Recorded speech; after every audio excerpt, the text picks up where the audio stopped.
Roosevelt and Batista. Good Neighbor Diplomacy in Cuba, 1933 to 1945. Irwin F Gellman. For my wife Barbara.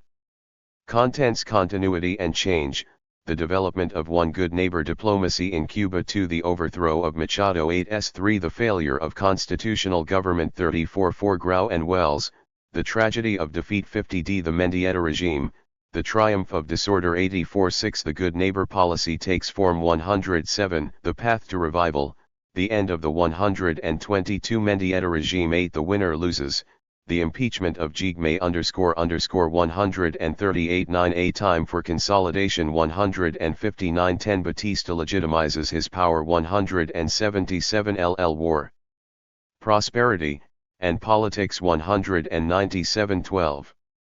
The End of Two Eras. 221. Notes. 237. Bibliography. 279. Index. 295. 1.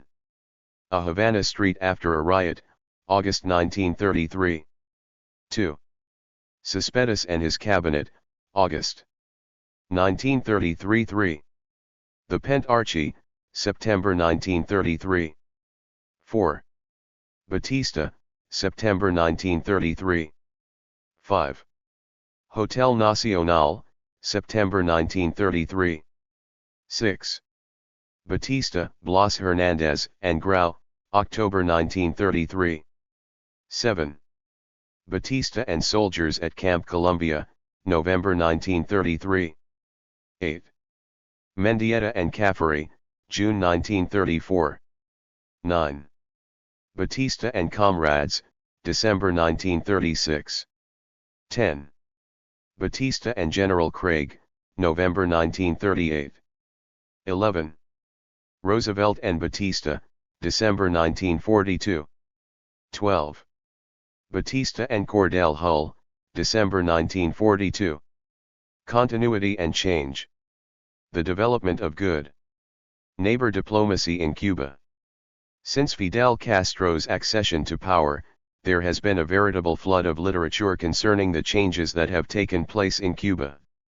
Some critics who are not busily taking part in that debate are discussing the role of the United States in the Cuban Revolution of 1959. In dealing with that controversial subject, authors have had a tremendous amount of material readily available to support their various positions, yet a void still exists. Although many have lightly scanned the causes of the revolution, the events that took place from about 1934 to 1959 still need careful scrutiny, for in that quarter century, the revolutionary forces matured. This study covers the period from 1933 to 1945, and therefore, does not try to answer all questions about the causes of the 1959 revolutionary struggle. In fact, I have made a conscious effort not to allow current interpretations to influence my account of an earlier era. Because of the inaccessibility of Cuban diplomatic records, this book carefully explores the United States position. I am confident that the Cubans will eventually give their own account of this crucial era. The rise of Fulgencio Batista and the long presidency of Franklin D. Roosevelt marked the beginning of new movements in both countries, although many ongoing traditions continued during this period.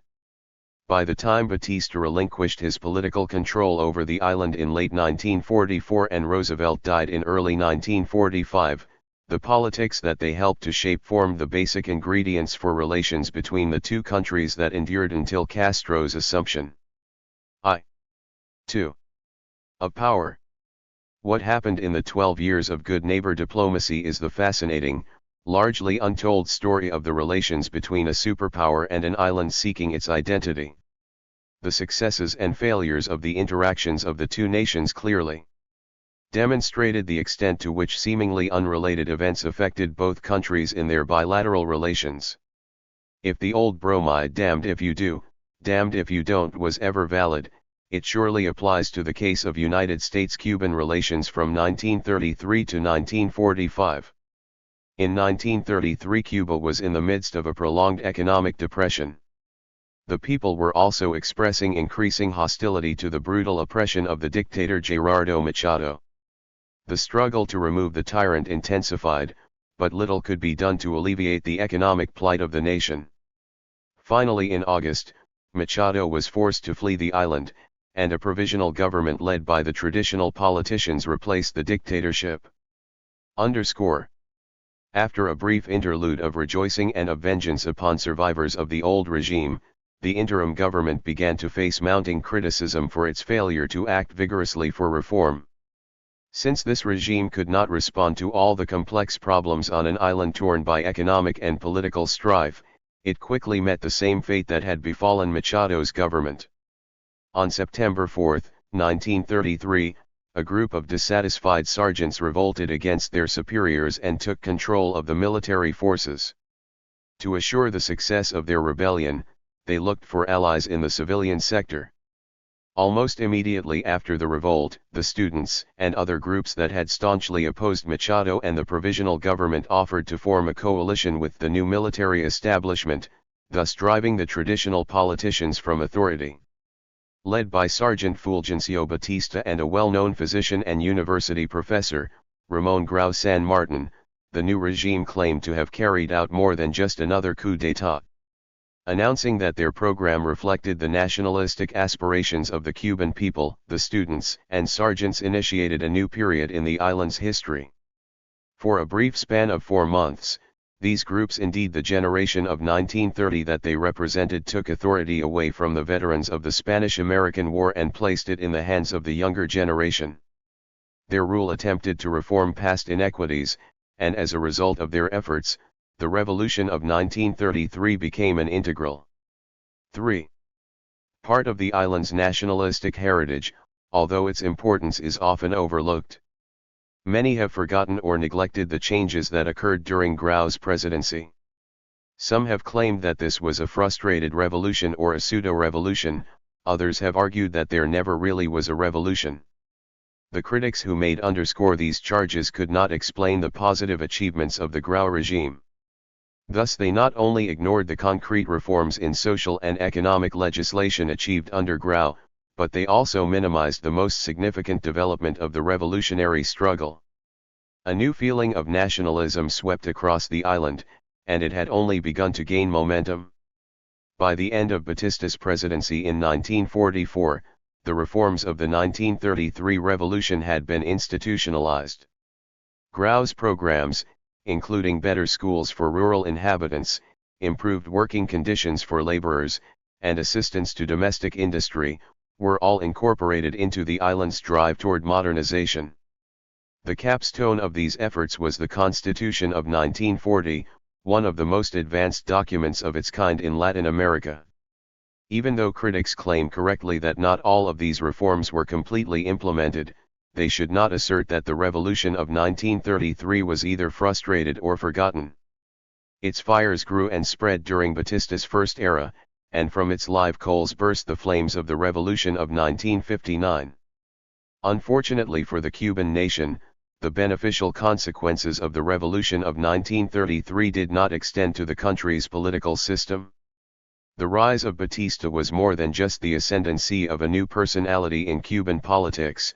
The military establishment for which he spoke had taken on a new role. While Machado ruled, the civilian government directed the military's operations, but after Batista assumed command of the military, this relationship was slowly reversed. After the sergeants' revolt, Grau and Batista temporarily shared authority while the deposed politicians searched for a way to regain power. Finally the old politicians allied themselves with the new military leadership to force Grau's resignation, but in so doing, they demonstrated their inability to act independently of Batista. Batista quickly recognized the politicians' ineptness and gradually extended his authority. No one seriously questioned his absolute control until he finally finished his presidential term. While the military dominated the government's functions, the 4. opposition formed under Grau's leadership. Feeling himself betrayed by Batista's desertion to the ranks of the traditional politicians, Grau refused to cooperate with Batista's governments. Instead, 2 coalitions emerged. The politicians who defended Batista had a conservative label attached to them, those in the opposition were radical. Neither side would cooperate with the other, and as a result, a certain rigidity developed in the political system. Before Machado's exodus, political cooperation was difficult but feasible. During Batista's first era it was almost impossible. Batista used the fragmentation of the political parties to his advantage. He learned how to control his own coalition, and he also kept his opponents disorganized. But he also realized the popularity of reform movements. To assure his authority and sap the strength of the opposition, he identified with nationalistic aspirations. Many criticisms were leveled at Batista during his first reign, but there was no foundation to accusations that he was an absolute ruler and the agent of the status quo. In reality, he tried to play to conservative and reformist audiences at the same time, but he received applause only from the conservative bloc. By the closing months of World War I, Cuba had made major alterations in its internal structure. Somehow revolutionary change and military authoritarianism commingled. A measure of political stability had been restored and the economy was experiencing a spectacular boom. Despite these positive accomplishments of Batista's reign, the net effect of his rule had been to disillusion the Cuban people. Tragically, his successors to the presidency could not eradicate that bitter heritage before Batista once again assumed absolute control in 1952 with his second coup d'état. This time, however, he followed the course that Machado had charted, even to fleeing the island by plane when his time had come. Another generation, using slogans that Batista had forgotten, forced his hasty departure. The rise of Batista practically coincided with the New Deal in the United States. Not only was Franklin Roosevelt responsible for initiating new domestic legislation, but he also popularized the term good neighbor for the United States hemispheric policy.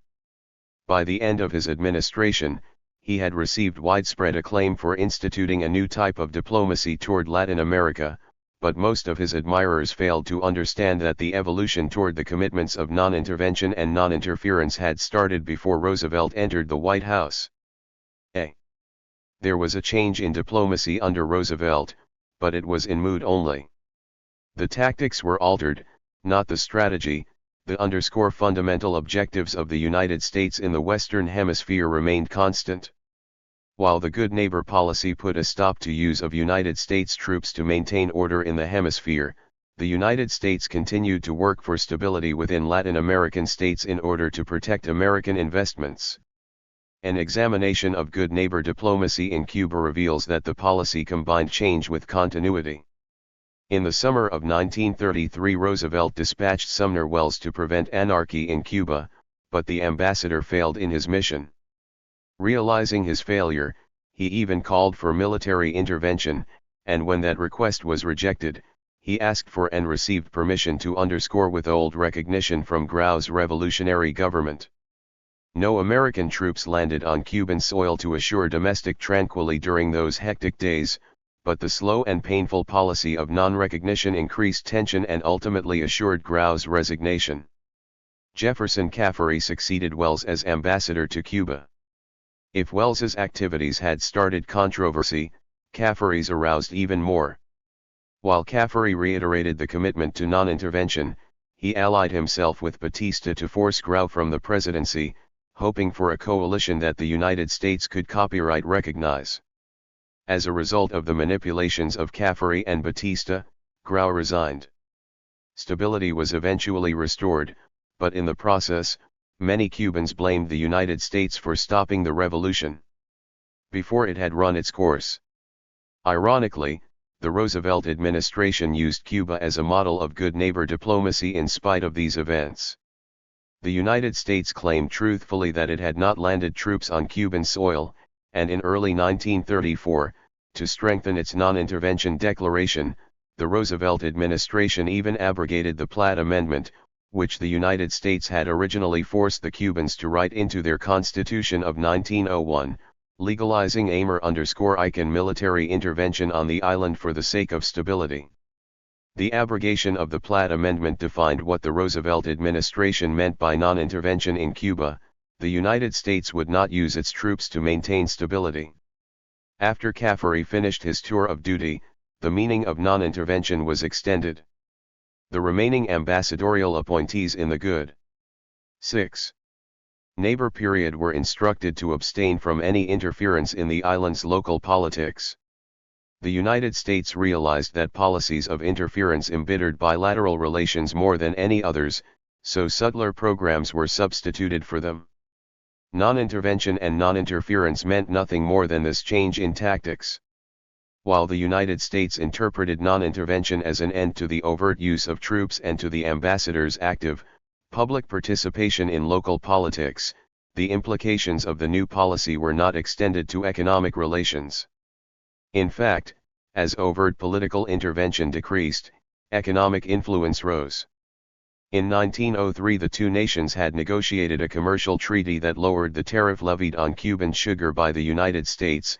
In turn, the island granted concessions on a wide variety of American agricultural and industrial goods. Cuban governments also borrowed heavily from American financiers for public works projects, with the State Department scrutinizing all loans. These policies remained in effect until the New Deal, but under Roosevelt, new programs replaced the outdated ones without altering the basic relationship. The Reciprocal Trade Agreement of 1934 superseded the outdated Commercial Treaty, and although the new agreement helped to stimulate the depressed Cuban economy, it also bound the island closer to the domestic policies of the mainland. New Deal legislation provided quotas for tobacco and sugar, and when the United States unilaterally changed its agricultural programs, Cuba felt the effects of policies which it could neither control nor offset.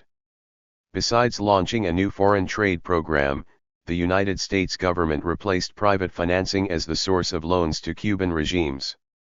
Thus by the end of World War II, the island looked to the United States for the survival of its agricultural exports and for aid that included diversification programs and public works projects. Overt intervention had stopped because it no longer served the best interest of the United States.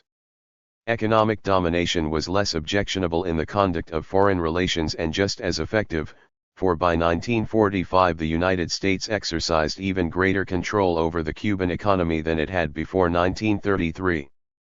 Throughout the Good Neighbor era, the American embassy had no difficulty in constructing policies with which to carry out these subtler kinds of control.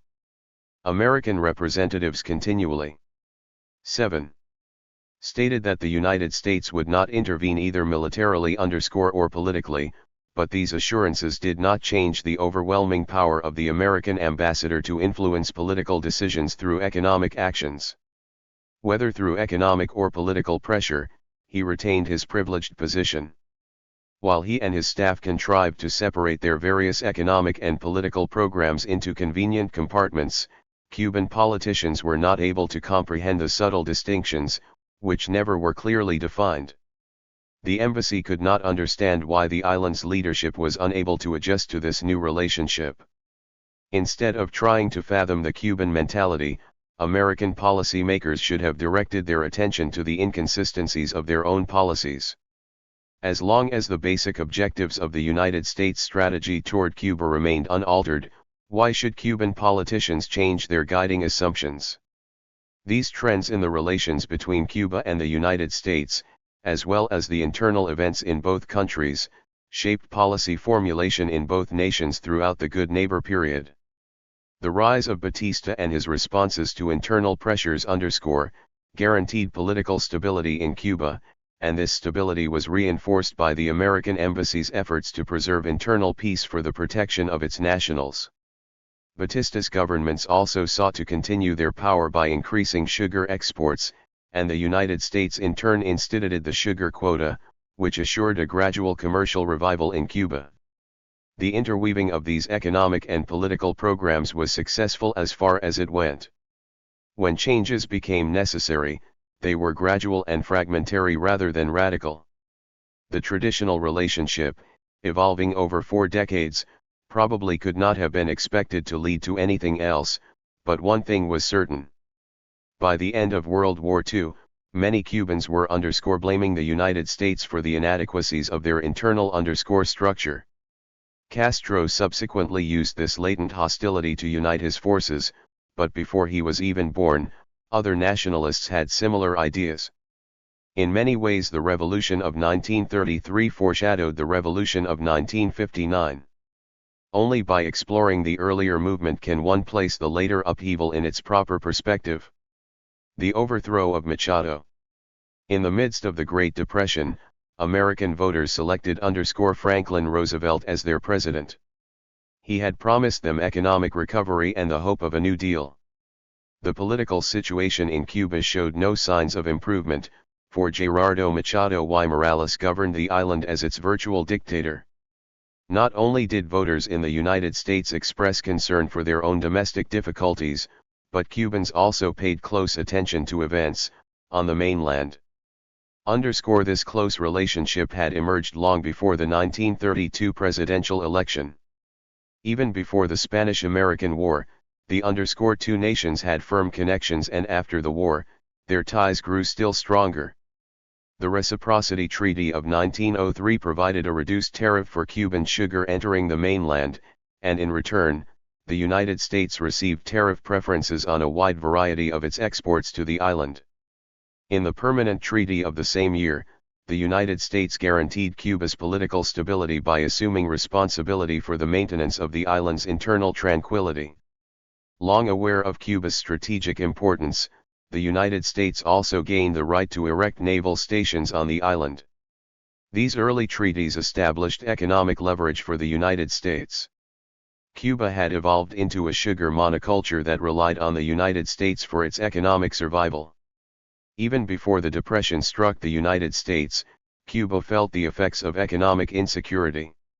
From 1924 through 1929, the average price received by Cuba for sugar exported to the United States slipped from 4.25 cents per pound to 2.41 cents per pound. By the time Hoover left office 4 years later, the Cuban sugar producers only received 0.88 cents per pound. During the same period, commercial activity between the countries also declined. In that 5-year period, Cuban exports to the United States decreased from $362,265,000 to $208,754,000. When Roosevelt entered the White House, Cuban exports to the United States dropped to $57,112,000. United States exports to Cuba plunged even more drastically from $171,571,000 in 1924 to $127,051,000 in 1929. 4 years later, they stood at $22,674,000. The correlation between the price that the Cubans received for sugar and their ability to purchase American goods followed a direct proportion. When Cuba could not sell her principal export on the mainland, United States exporters to the island could be assured of a business loss. When the Depression destroyed the prevailing economic order in Cuba, the political order was also affected. The Cuban people quickly forgot Machado's good qualities, and political adversaries began to emerge. As more and more Cubans faced economic privation, the opposition grew bolder. Some of Machado's enemies attempted a coup d'état in August 1931, but the army easily quelled that revolt. After its failure, some opposition leaders fled the island and added to the growing list of exile communities. Prominent Cuban politicians now led concerted forces in the United States, establishing their headquarters in Miami and New York City, determined to oust Machado. While these exiles exerted pressure from outside, other groups carried on the struggle from within. Machado's method of eliminating his antagonists involved intimidation, deportation, and finally assassination. Machado, for example, had stopped the expansion of organized labor. Since the Cuban Communist Party gained a great deal of its strength and prestige from labor unions, this group, too, felt the president's wrath. As a result, these two groups formed underground movements dedicated to their oppressors' downfall. Student and faculty sectors quickly became disenchanted with the increasingly dictatorial rule, and they also began to speak out against the dictatorship. The administration retaliated by closing schools, but this did not decrease student friction. When the students found that they could not use educational facilities to express their discontent, they formed secret organizations such as the Student Directorate, whose sole purpose was to overturn the existing government. Young professional people, a highly nationalistic segment of the population, were affected by the depressed conditions and also moved into the opposing camp. These middle-class opponents formed a secret society known as the ABC. After its inception in December 1931, this group had carried out an 10. active assassination campaign against government officials and sympathizers. As Machado's repressive measures grew more pronounced after 1931, opposition to his regime increased, with both sides becoming adept in the use of a number of terroristic tactics. 4. While Cuba confronted its crisis, indications of a shift in the United States' attitude toward the island republic became more pronounced. Although the Hoover administration maintained its neutral stance, other segments of the American public demonstrated their disapproval of Cuba.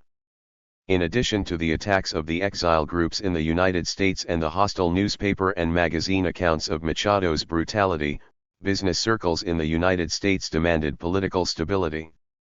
United States congressmen like Representative Hamilton Fish of New York and Senator William Borah of Idaho openly berated Machado for his oppressive tactics. These voices grew louder and emphatically more critical as the Depression deepened. Registered faced with economic disaster at home, neither Roosevelt nor Hoover mentioned the Cuban predicament in their campaigns, although both had wide knowledge of hemispheric affairs. Roosevelt had traveled to several Central and South American nations in his earlier years and had learned to read Spanish. After his election he refrained from making any statement on Cuba, and in his inaugural address he mentioned his foreign policy objectives only briefly, alluding to some vague and undefined concept of the good neighbor policy, but giving no inkling of how this program would be implemented. Registered. Even though the new president's motives remained hidden, newspapers in the United States expressed the hope that the Roosevelt administration would be able to resolve the island's turmoil without recourse to armed intervention.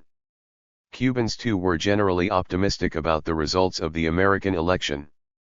Some felt that the United States would now grant the Republic economic assistance in the form of a lower sugar tariff and a new reciprocity treaty. In the political realm, the opposition hoped that the United States would offer moral encouragement but no military intervention. Machado naturally believed that Roosevelt would continue the existing relations. Although each segment of Cuban society viewed the election of the new president from the perspective of its own needs, all groups were agreed on one point: they wanted prompt action by the American government. Roosevelt directed his attention to hemispheric affairs in a speech before the governing board of the Pan American Union on April 12, 1933. At his first Pan American Day address, the president alluded to his inaugural speech, assuring his listeners that his Latin American policy would emphasize the idea of the good neighbor. Roosevelt wished to build a system of cooperation, and he also hoped to lower the high trade barriers. Registered OE. This did not mean that Roosevelt was unaware of Cuban problems. Although he issued no public statement on the vexing question of American intervention, he was privately seeking a solution. His primary belief was that the United States would not intervene. Instead, he provided a rather simplistic answer. He hoped to negotiate a commercial treaty with the Cuban government which, he thought, would alleviate the island's economic and political unrest. Roosevelt failed to take into consideration the hostility of the Cuban populace to the Machado dictatorship. Registered. Roosevelt had given the good neighbor policy its impetus, but the Department of State would have to formulate a feasible program. The new Secretary of State, Cordell Hull, had served in Congress for a quarter of a century, and had gained recognition as a staunch Democrat, an avid Wilsonian in world affairs, and a fervent believer in lowering international trade barriers. His only significant contact with Latin America had occurred during the Spanish-American War. Hull formed a volunteer regiment, which arrived in Cuba after the fighting had stopped, but he himself remained on garrison duty for 5 months, until May 1, 1899, helping to establish a local government, exploring some of the interior, and learning a little Spanish. 34 years later Hull's attention focused once more on Cuba. 3 days after Roosevelt's Pan American Day address, the secretary held a press conference, at which he commented on the Cuban situation for the first time, stating that the United States had not given any consideration to military intervention and would handle its relationship with Cuba like any other contact between two sovereign states. 1 degree Roosevelt and Hull did not have enough time to devote any more of their attention to the Cuban crisis. Hull was soon sent to the London Economic Conference, which completely occupied him. 12. From the beginning of June to the first week of August, and Roosevelt faced the frantic days of early New Deal legislation. Both could speak in generalities, but a new ambassador had to be charged with the practical supervision of Cuban relations. One Hoover had appointed Harry F. Guggenheim, heir to a family copper fortune in South America, to the ambassadorial post at Havana. While prosperity prevailed, there was no need to question the wisdom of the appointment. But when Cuba began to be confronted by complete chaos, neither the ambassador nor the State Department wanted to assume any responsibility for the island's dismal situation. Under these circumstances, Guggenheim faced a thankless task. No action would be taken until the Democratic administration assumed office, and as a result, the ambassador merely reported the increasingly anarchic conditions. Privately, he wrote of his anxieties and confided, "I am patiently waiting for my release from Washington.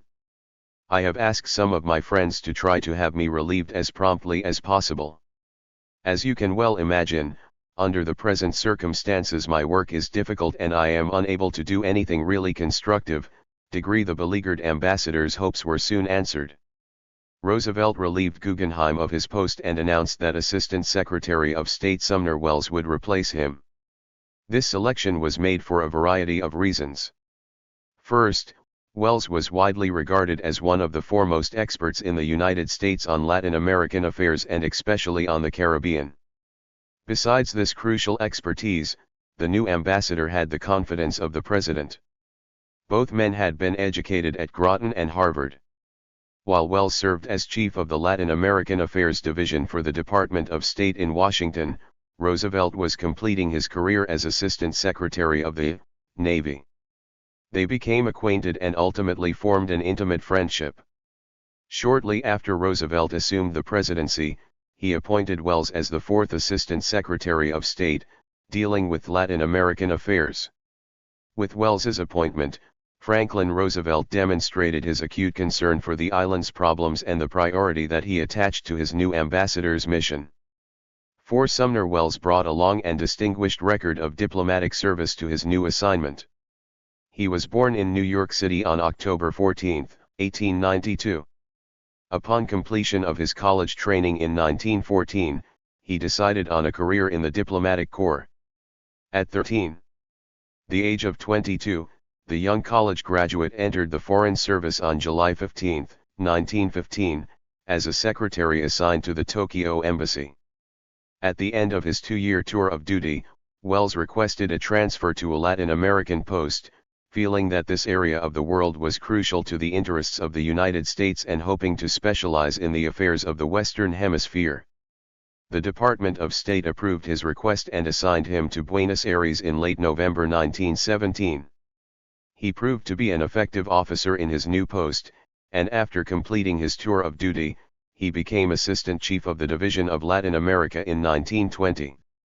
After only 1 year of service, Welles assumed the post of Acting Chief of the Division at the age of 28.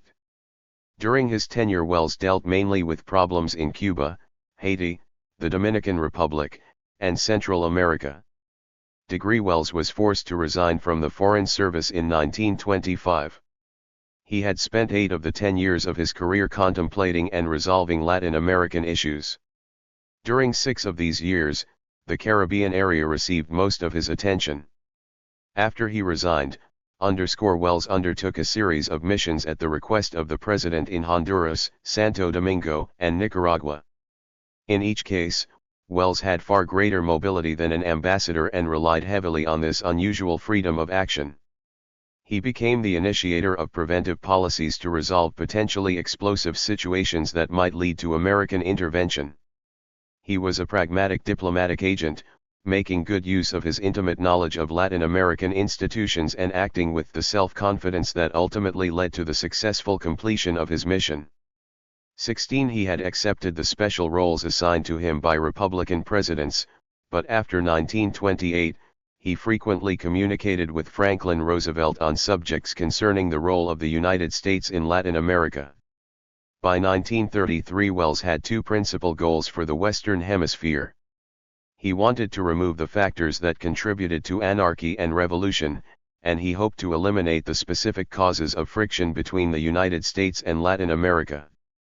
Now he had the opportunity to realize these wishes. 17. Even before the election, Roosevelt had requested Wells to prepare his ideas on a Latin American program, and Wells responded. Turning briefly to economic relations, Wells wrote that the United States should find some way to lower the existing 14. Tariff barriers in order to stimulate the flow of trade in the Western Hemisphere.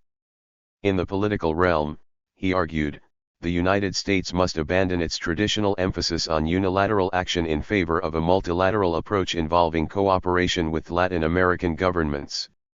Wells also advanced two policies for dealing with revolutionary conditions throughout Latin America. First, he staunchly supported non-recognition of revolutionary governments until national elections had been held so that the people would have a chance to make their voices heard. Second, he copyright advocated non-intervention by United States armed forces unless American lives were in peril or some other dire emergency arose. Through these policies, Wells held, the United States would be breaking with the mistakes of previous administrations and following a course of action that would lead to greater understanding and friendship within the hemisphere. Registered 4 days after his selection as ambassador on April 24, Wells issued a press release telling reporters that he supported Roosevelt's good neighbor policy. He then turned to his Cuban assignment and pledged to respect Cuban sovereignty and to negotiate a new reciprocal trade agreement. With these pledges, Wells declared that his primary mission was to seek an economic solution for Cuban instability and not to interfere in domestic politics. 19. Wells made no public mention of the political crisis in Cuba, but privately he wrote to Samuel G. Inman, "I fully agree, in principle, with you that any policy tending towards intervention is to be avoided.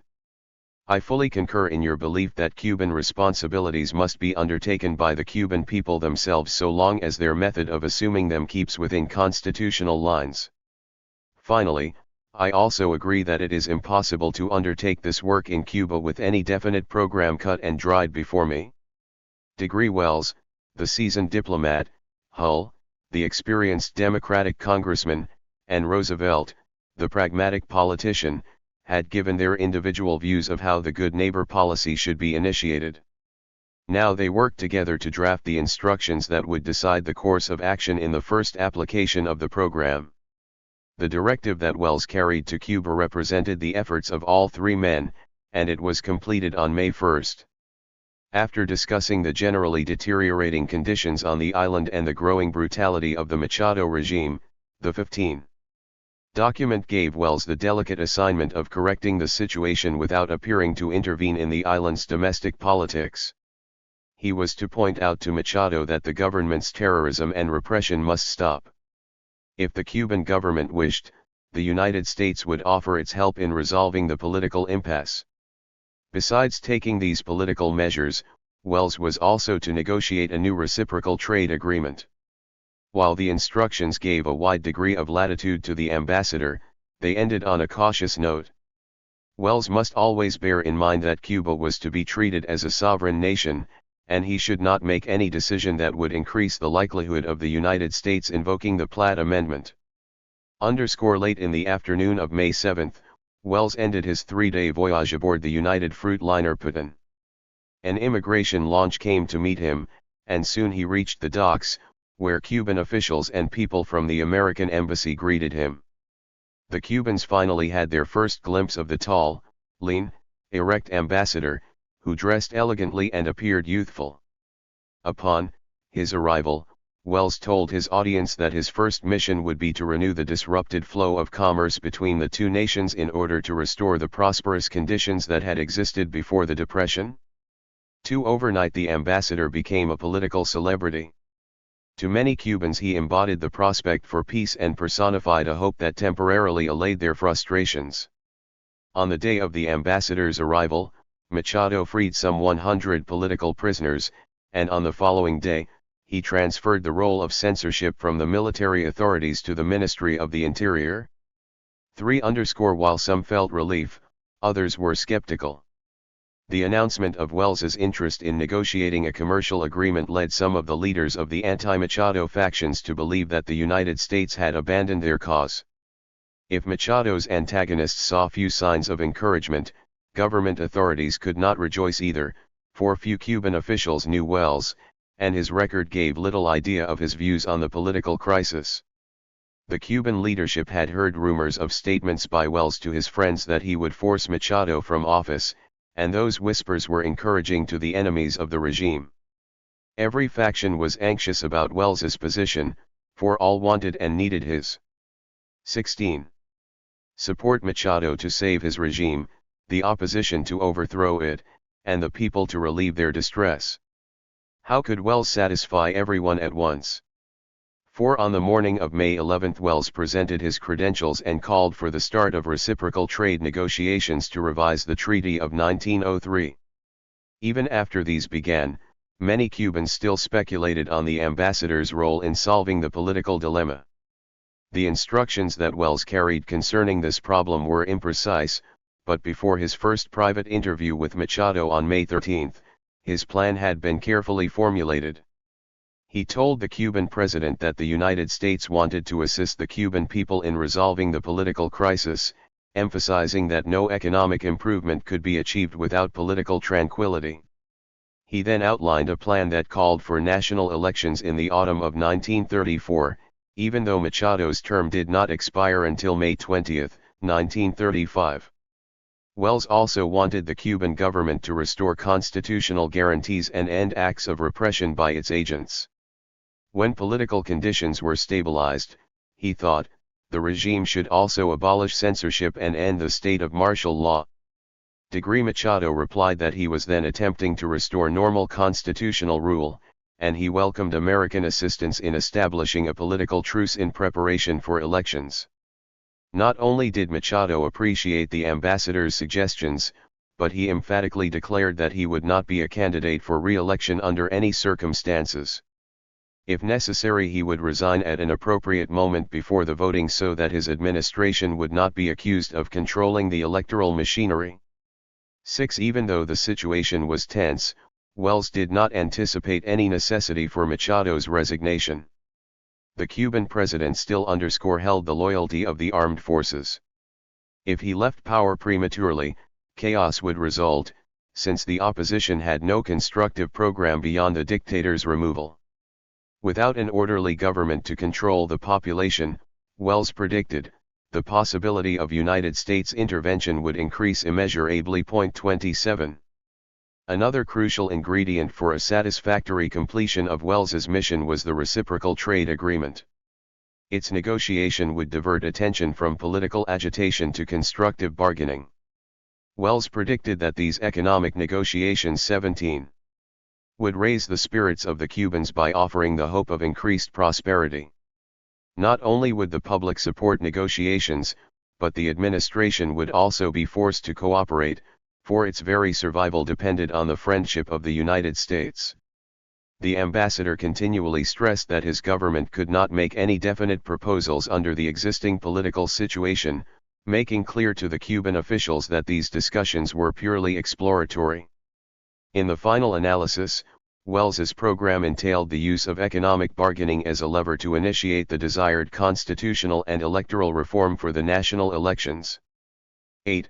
5 days after his talk with Machado, Welles gave Roosevelt his assessment of the island's problems, admitting that the situation was both more precarious and more difficult than I had anticipated. 29. According to Welles, during his first administration Machado had probably given the island the best government it had ever had, but the Depression had instilled in the people a detestation of Machado without precedent in the island's history. The envoy explained his program and its goals, assuring Roosevelt that mediation was the only conceivable answer. Wells stressed that Cuba had become the experimental laboratory for the good neighbor policy, therefore, Roosevelt could not afford to intervene in Cuban affairs either militarily or through overt diplomatic action. Such maneuvers would jeopardize the entire policy because Latin Americans would lose confidence in the administration's hemispheric objectives. Wells then entered into talks with the opposition forces in Cuba to gain their cooperation for his mediation. Shortly after these probings started, reports began circulating that the opposition would call a halt to its terroristic activity. These rumors had concrete foundation, for Wells had begun speaking with Dr. Cosme de la Torriente, a former ambassador to the United States and president of the Assembly of the League of Nations who held a position in the Union Nacionalista, the political party that opposed the dictator. During a discussion on May 25, Wells stood firm against any program outside the constitutional framework, asserting that the Cuban Congress would have to pass any new electoral legislation. Cosme de la Torriente agreed. Since he objected to both revolution and American intervention, the only possible alternative was mediation. At the conclusion of their talk, the Cuban opposition leader promised that he would contact other factions to obtain their cooperation in reaching a solution. 3. While the opposition sectors discussed the idea of mediation, the Cuban government quickly responded to Wells's proposal in an interview which Machado granted on May 27 to Diario de la Marina, a conservative newspaper representing the views of the Spanish community. He declared that his government favored political conciliation and that he saw no reason why the various factions could not meet and reach some accord. In addition to this public pronouncement, Secretary of State Orestes Ferrara assured Wells that Machado desired his mediation. Copyright Both sides had now demonstrated their willingness to come to the conference table, but Wells thought that a settlement might be generally delayed by the political instability. Even though Machado was cooperating by gradually relaxing police control and censorship regulations and the chief opposition forces were halting their terroristic campaign, Wells realized that the opposition was only an amorphous conglomeration of various factions. How could the participating groups stop dissidents from renewing the violence? The ambassador also saw indications of further disagreement with the opposition. With the talk of future national elections, the various groups had begun to jockey for positions in the upcoming campaign by making extravagant claims about stopping any form of American diplomatic intervention. At the beginning of June, the antagonistic groups were still demanding Machado's immediate resignation and the appointment of an impartial Secretary of State to conduct elections. The ambassador rejected such a move because it would create a vacuum that the opposition could not fill. Political parties simply would not have adequate time to organize, and any election under such circumstances would be farcical. 4 To placate the opposition and work within the existing order, on June 2 Wells proposed to Machado his plan for a settlement, urging immediate reform of the electoral code so that the various factions could form political parties. Under such a proposal, the Cuban people would be assured the opportunity of choosing an acceptable executive. Wells thought that a preliminary step for national elections would be the restoration of the office of vice president and the selection of a man to fill it who would have the overthrow of Machado. 19. The support of all groups and would supervise the elections. Wells also favored shortening the terms of the future president and the incumbent congressman. The ambassador told Machado that all these steps could be implemented within 6 months under present conditions, and Machado assured him that he would cooperate in carrying out these proposals. 20 Wells had justified his proposals to the Cubans, but he also felt that the State Department should understand his rationale. He reported that under his plan the United States could not be accused of intervention. Not only would Cuba be saved from the precedent of a provisional or unconstitutional regime, but the actions that he proposed would also lead to enduring reforms in the Cuban electoral code and constitution. To proceed satisfactorily, Wells stressed, stability was essential, and Machado and he agreed that the president would insist upon the completion of his term until a definite agreement had been reached. Even this accord left a certain degree of ambiguity that still had to be resolved. Machado told American newspapermen on June 3 that he had every intention of completing his term. Wells saw him 3 days after the statement and urged him to refrain from making such provocative public statements, arguing that these declarations only increased agitation and stimulated the opposition. 36 While Wells moved through the political maze in Cuba, Undersecretary of State William Phillips directed the department's policies. The Undersecretary had a long and distinguished record in the department and was also a personal friend of Roosevelt. During Hull's absence at the London Economic Conference, Phillips became involved in Cuba's growing conflict. His principal function was to deal with the Cuban ambassador to the United States, Oscar B. Sintas, and to impress upon him that Wells had the full support of the administration. As early as June 7, Wells had reported that Havana newspapers were carrying stories that he would shortly be recalled because Roosevelt no longer supported his efforts. Phillips phoned Sintas and told him that such accounts were unfounded. Later in the day, he issued a press release to that effect. This declaration was only the first of a long series of department press releases assuring the public that the president and the department had complete confidence in their representative. Machado constantly attempted to bypass Wells's authority by trying to go directly to the White House, and although such efforts failed. 20. Phillips had the job of squelching the rumors that Wells did not have Roosevelt's support and listening to Sintas's harangues about the American ambassador's anti-Machado activities. While the Machado administration was testing Wells's strength in Washington, Machado moved closer to mediation talks, announcing to the press on June 7 that he favored constitutional reforms and proposing the appointment of a vice president who could not be a presidential candidate in the 1934 elections. While the vice president was being selected, political parties would be reorganized, and general elections would be held on November 1, 1934. Machado, furthermore, announced that Howard Lee McBain, dean of the graduate faculties at Columbia University, would aid in electoral reform. 3 days after the president's declaration, Cosme de la Torriente accepted the mediation. Although he abhorred Machado's rule, he argued even more strenuously against any possible use of the Platt Amendment, stating that although the United States had not yet invoked it, intervention might become a reality if the situation deteriorated. 3 Registered once Cosme de la Torriente accepted mediation, the tempo quickened. More and more opposition leaders began to speak favorably of talks, and on June 16 the highly influential ABC announced its participation. Some violence still continued, but the mediation appeared to be working. 29 Hubert Herring, a well-known Latin Americanist, assessed the situation after the ABC made its decision to join the discussions. He hoped for a political solution, but also added a separate note on the ambassador's role, giving some indication of Wells's predicament. Mr. Wells will be generously damned, no matter what he does or does not do. I submit, however, that the damning should be withheld and that he should be given a fair chance.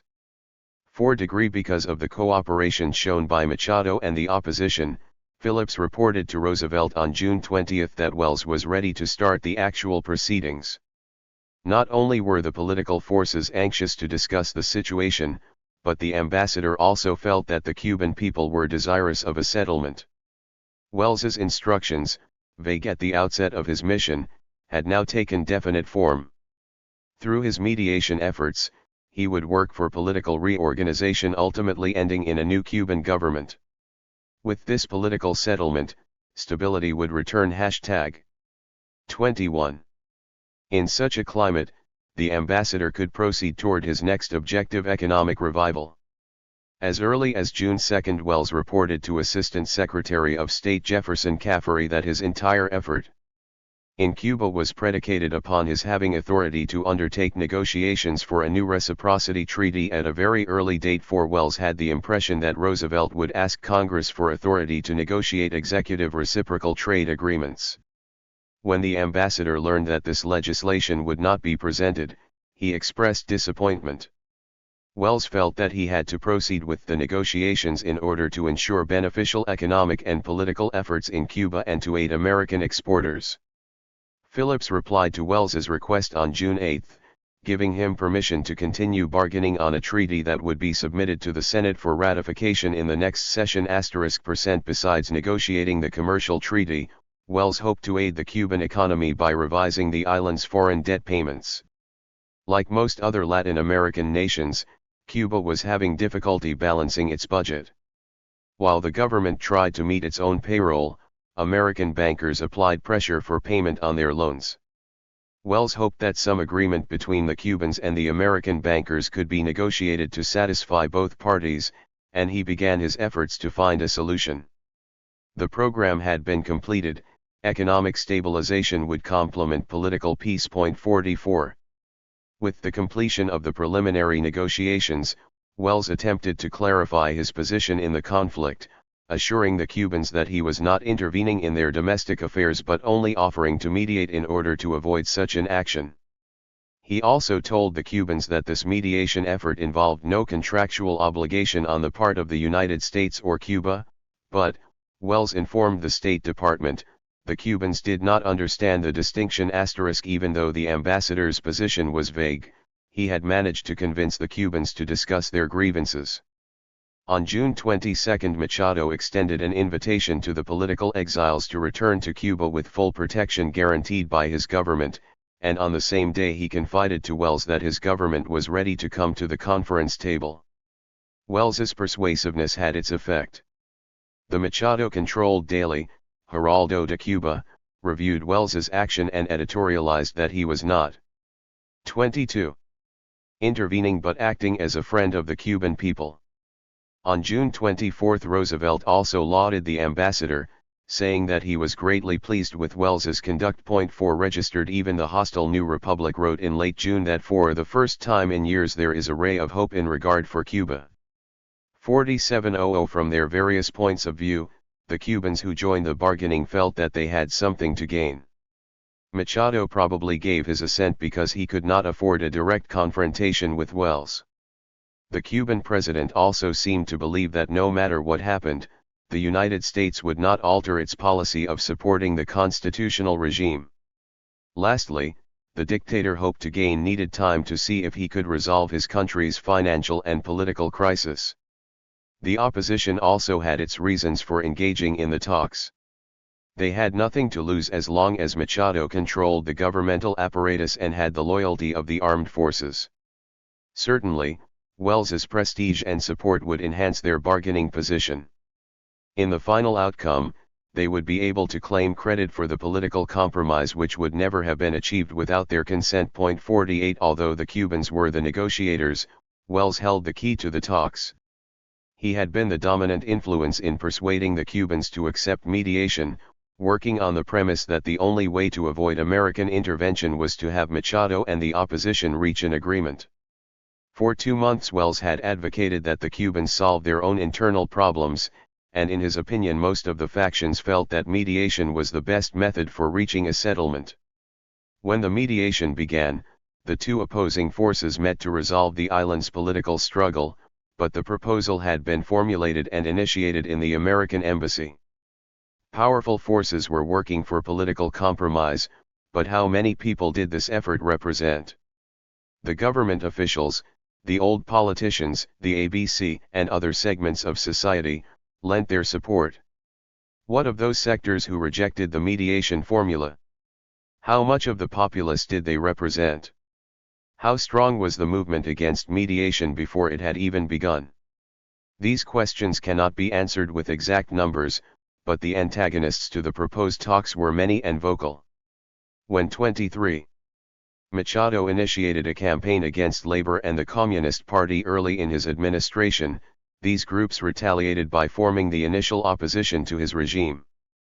By 1931 an undeclared war also raged between the students and the government. Another group that participated in the assault against Machado was the exile community.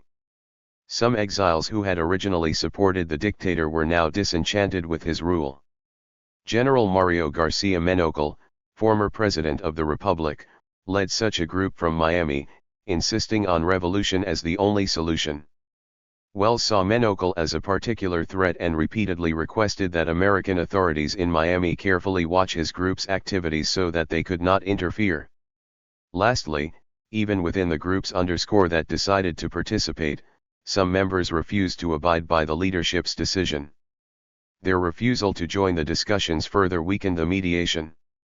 These factions would not rest until they had driven the tyrant from power, and they saw mediation only as a form of appeasement. Underscore the intransigence of the militant opposition did not stop the bargaining. Cuban negotiators met on July 1, and on this auspicious occasion, Wells read a message from Roosevelt congratulating the Cubans for initiating discussions that would lead toward a peaceful solution to the island's conflict. 51 Roosevelt echoed the ambassador's sentiments when he emphasized that the restoration of political peace is a necessary and essential preliminary step on the way to Cuba's economic recovery. After conveying Roosevelt's message, Wells read one of his own, stressing that he was offering his services as an impartial party operating in a private capacity. Whenever he thought that his services were no longer desired, he would end his involvement. Once these opening remarks had been recorded, Wells met separately with each group, and negotiations began in earnest. The United States had demonstrated its desire to aid the Cubans in their hour of crisis, and the Cuban press responded favorably. Diario de la Marina set the tone on July 3, declaring that Roosevelt and Wells had shown the Cuban public and all of Latin America that the United States was implementing the idea of the good neighbor.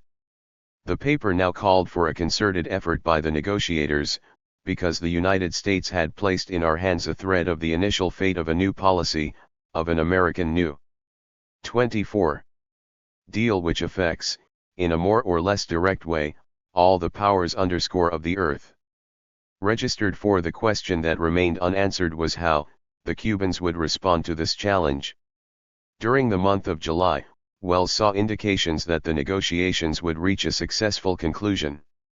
The government granted personal guarantees of safety to the opposition leaders and freed even more political prisoners, announcing that these people would not be molested by the authorities. The ambassador also reported that martial law would soon be removed and constitutional guarantees would shortly be re-established in Havana. Along with these positive signs, Wells thought that the general political atmosphere was improving, for he observed a significant decrease in terroristic activity. According to him, the only actively antagonistic sectors were the Monocolistas, the students, and the communists. Wells assured the State Department that his political and economic objectives were about to be realized. Machado would resign his post in favor of a compromise candidate by May 1934, and the negotiations on the reciprocal trade agreement would be completed by the end of the month. The ambassador wrote on July 21 that the bargaining had reached the stage for presenting definite proposals. Earlier in the month he had even set late September as the target date for his mission's termination, so that he could return to Washington to prepare for the Montevideo Conference. Although the general conditions appeared to be satisfactory, Wells indicated some obstacles. He noted that the political factions had divided into warring camps, each advocating its own political solution. The ambassador also reported that conditions warranted the immediate restoration of constitutional guarantees in Havana, and he pressed Machado for such a decree. Toward the end of July, the Cuban government showed increasing hostility toward Wells and his mediation. On July 25, Sintas relayed to the State Department Machado's growing disdain for Wells's conduct. He complained to Phillips that Wells had threatened some government officials with armed intervention unless Machado restored constitutional guarantees. The Cuban ambassador added that rumors were circulating in Havana that Wells was even trying to remove Machado from the presidency. Sintas adamantly condemned the ambassador's behavior and stated that his efforts were doomed to complete failure. 5. While Sintas was trying to put pressure on the American 25 government, Machado took action by restoring constitutional guarantees and passing a general amnesty. This act pardoned the opposition, the police, and the PORA, Machado's secret police, for crimes committed since 1927. Although the law appeared to be a conciliatory gesture, the opposition reacted violently against what they considered a reprieve for the perpetrators of the government's brutality. The tension increased even more when Machado made unexpected appearances before the Cuban Senate and Chamber of Representatives on July 26, declaring that Wells was acting solely in an individual capacity as a friend of the Cuban people and not as an agent of the United States government. Machado called for congressional support in order to complete his term and issued a plea for Cuban nationalism to counteract United States intervention. Registered Machado was trying desperately to preserve his power, but Wells had anticipated the possibility of hostility on the part of the dictator. He had already reported that he feared the constant changes in Machado's temperament, noting the president's instability.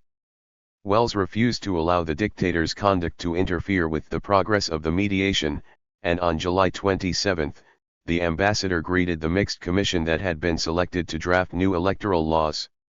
For the first time in 2 years, opposition and government members met in one body to discuss ways of ending hostilities, and Wells used this opportunity to reply to Machado's speech, asserting that while he was happy to be regarded as a friend of the Cuban people, his first duty was as representative of the United States and its president.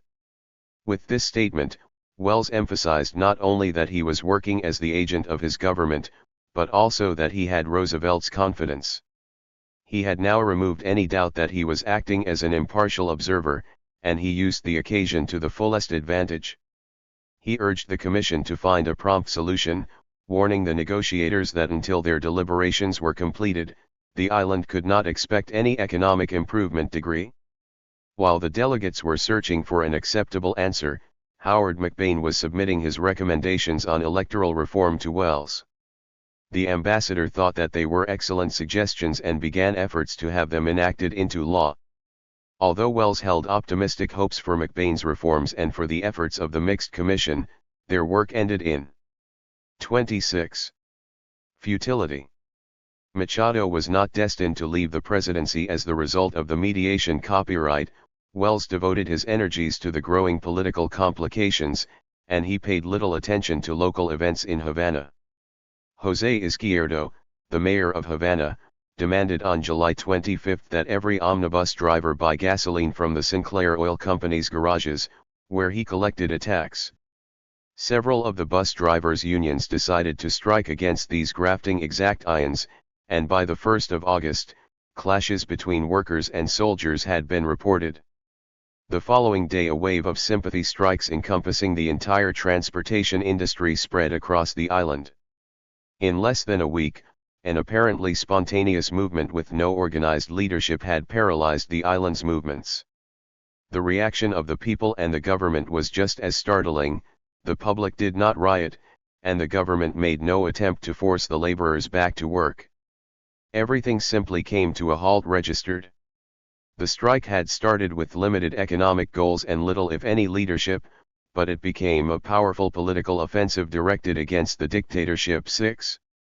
On August 5 Machado threatened that he would declare martial law and a state of war, but this announcement had no noticeable effect on the strikers. Registered 3 Ruby Hart Phillips, wife of the New York Times correspondent in Cuba, commented on August 6, "This strike is a marvelous thing. An entire nation folds its arms and quits work, passively sitting still. I don't know exactly what they can accomplish, and apparently the people are more or less vague. They either intend to starve themselves to death or force the United States to take pity on them and step in. Anyway, from the laborer in the street to the wealthy, or once wealthy, businessmen, they are determined to see this through, no matter what happens." 64 Wells did not mention the labor dispute until August 3 because he was concentrating on the mediation efforts. Even then, he felt that the talks were proceeding satisfactorily and added that he and the opposition leaders were trying to end any danger of a general strike. When Wells learned that Machado had acted to have his Liberal Party members withdraw from the mediation until the strike was settled, he hurried to see Machado the next day to press for continuation of the mediation.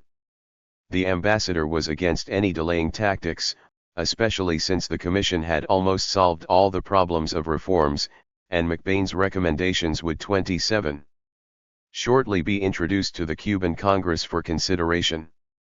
By August 5 Wells realized that the strike might have a devastating effect on his work, and he tried to prod the commission members to move with greater haste. Registered copyright. The race between the mediation and the strike increased speculation on the possibility of Machado's resignation. Reports were circulating on Sunday, August 6, that the president would shortly leave office. The strike had stopped everything, and a strange quiet gripped the capital. Wells reported on this condition, but he knew that the calm would not last, so he presented Machado with a plan recommending the appointment of an impartial Secretary of State to take temporary command of the government.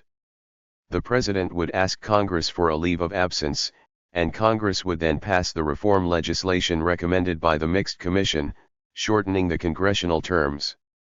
After these steps had been completed, a vice president would be selected to govern until national elections could be held. Wells hoped that Machado would resign to prevent further bloodshed and chaos. The ambassador also reminded Machado that the United States could invoke the Platt Amendment under these tense conditions, although it did not want to take such drastic action. The president replied that he would resign only after a vice president had been inaugurated, for he feared that his departure would cause a greater catastrophe than his continued presence. Wells disagreed, but he was unable to shake the dictator's determination. Since this approach had failed, the emissary decided on a new strategy. He would try to erode Machado's influence with the political parties in the Congress registered before Wells had an opportunity to try his new tactic. An unexpected event occurred that changed the entire political complexion of the nation. The day after Wells's fruitless discussion with the president on August 7, an unidentified radio station purposely broadcast the story that Machado had resigned and that the people should rejoice. Multitudes flooded into the streets and began to celebrate, but the exultation ended abruptly when government troops opened fire on the joyous mob. By evening about 20 people had died, and over 100 were injured. Violence replaced quiet, troops patrolled the city, and the intensity of the struggle increased. At the end of the day's tragic events, 28. Congress went into special session and suspended constitutional guarantees. Register date. When Roosevelt learned of the events, he still maintained that conditions did not warrant armed intervention, telling reporters that as long as Cuba had a semblance of stability and American lives were not in danger, the United States would not invoke the Platt Amendment. The morning after the riot, Wells conferred with Machado, informing him that Roosevelt had approved his plan for Machado's resignation, but the dictator refused to consider such a proposal. Wells was in a quandary, for as long as Machado continued to rule, he saw no hope of successful mediation. The United States had one remaining alternative short of intervention: it could withdraw its recognition if Machado did not agree to resign in a reasonable period. Wells thought that some disorder would result, but the United States could take precautionary measures by sending 2 warships to Havana Harbor registered. Machado realized that he could not depend on the American ambassador for support, and he began to rely on his instinct of self-preservation. He called Sintas on August 8, telling him to inform Phillips that as ruler of Cuba, Machado would not accept any ultimatum for his resignation and claiming that he would shortly restore tranquility. To carry out this pledge, on August 9 the dictator declared a state of war. He also had a resolution introduced before the Chamber of Representatives condemning Wells for violating Cuban sovereignty by threatening intervention. When Wells heard of the presidential message, he parried by asking Hull to inform the Cuban ambassador that he was acting with full approval and authorization. He reviewed the current situation, stressing that the Cuban officials had come to believe that the United States would not interfere under any circumstances. While Wells did not desire United States intervention, he did want the Cubans to fear the threat of such an action too. The struggle between Wells and Machado reached its peak in the United States when Roosevelt granted an interview with Ambassador Sintas on the afternoon of August 9 at his residence at Hyde Park. Sintas hoped that Roosevelt would support Machado's regime, but this was not the reason for the invitation. Roosevelt reminded the ambassador that the world was watching the Cuban turmoil and emphasized that Wells had his full confidence. The 29. Only feasible solution to the crisis, he said, was for Machado to leave office. Sintas replied that Machado could not resign because his honor was at stake.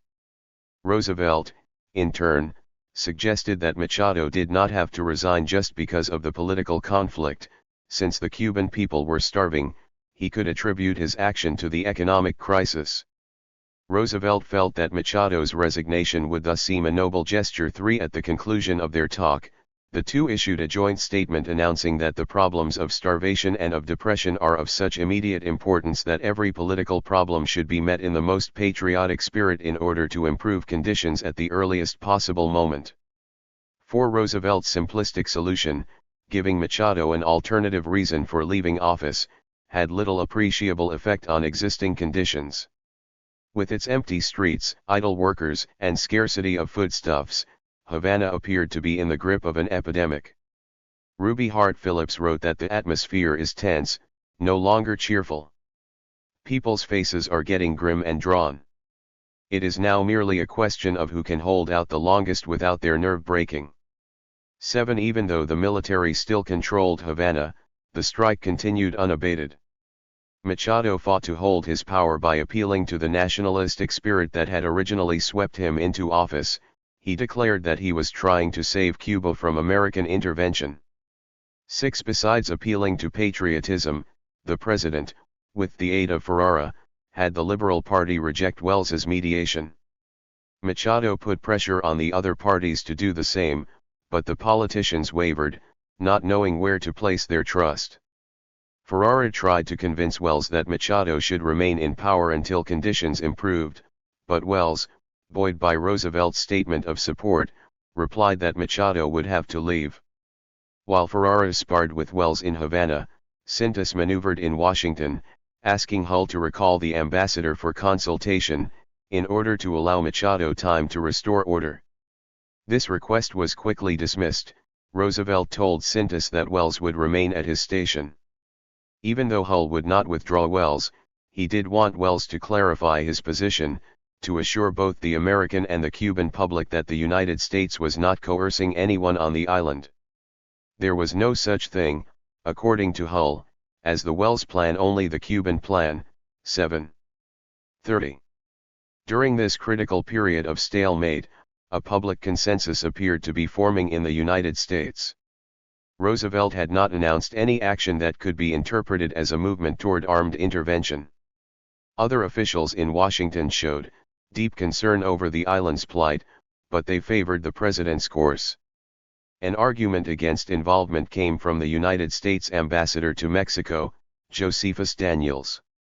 He reported that in the Mexicans' opinion all of Latin America opposed unilateral armed intervention, and he suggested that the United States should consult the ABC powers and Mexico in order to arrive at some solution. Daniels also reminded Hull that the United States had to be especially careful of Latin American sensitivities because of the upcoming conference at Montevideo. The United States news media also argued against the enforcement of the Platt Amendment. 8. The Baltimore Sun probably summed up the feeling best when it stated that this absence of jingoism is as it should be.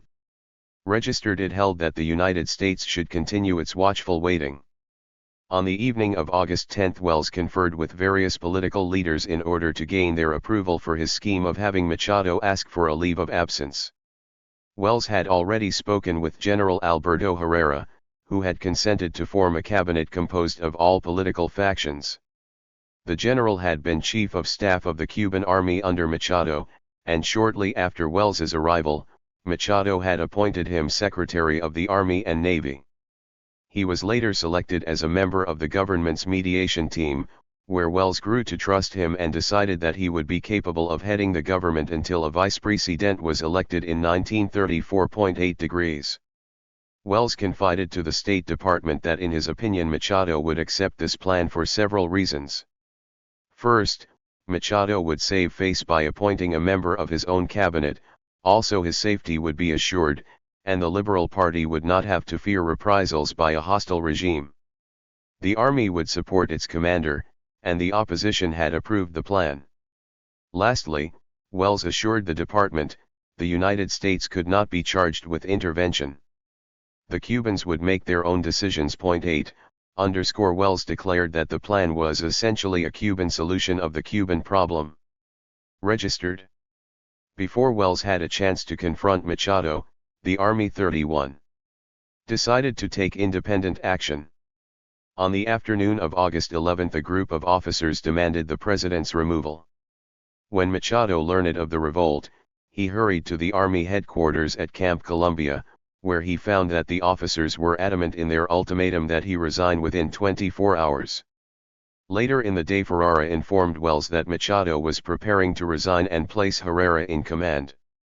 By late evening rumors were already circulating that the dictator was going to resign. 84 Why did the army revolt? Although Wells has been accused of fomenting the rebellion with threats of intervention, the evidence does not bear out such allegations. Wells consistently worked within the political process and seemed to deal with Herrera solely because he was a member of the government's delegation. Until the officers' revolt, Wells's program did not involve the military. The best and most logical answer lies in the rationale that the military men gave for the revolt. They wanted to protect the island from possible intervention, because they feared that any such move would place their careers in jeopardy. The armed forces could be disbanded or reorganized if American troops landed. With such alternatives facing them, they decided to act in their own interest. 4. Early in the morning of Saturday, August 12, a radio broadcast announced that Machado had resigned. At first, the people were skeptical, but once confirmation came, the city began to rejoice. By mid-morning, the people were celebrating throughout the capital, and at 10 a.m., the guns of Cabarrús fortress boomed to let people know that Machado had been deposed. Late in the afternoon, Machado rushed from his country estate to the airport, leaving Cuba forever. The more fortunate followers of the dictator fled the island by plane or ship. Those who remained would soon feel the vengeance of the Cuban people. Registered degree. Once Machado departed, his cabinet resigned, except for Herrera. According to a constitutional amendment of 1928, he automatically became provisional president. Although the military men and the political opposition had originally supported him, now they suddenly decided that the general was too closely associated with the previous administration. A new man would have to be selected. Herrera remained in office only long enough to appoint Dr. Carlos Manuel de Cepeda Secretary of State, then he resigned. 32 Copyright. Following the rest of Machado's retinue into exile. Less than 24 hours after the dictator left the island, Cespedes became president ad interim. Since he succeeded to the presidency through Cuba's constitutional process, the United States automatically extended recognition to him. Registered. During this 3-month episode, Wells had developed 3 themes in his conception of the good neighbor policy as it applied to Cuban relations. First, he steadfastly held that the Platt Amendment should not be invoked, even though he did advocate the threat of intervention and even the policy of non-recognition when Machado refused to capitulate. Second, the ambassador continually stressed that any replacement for Machado had to be chosen in a constitutionally prescribed manner. Last, Wells recognized that any political settlement would also have to entail economic aid to ensure stability. While Cubans celebrated Machado's departure, Wells could also rejoice because he had achieved his first 2 goals. He now had to plan for the implementation of his program for economic improvement. The struggle between the dictator and the ambassador had ended. Wells had arrived in Havana to stabilize the unsettled __ conditions by an economic agreement, but he quickly perceived the priority of a political settlement. From the middle of May to the first week of August, Wells used all the tools of his profession to solve the crisis by mediation. When mediation seemed to be working, Machado balked, refused to relinquish his power, and fought for survival with all his cunning. The dictator pleaded for national unity, condemned the ambassador, requested Roosevelt's aid, and declared a state of war. While Machado tried to retain his power, Wells summoned all his diplomatic skills to replace the president. He stopped calling himself an impartial mediator and used his official role as ambassador to apply pressure. Even in the period of greatest uncertainty, Wells looked to the politicians for Cuba's salvation and never attempted to erode the tyrant's strength in the armed forces. Before Wells had a chance to mobilize the politicians against their leader, the military acted and the dictator fell. Although Wells was congratulated by American and Cuban commentators for aiding in the removal of Machado without involving American troops, he could not claim credit for his 33 mediation efforts.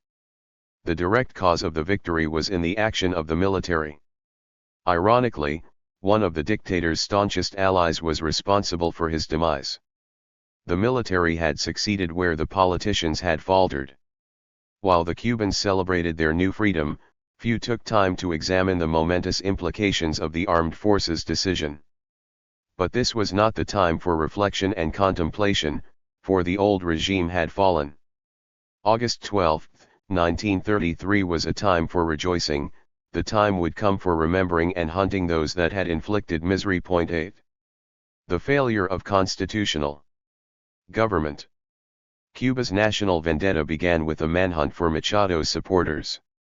The rejoicing at the dictator's departure had subsided, and the memories of governmental atrocities returned vividly, sparking an irresistible impulse for vengeance. In the early evening of August 12, a sudden torrential downpour interrupted the searching of an excited mob, but by the following day, at least 50 Porristas, members of Moncada's secret police, had been captured, wounded, or killed. T. Ruby Hart Phillips recorded the terrible things which happened that day. Civilization stripped away in one stroke, leaving savages thirsting for blood. The sacking of homes and the ricocheting of rifle bullets could be seen and heard throughout the capital. When the dictator's last Havana chief of police, A.B. Inciart, was cornered on August 20, he committed suicide rather than surrender. Later in the day, thousands cheered while some of the crowd hoisted his mutilated corpse to a crossarm of an electric light pole. When the rope snapped, the body fell to the ground, where someone saturated it with gasoline and applied a match. As the flames rose, the mob shouted its approval. While the Cubans sought vengeance, the United States watched and commented. At first, the American press described the murders as justified responses to Machado's brutality and expressed the hope that Cuba would shortly return to order. Toward the end of the month, however, the papers began to plead for an end to the bloodshed and for the process of rebuilding to begin, for Cuba needed stability more than retribution. 4 Machado had gone, but, the Miami Herald incisively commented, revolution, like war, does not end in victory. Degree after Hull and Roosevelt conferred about the chaos that had 35 resulted from Machado's departure. The president released to the press on August 13 a statement ordering naval vessels to the island. He emphasized that he had no intention of intervening in Cuban affairs and that he took this action only as a precautionary measure to protect American lives that might be placed in jeopardy by the internal disorder. Roosevelt was perfectly satisfied with the constitutionality of the new regime, and he declared that as soon as the Cuban government restored normal conditions, the ships would be withdrawn registered. In the early morning of August 14, 2 destroyers entered Copyright Havana Harbor. Wells assured the commanding officer that there was no need to land troops, for the Cuban army was quickly re-establishing order. Even though Wells saw no necessity for any display of force, he thought that the mere presence of the ships had a quieting effect on the unsettled conditions. After the ships had spent one day in the harbor, Hull phoned to ascertain whether any Cubans had construed this action as intervention. Wells replied that the Cubans did not think anything of the sort. In fact, they felt that the move had beneficial consequences in the maintenance of order. Later in the day, Wells reported that conditions had improved sufficiently to warrant the removal of one ship.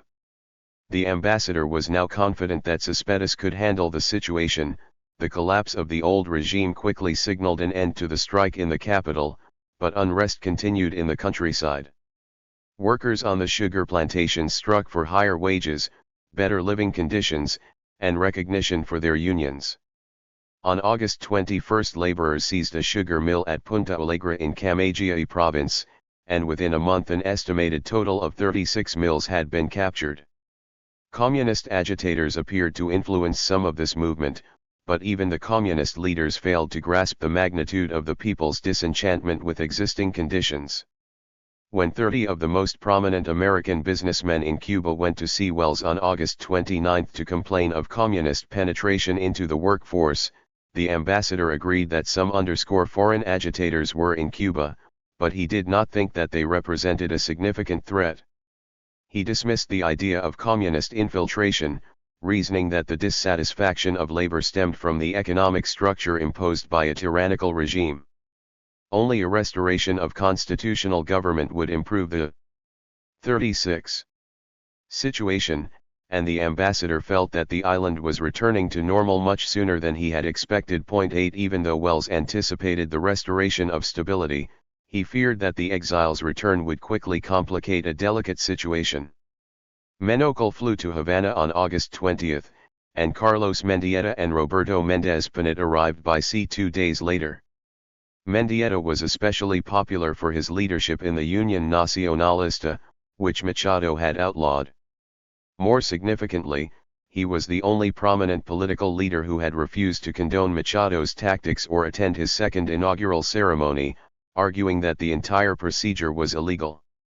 Thousands cheered his arrival, and he gained additional popularity when he went immediately to the presidential palace and embraced Céspedes while the cheering throngs watched. Although the Cubans appeared elated over the arrival of the political exiles, Wells remained apprehensive.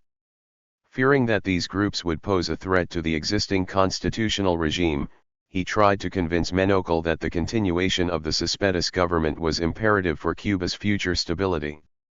The envoy noted that none of the returning leaders had spoken out in favor of Céspedes, and he planned to confer with them to gain the needed support for the new government. As soon as Dr. Carlos Manuel de Céspedes y Quesada was inaugurated on the morning of August 13, Wells asked for and received American recognition of the new regime. The new president had been born in New York on August 12, 1871, he was the son of the Cuban patriot who had called for Cuban independence on October 10, 1868. During his exile, the younger Céspedes was educated in the United States and later studied in Germany and France. He became a lawyer, but when the War for Independence broke out on the island, Céspedes returned and gained the rank of colonel. When Cuba finally won its independence, he continued to work in the service of the new republic as a legislator, diplomat, and cabinet officer. From 1914 to 1922 Céspedes was the minister to the United States. Upon the completion of this assignment, he returned to Cuba, where he was appointed Secretary of State in 1922. The election of Machado did not affect Céspedes' career. The new president appointed him minister to France and later ambassador to Mexico. 11 While he had a creditable reputation for personal integrity and 37 ability, Céspedes lacked certain qualities that Cuban nationalism of 1933 demanded in a leader. He was the first president not born on the island, and as a result of his service in the diplomatic corps, he had spent much time abroad. Since he had held diplomatic posts under the Machado regime, he had the additional handicap of not having played even a minor role in the dictator's overthrow. Lastly, writers also noted that Céspedes was indecisive, and in a time of stress this character trait would inhibit his effectiveness. Perhaps the Céspedes government could have survived in spite of the new president's personal deficiencies, had he not also been confronted by another more serious charge from the Cuban nationalists, that he was the creation of the American ambassador. There was considerable truth in this accusation. Wells and Céspedes had become friends when they both held diplomatic positions in Washington. During the Cuban presidential election crisis of 1920-21, Wells thought enough of Céspedes' talents to recommend him as a compromise candidate for president in order to resolve the political impasse. Wells arrived in Havana on February 23, 1921 to discuss the possibility of having both presidential contenders withdraw in order to select a third compromise candidate, a procedure which Wells favored. 3.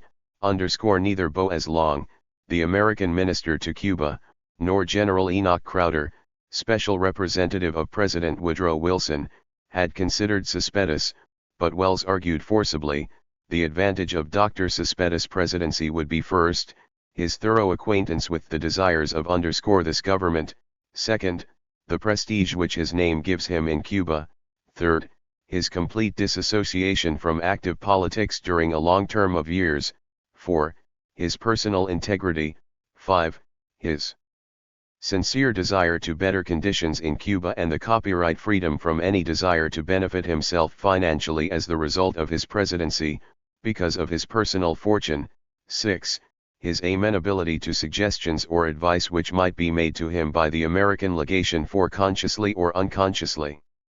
Wells began and ended his argument in Céspedes' behalf with the assumption that he would favor United States interests. While Wells served in Cuba, he suffered enormously because of charges that he put Céspedes in the presidential palace. He had 38. Tried to do so in 1921, but in the midst of his troubles, he denied this allegation. In a letter to Samuel Inman he declared, "I had no more to do with the selection of Dr. Céspedes as provisional president of Cuba than you did." From the very commencement of the mediation negotiations, the political leaders and public opinion in general were casting about for the name of some honest, high-minded, non-political Cuban who could serve as vice president of the Republic after amendment of the Constitution, and to whom the government could be turned over by General Machado. Céspedes had not been involved in Cuban politics for many years, and this absence from the political turmoil was also beneficial. Wells asserted that Céspedes' name had been mentioned in early June and that the candidate had gained the necessary support when members of Unidad Nacionalista formally presented his name in late July. After very little discussion, the other revolutionary segments involved in the mediation supported the nomination. When Machado fled, the same credentials were needed for the man who would serve as Secretary of State. Wells reiterated, "The Department of State and myself had absolutely no connection whatever with the selection of Dr. Céspedes, directly or indirectly, and I feel that, in justice to our policy in Cuba, in justice to the parties responsible for the selection of Dr. Céspedes, and in justice to the Secretary of State and myself, that misapprehension should be most decidedly corrected." Registered in spite of such denials, the ambassador gave Céspedes his warm support. He also had confidence in the new cabinet selections. With the exception of the ABC, the cabinet was drawn not from the revolutionary sectors but from the old school of politicians. 1 Registered Wells ignored the radicals, believing that the traditional leadership represented a new deal for Cuba. Other commentators echoed Wells's assessment of the cabinet for its honesty and personal integrity, but added that the leadership was as yet untested and had few forceful members. Machado had left the island, but the political system that he had constructed remained intact. 8 With the successful transfer of political power, Wells turned his attention to economic recovery. On the day Céspedes was sworn into office, the ambassador proposed that the new government should receive financial aid from the United States. The ambassador hoped that the Roosevelt administration could grant a small 39 loan to Cuba in order to pay the salary arrears of government workers. If this measure could not be taken, Wells wanted permission to negotiate with American bankers to accept a limited moratorium on the payment of the foreign debt. Not only the ambassador but others as well recognized the importance of economic aid and suggested solutions for these problems ranging from reductions in the United States sugar tariff to an outright loan or bond issue. 19 By August 20 the ambassador had formulated a definite program. As he pointed out, the Cuban treasury was empty, some government employees had not been paid for months, industry was practically at a standstill. Poverty and destitution exist throughout the Republic. 2 degrees If the United States did not act to rectify the situation, Wells felt that the Cuban government would have no alternative but to declare a moratorium on its foreign debt. He thought that the floating debt of Cuba, which amounted to about $45 million of which $10 to $15 million represented salary arrears, should be submitted to a claims commission for verification, and the United States should grant the Céspedes government an immediate loan to pay the legitimate salary arrears. The ambassador also suggested that the United States send a commission of technical experts to examine Cuban finances. This action would have a beneficial effect in that it would show that the United States was actively promoting economic improvement. Lastly, Wells wanted a new commercial treaty centering on a sugar quota to help revive the depressed industry. Wells's ambitious program was doomed to failure. The Treasury Department announced that it could not grant a loan, and Treasury officials doubted that the Reconstruction Finance Corporation could either. When the American Financial Commission issued a preliminary report, it could not formulate any constructive financial program either. By the beginning of September, Wells had demonstrated his desire to grant economic assistance to the Cespedes regime, but the urgency of his requests failed to stimulate his superiors to action. While Wells struggled with Cuban economic problems, he was dismayed to recognize the beginning of political fragmentation. The unifying force that had held the political factions together vanished when Machado fled. While still calling for the complete liquidation of the dictator's regime, each group simultaneously 40. turned to its own objectives. The lack of army discipline, agitation created by returning exiles, and the hostility of the students made for additional confusion. The ambassador hoped that the old Congress would remain in session, but since the congressmen feared vengeance, they went into hiding. Wells's insistence on the preservation of constitutional rule limited the force of the government's emergency proposals. How could the government act without any Congress? Wells reported sadly on August 24 that Cespedes would not be able to complete Machado's term, for stability and order could be assured only by holding early elections. 2 Despite Wells's pessimism, the Cuban government started to show signs of vitality. The arrival of American destroyers had a quieting effect, and the general strike showed signs of weakening. The looting and rioting were ebbing, for a military edict had banned parades and other demonstrations that could result in outbreaks of violence. On August 24 Cespedes moved boldly, repealing the constitutional changes that had been enacted under Machado in 1928. The decree restored the Constitution of 1901, which strongly reflected American influences, particularly in calling for individual rights and separation of powers. The Constitution provided for a president, elected to a 4-year term and limited to 2 terms, and for a vice president and a 2-chamber Congress. Besides restoring the old Constitution, Cespedes removed congressmen and Supreme Court justices who had taken office after May 20, 1929. He also announced that free and impartial general elections would be held on February 24, 1934, and that the new officials would be inaugurated on May 20. While these preparations were being carried out, Cespedes would rule as dictator for 9 months with the aid of a consultative commission. Activity now shifted to the formation of political parties and speculation over who would emerge as the next president. Wells commented optimistically that Cespedes had made an excellent decision which would ensure continued stability. For since Wells believed that conditions were improving, he recommended his own recall. As early as August 19, the Miami Herald reported that the ambassador would return to Washington and the Jefferson Caffrey would be his successor. On the same day, Wells recommended just such an action to the State Department. He did not foresee any political crisis, for the Cuban government had the confidence of the people. Cespedes had accepted a new electoral code based on McBain's reforms, which meant that Cuba would have a new constitutional regime sometime in 1934. Wells also felt that his position was becoming the subject of political controversy. 25 Since he had developed close friendships with the Cuban president and his cabinet, Wells reported that he was now daily being requested for decisions on all matters affecting the government of Cuba. He saw the possible implications of this dependence and did not want the growing opposition to unite against the American embassy for its alleged intervention. Wells stressed that the new ambassador should carefully avoid political involvement unless some emergency arose.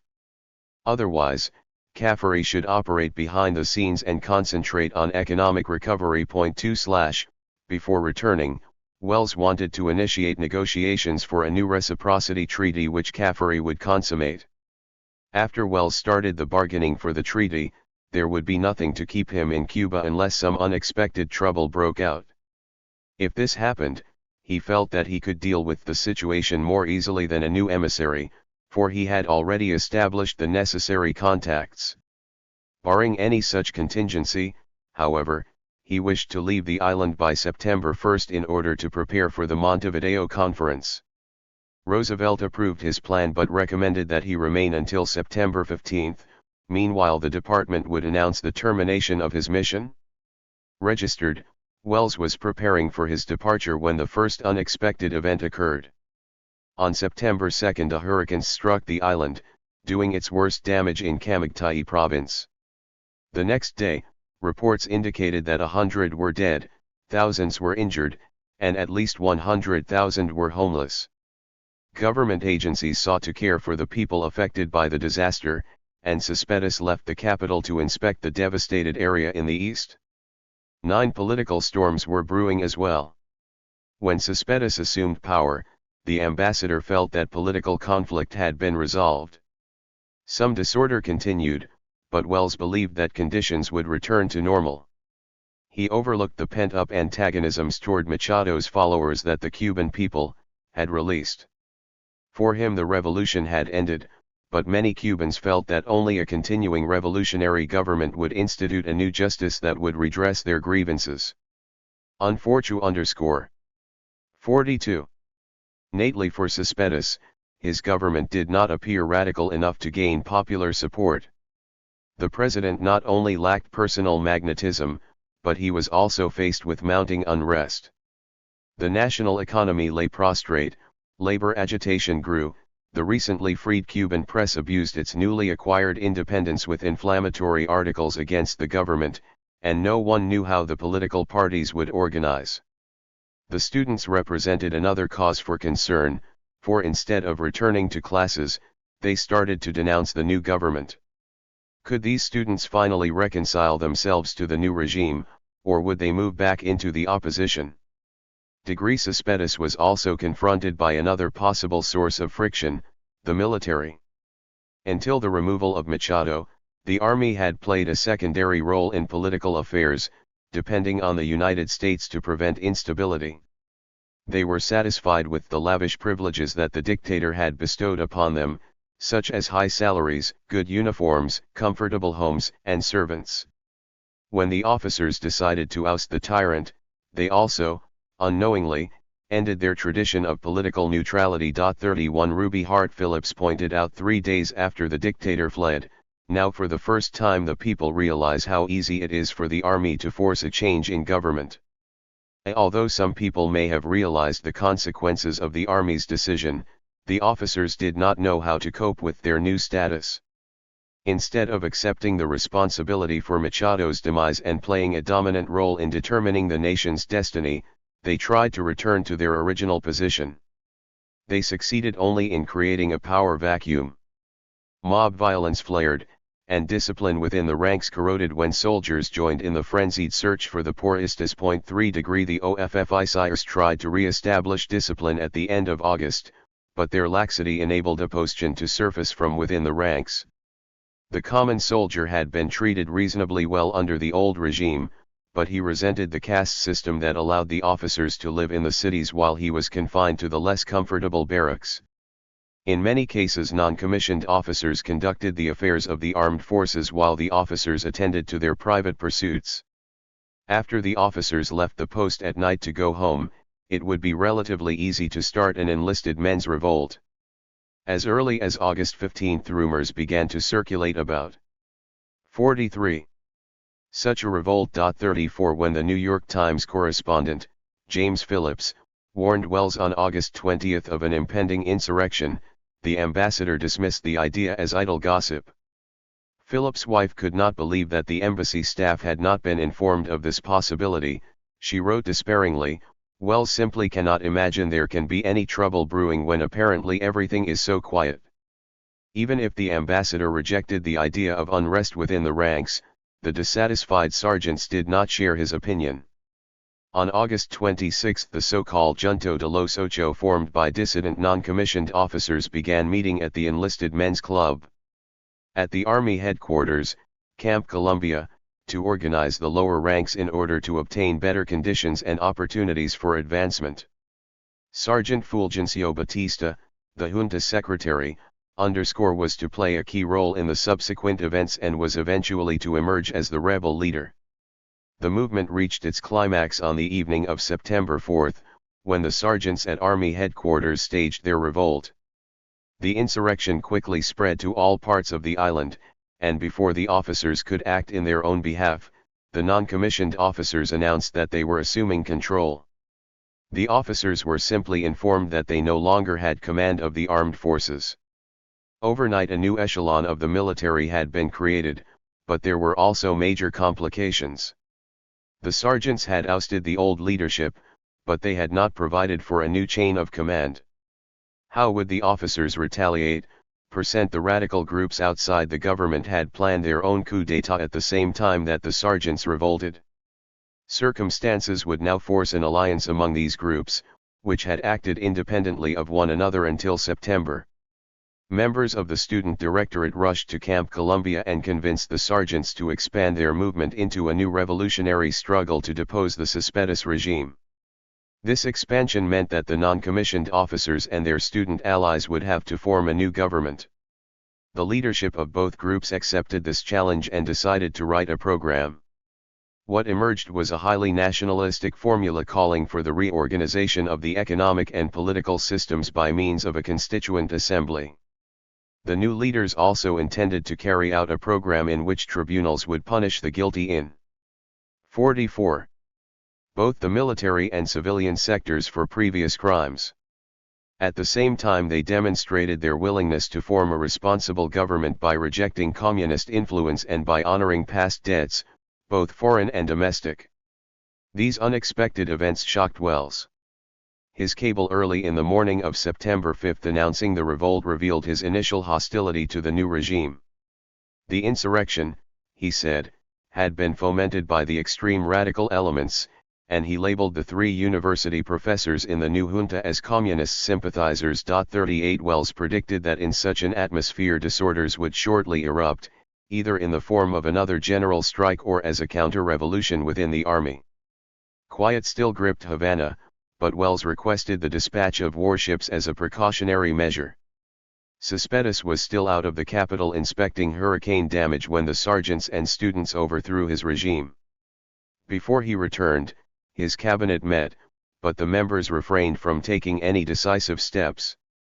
Cespedes learned of his removal only when he arrived in Havana on September 5. That afternoon he met with the cabinet to seek some means of staying in power, but in view of the close bond between the revolutionaries and the new military leadership, the members decided to tender their resignations. Cespedes then met with the insurrectionists and pleaded with them, claiming that he was as revolutionary as they were, but his arguments were useless. The revolutionary junta demanded his retirement.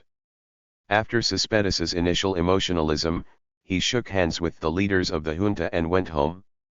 Wells reported these events to the State Department, stressing that he would try to prevent armed intervention, but pointing out that such a move might become necessary. The ambassador wanted the Latin American representatives to be informed of the precarious situation to prepare them for the possibility of intervention. Wells could not see any way for the new government to survive, for the leading political factions that had participated in the Cespedes government were adamantly opposed to the new leadership. *1 In the midst of this chaotic activity, Batista went to see Wells at the embassy to discuss the recognition question, but the ambassador refused to discuss the subject. He wanted to know what steps had 45 been taken to ensure stability, and he was not impressed with the sergeant's reply. According to Wells's report, he did not make any mention of intervention, but Batista's recollection was quite different, for he later wrote that the ambassador requested permission to land Marines so that they could protect American lives, homes, hotels, and companies. Batista refused to sanction any such violation of Cuban sovereignty, and the meeting ended with neither man achieving his goals. In any case, this first contact between Wells and a representative of the junta indicated the ambassador's antagonistic attitude toward the new government. Wells cherished the concept of constitutionality, and the new regime violated the very principle on which he based his mission. The sergeants' revolt not only altered the government's composition, but also marked the emergence of this new political personality, Fulgencio Batista y Zaldivar. Born on January 16, 1901 in the town of Baines in Orient Province, Batista represented the Cuban mestizo with his dark complexion, broad nose, and high cheekbones. His parents were guajiros, peasants of the countryside, where he lived until 1915, when his mother died. From that date Batista wandered from one job to another until April 1921 when he joined the army as a private. This decision was the turning point in his life. After 2 years in the service he determined to advance by learning typing and stenography. His study was rewarded, for in August 1928, Batista, now a corporal, passed an examination for Army sergeants and became a stenographer. By 1931 he had risen to full sergeant attached to the general headquarters at Camp Columbia, where he held the confidence of many officers in the Machado regime. In this position of trust, he had access to confidential documents, and as a member of the ABC, he provided information to the opposition. Once Machado had fled, Batista took an active role in organizing the non-commissioned officers. Although he did not act alone in the revolutionary plot, his persuasive oratory and pleasing personality placed him in charge of the new military establishment. Batista quickly compensated for what he lacked in formal education and refinement by using his political acumen, which made him the most important personality in Cuban politics for the next 11 years. *3 The alliance between the sergeants and the student directorate necessitated the formation of a new government. After the actual 46 revolt, 19 leaders met to determine an acceptable form of government while preparations for the election were being made. The conference resulted in the selection of a 5-man revolutionary junta whose members had not served in the previous administration. Ranging in age from 39 to 48, the members of the Pentarchy had not participated in the struggle for independence in 1898. Dr. Ramon Grau San Martin, a physician and popular professor at the University of Havana, was selected to head the Ministry of Public Instruction and Fine Arts and Health and Welfare. Sergio Carb, one of Cuba's leading journalists and publishers, was appointed to the Ministry of Interior, War, Navy, and Communications. José Irizarry, a well-known financial expert and professor at the university, became Minister of Public Works, Agriculture, and Commerce. Another professor and distinguished lawyer, Guillermo Portela, was selected to direct the Ministry of State and Justice. Lastly, Porfirio Franca, an economist and a leading figure in the business community, was appointed Minister of the Treasury. Although Batista did not become a cabinet member, he was chosen to lead the armed forces as its provisional commander-in-chief. Wells exaggerated when he said that the members of the new junta were radicals. Actually, they represented a highly nationalistic segment of Cuban society whose main fault was to oppose and later overthrow the government that Wells had molded. *4 In the late afternoon of September 5, Wells met with the political leaders of the deposed government. They felt that the only way to avoid prolonged intervention was to form a coalition government, but that to counteract the influence of the sergeants, the United States would have to land troops in Havana, Santiago de Cuba, and possibly 2 other posts. At the end of this conference, the ambassador spoke with Hull and asked for permission to land Marines in order to protect American lives and property. After conferring with Roosevelt, Hull told Wells that the president refused to sanction the use of troops unless the embassy were in physical danger. The secretary also argued against intervention because landing the small number of available Marines might provoke even greater turmoil, rather than leading to stability. Hull wanted Wells to make it clear to the new Cuban leaders that they would have to protect foreigners and the American embassy. Wells replied that the junta could not undertake such a commit. 47. Meant because no one in Cuba really knew who had power to make even the simplest decisions. *5 The following morning Wells and Hull continued their discussion of the situation. The ambassador admitted that Havana remained quiet, but his information from the interior showed serious disturbances. Hull reiterated that the ambassador must maintain a neutral position in the ensuing power struggle. The secretary believed that the Cuban problem centered on the Army's loyalty. Wells agreed and then brought up the question of recognition because the junta was demanding it. He recommended that the United States should not consider such a request, and Hull agreed to follow Wells's plan until the junta had demonstrated its ability to maintain order. Once this condition had been fulfilled, recognition would again be considered. Sent in the midst of this hectic activity, Wells momentarily gained the hopeful impression that the revolutionaries and the traditional leadership would form a coalition government. He had spoken with Grau early in the morning and believed that the Pentarchy would construct a new cabinet composed of all factions. As a result of this conference, the ambassador held a meeting with the Cespedes coalition and told the members that the United States would not intervene and that they should solve their own internal problems. Under these circumstances, the leading political factions agreed to support the junta in its program of conducting a constituent assembly and holding national elections. Wells saw some possibility of success in this movement, but he cautiously advised the State Department that the United States policy should be one of watchful waiting without any recognition until further developments. For the time being, the Cubans were to determine their own fate. 47 By evening Wells had dramatically altered his position. When Cespedes' Secretary of War, Horacio Ferrer, came to see him, he told Wells of his plan to seize one of Havana's fortresses and start a revolt against the Pentarchy in order to restore Cespedes. Ferrer hoped that the United States would actively support this counter-revolution by landing Marines until the ousted president could unite the nation behind his regime. Wells thanked Ferrer for advising him of the plot, but stated that the United States could not be a party to any such conspiracy.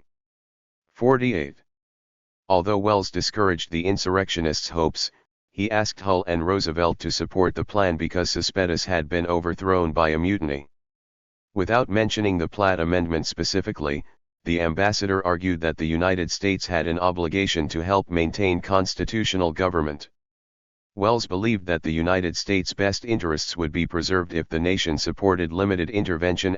Registered since other Latin American nations had been informed of the United States' position, the landing of such assistance would most decidedly be construed as well within the limits of the policy of the good neighbor which we have done our utmost to demonstrate in our relations with the Cuban people during the past 5 months. Wells felt that any action to restore the constitutional regime would thus be consistent with his concept of the good neighbor policy. The ambassador defended his position by pointing out that Cuba was tottering on the brink of disaster. Encouraged by the political ineptitude of the Pentarchy, the communist groups were increasing their hostile activity. He also reported that various members of the Cespedes government were being hunted by the radical groups, but had fled to safety. In the midst of the anarchy, the ambassador still hoped that Cespedes could regain his lost presidency. Wells told the department that all the political factions were meeting at the palace to discuss such a possibility, but the meeting ended in failure. The junta refused to surrender its control, and again Wells prophesied doom. The present government lacked both popular support and the ability to maintain order. Wells predicted that if Cespedes were not restored, a soldier-workman government would appear and rule until a general revolution overthrew it. In spite of Wells's gloomy description, Roosevelt and Hull refused to consider intervention. As Hull stated, they felt very strongly that any promise, implied or otherwise, relating to what the United States will do under any circumstances is impossible, that it would be regarded as a breach of neutrality, as favoring one faction out of many, as attempting to set up a government which would be regarded by the whole world, and especially throughout Latin America, as a creation and creature of the American government. 53 Although Wells was disappointed, he followed orders and stated, "I shall not under any conditions request the 49 landing of a single man unless I feel that American lives are in actual immediate danger." Despite this pledge, he continued to relay pessimistic accounts of the situation. Wells had been firmly rebuffed, but he doggedly pushed for the use of troops, arguing that the President and the Secretary of State had misinterpreted the existing state of affairs. The ambassador agreed that the United States should not take any action that could be interpreted as installing a Cuban government with United States military power, but he felt that an irresponsible group had deposed the legitimate government registered if suspicious were reinstated with the support of all the important political factions and of the United States. Roosevelt could not be charged with supporting any one faction, he would be lending friendly assistance at the request of the Cuban government presided over by an impartial president and supported by every element of importance in the republic. 5. Wells stressed that the United States would intervene only temporarily and that this action would be preferable to letting the island slide into anarchy and then having to intervene. 8. While threats of intervention pervaded the political atmosphere, the Pentarchy struggled desperately to avert such a disaster. Speaking for the junta, Grau stated that the Platt Amendment gives the United States the right to intervene only when any form of Cuban government proves unable to maintain peace and order, but it does not give the right to dictate what kind of government Cuba shall have. He hoped that Roosevelt would adhere to his interpretation. Other members of the junta also promised to maintain order and blamed alarmists for trying to provoke United States intervention. Even some Cuban who had originally supported Welles's mediation felt that intervention was unnecessary. They held that the ambassador had submitted exaggerated reports resulting in the presence of a large number of United States warships surrounding the island and making intervention possible. 4 Americans returning from Cuba on September 7 admitted that they had seen no danger to American lives during their visit. The Cuban historian Herminio Portal-Vila returned to Havana in the midst of the hurricane. Writing to James A. Robertson on September 10, 1933, Portal-Vila assessed the chaotic events from his vantage point. He felt that Mr. Wells' pride was very much hurt because his chosen government was overthrown, but the truth is that that government might have been the bridge for a permanent one, but not the permanent one itself. As far as the Pentarchy went, the membership had its strengths and weaknesses, but the Cuban historian asserted, I know them not to be communists. 61 While the junta was establishing control on the island, the Cuban ambassador to the United States, Manuel Marquez Sterling, was presenting the Pentarchy's position in Washington and assuring Caffery that the junta was not communist-oriented or supported. Not only were communists denied admittance into government circles, but the junta was also actively trying to suppress disturbances caused by the Communist Party. The government hoped that it could establish a new administration out of all the factions that had opposed Machado. In the interim, the junta was preserving order and also had the loyalty of the armed forces. Marquez Sterling asked Caffery what the United States wanted in return for recognition, but the Assistant Secretary refrained from setting any conditions, asserting only that stability and order had to be maintained. Registered as the diplomatic maneuvering in Washington and Havana intensified, the United States appeared to be on the verge of landing troops. Within 3 days of Welles's initial call for ships on September 5, a protective squadron had encircled the island, consisting of 30 warships which ranged from a battleship to Coast Guard cutters. In addition to this naval cordon, a detachment of some 1,000 Marines was being assembled at Quantico, Virginia, for possible overseas duty. The military situation was further complicated when it was announced that Secretary of the Navy Claude Swanson was going to visit Welles. Although the Secretary's trip had been planned before the revolt, Swanson's announcement of a casual social call did not seem plausible. He arrived in Havana Harbor on September 9, talked with Welles aboard ship registered, and left 2 hours later while crowds lined the docks and radicals yelled, "Don't welcome the American ships. They are coming to kill Cubans." 64 These remarks contrasted strongly with the cheers that had greeted American ships when Machado was ousted. Registered Roosevelt began to exercise his own brand of diplomacy in the midst of the new crisis.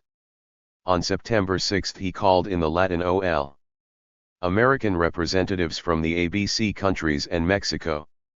He told them that he had sent ships to Cuba solely to protect American lives and had not contemplated intervention, hoping that the Cubans could solve their own domestic problems. At the end of the conference, the president promised to keep the 4 Latin American countries informed of any change in policy. While Roosevelt held his meeting, the chief of the Division of Latin American Affairs, Edwin Wilson, spoke with representatives of 10 other Latin American nations. Hull tried to explain the American position with the statement that although the United States did not wish to intervene, it had a responsibility under the Platt Amendment registered. These responsibilities were just what Latin Americans feared. Foreign Minister Puig and Ambassador Daniels agreed that any intervention would damage inter-American relations and impair any constructive results that might be accomplished at Montevideo. Daniels suggested to Roosevelt and Hull that if conditions grew worse, the ABC nations, Mexico and Peru, should be asked to cooperate in finding a solution for Cuban instability. Puig was working for such an accord, but Argentina refused to condone any kind of intervention. Seeing the staunch position of Argentina, other Latin American states would not participate in any settlement, because they too might be accused of intervention. Registered 7 Hull spoke to Daniels by phone on September 9, declaring that the United States was doing everything possible to prevent intervention. The last thing on earth we want to do is intervene. 68 Hull was expressing not only his own view, but also the consensus of the administration as set forth at a cabinet meeting the previous day. Before the meeting, Roosevelt spoke with Secretary of the Interior Harold Ickes about ordering all ships lying off Cuba not to land Marines for the sole purpose of protecting private property. Registered. Roosevelt had already taken the precaution of issuing a directive that troops would be landed only to protect lives, and then, the use of guns or small arms is to be avoided except as last resort and only if you are definitely fired upon first. The issue was then brought up at the cabinet meeting, where the discussion was long and tense.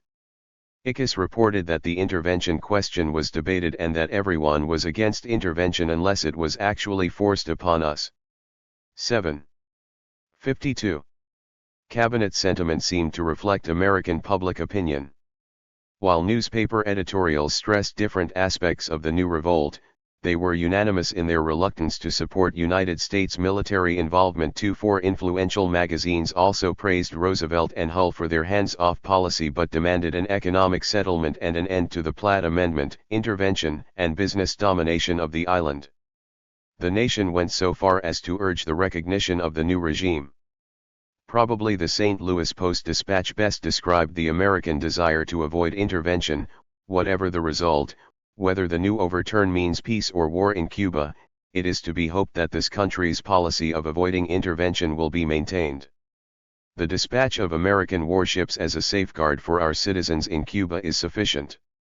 If Cuba cannot remain united after expelling the tyrant, violence may be renewed there, but violence, perhaps to greater degree, would follow our landing of troops. If she can attain unity under wise leadership, Cuba has an opportunity to walk alone, and it cannot be improved by foreign intervention. 4. Wells still maintained his contrary stance in spite of the widespread opposition, in both United States and Latin American opinion, to armed intervention. Both his ideas and his diplomatic skill had been subjected to great strains since his arrival in Cuba. The ambassador had originally been sent to the island to halt its growing political anarchy and at the same time to avoid any possibility of intervention. Machado's flight signaled the successful completion of Wells's initial assignment. The ambassador then started to construct a political and economic base for permanent stability and order. First, he played a dominant role in the selection of the provisional government, then he actively encouraged the United States to lend economic assistance. During the short span of the Cespedes regime, Wells not only saved the United States from military intervention but also preserved his most cherished principle of constitutionality. Wells worked diligently for the permanence of the new regime, but he ignored the social discontent caused by the political and 53. Economic stagnation of the Machado era.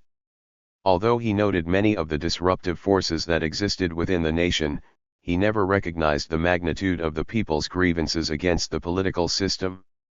While the ambassador endeavored to preserve order, the malcontents demanded a genuine social revolution based on their desire to promote Cuban nationalism.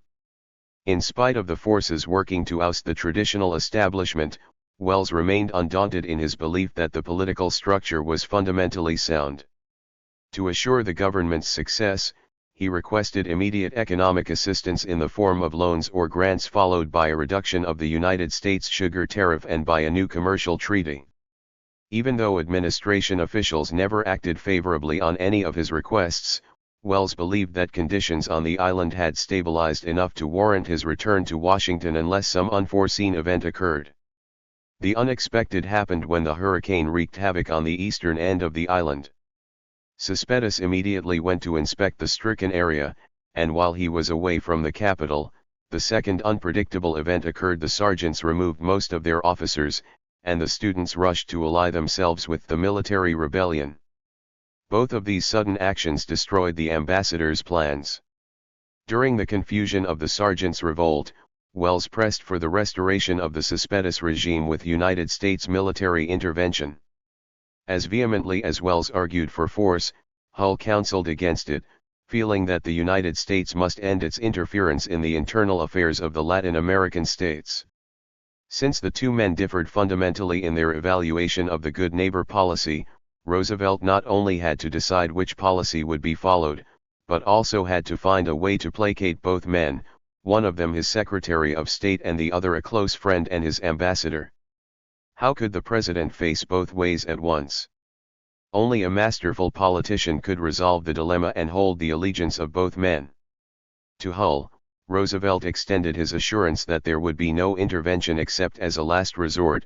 To underscore Wells, he announced his complete faith in the ambassador's ability, sent warships to surround the island, and followed the ambassador's advice to withhold recognition of the junta. Roosevelt walked the narrow path between outright intervention and strict 04 neutrality. While neither Hull or Wells approved of the entire position, both men seemed satisfied. At the same time, their feelings were not hurt and their loyalty had been preserved. The conflict over policy and the ensuing results had far wider ramifications. Roosevelt was not only responding to the wishes of Hull and Wells, but also listening to the plea of his longtime friend, Ambassador to Mexico Josephus Daniels, to Latin Americans opposed to intervention, and to public opinion in the United States, which was hostile to any foreign involvement.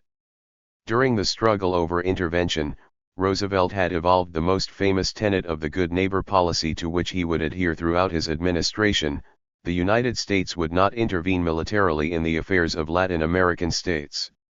Grau and Wells, 00. The tragedy of defeat. While the Roosevelt administration searched for a consistent Cuban policy, the revolutionary junta faced its own internal dilemma.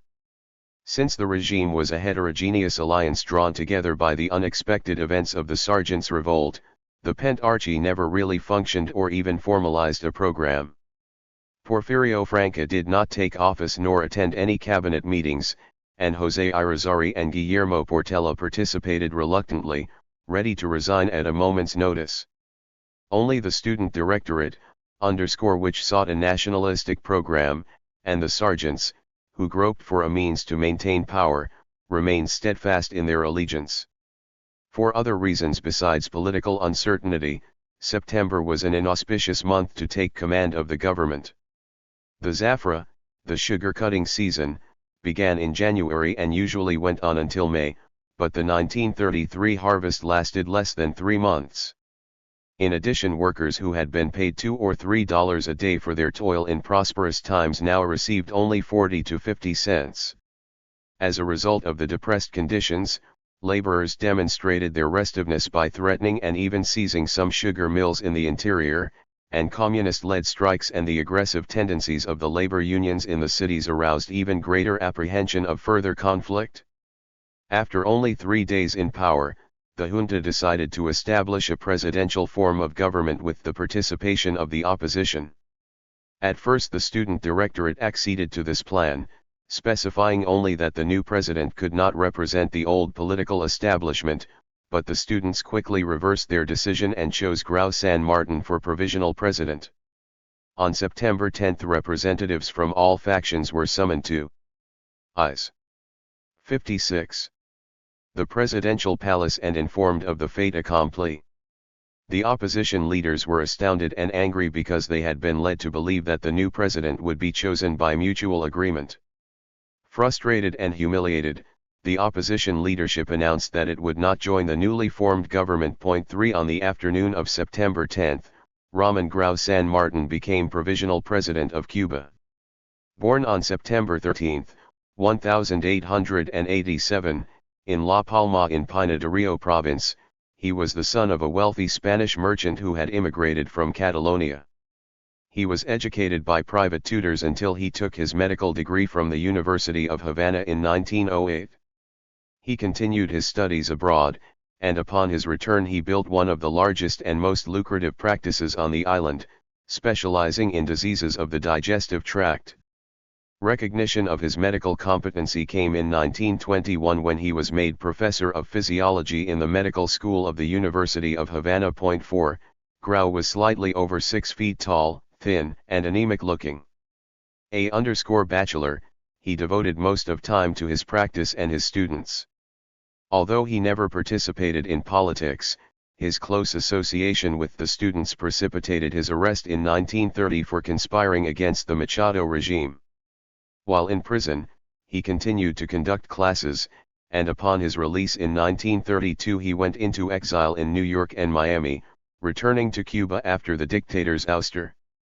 When he received his appointment to the Pentarchy and later to the presidency, there was no doubt that the students had selected him. A cheering crowd assembled for the inauguration, but not diplomatic representatives attended the ceremony. All were waiting to see how the United States would respond. Registered Portal Vila watched the inauguration and reported that Grau assumed the presidency so that he could form a cabinet acceptable to the United States, but this political move did not meet with a positive response.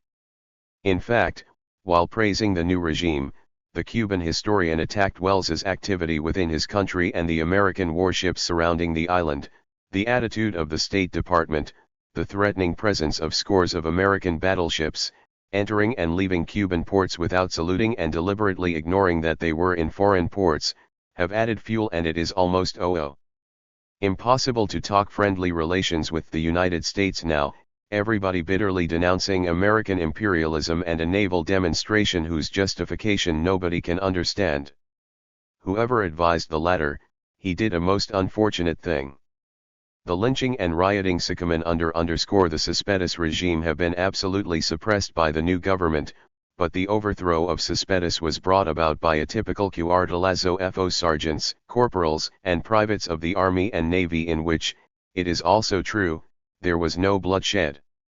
Students, intellectuals, professors, and so forth joined that movement. 6 Under this cloud of uncertainty, Grau assumed office and tried to restore a semblance of stability. The new president was fortunate in his first cabinet selections. José Barcan, a public accountant noted for his honesty, became Secretary of the Treasury. Carlos Finlay, son of the famous Cuban physician who assisted in finding the cause of yellow fever, was appointed Secretary of Sanitation. Eduardo Chibas, father of the student leader, was chosen Secretary of Public Works, and Antonio Guterres was appointed Secretary of Government. While 5 men still held supreme authority in the government, Grau and Guterres emerged as the dominant personalities. Raised in a middle-class Cuban family, Antonio Guterres Holmes was born in 1906 to a Cuban father and an American mother. He was a tall man, excessively thin and somewhat stooped, and his reddish-brown hair and freckles were decidedly unusual for a Cuban. He studied pharmacy at the university until 1928, when he was expelled for his activities in the student directorate. He then traveled throughout the island as a sales agent for medical products, but his job did not satisfy his hatred for the dictator. In 1932 he led an attack on the military barracks in San Luis, Oriente Province. The attack failed, and Guterres was sentenced to prison. When Machado proclaimed the amnesty in 1933, Guterres was freed. After the September revolt, he rushed from the interior to the capital, where he became involved in the ensuing power struggle. 8 At the age of 27, Guterres became the most radical and powerful cabinet member, drawing his support from leftist sympathizers. He spoke infrequently, but he was decisive where 8 Grau hesitated. He was fervently nationalistic and thought that economic imperialism was the cause of Cuba's problems. With such a viewpoint, he was a continual source of anxiety to foreigners, especially Americans, and opponents called him everything from a communist to a dope fiend. After the inauguration, Wells commented on the government's chances of success, stating that the presidential form of government had replaced the pentarchy because of the antipathy toward the junta and the expectation that centralized control would bring United States recognition. The envoy felt that this decision signaled a return toward normal conditions and also commented that he did not see any counter-revolutionary movement threatening the new regime. He believed that within a few days he would know better the government's chances for survival. This prompt assessment was crucial, for as the ambassador pointed out, no Cuban government could survive for a protracted period without foreign recognition. If the regime could attract public support, maintain order, collect taxes, and appoint responsible officials, he suggested that the State Department consult with the Latin American nations about recognition. 10. Nevertheless, a pessimistic note crept into Wells's analysis. He thought that the students and other radical groups still dominated the government and pointed out that the new regime had done little to quell the anarchical conditions in the interior. In addition to these unfavorable signs, the government had placed restrictions on the press as severe as those that had been in effect under Machado, but it had not stopped agitators from attacking the American embassy for its refusal to grant immediate recognition. Besides these internal weaknesses, the ambassador also saw signs of external hostility. When Batista was promoted on September 8 to the rank of colonel and permanent army chief of staff, the ex-officers lashed out against the appointment of a non-commissioned officer to the commanding role. Another source of friction was the political opposition. Although the Cespedes coalition had not refused to support the Grau regime, Wells did not believe that its leadership would accept the new government. Under these conditions, the ambassador did not see how Grau could fulfill the requirements for recognition. 14. The day after the inauguration, the Roosevelt administration announced that it would recognize any government that showed 59. The ability to maintain order and stability and had the support of the Cuban people. The opposition quickly illustrated how difficult these requirements would be to satisfy when it refused to support the existing regime. As a result of this refusal and because of the inability of the new regime to govern effectively, Wells recommended that recognition be withheld because conclusive evidence has now been presented to my satisfaction that the existing regime represents only the students, a few radical agitators and a small number of insignificant radical groups which have no political importance or following whatever 1%. The ambassador not only recommended this action but also thought that the United States should refrain from publishing a favorable sugar quota because any such move might be interpreted as support for the regime. Wells thought that only one course of action was available, to continue watching Cuban developments and to allow him to remain on the island past his scheduled departure on September 15. Recognizing his experience and contacts, Hull announced that Wells would remain indefinitely at his post. 14 Even though the United States reaffirmed its non-recognition policy, the Roosevelt cabinet disapproved the use of American troops, and in a radio broadcast on September 16, Caffery also stressed that the State Department opposed armed intervention. This official sentiment against the application of force did not materially aid the Cuban government's prospects for the coveted recognition. On September 17, when Grau requested recognition, Wells replied that the United States could not recognize his regime because it did not have the majority's support. 16 After Grau left, Wells remarked that Grau was an impractical and visionary leader. The envoy saw little hope of success from a government controlled by him and by the students. Wells now proposed a coalition government as the only conceivable way out of the political impasse. He no longer mentioned any possibility of intervention or of Cespedes's return to the presidency. 8 Writing on September 18, Wells warned the opposition that the United States would not impose any solution. He now vigorously argued against armed involvement even if United States property were damaged. By intervention we not only would seriously jeopardize our continental interests but we also would once more give the 60 Cuban people and particularly the Cuban leaders to understand that they do not have to assume the responsibility for their lack of patriotism or lack of vision, and that the United States government stands always ready to repair the damage which they themselves cause their own country. It is my sincere belief that Cuba can never become a self-governing republic so long as this feeling persists. 19. Wells was not only expressing his opinion, he was also echoing the administration's stance. Hull confided to Norman Davis that I am sitting up with the Cuban situation almost day and night in an effort to keep out. I have some hope that we may succeed. 2 degrees. A few days later, Roosevelt's trusted secretary, Lewis Howe, wrote to a well-known Latin American expert in the United States, John Barrett, telling him, "You may be assured that intervention is not contemplated. The administration desires only that there be a stable Cuban government, capable of maintaining peace, law, and order throughout the republic." After the Roosevelt administration announced its policy, the Cuban political factions responded. On September 11 the most prominent political parties declared their repugnance toward the new regime and openly called for a coalition government. During the remainder of the month, all factions supported the idea of compromise, but none could present an acceptable plan, for each demanded supremacy over the others. The fundamental and historical distrust among the opposing political parties inhibited every proposal that was suggested. 2.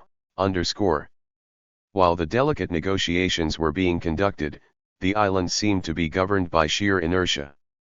People refused to pay their taxes, so no money came into the treasury. Laborers were still seizing sugar mills, communists were demonstrating, serious rioting had broken out in Santiago de Cuba, and the government's military forces squelched 2 armed revolts. Anchored in the harbors and lying just over the horizon, United States warships witnessed the havoc silently, while Grau's adherents used the presence of these ships to excite nationalism and anti-Yankee feeling. In spite of all the internal and external dissension, Grau decided to act. First, he declared the Constitution of 1901 inoperative and announced that he would govern by decree. Then he decided that 6 elections for delegates to a new constitutional convention would be held in April 1934. Along with his political actions, Grau moved to ameliorate the plight of the workers, declaring that all laborers in industrial and commercial establishments would work no longer than 8 hours a day. This reform met with general approval, but the president later initiated another law which aroused the objections of regional medical societies because it compelled their members to join one national federation. 4 In the midst of apparent chaos, life went on as usual for most people. Tourist travel continued and even seemed to be stimulated by the unstable conditions. On September 22, 2 New Yorkers reported that Havana appeared gay, and some Californians commented that after hearing all the talk of revolution, they found the city tranquil. The Miami Herald commented, "If you wish to visit Cuba, go ahead. You may not see an uprising, but you should have a good time and be just as safe as when motoring or crossing a street in the United States." 2 While inquisitive tourists looked for excitement in Havana, Grau's internal troubles increased immeasurably. On September 8 approximately 500 disgruntled officers who had been driven from their positions by the sergeant's revolt moved into the exclusive, modern, American-owned Hotel Nacional. Wells, who had taken a suite there after the lease on his house had expired, predicted hopefully that the soldiers would probably not attack. The same evening, however, Batista ordered the premises searched for weapons. Since many civilians were living in the hotel, Wells acted to avoid a conflict. He talked with the commanding non-commissioned officer, Sergeant Diaz, about delaying the search, suggesting that he use his discretion and ask that the order be rescinded. Since the sergeant did not understand the term discretion, Wells patiently explained its meaning. While the non-commissioned officer returned to headquarters for new orders, Wells and Adolph Burley sat in the middle of the hotel lobby. The officers were on one side and the soldiers on the other, both prepared for combat. The sergeant came back in a few hours, and the troops withdrew to positions surrounding the Hotel. 76 After the Revolutionary Army had encircled the hotel, Horacio Ferrer, speaking in behalf of the officers, again asked Wells to land American troops in order to restore the legitimate president, but this time the ambassador refused to consider any such scheme. 62. Even though Wells refused to support them, on September 12 the officers stubbornly announced their hope that Cespedes would declare himself the legitimate ruler. 2 Cespedes also declined to cooperate, however, stating that he would not be a puppet in a comic opera revolution which would result in music played by machine guns. 28 Despite his refusal, the officers still agitated for Grau's removal on the grounds that his regime was illegal and communistic. During the remainder of September the two warring factions stood their ground, each charging the other with disloyalty. The rhetorical contest between the two antagonistic forces ended abruptly just before dawn on the morning of October 2 when someone fired a shot. Unfortunately for the bystanders, no advance warning had been given, and civilians were trapped in the line of fire. The battle raged for 11 hours, while the diplomatic corps worked to stop the needless bloodshed. Even though the diplomats' pleas went unheeded, the officers finally surrendered, hopelessly outnumbered. They had killed over 100 soldiers and wounded an additional 200, while losing 14 dead and 17 injured. One other casualty complicated the death toll. Robert G. Lotpeach, a United States citizen and manager for Swift and Company in Cuba, was killed by a stray bullet while watching the battle from the top of a building. Following the battle on October 3, Hull announced that the United States would not alter its hands-off policy, regardless of the Americans' accidental death. After the secretary made his statement, the Miami Herald and the Baltimore Sun commended the State Department for its restraint. Josephus Daniels also wrote Hull complimenting not only the department but also the Cuban government for its patience.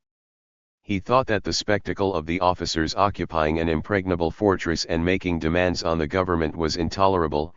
It seems to me that the Grau San Martin government has shown remarkable patience in dealing with the situation. It is to be hoped that now the festering sore is opened, the same result may follow as when a surgeon lances a throbbing boil.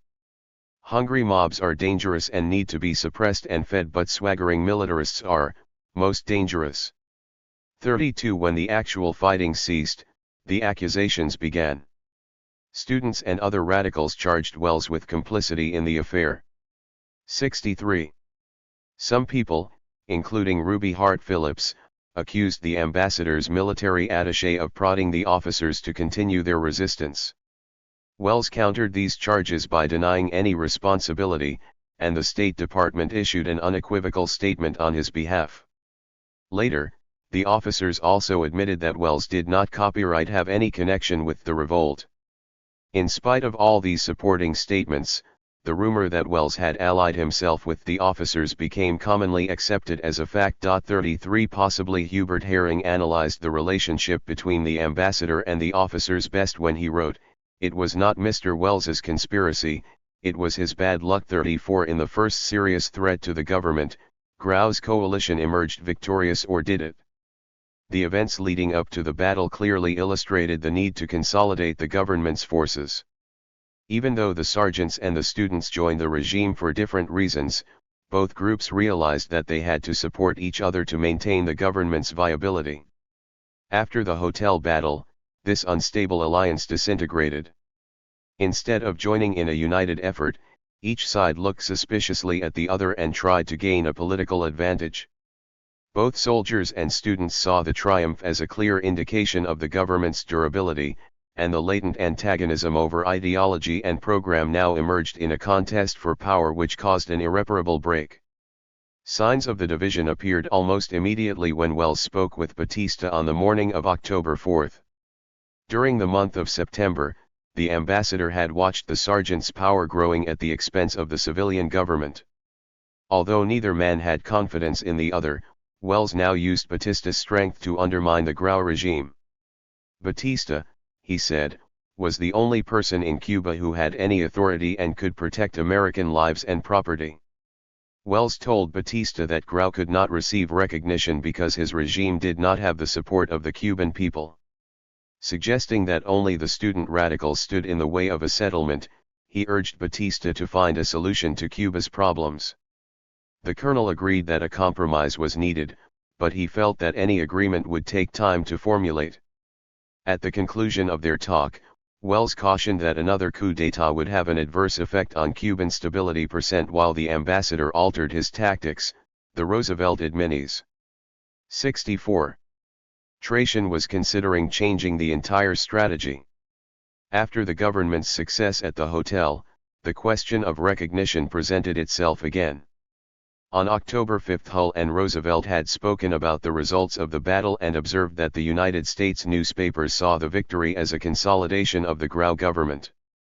Even though Hull admitted that disorder existed, he was still contemplating the possibility of recognition. Wells adamantly opposed such a move, explaining that the administration had misinterpreted the events.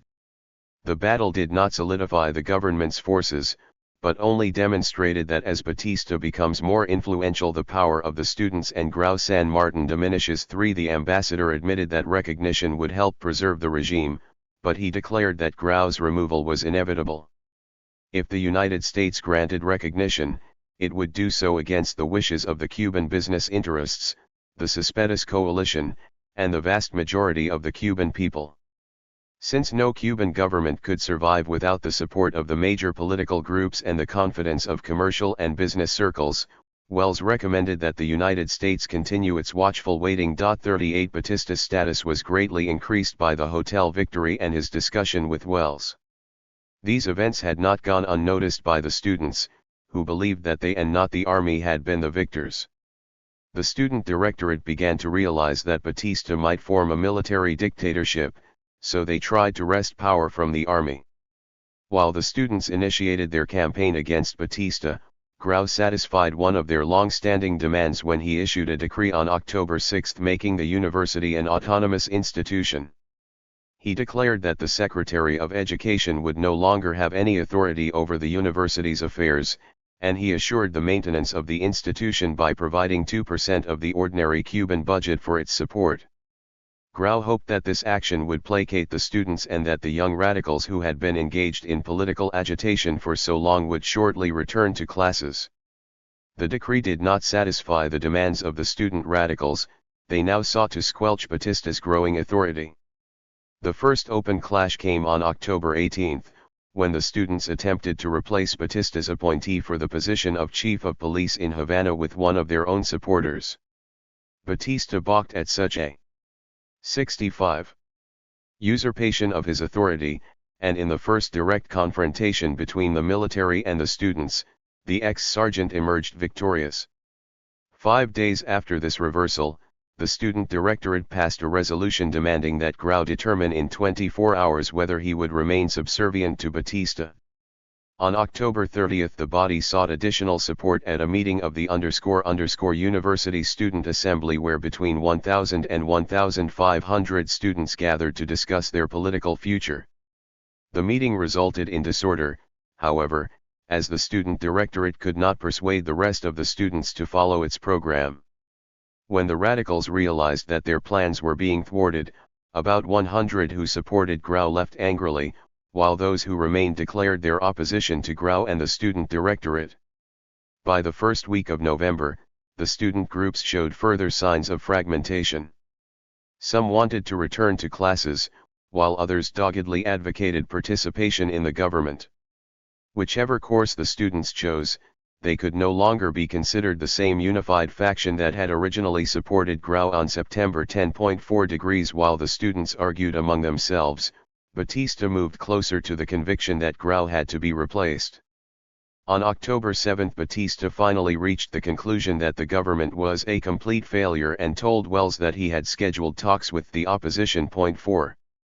While these discussions were being arranged, the army leader informed the ambassador that he was trying to force the students to return to classes and was also dealing with the agitators in the countryside while protecting American sugar plantations. *2. Wells had some hope for the success of these talks until Carlos Finlay returned from a trip to Washington on October 9. The secretary had gone to the United States to seek recognition and had discussed the question with Caffery on September 28. Somehow Finlay gained the impression that if the regime incorporated 3 opposition members in the cabinet, the United States would grant the desired recognition. Although Caffery denied any such commitment, Finlay's announcement inhibited the movement toward compromise.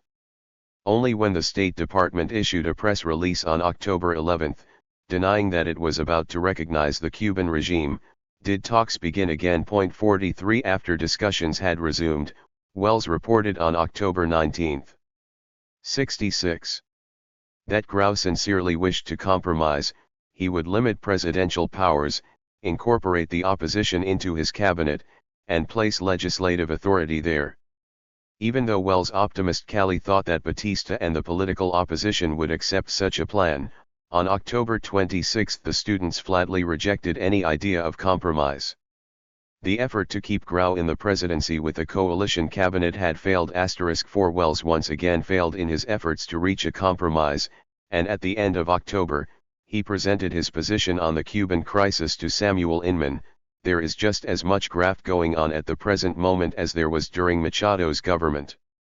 With a few exceptions, the members of the student directorate themselves are profiting at the expense of the public purse and are likewise profiting from concessions which their recent position of influence has made it possible for them to get in on. The chief activity of most of the students has been confined to ousting civil employees and replacing them with their own relatives or friends, and the result of this pastime is that, at the moment, there is no department of the government that is able even to attempt to function. Wells believed that there were honest and patriotic Cubans, but he thought that except for 3 cabinet members in Grau's government, the present regime was composed either of self-seeking, small-caliber politicians, or of fuzzy-minded theorists who have neither the training, the experience, nor the capacity to govern. This harsh assessment of the regime's honesty and ability complemented the ambassador's reason for maintaining a non-recognition policy, which was based on my firm belief that so long as the permanent treaty between the United States and Cuba exists, just so long and probably long afterwards, recognition by the United States of any Cuban government gives that government a tremendous moral and financial support, and that, should that support be given by us to a government which has been patently a government of a scant minority, we would be making it difficult, if not impossible, for the Cuban people to determine 67. Freely the government by which they desire to be governed. The present regime has never been supported by any political party, by any of the recognized revolutionary sectors, or by the neutral mass of the people, let alone the merchant and business classes. It has never been supported by a majority of the university professors, and it is not supported today by more than an infinitely small minority of the university students. If we had recognized it, the concession seekers, and among them many Americans, who were flocking around it would have at once made available money on a considerable scale, and the attempt of the Cuban people to shake off this administration would have long been postponed, although inevitable, and in the meantime economic ruin and actual starvation would have been the result. I believe that we owe it to the Cuban people not to assist in saddling upon them for an indefinite period a government which every responsible element in the country violently opposed, and which is opposed today by the laboring classes and by the farmers, as well as by the political parties and by the business interests. Wells hoped that he was following the correct policy, which was based on justice, on a real appreciation of democracy, and should, in the long run, promote understanding and sympathy between the two peoples.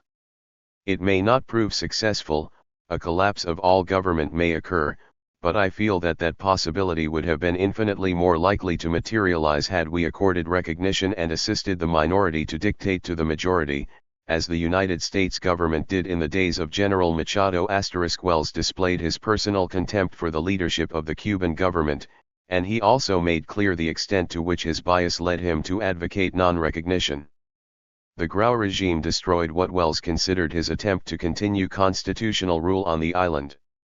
Instead of searching for the causes that had brought Grau to power and kept him there, Wells preferred simply to see a corrupt, inefficient government that had few supporters. He, therefore, recommended non-recognition because he believed that recognition would give Grau undeserved prestige and support. The ambassador was certain the student soldier. 68. Regime would not survive, and he felt that the United States should not assist a minority government. Yet Wells had no way of comparing the Grau and Machado administrations. He did not have enough information to judge the integrity of the present office holders. He certainly underestimated Grau's civilian support and failed to mention his military backing. Although he used rational diplomatic jargon, Wells was really giving his self-righteous assessment of a government that he personally abhorred. His disapproval of the Grau regime distorted the purpose of his mission, which was to restore peaceful conditions. Instead, he adhered steadfastly to the policy of non-recognition, which promoted continued anarchy and ultimately led to what Wells realized had to occur, another revolt. While Wells belittled the Grau regime, Batista held his own political discussions with Carlos Mendieta as another possible replacement for Grau. Batista indicated that the students' intransigence had forced his action. On the same day that the students rejected Grau's proposal, the opposition offered to support Mendieta for the presidency. Even with the support of the antagonistic forces, Mendieta vacillated because of Batista's growing power and underscored the student directorate's hostility. He also knew that he would only be provisional president, and his party wanted him to run for the full presidential term in the general elections. His indecision created a paradox for the opposition. Although it vigorously objected to the existing regime, its chosen replacement refused to assume the burdens of the presidency. 6 Increasing turmoil complicated the political negotiations.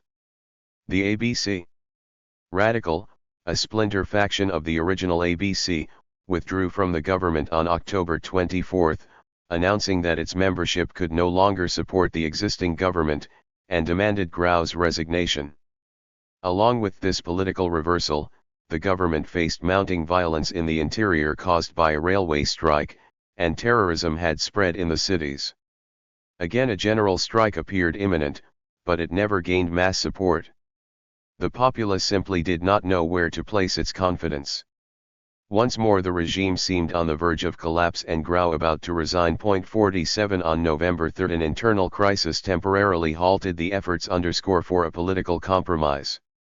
The president summoned Batista to the palace, but the army leader refused to come, insisting that he and 69.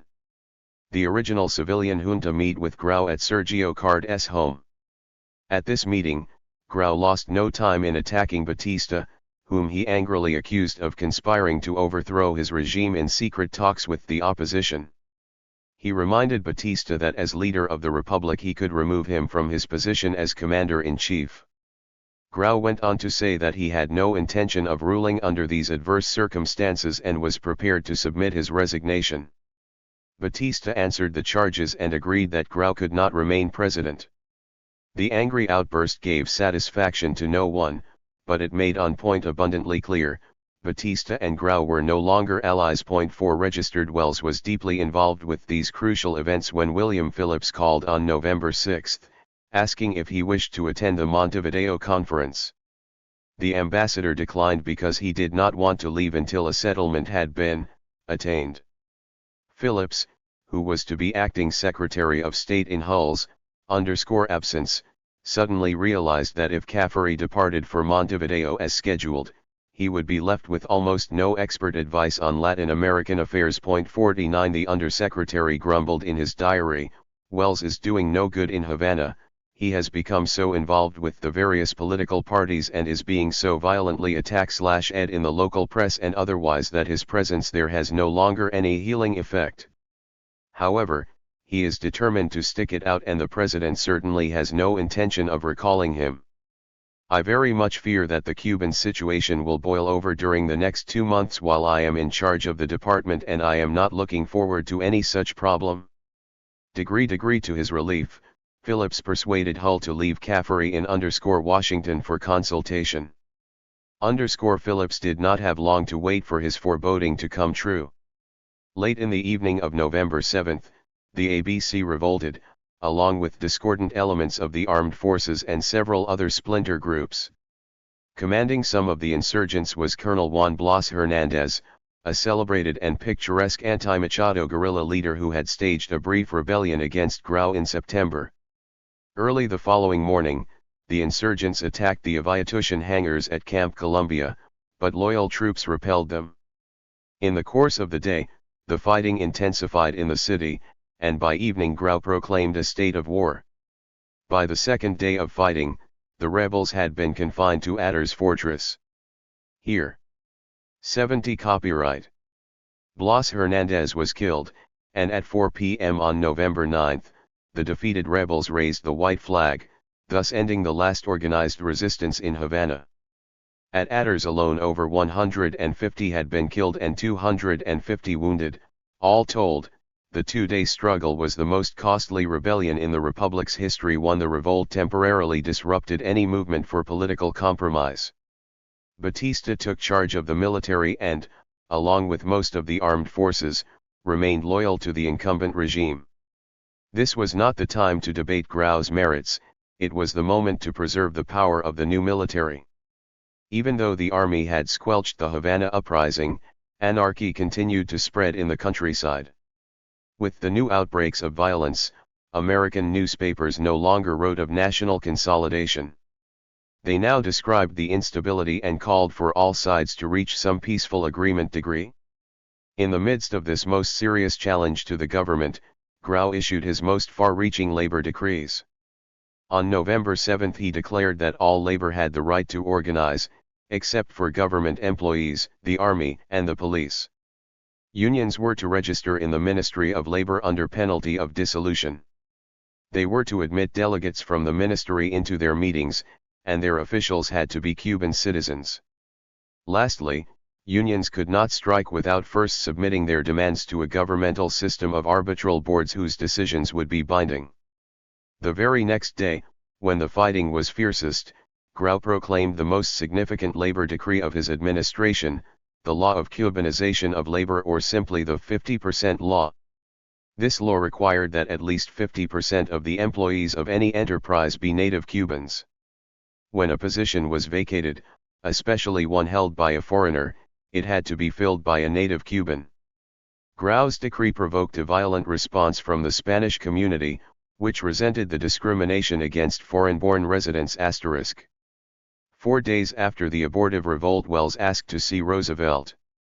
Since he was then being violently attacked by the students for alleged participation in the November revolt, the ambassador suggested that, in order to allay any suspicion that he was being recalled, an announcement would be made that he was returning at his own request. Next day Phillips spoke with the president, who hesitated momentarily for fear that Wells's return would be interpreted as his removal, but he agreed to a meeting at his retreat. 71. In Warm Springs, Georgia.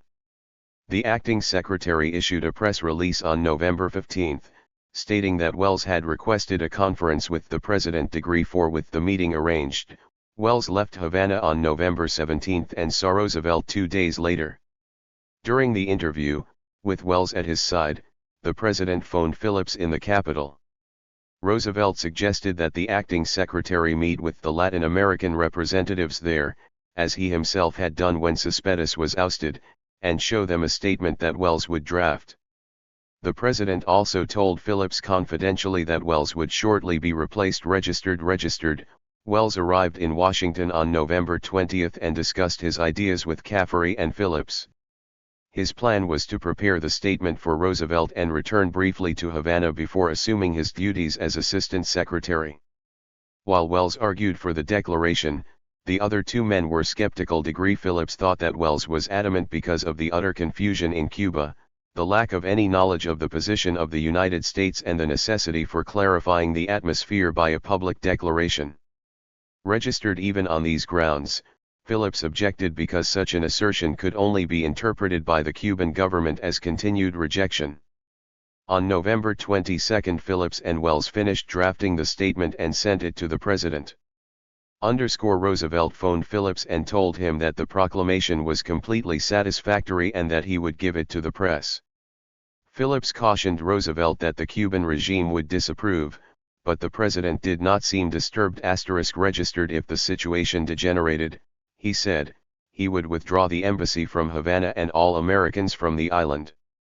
Roosevelt released the statement the following day, announcing that the United States had not recognized Grau because he did not represent the Cuban majority. Although the United States wished to extend the benefits of the good neighbor policy to Cuba, no action could be taken until the island had a provisional government that had the support of the people and demonstrated stability. The president emphasized that the United States was not supporting any special political faction in Cuba but would recognize any government that met the stated prerequisites. He added that Wells would return to Havana but that Caffery would shortly replace him as the president's special representative registered degree. 2. During Wells's 12-day absence, the Cubans speculated about his meeting with Roosevelt. When the president announced that Wells would definitely leave, the students were jubilant, feeling that they had forced Wells's departure. The opposition expressed its shock at Wells's recall, but the Cespedes coalition was elated Roosevelt's decision not to recognize Grau. While both sides claimed his trip as a victory, Wells left for Havana by plane on November 27 and resumed his post 2 days later. Registered 1 Minor disturbances broke out on the island while Wells was in the United States, but revolutionary activity seemed to be subsiding. During this quiet period, the Uruguayan minister to Cuba, Benjamin Fernandez de Medina, initiated another movement for compromise. Since Wells's departure he had been acting as a self-appointed mediator with Grau's consent. 2 days before the American envoy returned, Fernandez de Medina optimistically announced that he had a conciliatory program that he felt most of the opposition would support. The general plan was similar to that presented in September, keeping Grau in the presidency with cabinet participation by the opposition and security for the new military organization registered. While the Uruguayan minister was conducting his mediation, Wells went to see Grau at his urgent request. The feud between the two men had come into the open. Grau was bitter over Wells's refusal to recognize his regime, and Wells was disgusted by Grau's inability to reach a political compromise and his attempts to have Wells replaced as ambassador. The two antagonists discussed the situation, but the widening gulf between them made the meeting futile. Copyright 3. After the meeting, Wells reported that Grau was under the influence of the worst elements in his government and would not accept any compromise unless it was imposed upon him. The ambassador then expressed his frustration and his resentment for the man and the regime which had denied him a triumphant return to Washington. Between the individuals in the government who are seeking to create a frankly communistic government in Cuba and those who are solely in the government for the profits they can obtain, both of which elements have the upper hand and are working together, Grau remains the figurehead he has been from the beginning. 64. Once more a crisis arose to interrupt the delicate political maneuvering. About 800 employees of the American 73 owned Compañía Cubana de Electricidad had formed a union in August 1933 and asked for recognition. When their request was repeatedly ignored, the workers decided to strike unless 42 demands were immediately granted. Besides the strike threat, the company had other problems because of its past relations with Machado. Before his election he had helped to develop and extend the company's holdings, and under his regime the company had gained a virtual monopoly on the island's electricity. Consumers had agitated for lower rates, but the dictator refused to listen to their protestations that the company's rates were approximately twice what was then being charged in American cities. After Machado's removal, the company was naturally a target for reprisals and reform. To counteract both the workers' strike and the consumers' hostility, the company asked for government mediation to help resolve the impending strike. It also offered to make a 20% reduction in its residential and commercial rates. Registered on December 6, Grau answered the company's proposition by demanding a reduction of approximately 45% in all rates, plus other service compensations. 6 The company protested, and Phillips feared that the Cubans intended to nationalize it. He commented wearily that the Cuban situation has begun to boil over again. In fact, it has never ceased boiling. 6 Only Batista's intercession on December 8 prevented a direct confrontation. He ordered the company, the union, and the government to study the demands for a week before taking any further action. Although the immediate threat to the company had been averted, no solution had been found. Registered Wells made a last desperate effort to seek a political compromise that might restore stability. He was reluctant to make any definite plans for his return, believing that the political impasse would be settled by December 12. If there were no settlement by then, he would return immediately to the United States. If some solution were found, he wanted to remain until just before Caffery's arrival.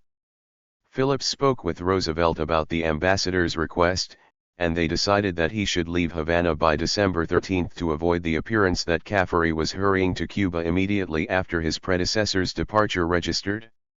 Even though Wells had been given a deadline, Phillips understood his predicament, for he wrote in his diary, "Sumner feels that his prestige 4. would be increased 100% if he could return to the department after he had accomplished his own desire, which is to rid Cuba of Grau San Martin, otherwise he will return to the department without the prestige of having accomplished anything." On December 9 Wells predicted optimistically that he would return to the State Department having successfully completed his assignment. 2 days later, he reported that within either 24 or 48 hours, Grau would agree to resign and Mendieta would become provisional president. Suddenly Wells's enthusiasm turned to dejection. The negotiations collapsed on the afternoon of December 11, when Grau reversed his earlier decision and refused to resign. Wells's ordeal was finally over. He had gone to Cuba with instructions to prevent any situation that could cause American intervention, and he had succeeded, but not in the way he wanted to. He was to leave the island without the prestige of having maintained his cherished principle of constitutionality. He left Havana on December 13 amidst the students' rejoicing and the opposition's laments.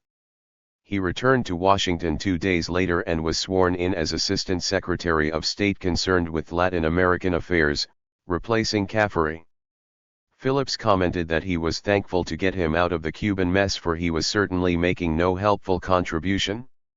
Actually, Wells was not completely out of the Cuban mess, for he would now direct the United States policy toward the island from the State Department. Even before Wells left Cuba, American policymakers had shifted their attention from the island's problems to the question of inter-American affairs. As the 7th Conference of Inter-American States, at Montevideo, Uruguay, approached, the ABC nations and Mexico began to press the United States for a policy change with regard to Cuba. For while Hull was en route to the conference, the Uruguayan government announced that Cuba would be permitted to attend the meeting as an equal participant, since the Uruguayans had extended formal recognition to the Grau regime. Hull sent Phillips a telegram from Rio de Janeiro stating that a number of Latin American nations including Argentina and Chile were joining in a movement to recognize Grau. Reading between the lines, the acting secretary sensed that Hull feared that the Cuban issue might disrupt the conference and hoped that some 75 thing could be done towards recognition before the conference meets. 76 Phillips sympathized with his superior and wished for some way to get out of our present difficulties with Cuba. If only Grau San Martin would make some move acceptable to the opposition parties, we might be able to recognize him. On November 27, after Hull arrived at Montevideo, he again pressed Phillips for reasons why the United States should not recognize Grau, but Wells insisted that Grau did not have the support of the population and that he maintained order only by dictatorial methods.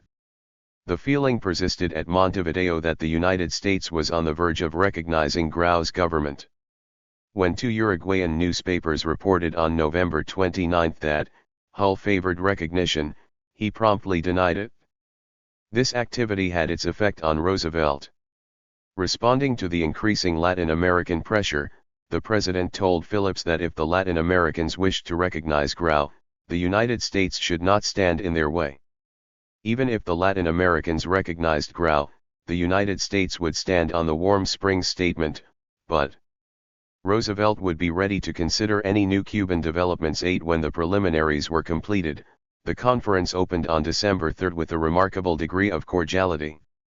The Latin American press gave it full coverage, while some United States newspapers showed an interest, especially those of the commercially oriented Eastern Seaboard. Hull led the United States delegation. He hoped to build a strong bond of inter-American cooperation by the means of reciprocal trade agreements, but first he had to contend with the Cuban delegation. Dr. Angel Alberto Giroux headed the delegation, Other members were Dr. Herminio _Portalvila and Alfred E. Nogueira. Besides the official membership, 2 leaders of the student directorate, Carlos Prio Socards and Juan Antonio Rubio Padilla, also attended. Registered. Although the Cubans received a warm greeting from the other delegates, they had not prepared a formal argument against the United States intrusion. The representatives were fervent admirers of Grau and his nationalistic program, but none had ever attended an inter-American conference or knew anything about international procedure.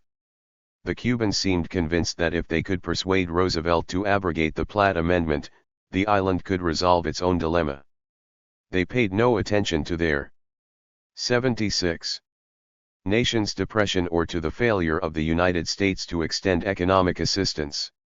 One writer present at the conference sadly commented that all they know is that the Platt Amendment must be ended.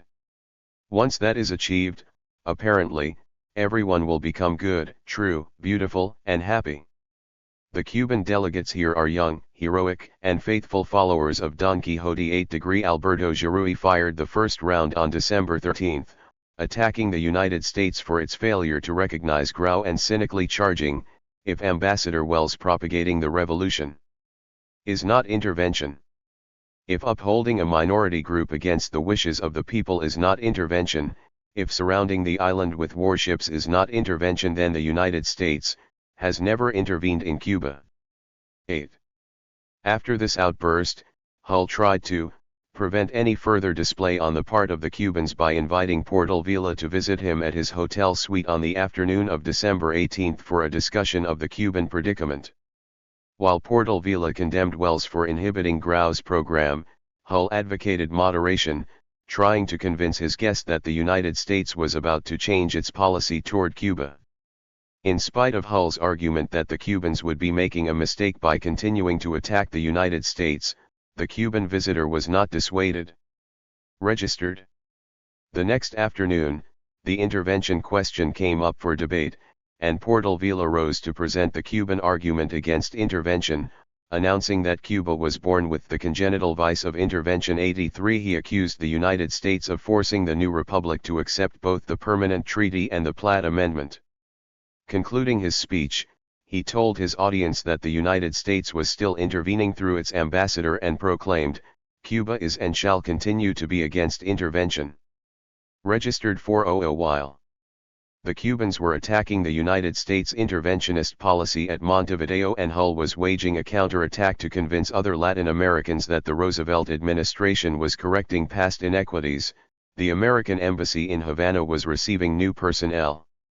H. Freeman Matthews, a career diplomat who assisted Caffery during his tenure as assistant secretary, went to the Cuban capital on December 5, 1933. 8° 7 days later Ellis O. Briggs assumed his post as second secretary. Registered St. Briggs later reflected on his arrival at his first Cuban assignment, 7 writing that the Pearl of the Antilles, torn by revolution, resembled a madhouse. 8 Jefferson Caffery directed the embassy's affairs. Born on December 1, 1886, in Lafayette, Louisiana, he attended Tulane University and was admitted to the Louisiana Bar in 1909. He gave up the legal profession after 2 years and joined the Foreign Service in 1911. The new representative was a bachelor, tall, slender, dark-complex-eyed, soft-spoken, and smartly dressed, and he appeared ideally suited for his new assignment. After 23 years of experience, Caffery had developed a cosmopolitan outlook and had the additional advantage of speaking fluent Spanish. As a career diplomat, he had an almost uncanny ability of gravitating to people who held power. On May 6, 1933, Hull offered to appoint him to the Cuban ambassadorship after Wells had completed his mission, and Caffery gladly accepted. Since Machado's overthrow prolonged Wells's stay, Caffery temporarily returned to the State Department as Assistant Secretary. He arrived in Havana on December 18, although not as ambassador. He had ambassadorial powers, but Roosevelt had designated him special representative of the president until the non-recognition issue was resolved. 88 When Caffery and his staff began to work, they found conditions as chaotic as ever, but the events at Montevideo, the change in embassy personnel, and the Christmas season had brought a temporary lull. This short interlude enabled Caffery to formulate his program. He reaffirmed the non-recognition policy and expressed his concern over communist tendencies in Cuba and the hastiness of Grau's radical decrees. Once Caffery had made it clear that the United States would not grant recognition, political activity increased. Grau again considered resignation. Guterres demanded further movements to the left, and the rift between Batista and the regime became more pronounced. While the Cubans and the new emissary searched for the elusive political solution, Roosevelt was in the midst of rejecting the interventionist policy. At the Woodrow Wilson banquet on December 28, the president spoke about the prospect for world peace. Roosevelt was reacting to the national sentiment against international confrontation and entanglement. 2 He alluded to the achievements of Hull and the Latin Americans at Montevideo, but he went further in his plea for peace, stating that the definite 78 policy of the United States from now on is one opposed to armed intervention. He went on to point out that the United States was not alone in its obligation to maintain constitutional governments, for this was the duty of every sovereign state. Looking back on 1933, Charles Beard concluded that the year ended with foreign policy of non-entanglement, neutrality, and peace for the United States reaffirmed and reinforced. 92 The new year brought no such stability to Cuba, as Caffery copyright indicated on January 10 in his assessment of the Grau regime. The envoy agreed with his predecessor's conclusions that all the better classes of Cuban society regarded Grau's government as inefficient, inept, and unpopular. Caffery also believed that the regime was supported only by the army and ignorant masses who have been misled by utopian promises.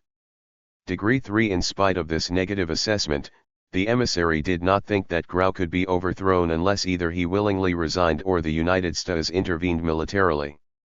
Grau had the support of the army. As far as the political opposition was concerned, Caffery found little tendency to compromise and an insistence that the only way to clear up this situation is for us to intervene. They refused to believe our insistent declarations against intervention. For since none of the better classes supported his regime, Grau relied more and more on radical advisers like Guterres.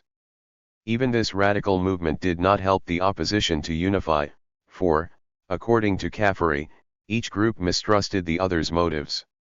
In order to end the political turmoil, Grau called for elections, but this did not appear to be the solution, for the opposition would not participate. Caffery met with Grau and Batista on the evening of January 10 to discuss the political situation. The president thought that he could hold fair elections, but he declared that if the opposition did not accept his offer, he would resign. After that meeting, Caffery was doubtful that such a proposal would be accepted. He did not think that the students and the cabinet would allow Grau to quit or that the opposition would approve Grau's election scheme. Since a solution could not be found through the various political factions, Caffery began to look to Batista to impose order. Unlike Wells, Caffery immediately won the army leader's friendship. On January 13, Batista bluntly asked Caffery what conditions the United States wanted met before it would recognize the government, and the envoy repeated Roosevelt's demand for a -79 government supported by the Cuban majority. Batista had ignored this proposal when Wells was ambassador, but now he realized that Grau would have to leave the presidency before the United States would grant recognition. 9 During the next 2 frantic days, Caffery worked energetically to persuade Mendieta to accept the presidency. Mendieta still vacillated, however, and Caffery feared that Cuba would be plunged into greater anarchy. Caffery nervously watched the power of Guterres increase after the student directorate deserted Grau on January 6. He saw the government tacitly encourage the seizure of sugar companies. On January 10 all the land owned by Machado supporters was expropriated, and the government made preparations to distribute it among the workers.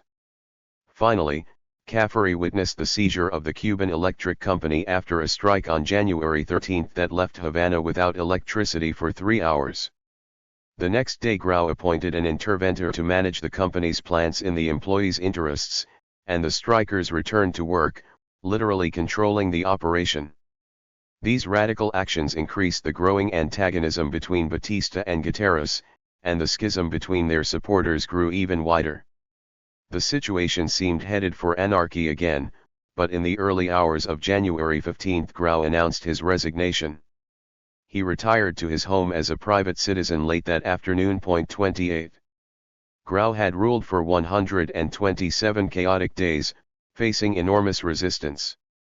In spite of this adversity, the revolutionary government had made itself the champion of frustrated Cuban aspirations by enacting more social and economic reforms than had ever been passed in the republic's history.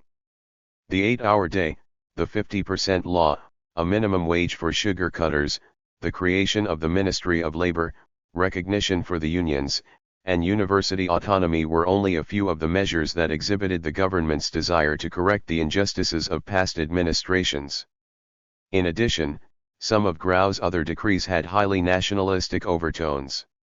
The seizure of the electric company and of 2 sugar mills owned by the Cuban-American Sugar Company demonstrated the government's willingness to act in behalf of its nationals against United States concerns. The suspension of the Chase National Bank's loan payments, negotiated by Machado, received the nation's approval, and the removal of Chadbourne as head of the sugar export. 80. Corporation proved conclusively that the Cubans did not want a United States citizen directing the sales of its principal export and thereby controlling the vitality of the national economy.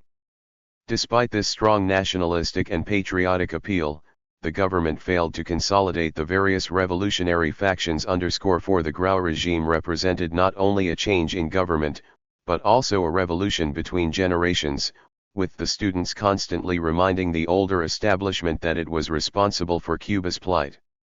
While the radicals charged the traditional leadership with failure, they could not form a homogeneous program or party capable of maintaining a viable regime. Partly because Grau lacked a coherent economic policy, could not win opposition participation, and followed a tortuous course in internal politics, he had to rely increasingly on Batista's armed forces for support. 100. With all these factors working against it, how did Grau's regime last as long as it did? Possibly Hubert Herring explained the reasons best when he wrote, "His was a Cuban movement, it sprang from the island itself, it was neither made nor blessed by the United States." Many who would normally have turned upon him were restrained by this fact. Degree 1. In the midst of the chaos and confusion, a government had emerged that expressed and promoted the people's growing wishes for reform and renovation. 0. This popular following did not have the strength to unify the diverse segments of the nation. The basic inconsistencies of the Grau administration gave the opposition, no matter how disorganized, ample grounds for attack from both the right and the left. The communists bitterly assailed Grau because he was not a true revolutionary but merely another middle-class bureaucrat who had no intention of altering the fundamental fabric of Cuban society. To demonstrate its hostility, the Communist Party increased its insurrectionary activities in the cities and helped establish Soviets in the sugar mills across the countryside. Opposition from the right complemented the enmity from the left. As Grau's decrees became more and more radical, the island's various business interests became increasingly vociferous in their antipathy to his regime. The major political factions that had been turned out of office also demonstrated their antagonism, but they did not lead the assault to topple the government. The old officer corps initiated the first serious revolt in October, and in November, some disenchanted 81 soldiers and the ABC moved against Grau. These attacks weakened the government, but Grau miraculously continued to hold power. 103, only when Batista actively joined the opposition was Grau's final ouster assured. The previous government had collapsed because once the army had withdrawn its support from Machado, the sergeants had refused to support Cespedes. The people, who were suffering most from the depression, were virtually ignored except when they echoed the ruling cliques in their demand for Machado's removal. Grau's demise followed the same pattern. When Batista saw a movement far more radical than he could support, when he realized the students' hostility might threaten his life, and when Caffrey refused to alter the non-recognition policy, Batista swung toward the prevailing sentiment for replacing the Grau regime. Degree 4 Wells stood squarely in the middle of the conflict because of his efforts of his mediation upon Machado, his role in establishing the Cespedes regime, and his staunch opposition against Grau. The ambassador justified his recommendation against recognition on the grounds that Grau lacked the necessary support for a popular and enduring government. This rationale accounted only for part of the ambassador's aversion. His reasons for recommending non-recognition went much deeper. Wells subscribed to a rigid belief in constitutionalism and the orderly processes of change in government through elections. The Grau regime directly contradicted the ambassador's belief in peaceful change. Furthermore, Wells had aided in the formation of the Cespedes coalition and refused to negotiate with the radical elements in Cuba, as they objected to any dealings with him. Finally, and probably most damning, Wells simply failed to grasp the nature of the events that brought a man like Grau to power. Wells's pessimistic dispatches clearly indicated that he did not perceive the frustrations of the Cuban people and their crying need for social, economic, and political reform. 1% Wells's importance was due to more than his personal resentment of Grau. The ambassador's refusal to grant recognition served as a catalytic agent that worked to the advantage of both sides in the domestic turmoil. As long as Wells effectively opposed the regime, the antagonistic sectors felt that Grau would fall. At the same time, Grau and his adherents could blame the United States for its problems and attack Wells personally for his alleged 82. Complicity in the conspiracies against the regime.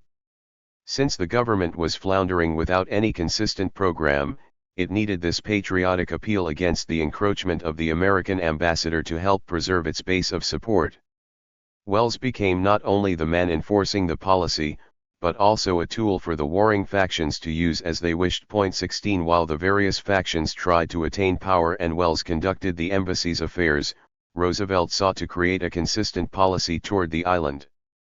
Despite his strong stance against armed involvement, Roosevelt adhered to Wells's policy of non-recognition.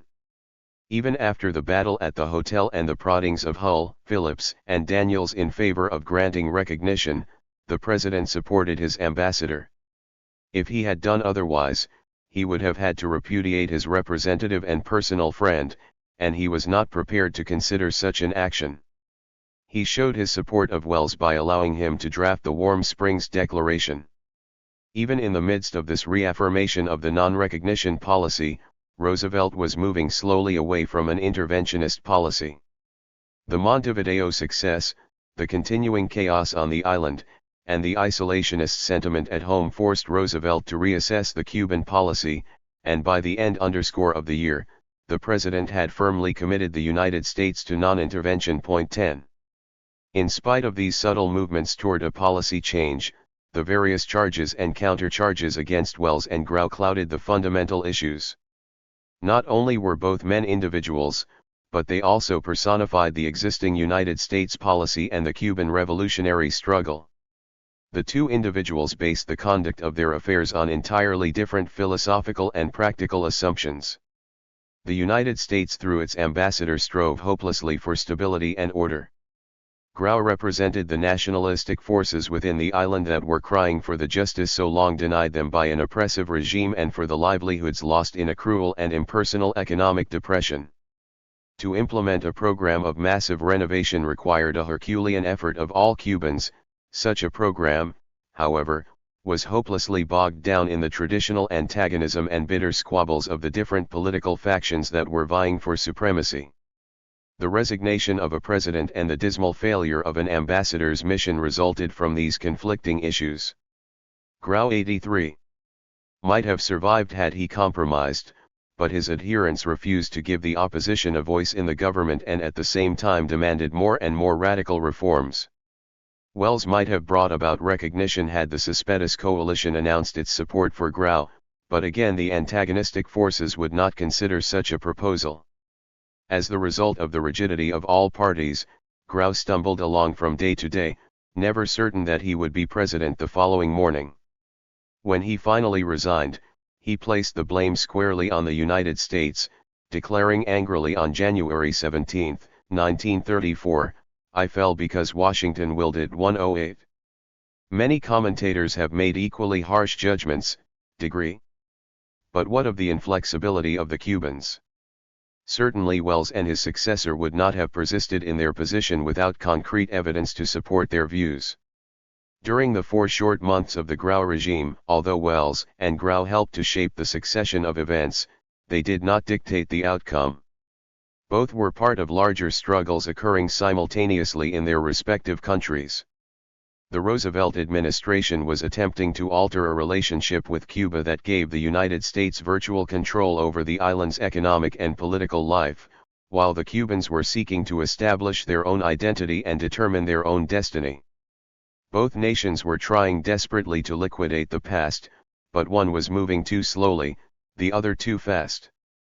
The tragedy of defeat, the tragedy of Wells and Grau, was that they were unable to cope with all the complexities of an extraordinarily complicated situation. The Mendieta regime, the triumph of disorder. Grau's sudden resignation on January 15 shocked the Cuban political factions. They had become accustomed to constant rumors of an impending resignation, but once it came, no one had a clear mandate to assume the presidency. Batista and Caffery preferred Mendieta, while Guterres and the students, supported by the Navy and the police, backed Grau's Secretary of Agriculture, Carlos Javia. Only when Mendieta publicly pledged his support for Javia was the momentary deadlock resolved. The radicals had propelled a relatively unknown member of Grau's cabinet into the presidency, but they faced the hopeless task of finding a coalition powerful enough to support their choice. As for Javia, he expressed bewilderment. "I don't know what I am going to do now. Wait until tomorrow." The following afternoon, with only a few close friends present, Javia took the oath of office. The new president reflected the dichotomy between the Cuban political generations. Only 33 years old, he associated himself closely with the radical students. Despite these affiliations, he had attended high school in New York and boasted about having received his college degree from the United States Naval Academy in 1919. After returning to Cuba, he had achieved a reputation as a competent engineer, and he had close business connections in the island's sugar industry for the next 13 years. At the same time, he grew to oppose Machado's regime, and in 1931 he led an abortive military revolt. Soon after Grau became president, Javia joined his cabinet. With this background, he now confronted the impossible task of forming a viable government, for despite Mendieta's public declaration of support, other opponents, including some members of his own party, denounced the new administration. Javia had been pushed. 84. The Mendieta regime 85. Into office as a test of strength, and he would lose his position in the same way. Unfortunately for the new president, his downfall had actually started before he had a chance to assume his duties. Registered while Javia searched for cabinet ministers, Batista and Guterres fought for political supremacy. The military leader quickly realized that Javia could not win the confidence of either the commercial circles or the Cespedes coalition, but this lack of support was not enough to drive Grau's followers from power. Batista had to gain the Navy's acquiescence, and once this political maneuver was successfully arranged on January 17, Javia's removal was assured. To forestall it, Guterres tried to foment a general strike, but Batista thwarted his scheme. Early in the morning of January 18, the struggle for power between the two political contenders was resolved, and Javia left office, sending his letter of resignation to the man directly responsible, Batista. A new record for brevity of office had been established for Cuban presidents. Javia lasted only 39 hours. For the Miami Herald sarcastically remarked, "The method of changing a president in Cuba has been solved. You sneak up behind him and cry boo."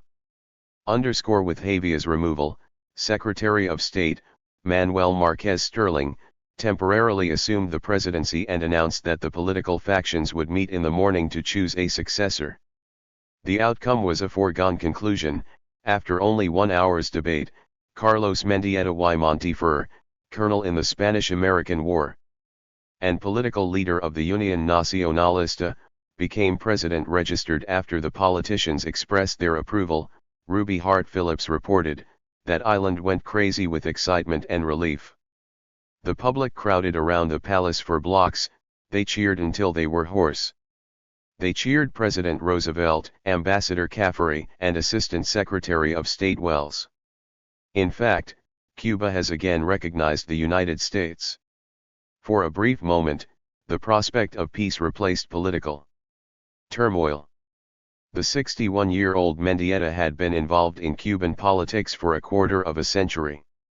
His reputation for honesty and courage was well known, but these credentials did not assure the island's domestic tranquility. Radicals immediately tagged him as a conservative because of his close association with the old politicians and with the American embassy.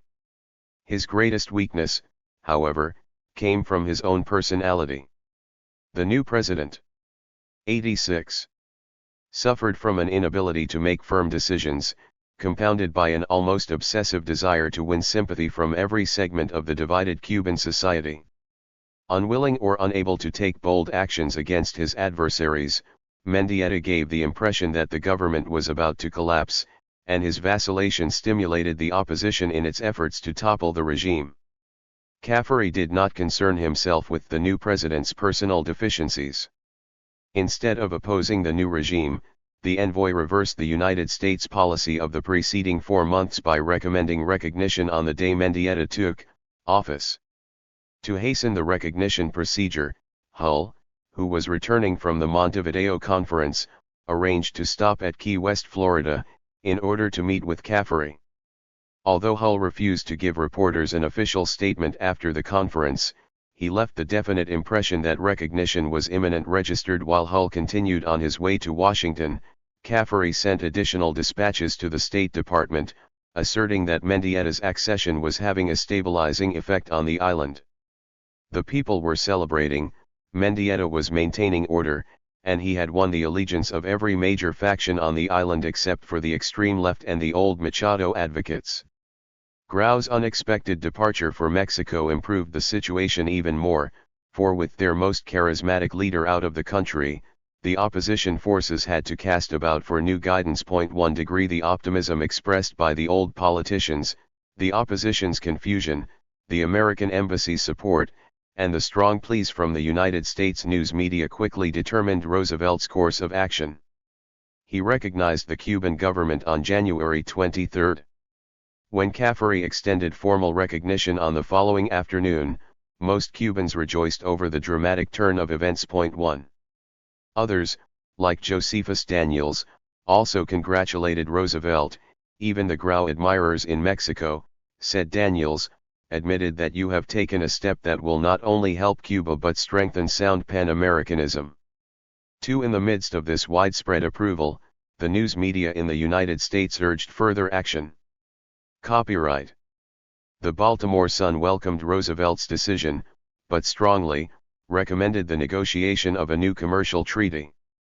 Other newspapers and magazines echoed this opinion and also advocated abrogation of the Platt Amendment and other changes in the 87 political treaty. Clearly, recognition was only the beginning of a program for the island's revival. 13 United States recognition greatly strengthened Mendieta's chances for success, but he confronted a multitude of problems within his administration. Both Cuban and American commentators viewed the establishment of his government as a personal triumph for Batista over Guterres, and Caffery reported that many of Batista's former enemies were now praising his work. 4. After interviewing the colonel at his headquarters, Damon Runyon told his readers in the Miami Herald that everyone in Cuba admits that Fulgencio Batista is the boss, though not everybody in Cuba is altogether happy about it. Besides worrying about Batista's growing prestige, Mendieta had to placate his political allies. When the ABC leader Martinez signs return to the island, he and the president embraced, while a cheering crowd roared its approval. Martinez signs pledged his party's allegiance and as a result was appointed Secretary of the Treasury. In spite of the ABC loyalty pledge, however, the new president frequently had to contend with the party's threats of withdrawing from the coalition because it opposed some government programs. The military's growing authority was also a problem. Thus, while the military and the ABC strove for political advantage within the regime, Mendietta's personal power gradually corroded. 1 cent. In spite of internal bickering, Mendieta acted on February 3 to revoke the Constitution of 1901, and Machado's subsequent amendments to it, in favor of his own provisional statutes until a constituent assembly met. The new laws closely resembled the old constitution, but there were a few significant innovations.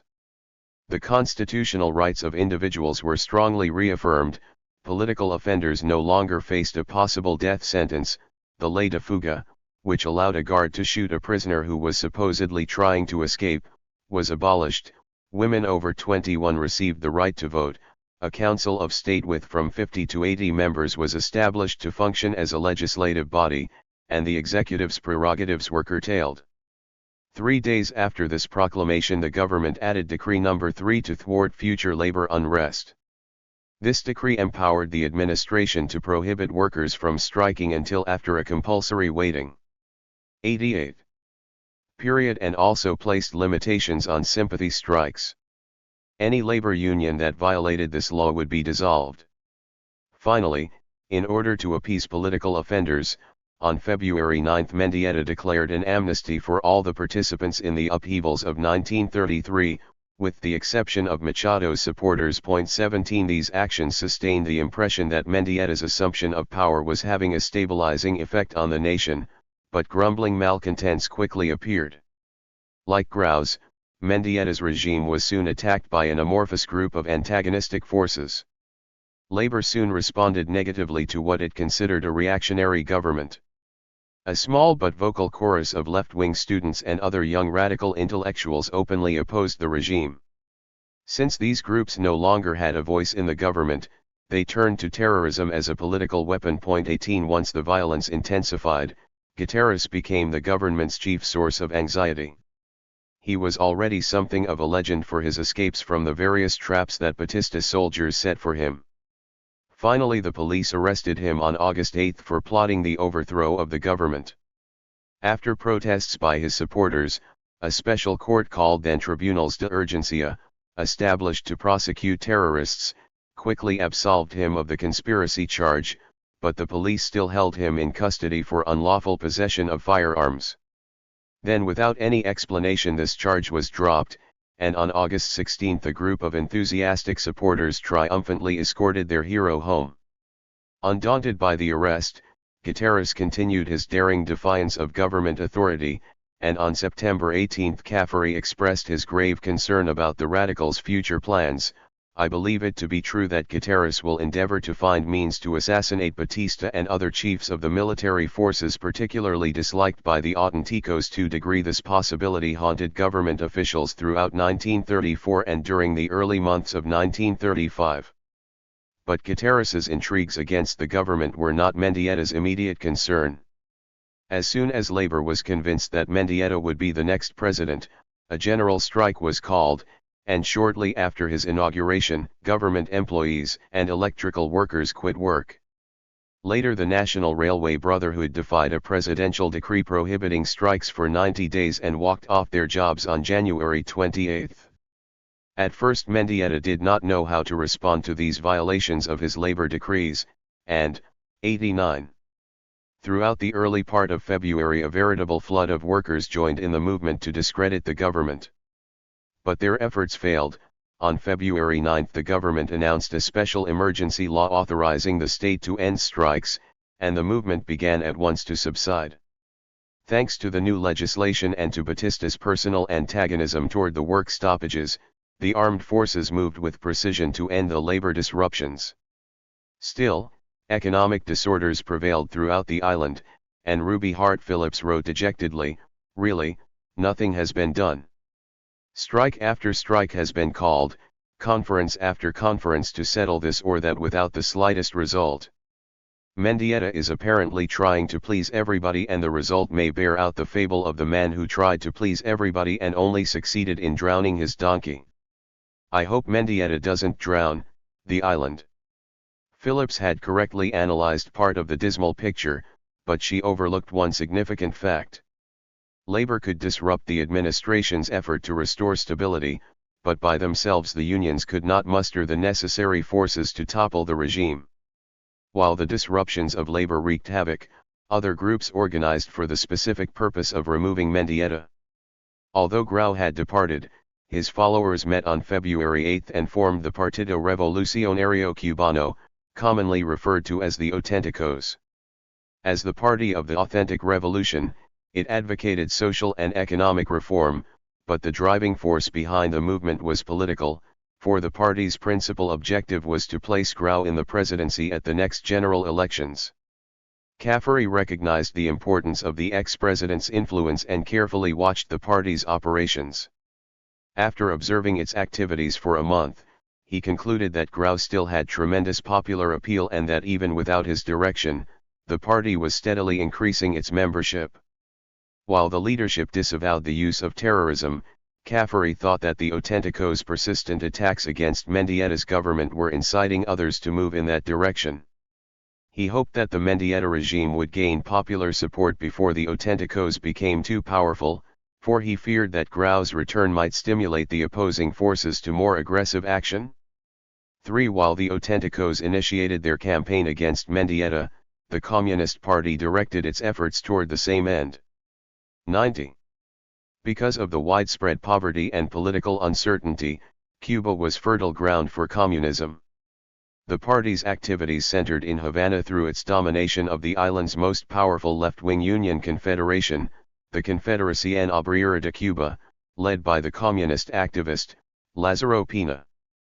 But its organization soon spread to the sugar mills, plantations, mines, and public utility companies. Since foreign interests operated many of these enterprises, they were foci for the nationalism and class consciousness that had arisen during Grau's tenure. Reporting the party's activities as early as January 29, 1934, Caffrey attributed its power to the desperate economic conditions and hoped that once prosperity returned, the movement would dissipate. For though the ambassador had accurately identified some of the causes of the party's growth, he failed to grasp the most significant reasons for its impact. The Communist Party had been officially organized in 1925, but Machado quickly outlawed it. Forced to operate secretly, the Communists became identified with the opposition to the tyrant and joined the vanguard of social reform. Not only did the party attract followers from within the labor movement, but it also managed to win support from some leading intellectuals and from an increasing number of young teachers, writers, and professional people. 26 The experts chosen by the United States Foreign Policy Association to study Cuban social and economic conditions in 1934 admitted that the communist influence was not confined to the small membership that accepted the party's rigid discipline. The party developed its disproportionate strength through the hundreds of thousands who sympathize more or less clearly with communist ideas and aims. These have welcomed communism as a redeeming force which might lead them out of the wilderness of poverty and distress which Cuba had become. 26 To demonstrate further the egalitarian nature of the party's appeal, the Communists paid special attention to the Negro's inferior position in Cuban society, holding out to him the hope for greater participation in the island's affairs. With the opposition mobilizing its forces, a clash with the government was inevitable. The first organized confrontation between the two groups began on March 5, 1934, when the Havana tobacco workers, who had been out of work for several weeks, protested against the government's use of troops to protect strike breakers loading cigars bound for New York. Dock workers. 91. Struck in sympathy, followed by telephone employees and by bakery, ice, and milk deliverymen. Unlike the relatively spontaneous upheavals of August 1933, this strike was politically inspired. The Communists, led by the National Confederation of Labor, engineered the movement, and at the peak of the strike more than 200,000 workers participated. 8 At first Mendieta did not know how to respond to the work stoppage, but after the government survived the initial impact, he took drastic action. On March 7 to crush the strike, Mendieta suspended the constitutional guarantees that he had recently sworn to maintain. He also signed the National Defense Act, which was specifically designed to cope with the strike situation and the communist agitation. Under it, any attempt to establish another form of government on the island became a criminal act, and foreigners who perpetrated any offense against the public order would be deported. Following these decrees, the army sent strike breakers to the docks to load ships. The government promised the striking stevedores that they could return to work without penalty, but warned that if they chose not to do so, they would lose their jobs. The government's scheme succeeded. The laborers returned to the docks on March 10, and other businesses resumed normal activity. The government, backed by 500 heavily armed strike breakers and the army, had won the first round. 9_Caffrey applauded these acts, for he believed that Mendieta must stand firm to avoid being removed from office by communist agitators. Some disturbances continued, but Caffrey happily reported the government's survival and noted that commercial activity was increasing. Other American commentators, however, saw no reason for rejoicing. Newsweek reported that the strike movement had dissipated, but that this lull did not signify a return to stability. Another critic, Clara Porcett, reinforced this viewpoint, arguing that Mendieta's regime blocked any constructive reform program and forced laborers to work against their will, while Batista and Caffrey controlled the government's movements from behind the scenes. 3° The New Republic of March 21 summed up the dissenters' frustrations concerning the United States policy toward Cuba. Looking back over recent months, it is clear that President Roosevelt has not, in relation to Cuba, lived up to his promise not to meddle in the internal affairs of Latin America. 3. The government not only faced external opposition, it also had to 92. Cope with internal friction. After Mendieta assumed power, the scramble for patronage began. Caffrey wrote, "Competition is so vigorous that many members of the concentration forces are more interested in job hunting than they are in the welfare of the island." 32. Although Mendieta had not participated in this patronage struggle, some of his followers and the ABC were the worst offenders. The petty bickering over governmental appointments had created additional animosity within the regime, and the Auténticos were hoping that it would ultimately cause an irreparable breach in the government coalition. #4 In this state of extreme confusion, Caffrey wrote that Mendieta's vacillation was adding to the political uncertainty. Because of the president's inability to make firm decisions, he was losing popularity and prestige. Caffrey did not know what would result from this indecisiveness. He wrote, "Were it expedient for me to see him every day, and were it expedient for me to advise him on all political subjects, I believe that matters political might work out better than they do. But," he added, "obviously he could not perform such a role." 34. Mendieta was painfully aware of the constant criticism leveled at him for the government's inaction. In response, he announced his reform proposals on April 18, pledging to remove the last vestiges of Machado's regime and to adopt a body of advanced social and economic legislation. Not only would he increase the quota established by Grau's 50% law, he would deal with unemployment by distributing state lands to farmers as homesteads and would aid their settlement with loans through an agricultural bank. Mendieta even hoped to resolve the vicious patronage battle by initiating some kind of administrative career civil service. Finally, he directed his attention to agrarian reform, including such areas as protection of the small sugar planters, agricultural diversification, and cooperative farming. The conservative president had outlined a broad and even radical program, but first peace had to be restored. The provisional government realized that the only way to accomplish this goal was to re-establish constitutional legitimacy as quickly as possible. On April 17 the government decided to hold elections for a constituent assembly before the end of 1934.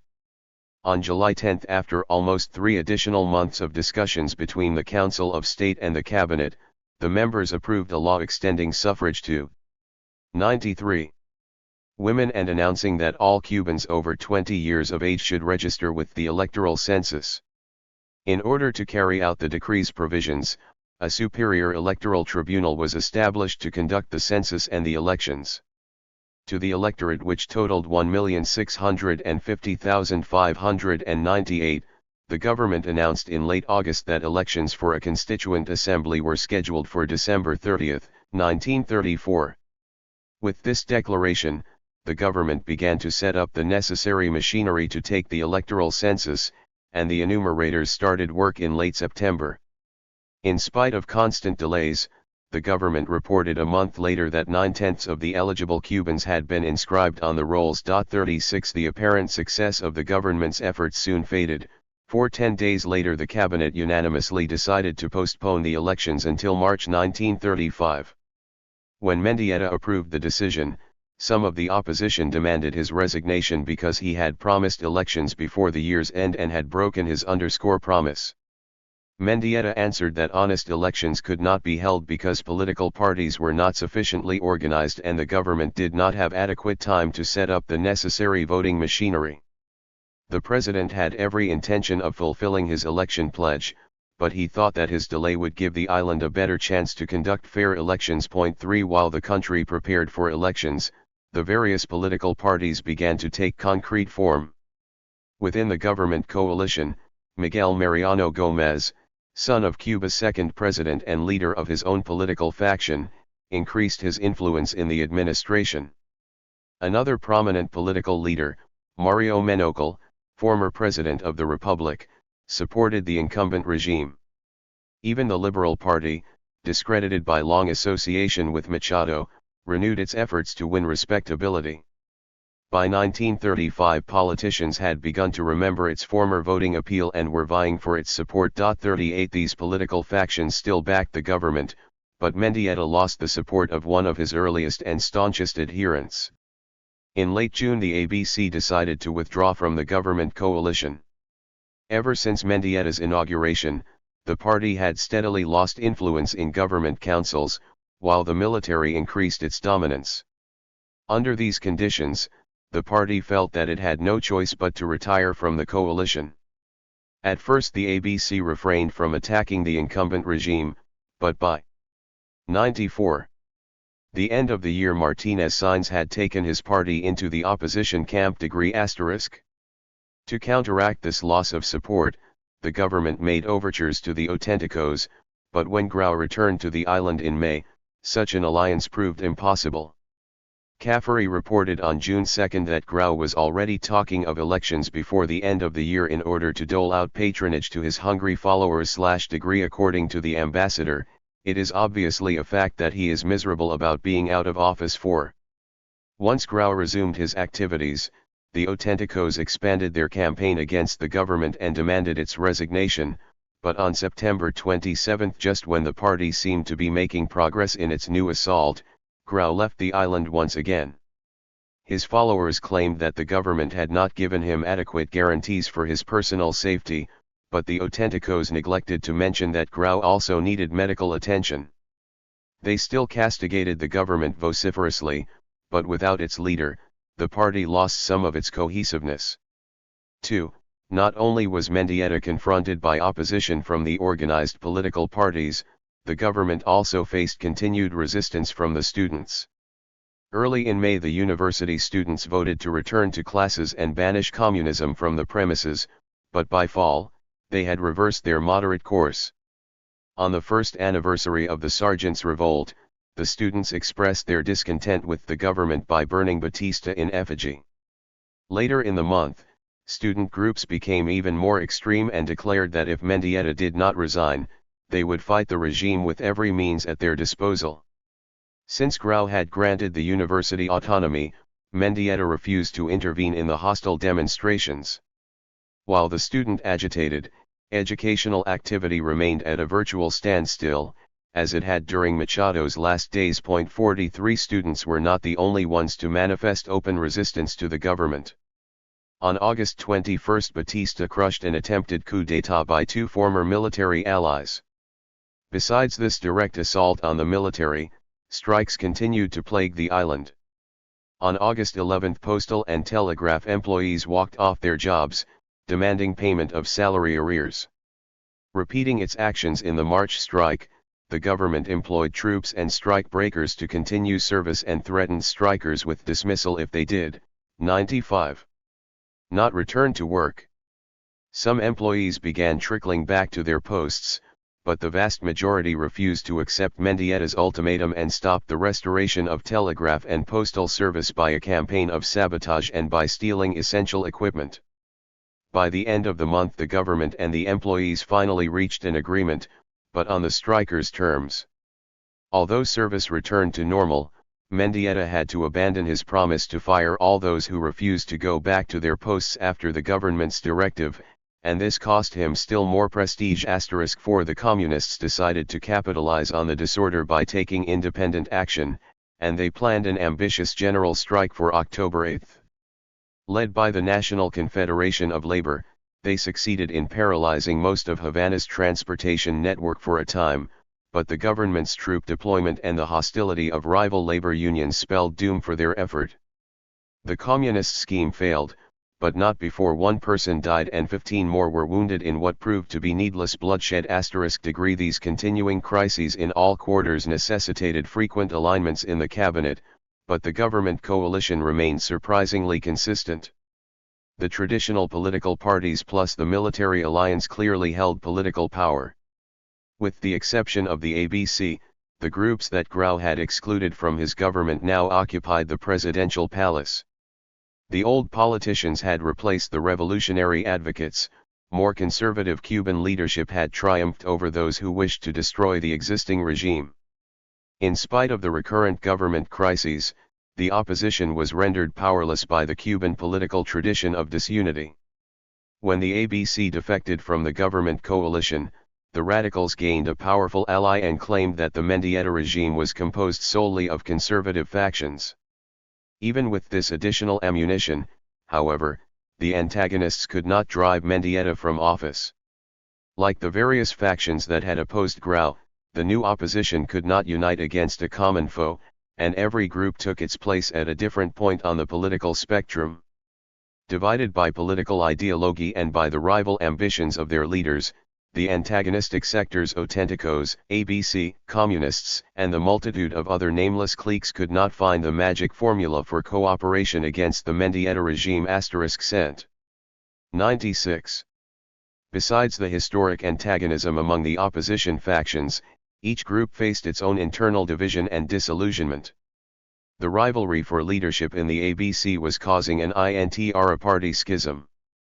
The latent animosity between the conservative and radical labor unions was impossible to reconcile. Some opposition leaders dejectedly felt that the revolution was dead and only anarchy remained. 4. The Miami Herald reflected this growing sense of frustration on December 19. Cuba is in her normal state of unrest. Soldiers are on duty in Havana following bombing, terrorism, and rumors of revolution. The outs forever plot to attain power, the ins scheme to remain in control. Poor Cuba has been the victim of American blunders, her own extravagant and crooked government, and the violence of constant rebellion, plus disruptive economics. Cuba is a problem. 48. The effects of political chaos appeared in an upsurge of violence. On March 29 the Havana chief of police was nearly assassinated. And by late April Caffery reported with disgust that bombing had become a business, for many Cubans had learned how to make explosive devices during Machado's regime and were now putting their knowledge to use again. 49 Caffery reported that a great many of them have found a means of livelihood in this business and are seemingly ready to place or throw bombs according to a readily obtainable schedule of prices. Registered degree in such an unstable atmosphere, the slightest provocation could have disastrous results. When the government declared a legal holiday on May 1, 1934, International Labor Day, 10,000 demonstrators marched in a Havana parade. Someone fired a shot and nervous soldiers began firing into the crowd while the marchers scurried for cover. Even tragic incidents like this one did not drive Mendieta to act. While he refused to punish violators of the peace, conditions grew still worse. Mendieta remained steadfastly opposed to drastic prosecution of terrorism until June 15, when it directly threatened him. That afternoon at a luncheon honoring his administration, the president rose to address his audience and a bomb planted in a stairway directly behind him exploded. 2 soldiers were killed, 5 Marines wounded, and Mendieta and a cabinet members were slightly injured by bomb fragments. That evening he enacted one of the most drastic public order laws in the Republic's history. The Decree Law of Social Defense and Public Order imposed the death 97 penalty on those who injured anyone in a terrorist attack. It prohibited the manufacture and sale of explosives and levied severe penalties on anyone who provoked political disorder, attended unauthorized political gatherings, or injured or even insulted government officials. To enforce this broad decree, the administration established a special urgency court, which was authorized to act without regard for ordinary rules of evidence or procedure. Once this tribunal handed down a sentence, no appeal to any other court was permitted. Degree. Mendieta had finally taken a step toward halting terrorism, but enforcing the new decree was another matter, and terroristic activity intensified throughout the rest of 1934. During celebration of the first anniversary of the September Revolt, over 50 bombs exploded in the capital. Another urgency court was established on September 18 to handle the increasing load of terrorists' trials, but as Caffery explained, the judiciary's internal weaknesses had been largely responsible for the government's inability to cope with problems of violence. Judges in the past have been so intimidated by threats of personal violence that the majority of the terrorists have almost immediately been set free, and in some cases have been again captured committing further crimes, and again set free. 54 The young radicals had remained free from prosecution for so long that they brazenly defied the law. Although the government threatened to hold suspected terrorists without bail, Caffery concluded that its pronouncements were being brushed aside by the criminals, for Havana's inhabitants by this time know only too well the civil government's lack of virtue of courage. Degree. On November 9 the ambassador reported that he did not know of one incident in which any terrorist of an important political faction had been convicted by the courts. Degree. 4 judges sentenced only those people who had no political connections. Appalled by the state of affairs, Caffery declared on November 12 that if the government would round up all the well-known terrorists in the island, say a maximum of 200 individuals, and hold them in jail, the terrorist situation would automatically be cleared up and it would probably not be necessary to kill a single terrorist in order to bring that about. Degree. But at this time Mendieta did not wish to answer terrorist action with his own supervised repression. Only Batista consistently received the ambassador's approval. Caffery believed that many groups in Cuba had changed their 98 opinions of him. Instead of regarding him as the radical upstart who had led the September Revolt, in Caffery's opinion, the Cuban public now realized that no government, this or any other, could last a day, if opposed by Batista. Degree. 8. Even Mendieta openly acknowledged his debt to Batista's support, and on April 16 at Camp Columbia he told his audience that the military commander had saved the country from disorder and anarchy. The alliance, between Batista and Mendieta, forged by necessity, had become almost a symbiotic relationship, whereby the president relied on the power of the military to quell disorders and Batista depended on Mendieta's popularity to keep Grau out of the presidency. As a result of this alliance, the connection between the civilian and military sectors in the political structure changed radically. The new military establishment markedly increased the size, technology, and training of the armed forces. In their first 12 months under Batista's control, the Cuban armed forces rose from 8,000 to 15,500 enlisted men. In 1932 the military received 15% of the national budget, but during the height of the Depression in 1935 and 1936, the appropriation rose to 22%. Underscore the burgeoning strength of the military increased even more when the National Police Force, numbering 3,000 men, was reorganized by the central government to work in harmony with the army. On April 19, 1934, José Pedraza, a close friend of Batista and a fellow conspirator in the Sergeants' Revolt, was appointed chief of police in Havana to stop the growing terrorism by increasing military supervision. 0. A shift in Cuban leadership had indeed taken place. Until the collapse of the Machado regime, the government had used the armed forces at its discretion, but with Batista's rise, the military had almost reversed the traditional alignment. Cespedes, Grau, and Havia had lost their presidencies because of dissatisfaction within the new military leadership. Mendietta's regime established a new relationship. He had failed to act with firmness, and the opposition refused to reconcile itself with the existing government. Both these failures, plus many complex imponderables, had degraded Cuba's political process to its nadir while increasing the military's authority to influence and indeed direct civilian decisions. Throughout 1934, Caffery and his associates reported on Cuba's domestic turmoil in great detail. In these dispatches several themes 99 recurred. First, that the civilian government was incapable of restoring domestic tranquility. Second, that the political factions supporting and attacking the government contributed greatly to the domestic disorder by their inability to unite in a constructive program for the nation's problems.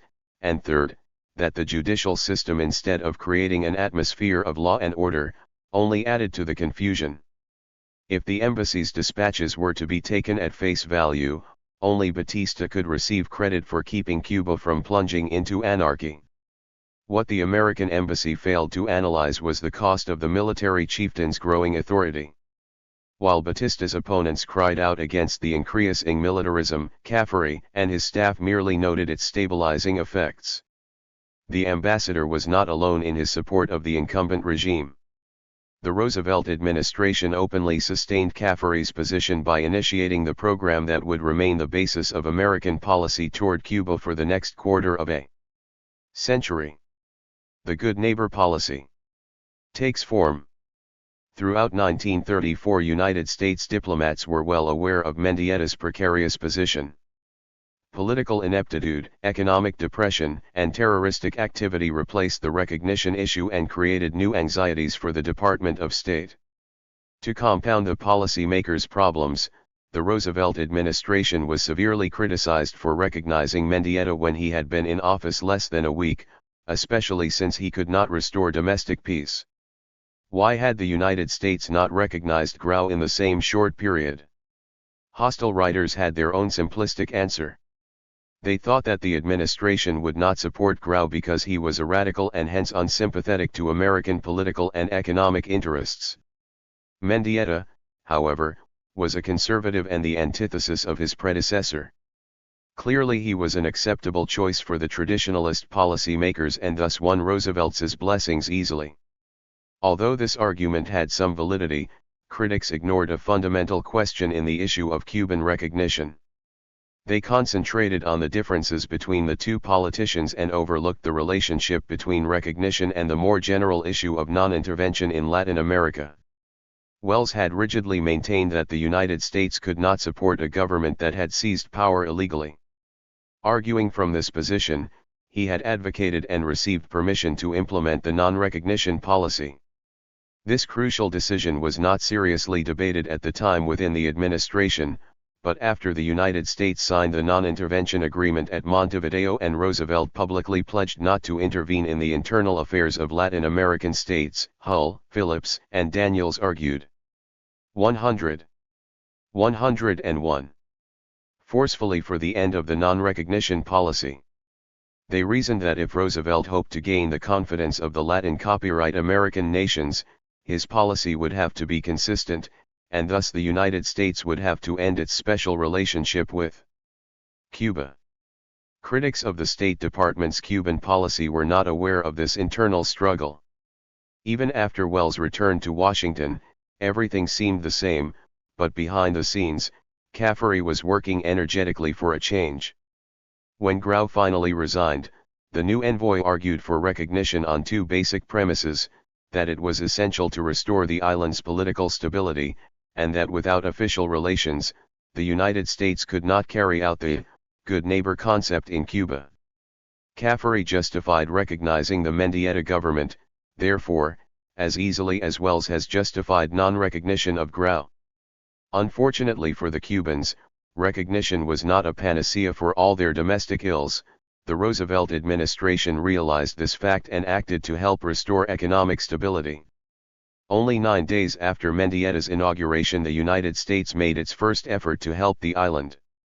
Remembering his conversation with Ambassador Sintas about the extent of starvation on the island, Roosevelt had the Surplus Relief Corporation grant Cuba a liberal credit of approximately $2 million in foodstuffs. After a short delay, however, Mendieta rejected the offer because Cuban merchants protested that it would injure their trade. Underscore when this idea failed to meet with a favorable response, Wells proposed another plan. Early in the Cespedes regime, he had proposed a direct loan to pay Cuban public employees back salaries, but officials of the United States Treasury declared that there was no machinery to grant such economic assistance.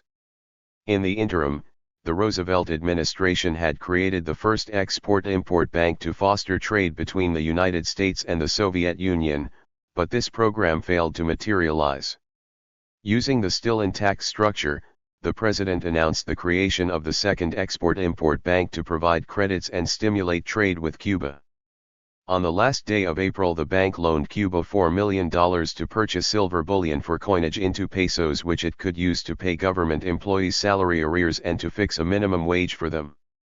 During the next year, Cuba received two similar grants, but except for granting these loans, the bank did not 102 play a significant role in stimulating United States-Latin American trade until the advent of World War II. These gestures showed Roosevelt's intention of assisting the island's economic revival. Luckily, Mendieta assumed the presidency at the start of the Zafra. Although the economic activity of the harvest helped to alleviate some of the desperate conditions, the Cubans called for the United States to enlarge its market for sugar, the island's principal export and producer of revenue. The islanders claimed that only with larger sugar sales would the depression end, and as early as January 25, Caffery urged the immediate establishment of a Cuban sugar quota to stop further domestic disorders.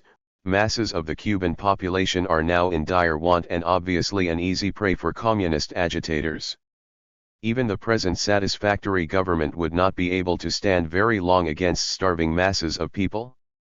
The ambassador tried to persuade American sugar companies on the island to make optimistic declarations about the prospects for a large sugar crop, but they refused despite urging from the United States press and from Cuban commentators, all of whom also directly correlated stability with American preferential tariff. 4 During the grinding season, Cuban commercial activity intensified, and Caffery filed daily reports on the number of mills that participated in the harvest, clearly showing that as more mills took part, tangible signs of economic improvement were plainly visible: increased auto sales, a mild boom in retail clothing sales, and improvement in the wholesale dry goods business.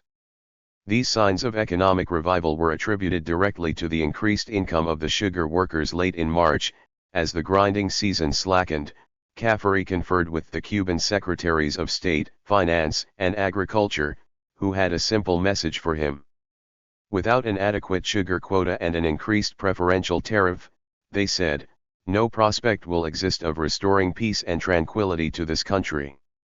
Registered because of this critical situation, Mendieta appealed directly to Roosevelt on February 5 for a sugar quota and a tariff reduction to stimulate the sugar industry by creating an incentive to hire workers and increase wages. 3 days later, Roosevelt responded to this request by sending a message to Congress asking that sugar be added to the list of basic commodities under the Agricultural Adjustment Act for United States domestic, territorial, Cuban, and 103 other foreign producers. When Cuban officials heard the news, they expressed their appreciation. Passed in 1933, the AAA had authorized the Secretary of Agriculture to enter into voluntary marketing agreements with producers of basic farm commodities, but sugar was not originally classified as a basic article. During the summer, the Secretary asked the various members of the sugar industry to meet in Washington and devise some formal program, but they could not reach agreement. When the industry failed in its efforts, the administration drafted its own proposal, and on February 8, 1934, Roosevelt asked Congress for sugar legislation. After 3 months of heated congressional debate, the president signed the Jones-Costigan Act on May 9. The new bill made sugar a basic agricultural commodity under the AAA, thus, the Secretary of Agriculture could fix quotas on sugar entering the American market. On the same day Roosevelt also lowered the sugar tariff from 2.50 cents to 1.875, and since the Commercial Treaty of 1903 granted Cuba a 20% reduction on its sugar entering the United States, the President's action automatically lowered the Cuban sugar duty from 2 cents to 1.50.8. Both these actions had a profound effect on the Cuban sugar industry. Because of pressure by domestic and insular suppliers, Cuba received a quota of 1,902,000 short tons, which was approximately half of the average exported between 1922 to 1931 but higher than exports during 1932 and 1933. Even with this sharp reduction, Roosevelt's program of artificially raising the price of sugar entering the American market and guaranteeing a definite allotment to the Cubans helped to halt the decline of the island's principal export. The United States had now demonstrated its willingness to aid the Mendieta government. But what of the other promises to revise the Permanent Treaty of 1903 with its noxious Platt Amendment and to renegotiate the outdated Commercial Treaty of the same year? The public actions already taken had been initiated before or shortly after Mendieta's inauguration, but these other complex problems could not even be discussed until recognition was formally accorded. Once this was accomplished, the United States could negotiate directly with the Cuban officials. Caffery presented his credentials on February 28, and he promised Mendieta every possible consideration, especially in trying to improve economic. 104. Conditions. Mendieta applauded his sentiments, but he went on to suggest that the outmoded political and commercial treaties signed shortly after the Spanish-American War should be revised. 1 degree. Even as Mendieta spoke, discussions on the Platt Amendment were being conducted in Washington. Originally a rider to the Army Appropriation Bill of 1901, it had been forced on the Cuban Constitutional Convention in June 1901. To emphasize the United States' right of military intervention, both nations signed a political treaty on May 22, 1903, which embodied the Platt Amendment. Later the United States sent troops to the island on 3 separate occasions in 1906, 1912, and finally in 1917. During the 1920s, however, agitation for repeal from within the United States and from Cuba increased. Critics conceded that in the period of confusion and readjustment after the Spanish-American War, the United States had had some justification for intervening, since its troops were obliged to maintain stability for investment, to protect foreign residents' lives, and to guard against foreign invasions. By the 1920s, they insisted, the amendment had simply outlived its usefulness, and as early as 1927, Leland Jenks succinctly reflected the growing resentment against what critics considered an archaic policy. Since the United States had become the most powerful nation in the world, wrote Jenks, our abnormal relations with Cuba are becoming more of a liability than an asset in our efforts to defend ourselves by securing the goodwill of our Hispanic neighbors. 2. While the Hoover administration refused to take action on the question, the abrogation of the Platt Amendment won new converts. In April 1930, Senator Thomas J. Walsh, the Montana Democrat who had become a national figure through his investigation of the Teapot Dome scandal, urged the United States either to abandon the Platt Amendment or to intervene militarily in order to conduct free elections. In the same month a prominent Cuban politician Cosme de la Torriente advocated the negotiation of a new political treaty in which the United States would offer its support in case of foreign attack and Cuba would reciprocate by continuing to allow the United States to operate the Guantanamo naval base for the defense of the Panama Canal. 13 Even Ambassador Guggenheim openly opposed the extension of the Platt Amendment once he left his post, holding that Cuba must work out her own salvation, regardless of the mistakes that she may make. 105. I am in complete agreement with the dictum that it is far better for Cuba to make her own mistakes than to have our government make mistakes for her, for in spite of this growing campaign against the Platt Amendment, Secretary Stimson still would not consider its abrogation. Once Roosevelt took office, the proponents of a change in Cuban __ policy intensified their attack. 2 weeks after Machado fled, the new republic praised the president for not landing troops and offered him some additional advice on carrying out foreign policy. if there is to be a New Deal in regard to Latin America. Abrogation of the Platt Amendment should be the first card played. 5. After the Sergeants' Revolt, Jorge Manich, a leading member of the ABC, echoed this sentiment, claiming that the amendment blocked Cuba's sovereignty. Other Cuban nationalists used the Platt Amendment in the same way to heighten xenophobia, thereby offering their countrymen a patriotic bond and expanding anti-American feeling in an effort to force the repeal of the odious amendment. Degree: in the United States, critics responded favorably to these Cuban cries for independence.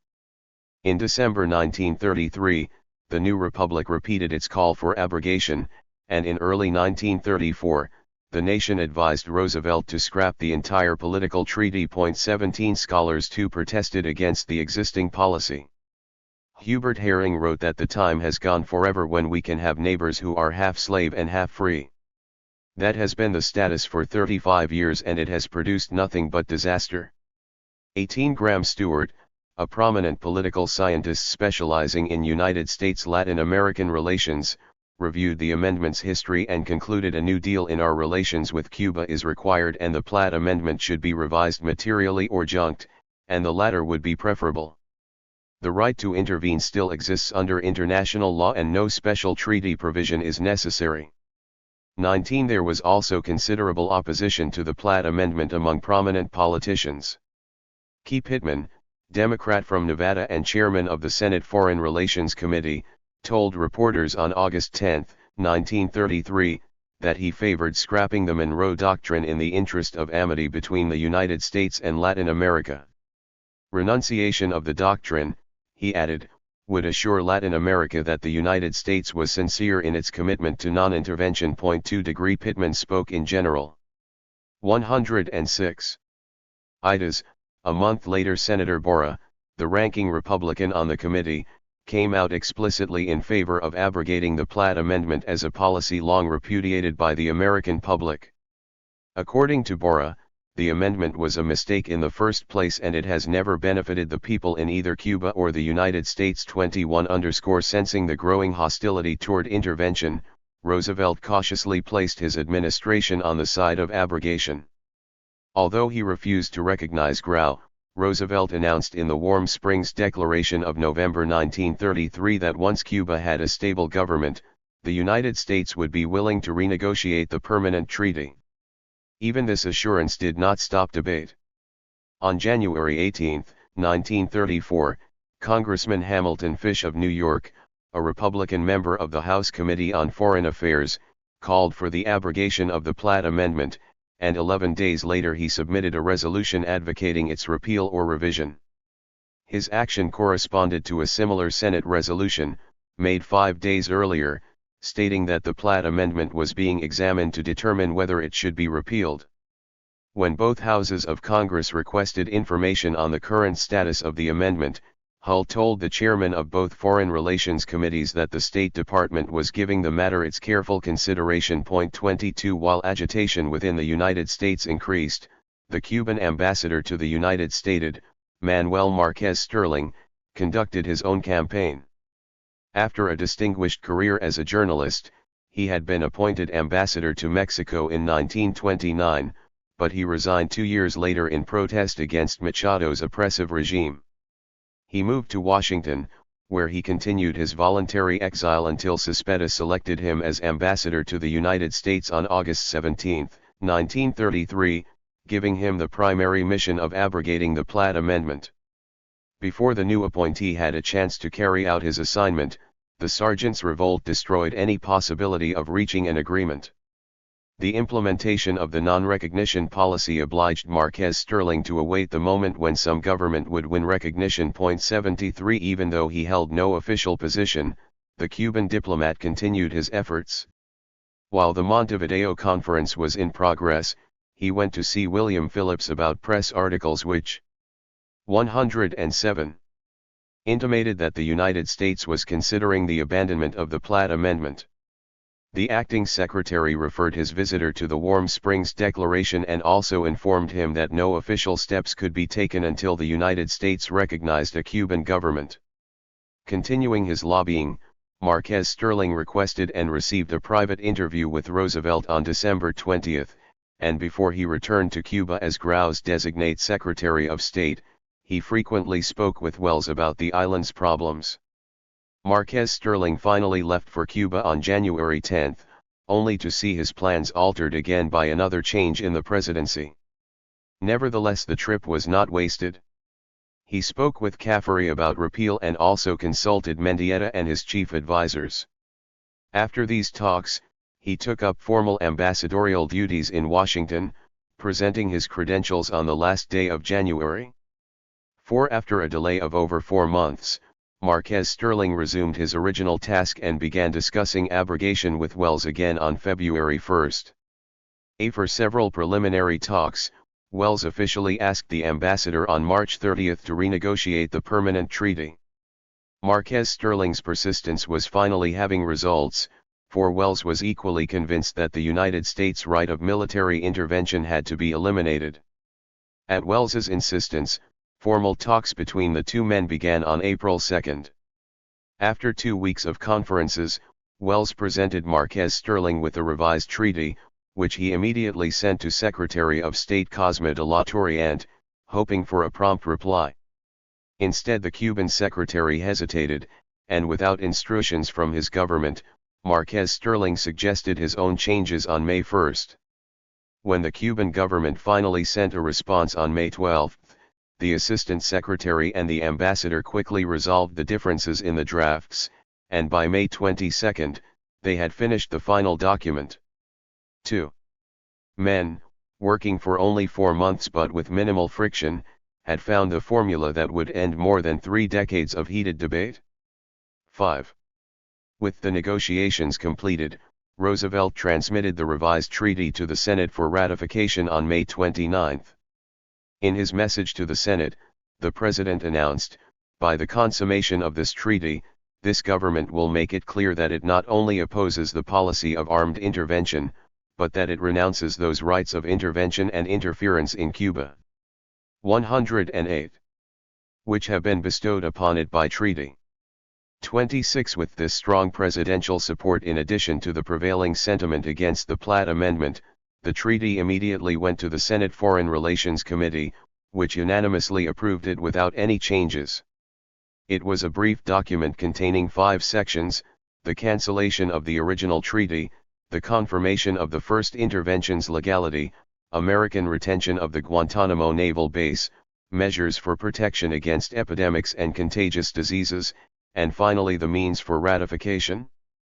Key Pittman asked the Senate to ratify the treaty on May 31, and after only a mild expression of doubt by Simon D. Fess of Ohio, the senators ratified the new treaty without so much as a roll call vote. Once the United States Senate had approved the revised treaty, Cuban ratification quickly followed on June 4, and 5 days later both nations exchanged ratifications. 28 2 days later, Mendieta told an audience that Cuba had become a republic on May 20, 1902, but that the Platt Amendment had limited complete sovereignty. Thus, on May 29, 1934, the work of May 20, 1902, was completed. Cuba was free, independent, and sovereign. 9. Even before final abrogation was approved by either country, Hull optimistically predicted a new era in Cuban-American relations. On the day the treaty went to the Senate, the Secretary told reporters that a new spirit of hemispheric relations had been born at Montevideo and that now the abrogation of the Platt Amendment provided a concrete accomplishment under Roosevelt's leadership. Prominent Cuban politicons, newspapers, and individuals also rejoiced. Ruby Hart Phillips described the outpouring of emotions: church bells rang, sirens and whistles were blown, crowds gathered in front of the presidential palace where the municipal band played the national anthem. 3. Along with the Cubans, Latin American governments and presses appeared unanimous in their praise. Since the United States' most serious obstacle in gaining Latin American cooperation was its interventionist policy, the abrogation of the Platt Amendment created friendlier relations not only between two nations, but over the rest of the hemisphere as well. With this single step, the Roosevelt administration had immeasurably enhanced its prestige in projecting its good neighbor image throughout Latin America. ICA 33 The American news media also applauded the new treaty. 109. Charles Hackett, who had closely watched and commented on Cuban events since the outbreak of violence in August 1933, stated that the Roosevelt administration had demonstrated its sincerity in opposing armed intervention 34, and he later added that the new treaty gave Cuba its full sovereignty for the first time. The Christian century greeted this abrogation with joy, and even the critical nation expressed pleased surprise at the ease with which the new treaty had passed. 3 Lester Woolsey declared that Cuba had gained full sovereignty after 30 years of American tutelage. Not only had the Cubans won their independence, but the Roosevelt government had clearly illustrated its peaceful intentions. In fact, the whole history of the United States in Cuba has been one of magnanimity toward a small country, unexampled in the annals of international relations, and sufficient, it is believed, to satisfy the most delicate sensibilities. 8 Not all writers could agree with this remarkable statement, especially remembering the 3 military interventions, the island's strategic importance, and the vast economic holdings of American citizens. In the midst of Cuba's national celebration, the Miami Herald warned the islanders that the United States still remained just as interested in the welfare of Cuba, just as ready to protect life should that become necessary. 3. Later in the month, the new republic granted that although the Platt Amendment had been repealed, the shadow of our influence in Cuba is still a strong one. 4 Finally, in late June, the liberal World Tomorrow added that abolition did not end the amendment's implications.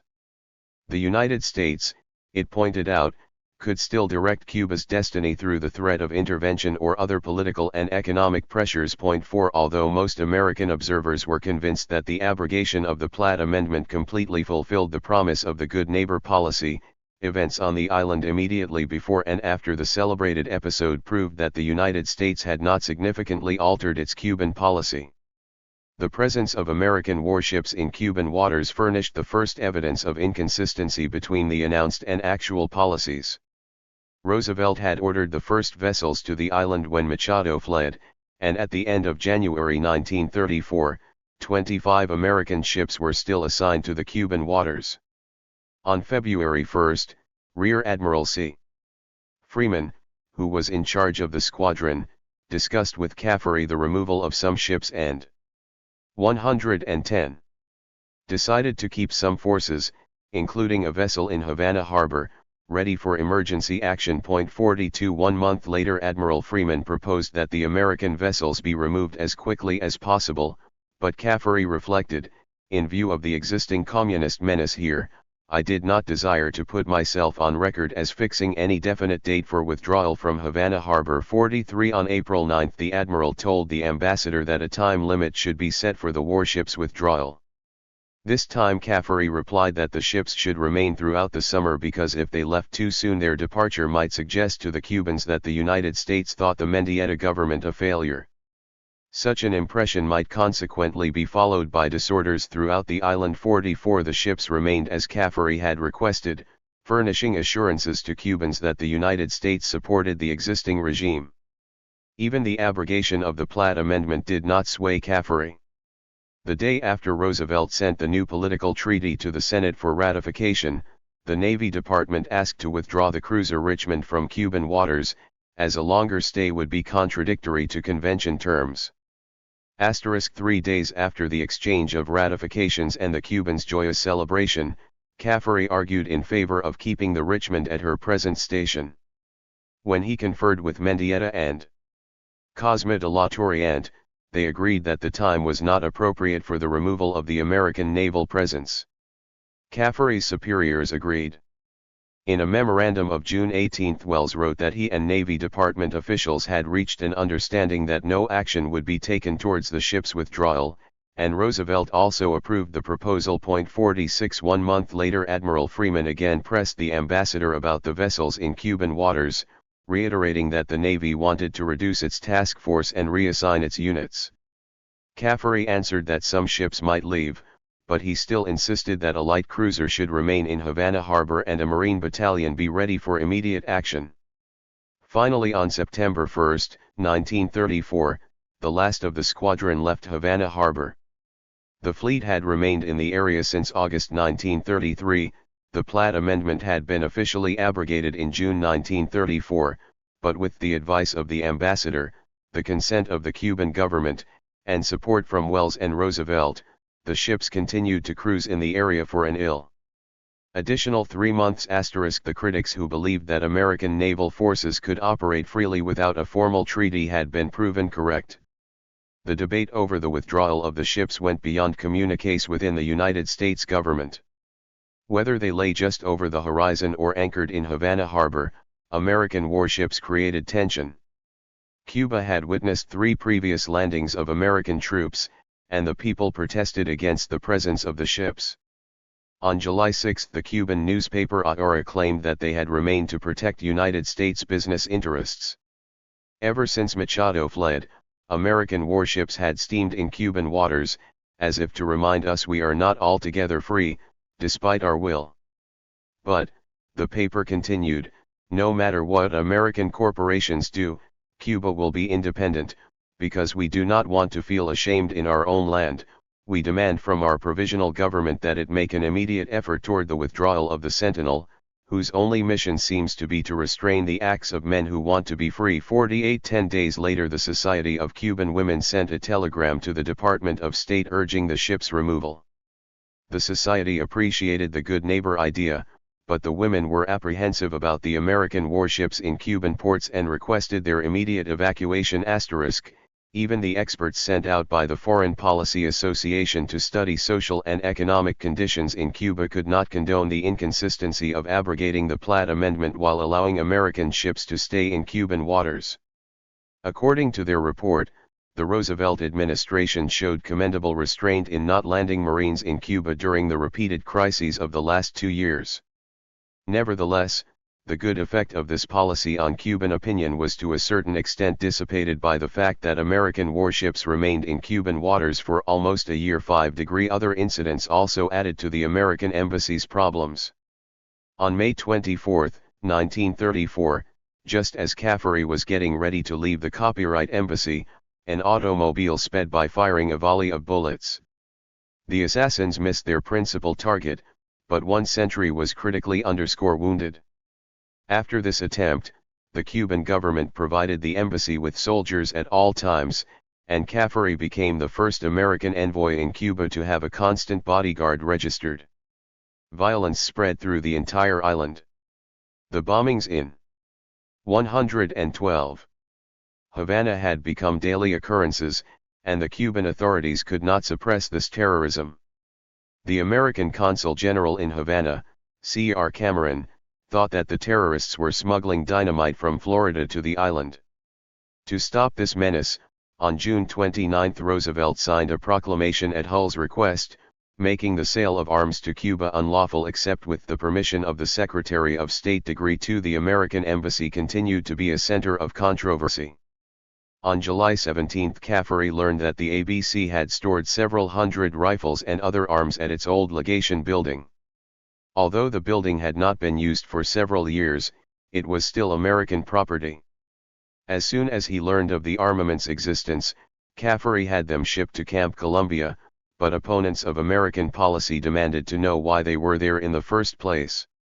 Caffery's silence on the entire episode convinced many Cubans that the arms had originally been intended for use against Grau when Wells was ambassador registered too. In addition to the hostile critics on the island, Josephus Daniels was becoming increasingly irritated by American policy and policymakers. The United States ambassador to Mexico sympathized with the Cuban Revolution's goal of eliminating foreign exploitation, basing his opinion on the assumption that the Cubans were experiencing a social upheaval similar to the Mexican Revolution. 54 Writing to Hull on July 10, he complained bitterly, "I could wish we had as ambassador in Cuba a man of the new type." Wells and Caffery are of the old school of diplomats, who never saw anything wrong in the sort of diplomacy which cost us the confidence of the people of Pan America in the past years. What we need in all Pan American embassies and legations are men of our type, who will change the whole atmosphere and have welcome in their hearts for a new deal in those countries such as we wish for our own. While public attention focused on political events, the United States and Cuba moved simultaneously to revitalize commercial intercourse.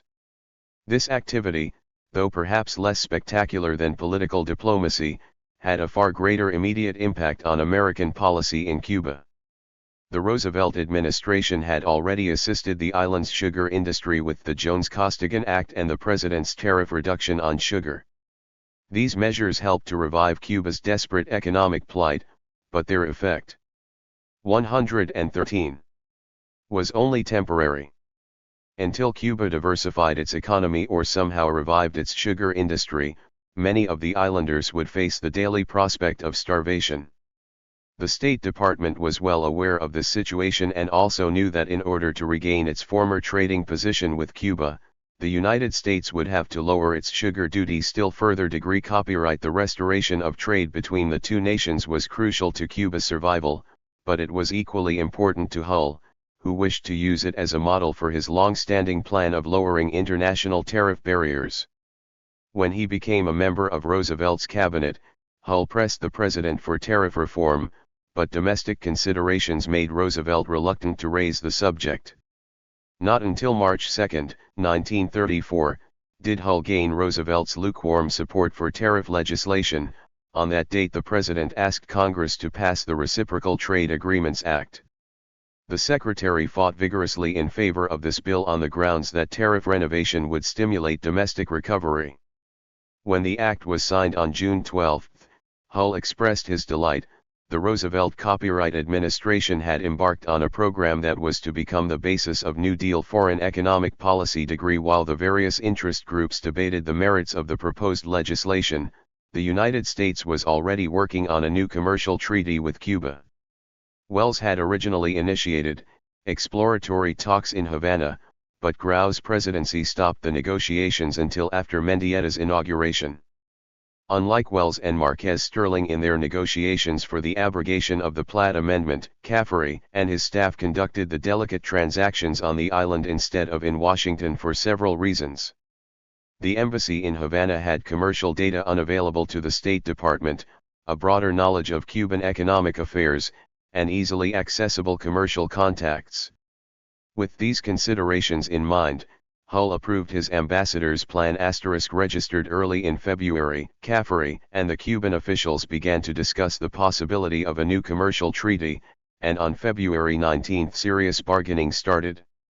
While the Roosevelt administration was pushing sugar legislation through Congress, the two negotiating teams discussed the various reduction proposals and the form of the agreement. Once the Reciprocal Trade Agreements Act passed in June, the Secretary switched from the tentative treaty to a reciprocal trade agreement and pressed for an early completion. 114. Date.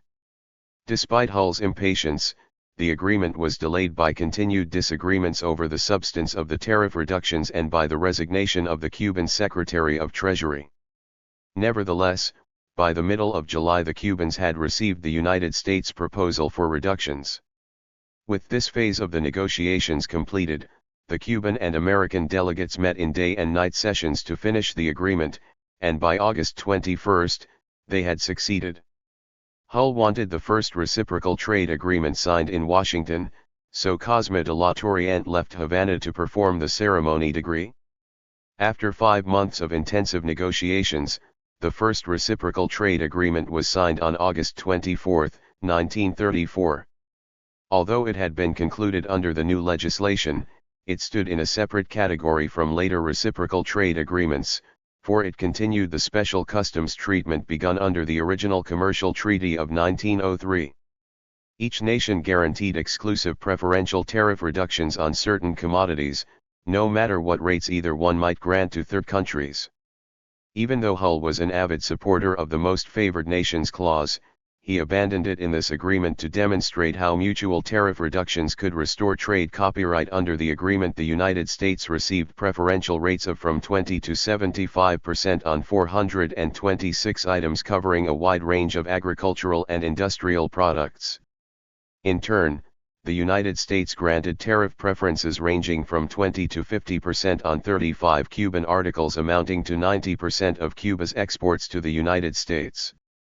Sugar and tobacco received 20% margins of preference, but both agricultural articles were subject to United States quota restrictions. The new rate on sugar, for example, was 0.90 cents, but this duty remained effective only as long as the quota provisions of the Jones-Costigan Act were enforced. Once the legislation became inoperative, the duty would immediately return to its old rate of 1.5 cents. Tobacco was also limited by the United States Control Program. Imports of Cuban tobacco were restricted to 18% of the total amount used in the United States for cigars during 1933. While tobacco exports could expand, the Depression made large increases very unlikely. The United States also agreed to lower the duty on certain Cuban vegetables and fruits, but these reductions could take effect only during the season when these items were not produced on the mainland. The United 115 States had ingeniously limited Cuban imports by fastening them to United States internal controls, while its exports to Cuba had no quantitative restrictions registered. Even though the immediate effect of the agreement was to revive the island's depressed conditions, its long-range consequences were disastrous. For years Cuban reformers had argued for a diversification program, and with the decline of the sugar market in the 1920s, the government embarked on a deliberate plan to vary its economy. The tariff of 1927 was principally designed to stimulate native production in a broad range of agricultural and industrial goods, but Depression and Revolution impeded the plan's success. Though highly beneficial in the short run, the 1934 agreement allowed United States products to drive native goods off the market, making diversification even more difficult than before. While the Reciprocity Agreement underwent some minor changes in subsequent years, the basic structure remained intact. Cuba received a preferential sugar tariff, while the United States gained access to the Cuban market for a wide range of agricultural and industrial commodities. This inequity did not bother representatives of either nation at the time of the signing. Hull had his first reciprocal trade agreement, and he announced that it benefited both nations. Because of the quota and the earlier tariff reduction, sugar prices on the New York Exchange rose steadily from 0.86 cents at the beginning of March to over 1.50 cents from July to September, and the new agreement assured the continuation of this upward trend. With the economic revival, Cosme de la Tourriente echoed Hull's sentiments and thanked the American people and their president for their efforts to help Cuba. Mendieta also sent a personal message of gratitude to Roosevelt, who replied with the hope that the agreement would stimulate the lowering of international trade barriers. Although the Cuban and American people did not have time to digest the full significance of the new agreement, first reports from the island proved very favorable. On August 26 Matthews reported that a number of large orders for certain American products had already been placed and that Cuban newspapers were praising the good neighbor policy. The local American colony also reacted enthusiastically, and shortly after the signing, the president of the American Chamber of Commerce of Cuba wrote to Hull applaud. 116. The new program. While the embassy reported on Cuban enthusiasm, the Department of State assessed 65 editorials from all over the United States and found overwhelming support for the agreement except among anti-New Deal journals and those in areas adversely affected by the agreement. Even though reactions were generally favorable, the papers warned that the United States should be careful when negotiating with the larger industrial states' copyright. While the newspapers urged caution in future bargaining, the Department of State carefully watched the flow of trade between the island and the mainland. The agreement became effective on September 3, and the department at once noted beneficial results.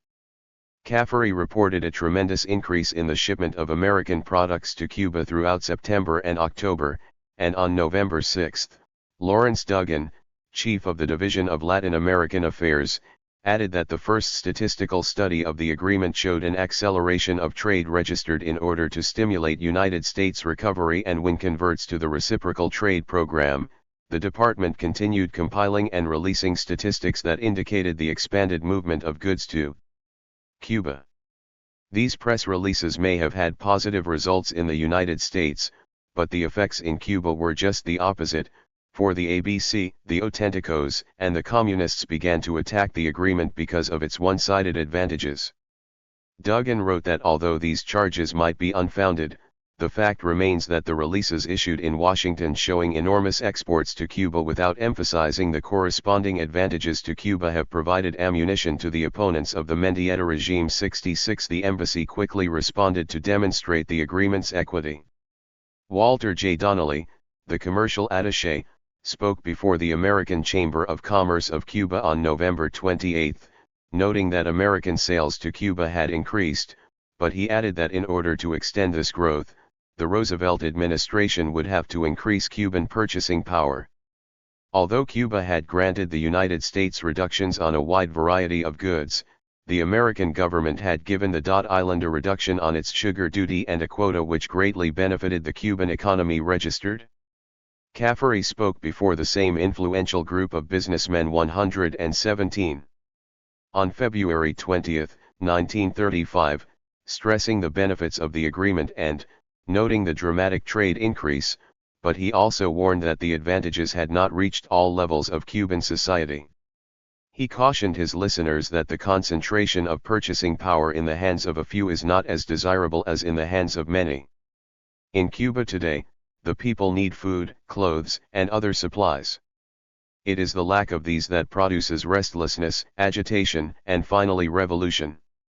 The ambassador hoped that the American firms would increase wages to put more money in the workers' pockets, for a more equitable distribution of wealth would increase the possibility of peace.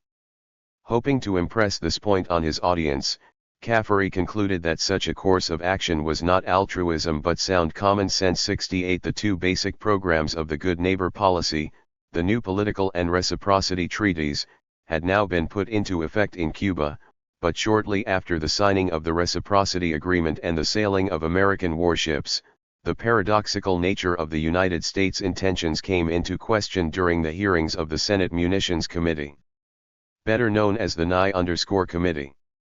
By the time the committee opened its sessions on September 4, 1934, public opinion was decidedly against munitions makers. Of the many firms summoned to testify, the most active in selling armaments to Cuba was Federal Laboratories. John W. Young, the company's president, began his testimony before the committee on September 18. He had done a large business in Cuba but had always kept the State Department aware of his dealings. Young had sold machine guns and 2 armored limousines to the Machado government, and he admitted that in order to do business, he had paid graft to Cuban agents. Young told the committee that he had not sold any arms to the revolutionaries because the State Department would not sanction such dealings. Even when Cespedes came to power, Federal Laboratories did not do any business. Registered 9 The emergence of the Grau regime radically changed Young's policy in selling arms to Cuba. He inquired about conducting business with Grau, but the officials at the Latin American division of the State Department and the Naval Intelligence Bureau told him that he had to devise his own program.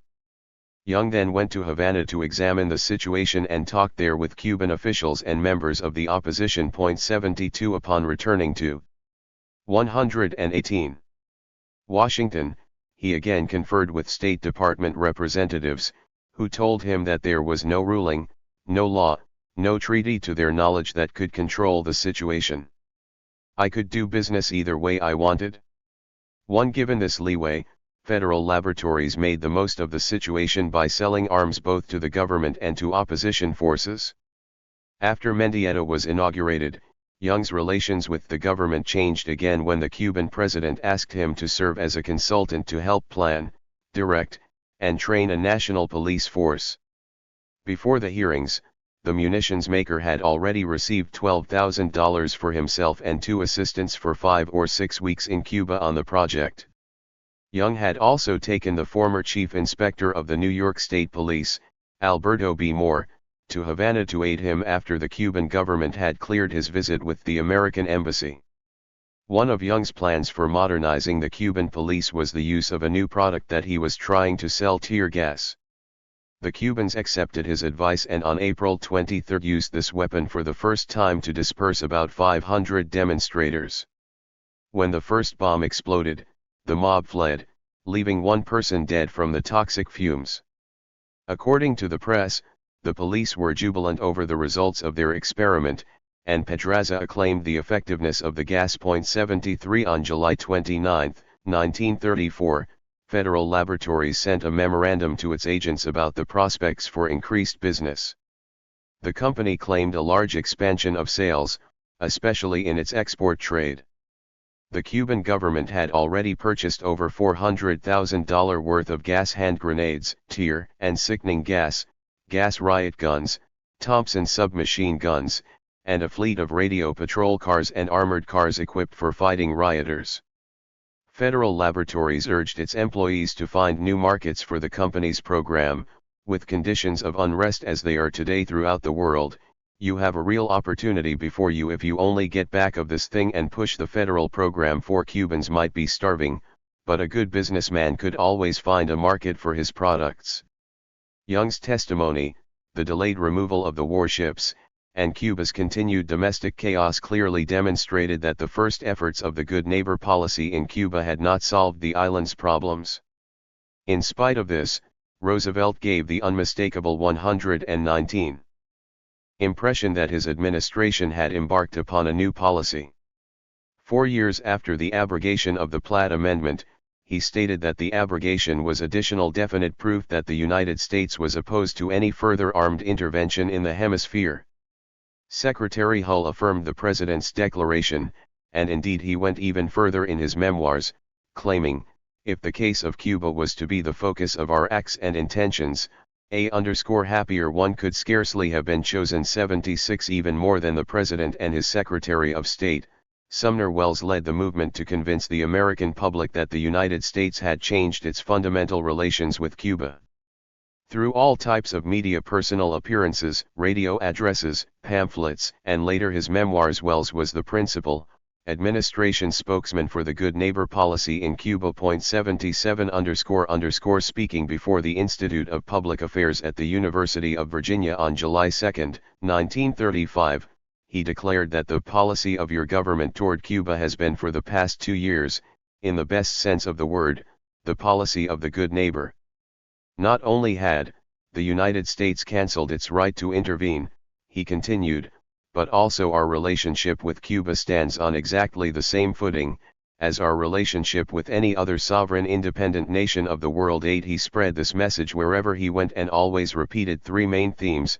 The United States had canceled the Platt Amendment, had renounced its previous intervention privileges, and had stopped interfering in Cuban internal affairs either directly or indirectly. Although administration spokesmen constantly reiterated these themes, Grau and his supporters doggedly maintained that the United States had not practiced the New Deal in Cuba. 79 Upon his arrival in Panama on August 9, 1935, the ex-president told reporters that the United States gave the interests of American companies in Cuba priority over those of domestic firms. Furthermore, he said, even though the Platt Amendment had been repealed, its spirit still lived in the person of Caffery. Concluding his remarks, Grau asserted that there was more intervention in Cuba today than ever there was during the days of the Platt Amendment. 8 There was evidence for such a strong allegation in the concrete actions of the United States, in spite of Roosevelt's publicly applauded good neighbor policy. The American government no. 120. Longer had the responsibility of preserving order on the island, but if the United States had truly intended to end any possibility of intervention, why did it hold onto the Guantanamo naval station and encircle the island with warships? Critics recognized these inconsistencies. American troops remained on Cuban soil ready for action, and the Cubans were painfully aware of the United States naval presence. Thus, the abrogation of the Platt Amendment was not a generous surrender of American rights but simply the admission that intervention by treaty was no longer useful or desirable. 8. The fact was that although the Roosevelt administration had formally repudiated political domination, the American ambassador remained the second most influential politician in Cuba after Batista. Although optimistic writers alleged that American political domination had suddenly ended, registered the past 36 years had almost created a set of reflex actions in Cuba. When the Cubans could not solve their internal problems, they forced United States actions. Thus, the American ambassador became an integral part of the political process. 83 Up to 1934, Cuban politicians had operated under this system. Was there any reason to expect reform overnight? This political alignment was closely associated with economic actions. The Ex-Im bank loans, the Jones-Costigan Act, the lowering of the Cuban sugar tariff, and the reciprocal trade agreement have given authors reason to praise Roosevelt for his assistance in alleviating Cuba's abysmal economic situation, but in fact, Cuba paid a tremendous price. Signing the agreement damaged the island's diversification program severely. The lowering of duties on 426 products from the mainland made Cuba even more dependent on American goods. The Cuban government's freedom to sign commercial treaties with other nations was also greatly impaired. Finally, the trade agreement helped to continue the status quo against any reformist alternatives. For this unwholesome arrangement was compounded by yet another condition imposed by the United States. Even with the reciprocal trade agreement, Cuba's sugar and tobacco markets were not guaranteed. If the United States altered its agricultural program so as to affect these crops, according to the agreement, Cuba would lose her tariff preference and quota. The United States desired a new commercial arrangement in order to restore Cuba's purchasing power so that islanders could purchase goods from the mainland. In the process, the United States negotiators had driven a hard bargain which the Cubans felt they could not reject if they were to save their principal industry. Clearly, the new agreement was not a humanitarian gesture to benefit the depressed island. People on the mainland were the primary consideration. Small wonder that 3 years after the signing, Alberto Delgado Montejo wrote, "Cuba does not have its own economy." Registered, these political and economic arrangements remained in operation throughout Roosevelt's long tenure. They were hailed as the first concrete examples of a new Latin American policy, and the president helped to perpetuate this image by using the good neighbor terminology. Closer examination, however, reveals that Roosevelt and his advisors were not trying to implement a new program, but to discard the outmoded elements of the traditional one. The right to intervene militarily was cancelled, and an outdated commercial treaty was revised. The United States still possessed its naval base, American prestige in the person of the ambassador remained, and American economic interests continued to exert a powerful influence. Somehow writers failed to recognize these factors and vastly exaggerated the uniqueness and the impact of these early efforts to initiate a new Latin American policy. Stability, not the adherence to the nebulous platitudes of the good neighbor policy, continued to be the basis of the United States strategy toward Cuba even in the turbulent year 1934. The path to revival. The end of the Mendieta regime. Although the Roosevelt administration used the abrogation of the Platt Amendment and the signing of the first reciprocal trade agreement to project its good neighbor image, neither action immediately helped to alleviate Cuba's internal troubles. At the start of 1935, Mendieta's regime was still confronted by social unrest, economic depression, and political uncertainty, but gradually the situation improved. Some of the government's actions helped to restore an unsteady political peace. Economic recovery followed the rise in sugar prices, and the people appeared to be tired of revolution. These interrelated trends toward peace became more pronounced as the year progressed, but during this period of sporadic revival, it was evident only that the achievement of stability would be a long and painful process. The extremely low standard of living was one of the Cuban government's principal concerns. The people, especially those living in the interior, suffered in every conceivable way. Education had practically ceased to exist. Most Cubans lacked adequate medical care because they could not afford to pay for doctors' services, and the government did not have the money to send medical teams to the interior. The public health situation had deteriorated to such an extent that health officials began to fear an epidemic of infantile paralysis.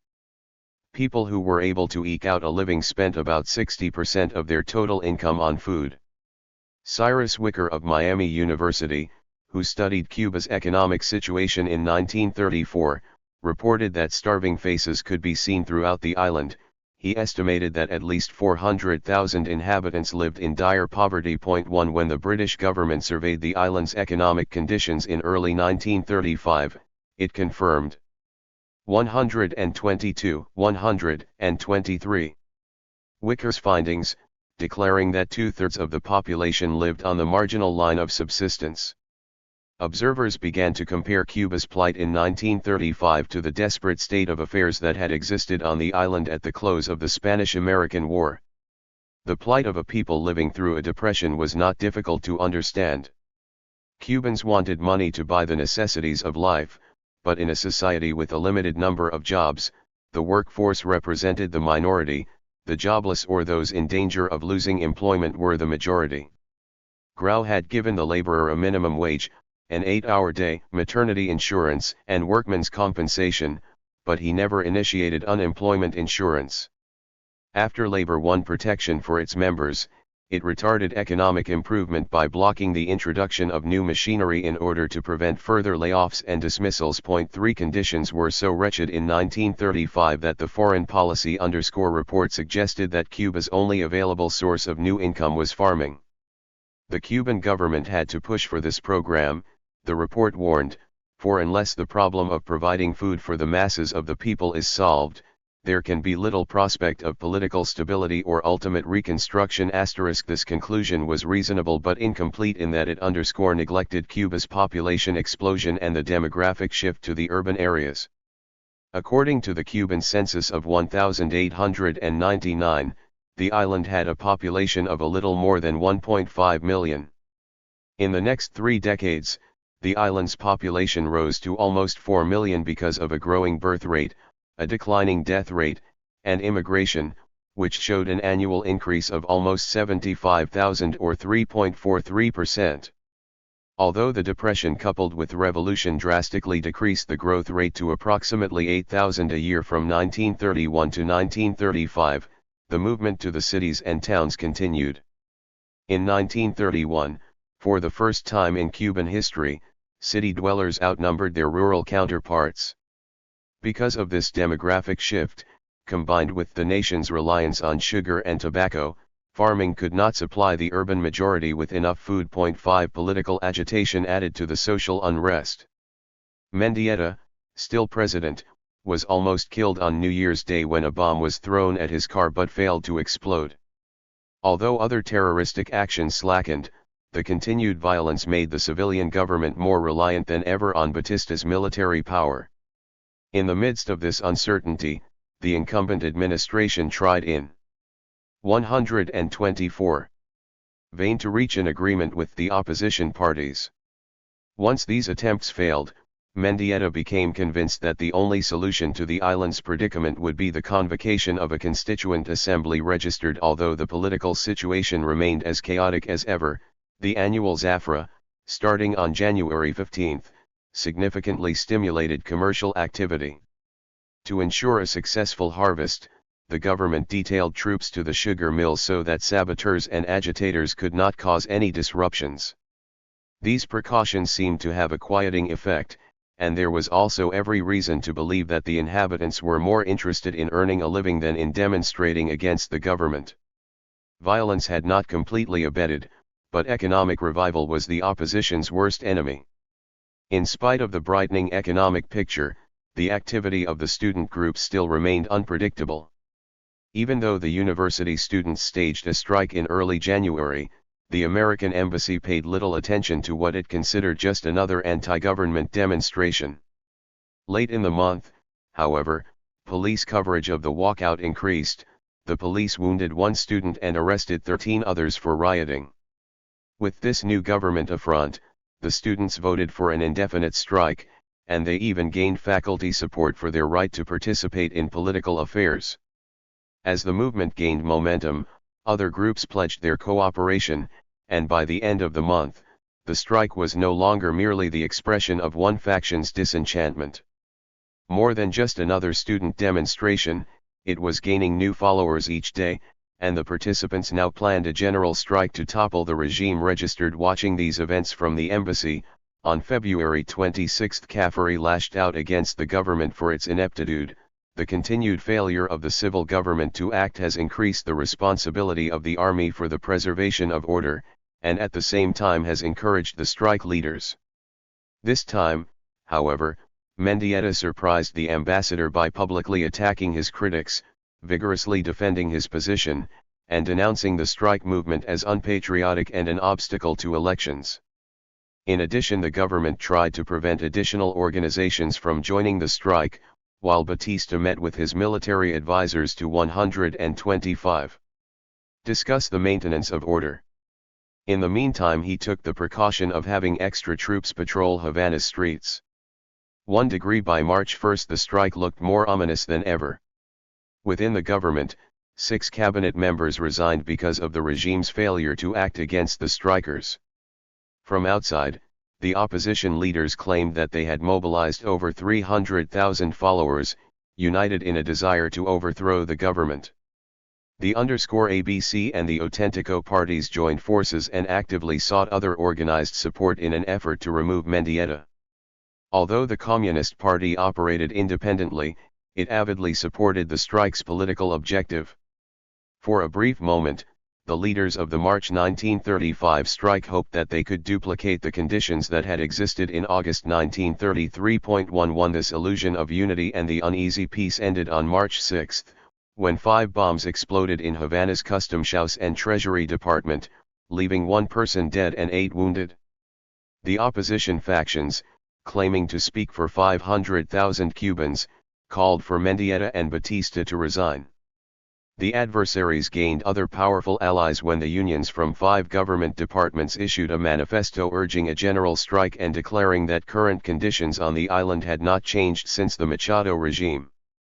As terrorism and violence returned to Havana, the students added to the tense situation by beginning to store weapons at the university. While these actions had their usual disruptive effects, the enemies of the regime could neither enlarge their base of support nor unite their existing forces. 2 On March 10, Caffery asserted that the opposition leaders no longer controlled the strike's direction. Now it is in nobody's hands, it has become a disorganized movement toward chaos. This flurry of hostile activity sparked an immediate government response. Acting quickly, the administration suspended all constitutional rights, established the death penalty for anti-government activity, and placed military governors in the provinces. Soldiers and police moved to strategic points throughout the capital and searched and temporarily occupied the university. In spite of these measures, killings continued, and Mendieta responded by declaring a state of war, which gave the military unprecedented powers. For with absolute authority in its hands, the military now answered the opposition's sporadic violence with supervised repression. On 126. March 12, Caffery, who staunchly supported the government throughout its struggle, reported the discovery of the bodies of 9 men who had died in the strike at the hands of the military authorities. He condoned this organized brutality, reasoning, now that the military and police are in charge of the situation, it was perhaps too much to hope that there would be no bloodshed whatsoever. Still, he sent word to Batista to stop the killings, but by this time the troops had crushed the strike. 1 Since the government's survival was no longer at stake, the authorities began wholesale arrests. The ABC and Auténtico parties appeared to be disintegrating, as scores of their leaders fled the island. 1 Copyright showing his satisfaction at the collapse of the general strike, Caffery wrote on March 15 that it failed because of its unpopularity with the majority of the Cuban population and because of the army's concerted efforts. The civilian government had declared martial law, but Caffery continued to criticize Cuban politicians. Although this is the first time since the provisional government took office 14 months ago that a subversive movement has been met with determination, little credit for this can justifiably be claimed by the civilian authorities, whose procrastination during several preceding weeks permitted the movement to gain such dangerous momentum. The prestige of the army in general, and of Colonel Batista in particular, has emerged on a new high level. Besides giving this glowing tribute to the military, Caffery reported on opposition fragmentation and government solidarity. He cited the end of Havana's curfew, the termination of the state of war decree, and the removal of prisoners from military to civilian courts, to illustrate the trend toward political peace. In late March, Mendieta made his own declaration on the strike, stating that the movement had not served any constructive purpose. He thanked the armed forces for ending the disorders, and once again he promised that elections would be held in spite of the terrorism. As far as he was concerned, he would hold elections and those who interfered would be excluded. He would then leave office and allow historians to judge his administration. 18 Before historians had their chance, his predecessor stated that Cuban conditions were abhorrent. Grau indicted the army for cruelly repressing the March strike and claimed that elections 127 could not be held because the government could not protect the voters. Late in March, the New Republic condemned Batista and compared him to Machado. Registered Hubert Herring continued the attack, relaying descriptions of the government's ruthlessness.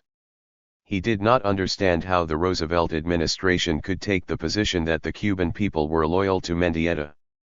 A general strike that included over 500,000 participants and lasted over 2 weeks was hardly a display of devotion. The government's use of unprecedented military authority, he went on sadly, had resulted in the destruction of the entire movement. Labor unions have been broken up and their funds confiscated. Many of the ablest and most patriotic leaders of the island have been jailed or forced to flee. It does not augur well for peaceful elections in the near future. 2 degrees Even with the encouraging economic developments, Herring held, Mendieta's pledge of impartial elections would be almost impossible to fulfill. 21 While critics deplored the Cuban regime's ruthless repression of the strike's leaders, Batista continued his search for Guterres, who had not only been active in the March upheaval but also continued to defy the regime, evading all the military's traps. He even had the audacity to organize his own band of terrorists, called Joven Cuba. To his enemies, Guterres remained nothing more than a communist and a gangster, but to his admirers he personified the hope of a successful revolution. His controversial career, however, ended when one of his followers betrayed his hiding place.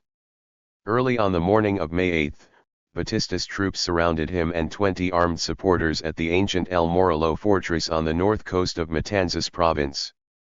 After a 2-hour battle, Guterres and 1 follower were dead, 8 had been arrested, and the rest fled. According to Hubert Herring, the Mendieta-Batista regime had rid itself of its most dangerous political foe, but the embassy looked on Guterres as a criminal and declared that he was regarded as Cuba's public enemy #1 and that the feeling of relief at his final elimination from the scene is universal among law-abiding elements of all strata of Cuban society. 23 Even though many government supporters greeted the news of his death with a sigh of relief, Guterres's martyrdom became a symbol for leftist groups throughout the island.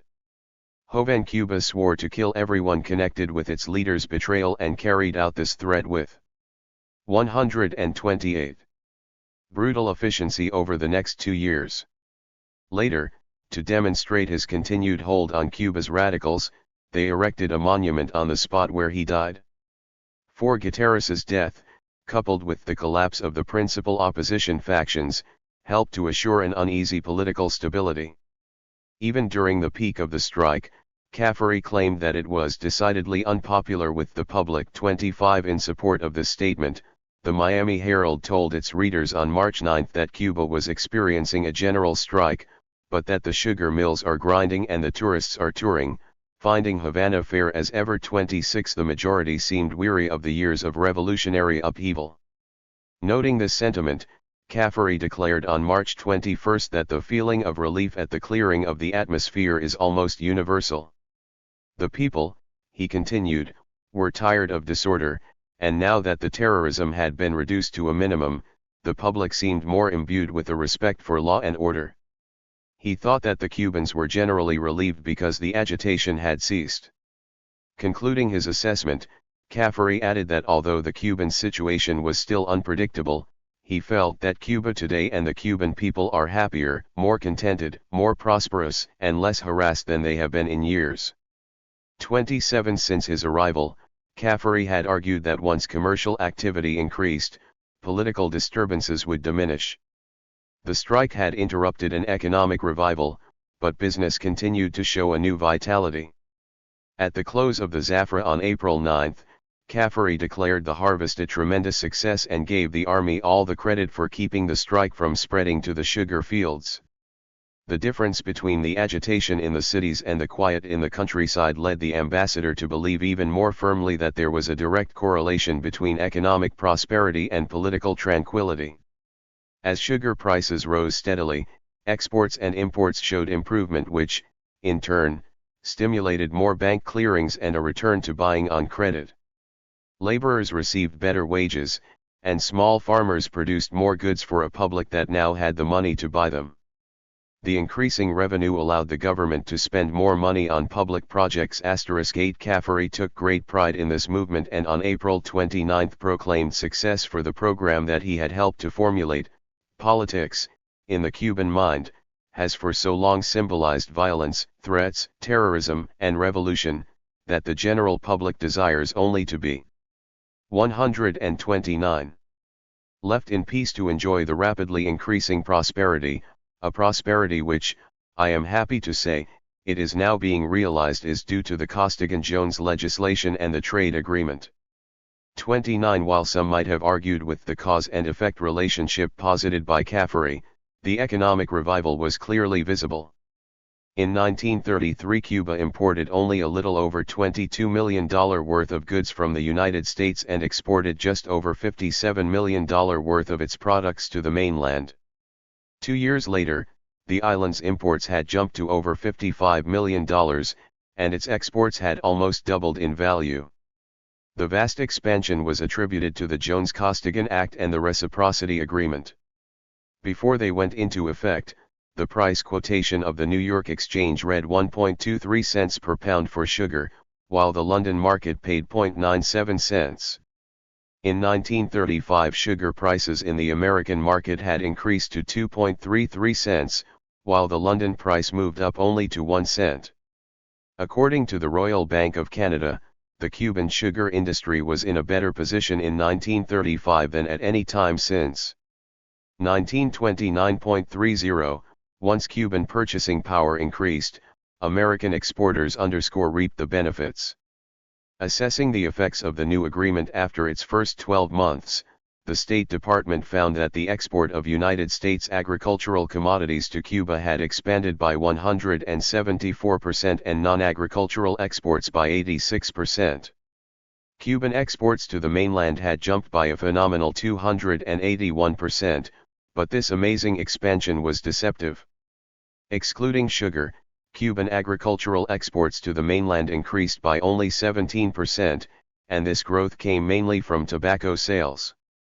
Although the immediate benefits to Cuba helped alleviate its depression, those who feared the perpetuation of the monoculture had been proven correct. As long as sugar seemed to be the nation's salvation, Cuban critics who wished to diversify the island's economy could not find an audience.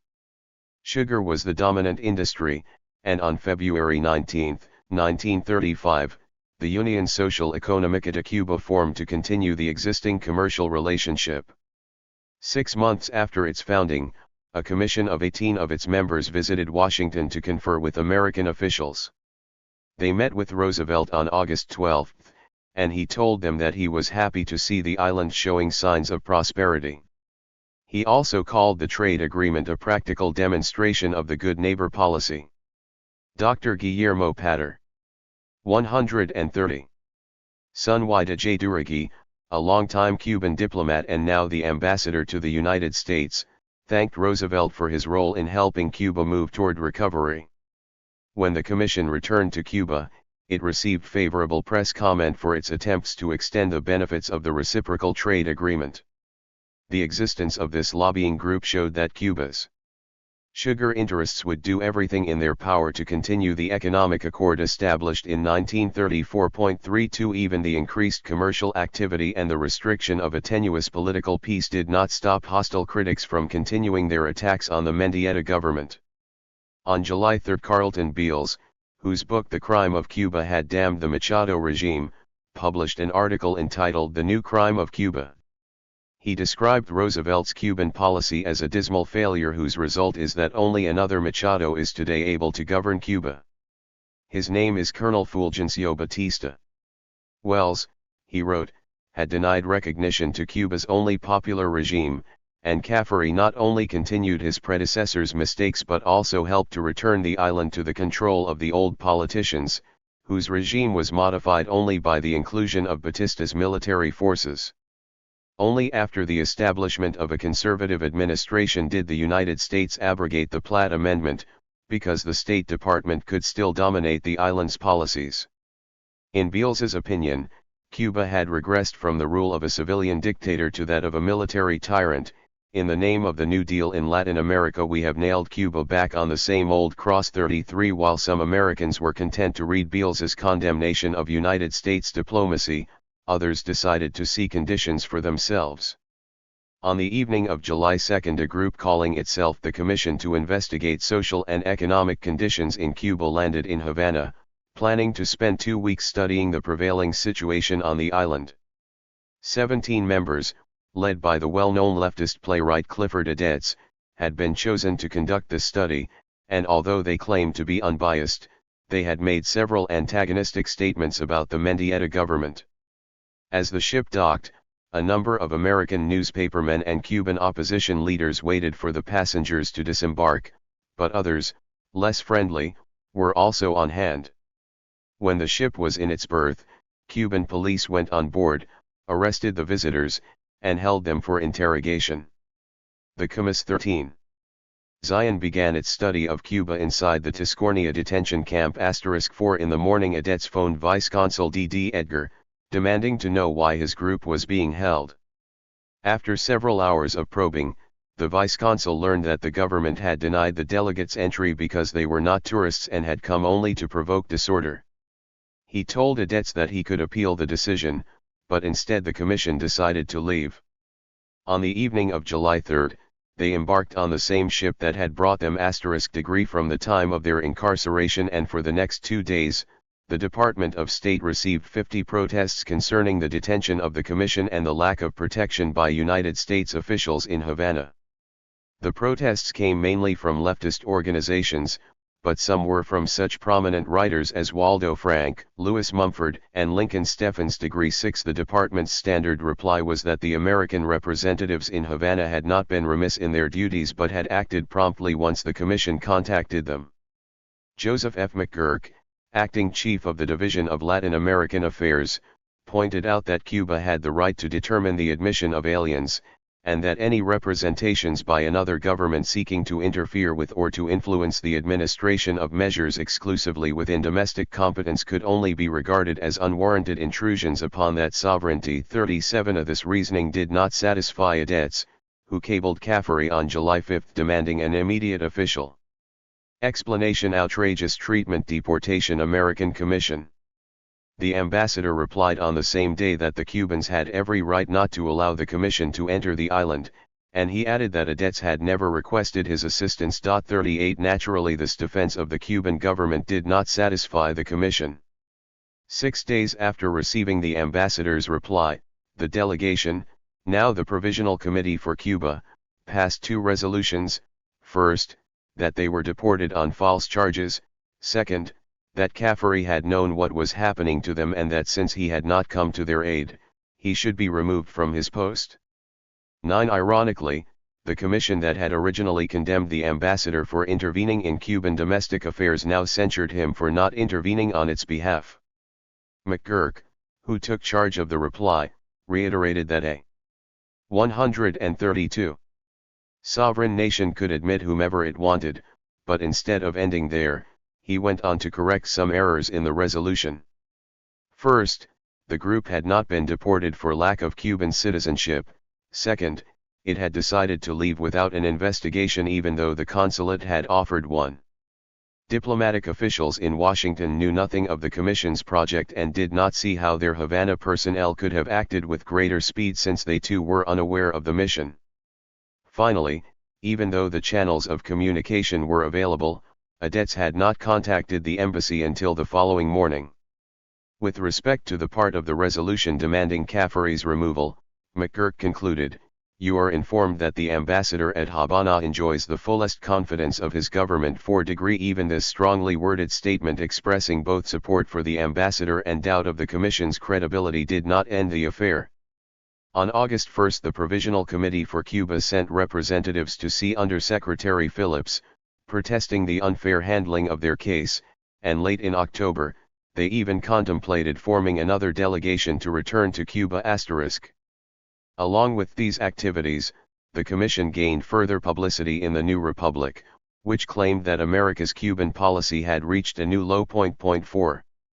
Beals and Adets also combined to write a short book with the auspicious title Rifle Rule in Cuba, alleging that President Mendieta was merely Cafari's officeboy and Batista his top sergeant. Both Batista and Cafari travel behind the same machine guns, the machine guns that were trained on a little group of honest American investigators to drive them out of the land. If Batista were not protected by Cafari, he could not for one moment have dared to take such unforgettable and unjustifiable action. 43 The Commission, the authors contended, had gone to study Cuba's military dictatorship and had found the information it was seeking. The island was indeed ruled by terror and force, and the American embassy supported the repressive regime.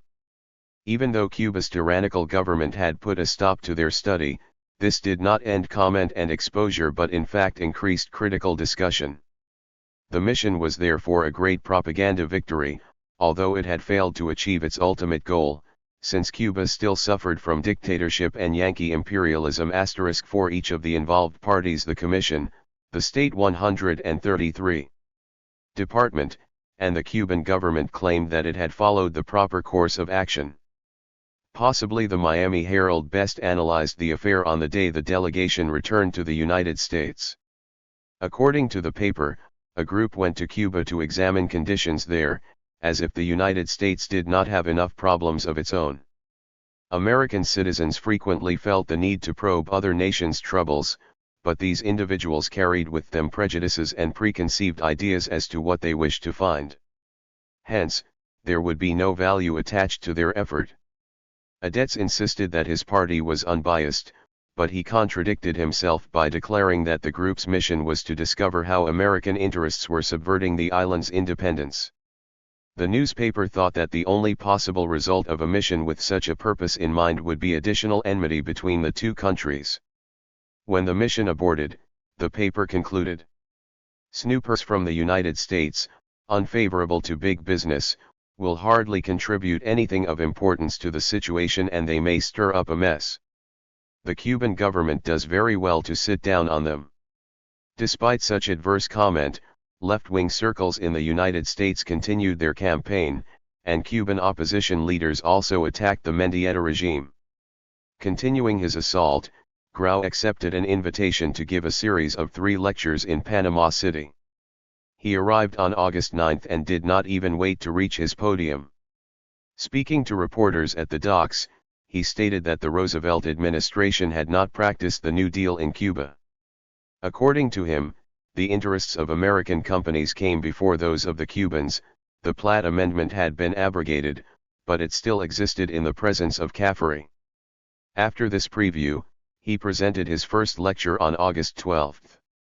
Only 42 people had attended a prominent American speech 4 days earlier, but Grau drew a capacity crowd and received a tremendous ovation for his vehement attack on American policy in Cuba. According to his account, the Cuban people did not control the nation. He informed his audience that the island's economy was weak, capital was in foreign hands, intervention by the United States ambassador continued, and the only possible result of these unsavory conditions would be another popular uprising. Only his program of ending financial imperialism, replacing the old politicians, and disbanding the mercenary army could prevent such an 134 inevitable rebellion, for only with his reforms could the island become a truly independent state. Registered _ such allegations might damage the Cuban government's image abroad, but they did not interfere with Mendieta's course of action. Now, with political and economic stability assured, he returned to his favorite theme of elections. At first he wanted elections for a constituent assembly, but after the March strike, the political leaders on the island united behind a formula for general elections. In early July a new electoral code was promulgated, and Mendieta later decreed that elections would be held on December 15, 1935.47. Once these steps were taken, political parties began to regroup. Batista promised that the armed forces would act impartially, and the United States pledged that it would not interfere with the upcoming elections.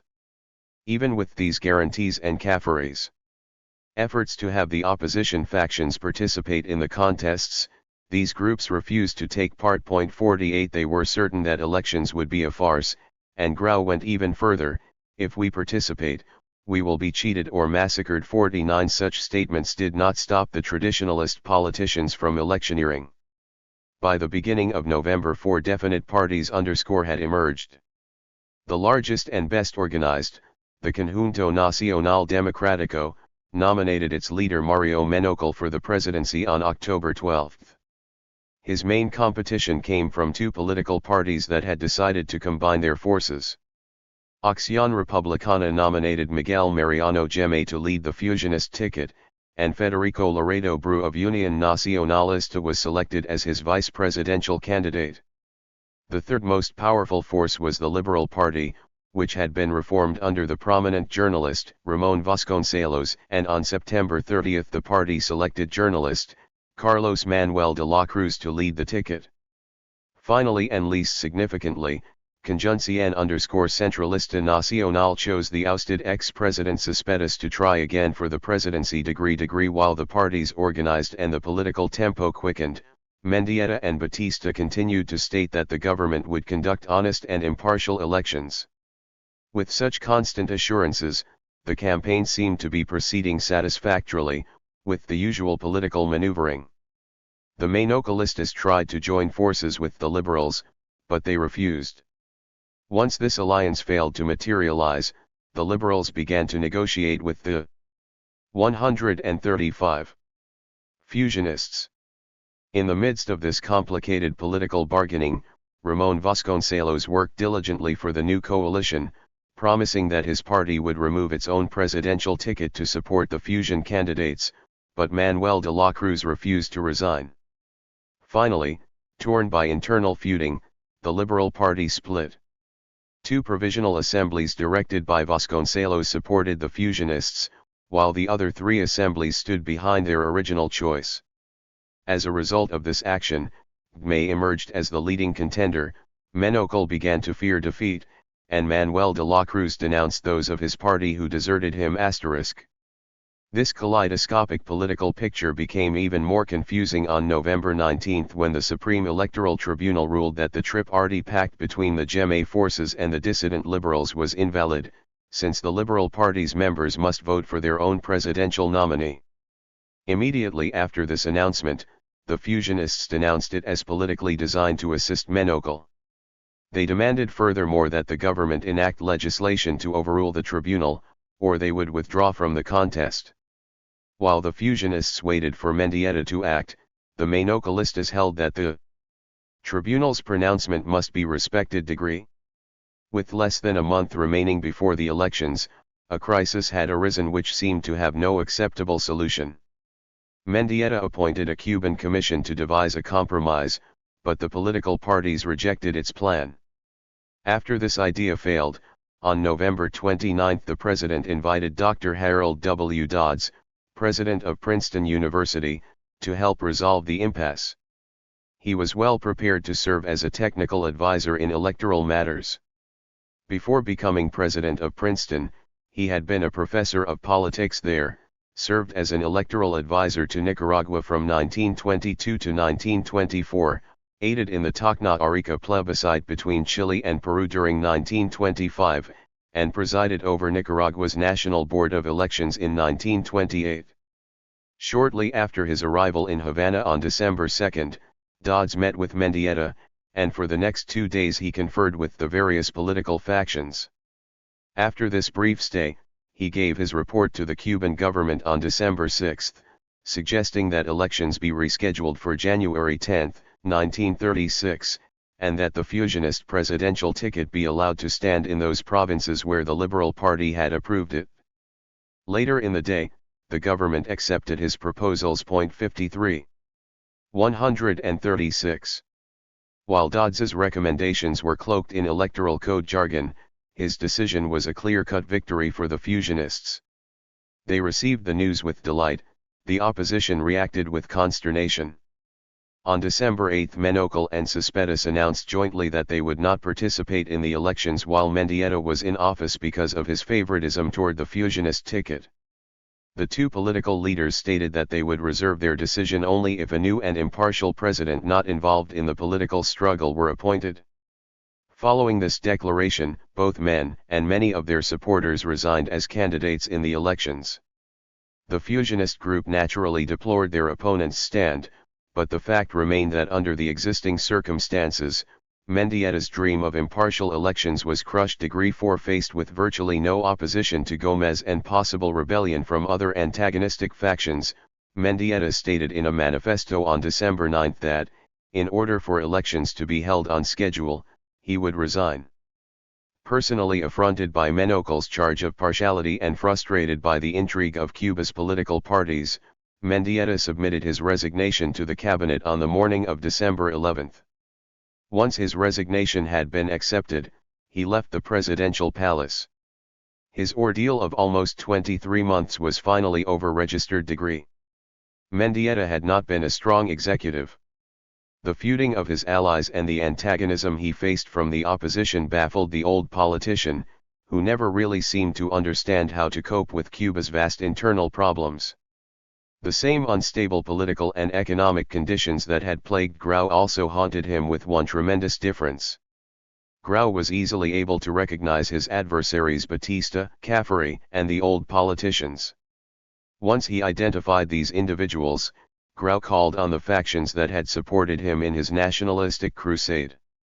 Mendieta could not follow his predecessor's tactics. He did not have any definite program beyond the restoration of peace. Even his supporters sapped his initiative, for the parties that backed him vied for political supremacy instead of cooperating to ensure peace. Thus Batista strove to solidify his position by undermining Mendieta's presidential authority, and Caffaré's critical opinion of Mendieta's leadership damaged the president's image even more. 137.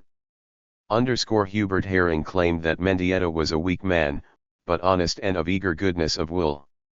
Yet he was only a puppet president, for Colonel Fulgencio Batista was the real ruler of the island.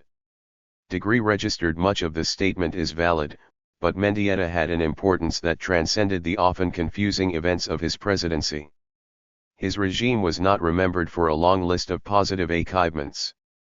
Given the unparalleled chaos in which it operated, Mendieta's government did not have the political or economic stability to carry out a far-flung program of reform. In spite of this fact, he served a useful purpose by being a conservationist rather than an innovator. Instead of repudiating Grau's programs, he consolidated them. By appearing as the antithesis of his predecessor, he helped form a new synthesis, for only a traditional politician of his stature could have made permanent the many social and economic reforms of the 1933 revolution. Although many of the new laws remained unenforced, they were never repealed. Mendieta left the presidential palace without realizing his personal desire of conducting impartial elections, but this final defeat does not detract from the fact that, whether or not he realized it, he helped bridge the gap between the old generation of 1898 and the new one of 1933.57. The winner loses. The impeachment of Gómez. Mendieta's unexpected resignation precipitated another political crisis. While politicians searched for an interim president who would be acceptable to all groups, Secretary of State José A. Barnett Wiving Aries temporarily assumed executive powers.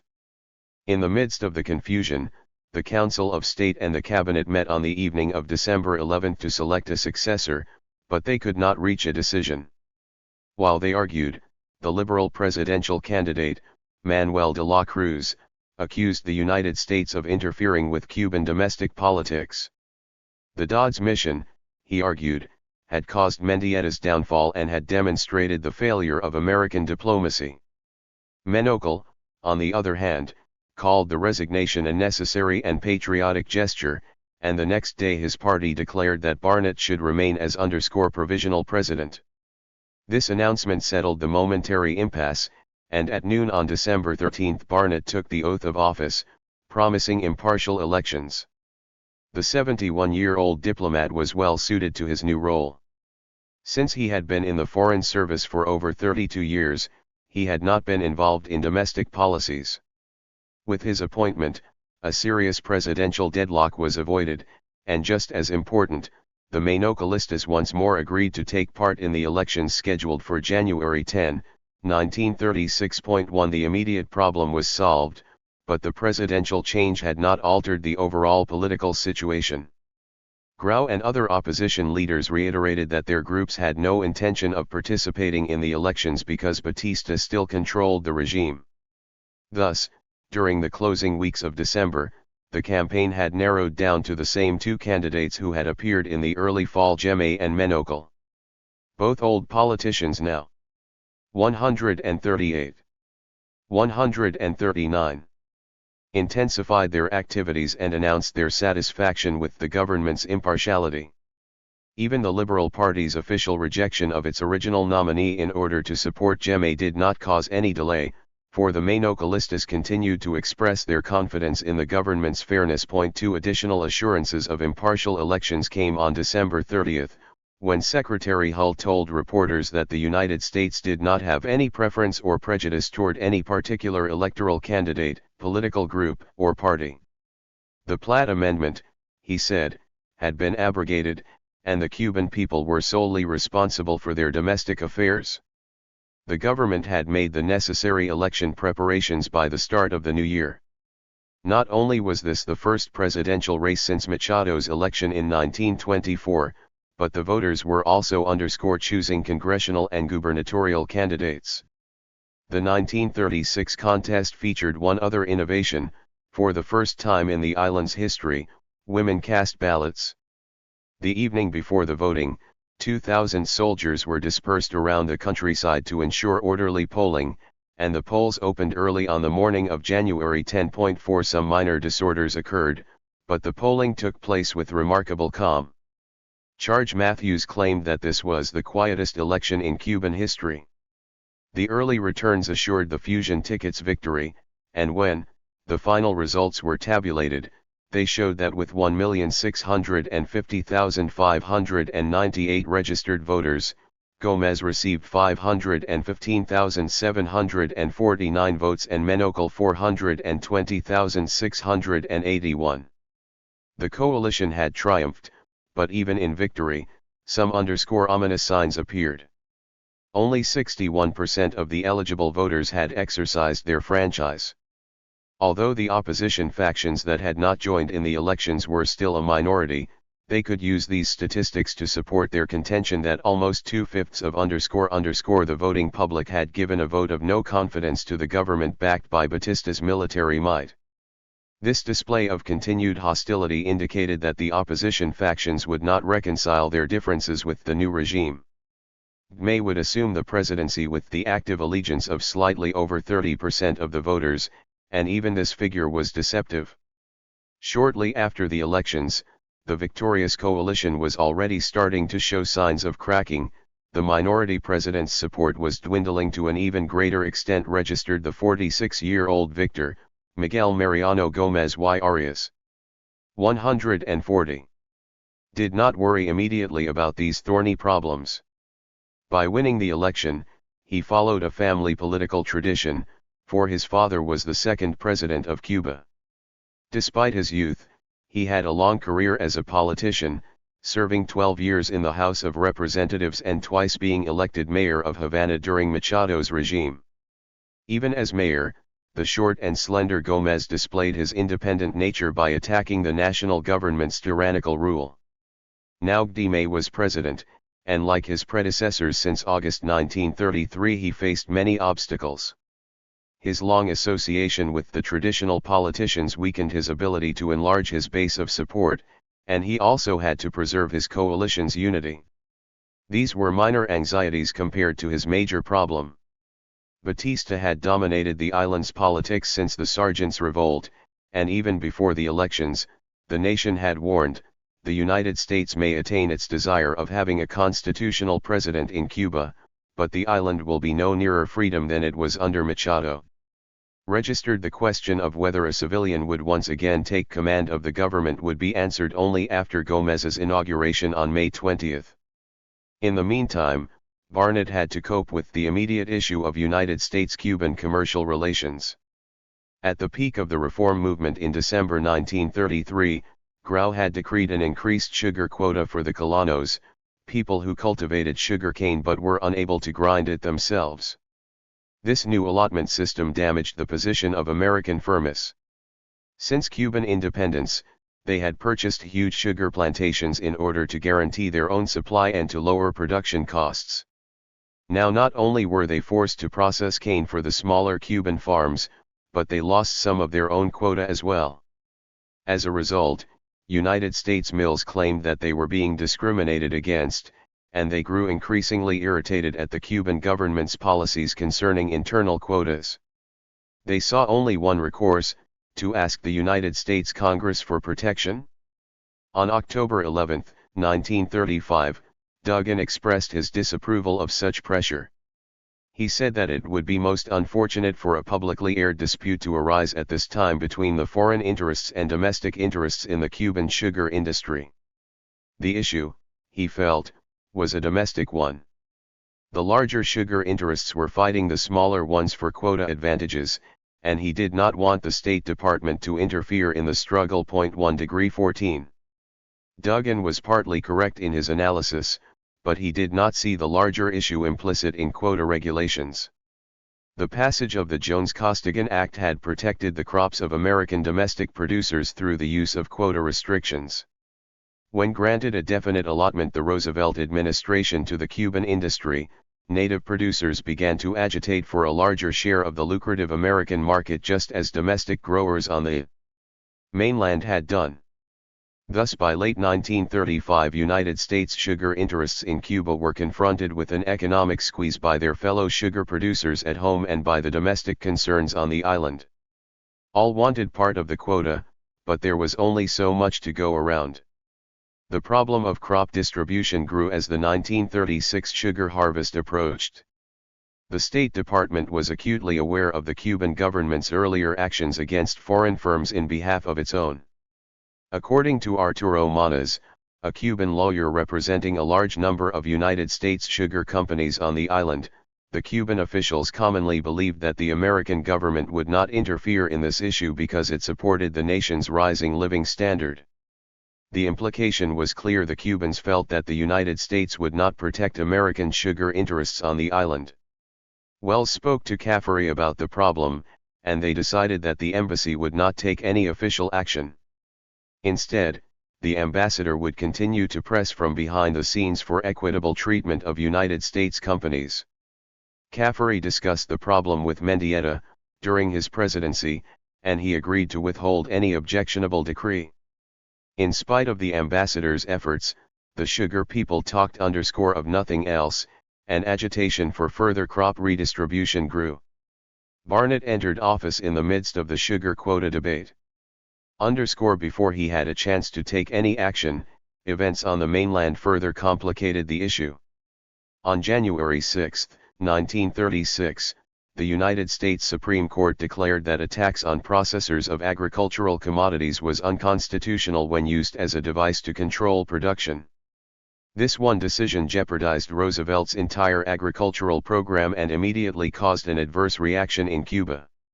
Even though Secretary of Agriculture Henry Wallace quickly announced that the decision did not affect the quota provisions of the Jones-Costigan Act, the island's sugar interests were still suspicious. 142. Wallace had reassured the sugar industry, but at the same time U.S. v. Butler forced the United States to abandon its cigar tobacco adjustment program. On March 16 Wallace announced that tobacco duties would be restored to the levels that had existed prior to the reciprocity agreement.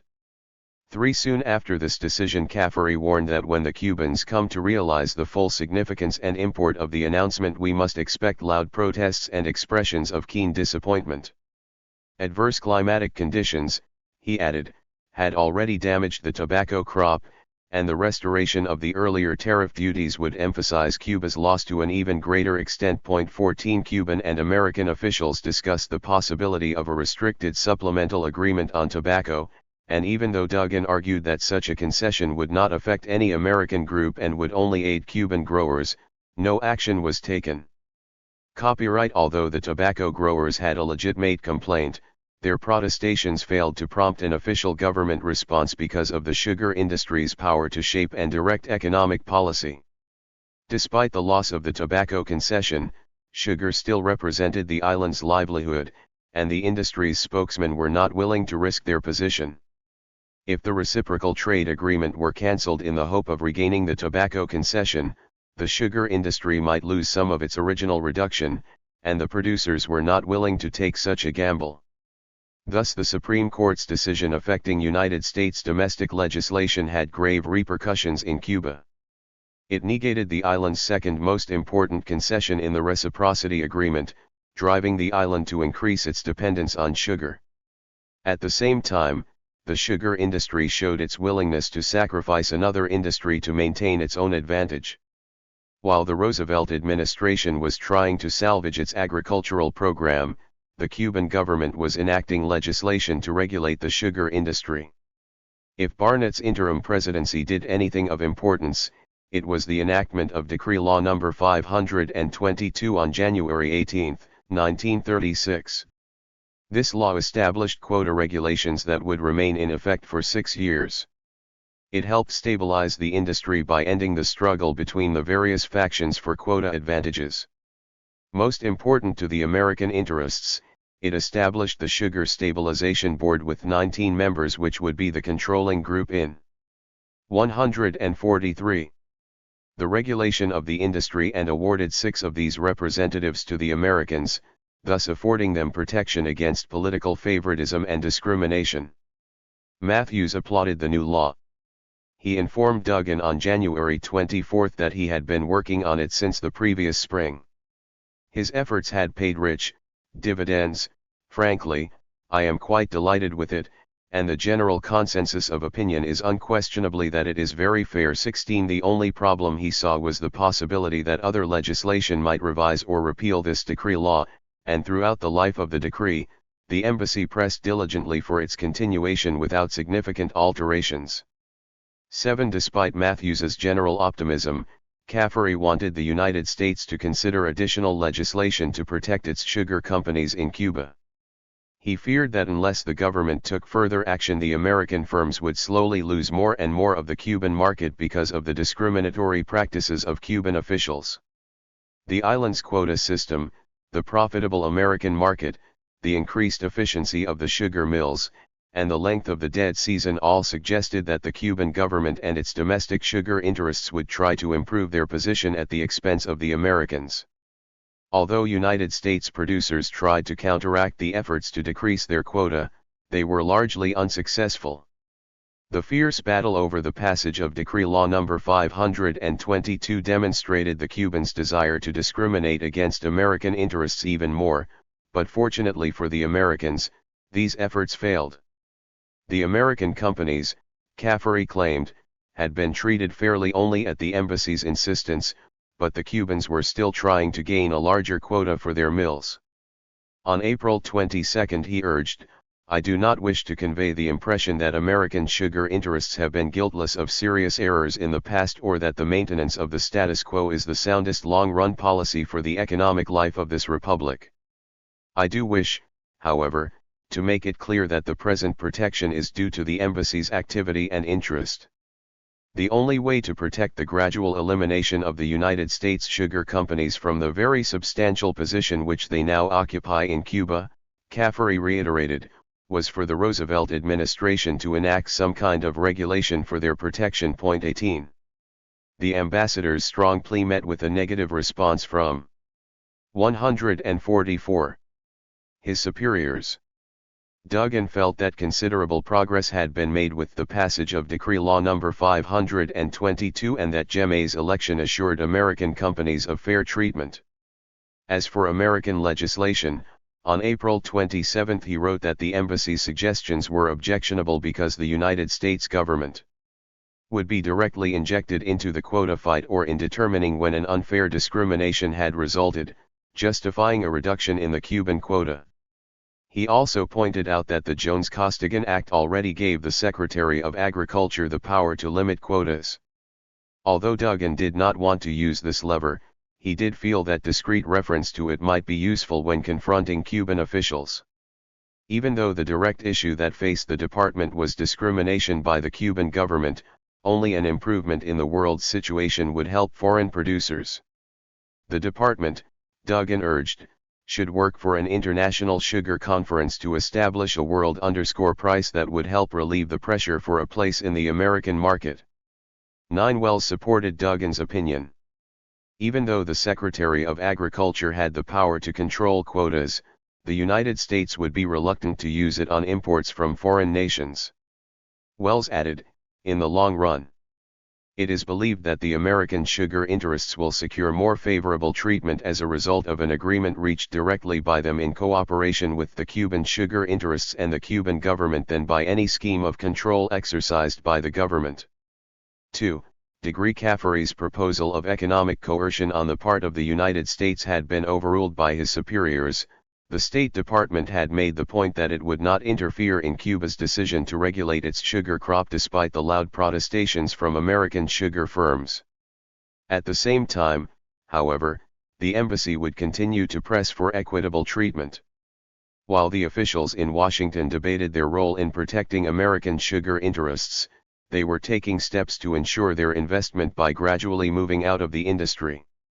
In 1929 United States firms had $544 million, or 60% of their total capital, invested in sugar, but 7 years later this figure had declined to $240 million or 36% of the commitment. During this period American companies had slowly begun to take their money out of the sugar business and place it in other areas like public utilities 145 and transportation. Other indications of the trend away from sugar were the decline in American-owned mills and in the percentage of their production. In 1927 American corporations owned 75 mills producing 62.5% of the entire crop. In 1934, although the number of mills decreased by 5, production increased by 5.6%. After the Cuban and American governments enacted new sugar legislation, this upward trend ceased, and by 1939 American mill ownership decreased to 65% and production slipped to 55% of the total Cuban production. American firms quickly realized their tenuous position and were withdrawing from the sugar industry.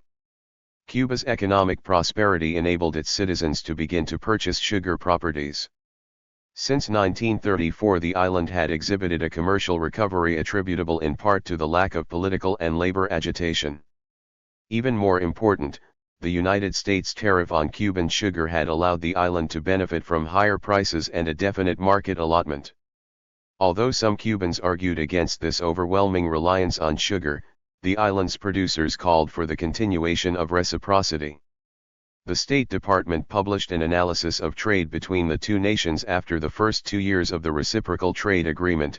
This report confirmed its earlier studies.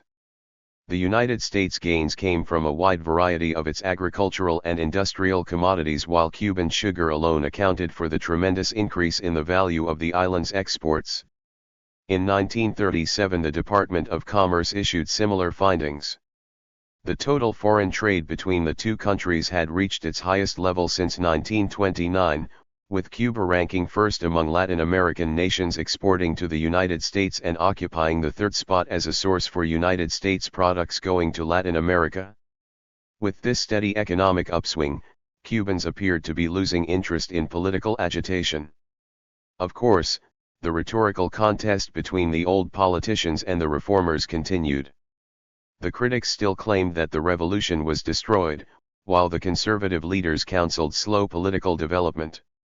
While both sides argued, the same graft and corruption, domination by the army, and some terroristic activity continued.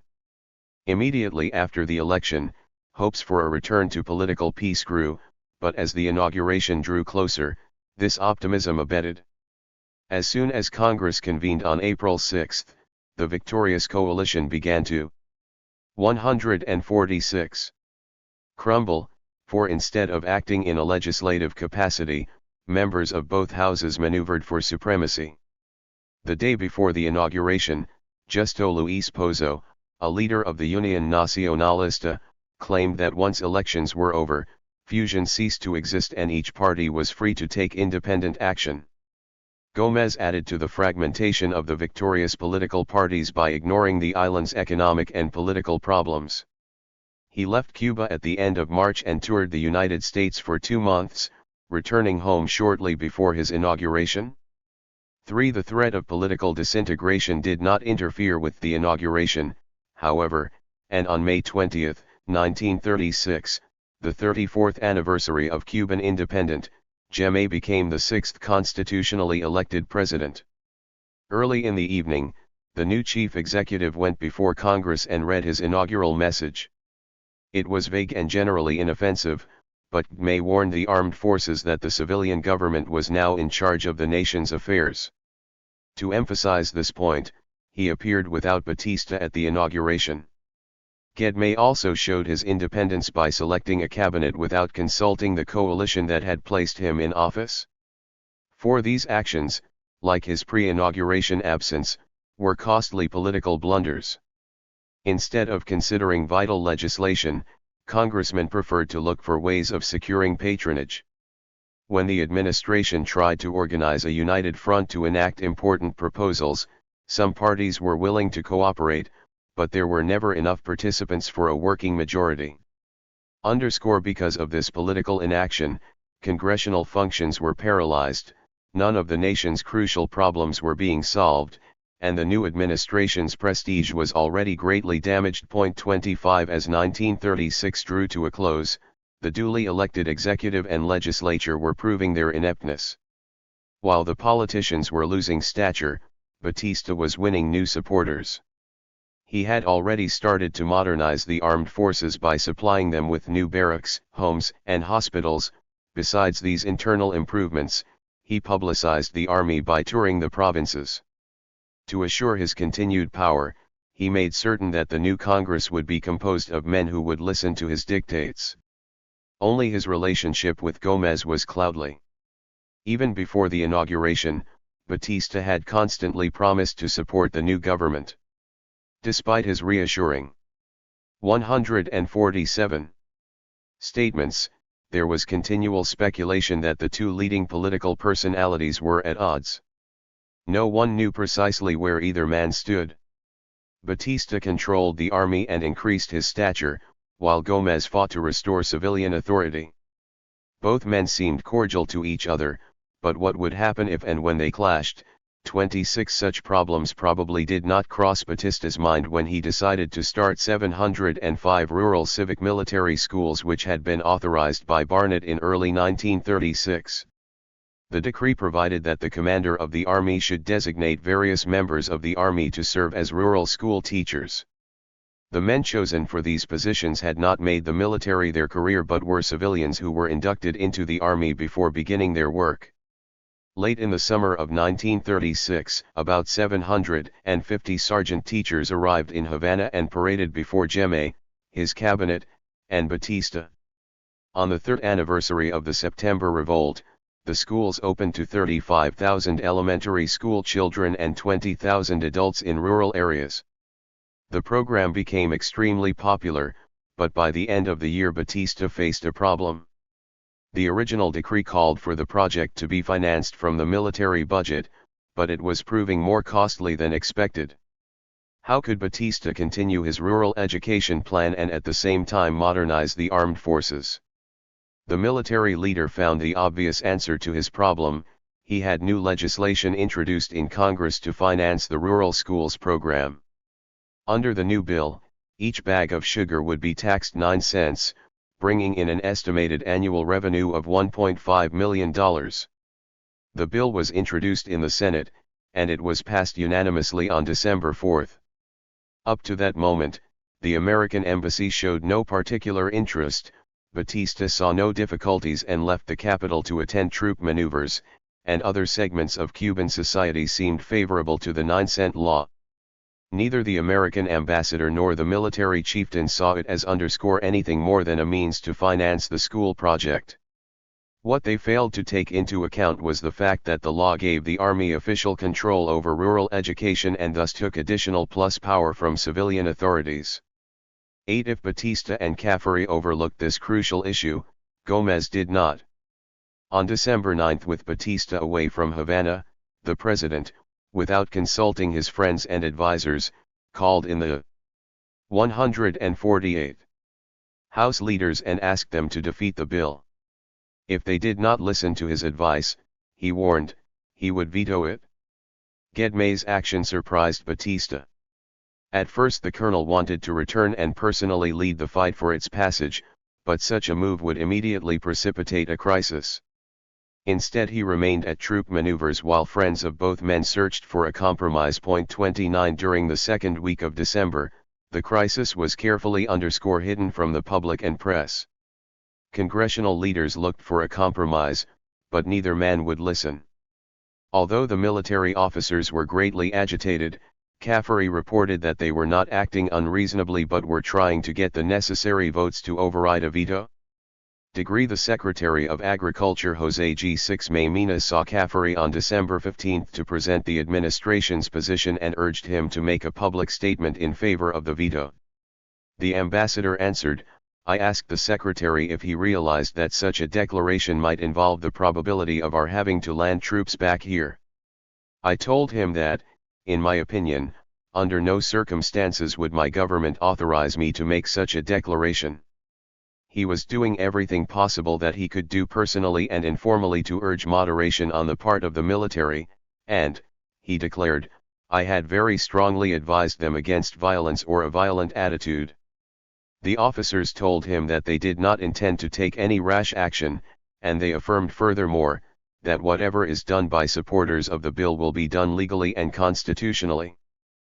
Caffery's moderating efforts did not prevent the situation from deteriorating as both men summoned their forces to fight for their respective causes.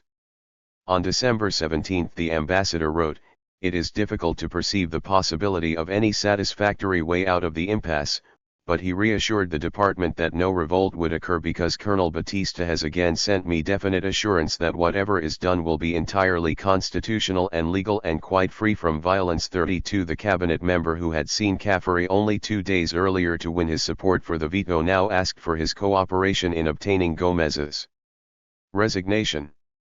Once more Caffery told the minister that he could not join in any such activity. 33 The situation had become so explosive that the ambassador decided to cable Wells about the crisis, telling him, on numerous occasions since President Gómez's inauguration, I have been influential in patching up disagreements between him and the chief of the army. Caffery approached Gellman on the evening of December 17 and tried in vain to get him to change his position. 34 At this point, the public became aware of the conflict. By the following day the situation had deteriorated to such an extent that congressmen were openly discussing the possibility of impeaching Gómez if he vetoed the bill. While the politicians were abandoning their civilian leader, Batista traveled around the island winning support for his project. Apart from new support gained by this personal campaign, people in the interior who had benefited from the rural schools program called for passage of the 9-cent law. Sugar mill owners and sugar growers, who would have to pay the copyright tax, had endorsed it, and the press and radio voiced their support. Registered 5. Even though Caffery stated that the rural schools program had many obvious flaws, he also added that the project was popular throughout the nation. If the army had not initiated it, rural inhabitants would not have had any education. In addition, the ambassador thought that the program had directed Batista's attention toward constructive projects, so that he intervened less in other governmental affairs. This point was crucial, for Caffery admitted that it has been very difficult to keep the army from taking over the government. Since Gellman had assumed executive power, military officers were being removed from civilian posts that they had held under Mendieta. This loss of positions and patronage was making them increasingly antagonistic to the new regime. In spite of military hostility, the civilian government was being restored, but the conversion, Caffery noted, had been interrupted by Gellman's hasty action. The ambassador believed that he would have to solve the problem. It is obviously now up to me to try again. To endeavor to bring about peace between the Palacio and Colombia. Caffery hoped to avert a crisis, but on December 18 he took the precaution of informing the State Department that Gellman's opponents might impeach him. 37 At this news, Washington officials surveyed the Cuban political situation, realizing that the real issue was not the sugar tax but rather the choice between military and civilian control. The diplomats in the department, however, were more interested in the possible results of the conflict than in its causes. If Colonel Batista forces the issue along constitutional lines, and he several times has informed Mr. Caffery that he would take none but legal and constitutional steps, the power would 150 automatically be transferred to the Vice President. 38 But the question that worried Washington diplomats most was whether or not Batista would follow a legalistic formula. While the department wrestled with the constitutional issue, the Cuban ambassador to the United States, Guillermo Patterson, asked to deliver a personal note from Gómez to Roosevelt as early as possible on December 19. Since Hull was in Buenos Aires attending the Inter-American Conference for the Maintenance of Peace, Patterson refused to see anyone but the president. At 11 a.m. he left Roosevelt a brief memorandum on the conditions, stating that the present problem was caused not by a political dispute but by Batista's effort to have the Cuban president removed from office. Gellman stated that he objected to the constitutionality of the rural civic military schools but that the military refused to allow Congress to decide the issue. The officers had summoned the congressman to Camp Columbia, where they were informed that if Gómez were not removed, the army would dissolve the legislature.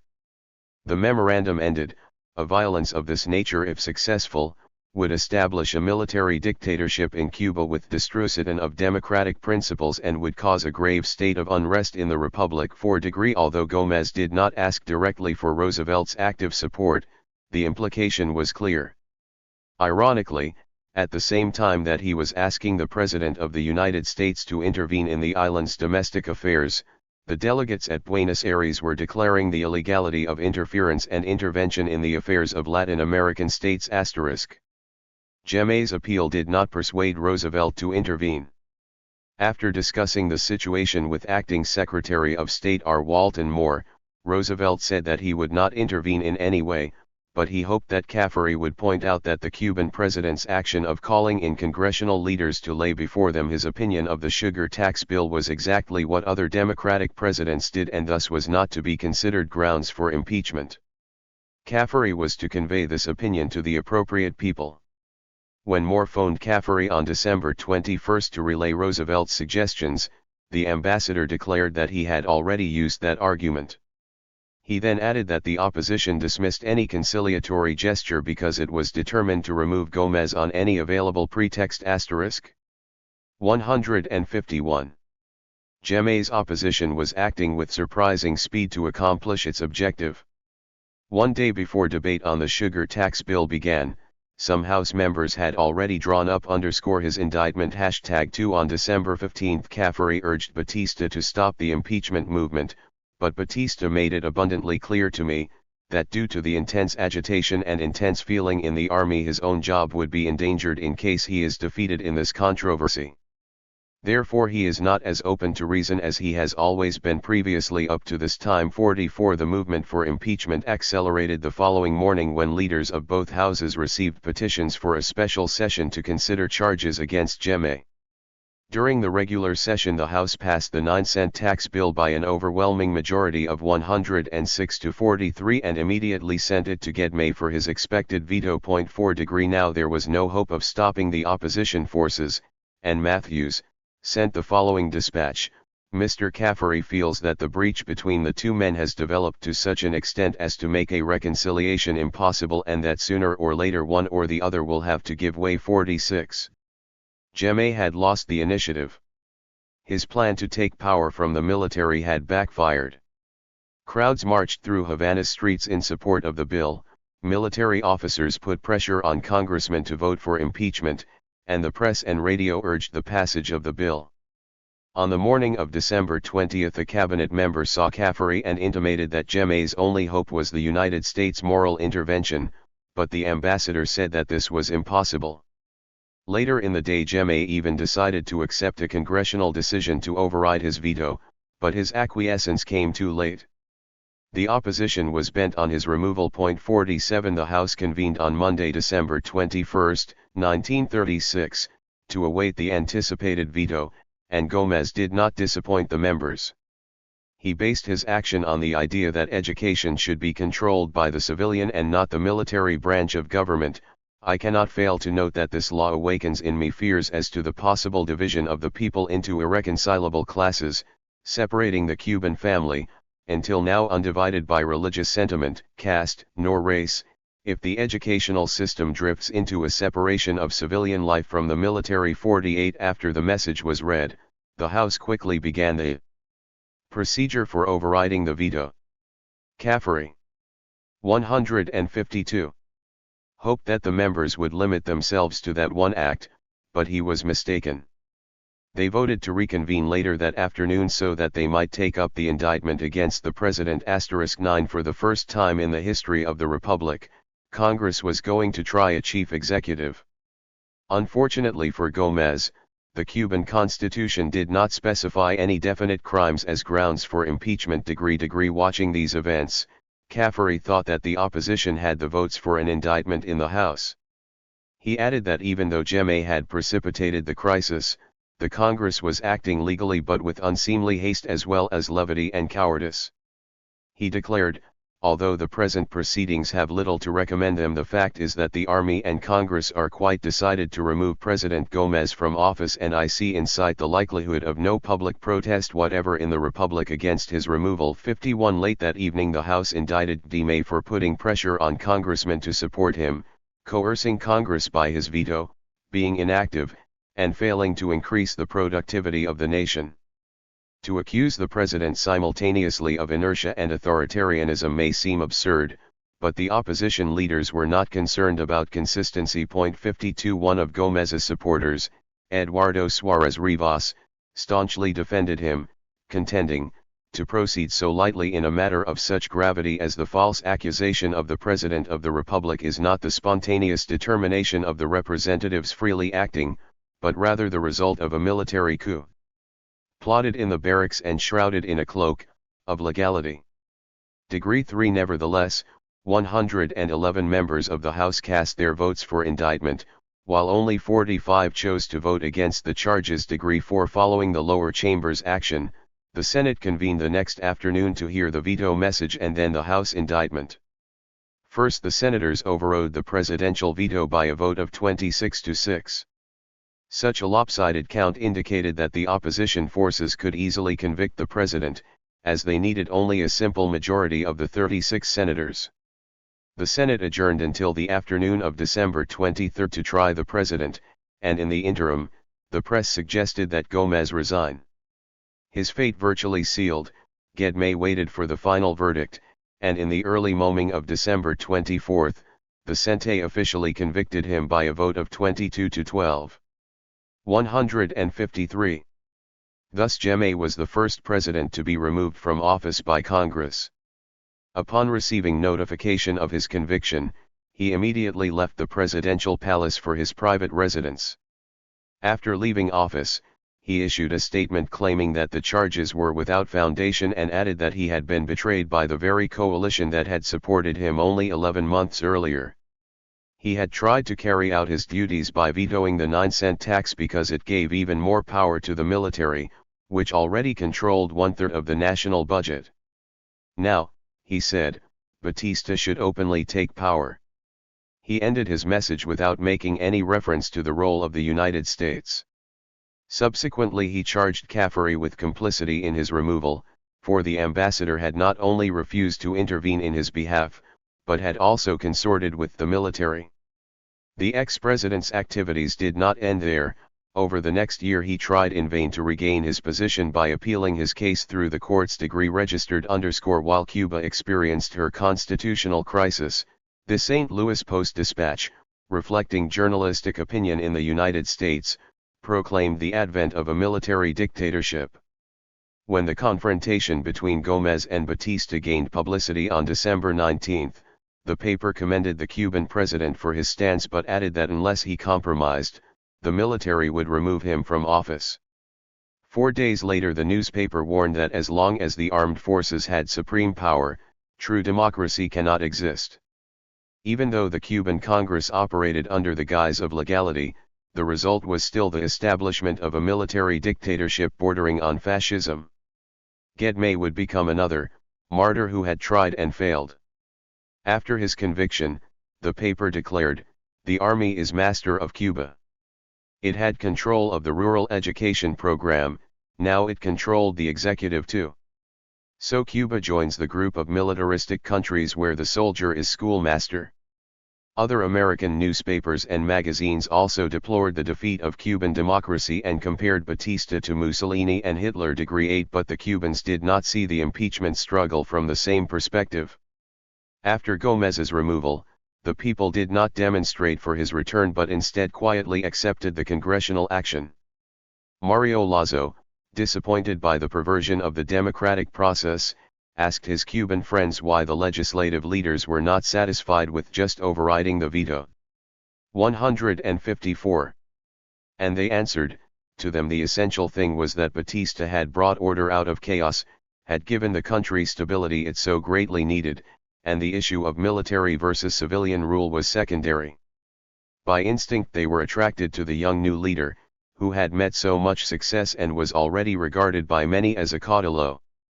9 Other writers reflected these sentiments. Cubans were more interested in stability and the rising economic prosperity than in maintaining a democratic facade. G6MA had chosen an issue with which he hoped to defeat his principal rival, but he made a tremendous blunder in attacking the 9-cent tax and the system of rural education. As a result, the military, supported by a large segment of the laborers and influential leaders in business and government, ousted the president. The impeachment proceedings were constitutionally legal, but the substance of the law was ignored if not negated.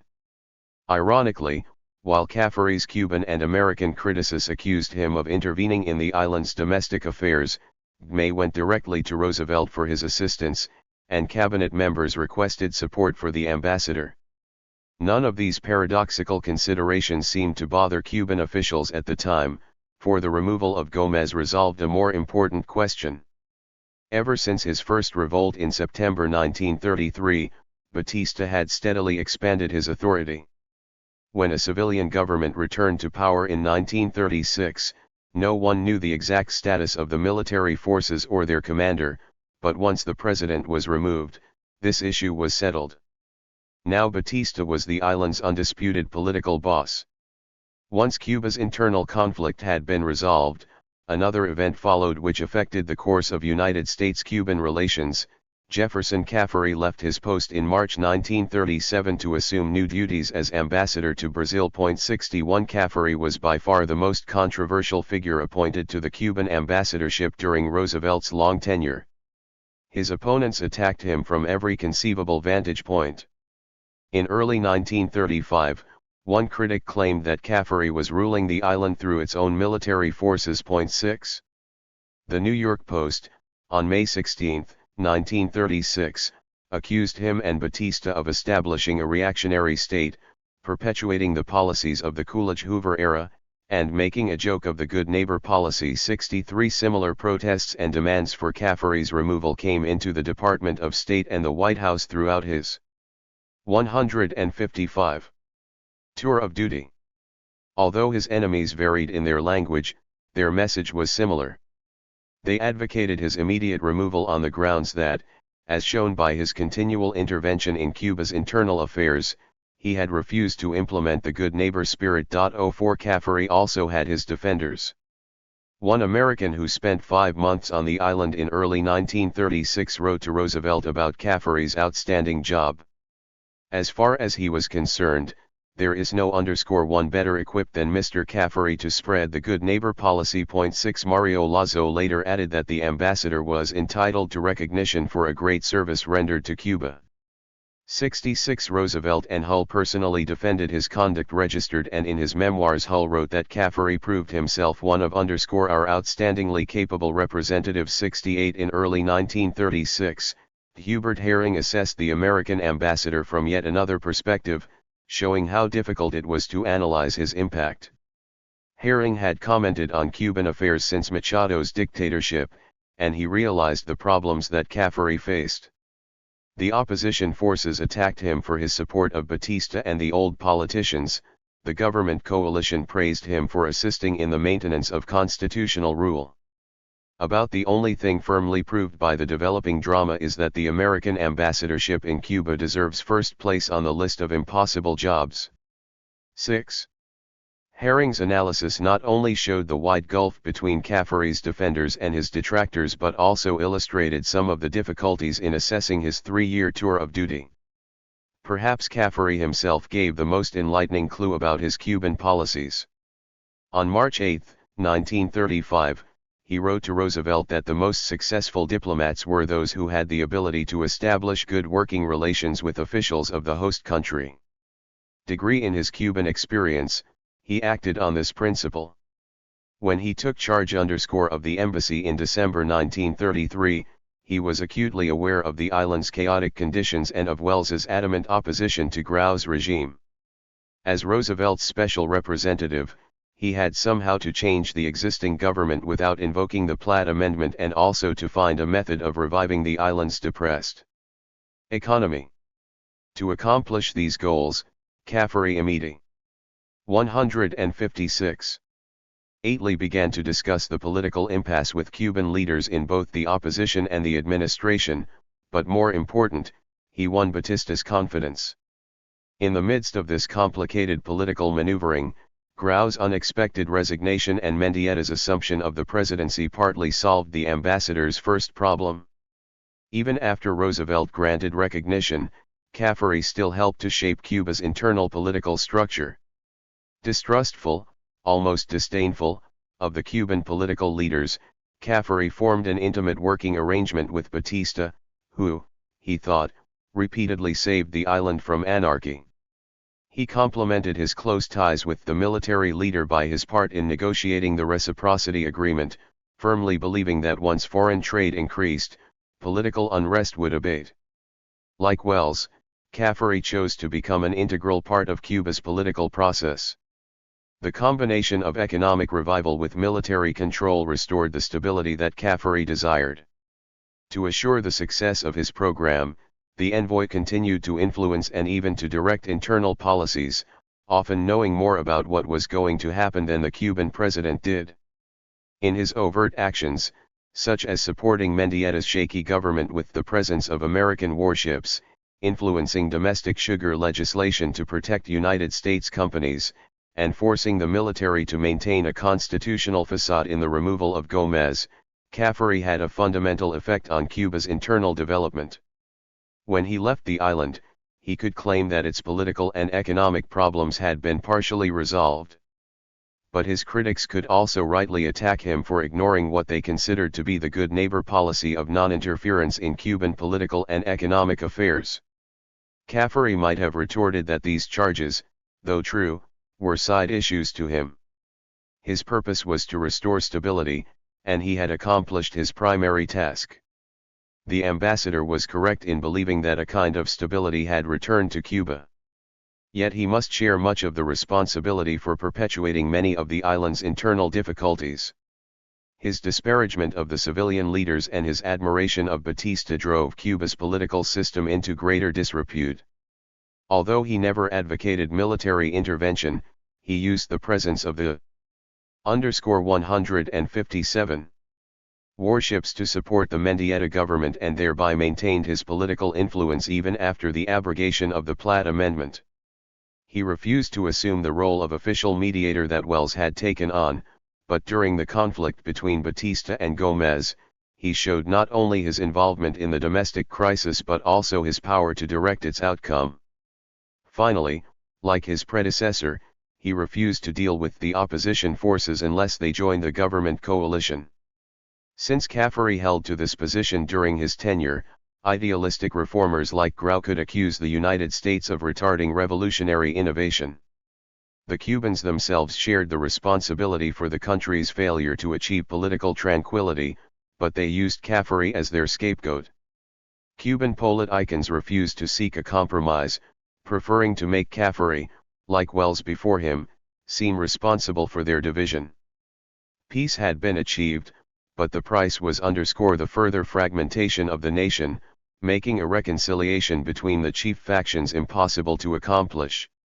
Ironically, while United States policymakers were contributing to this political deterioration, the Roosevelt administration was claiming success for the good neighbor policy.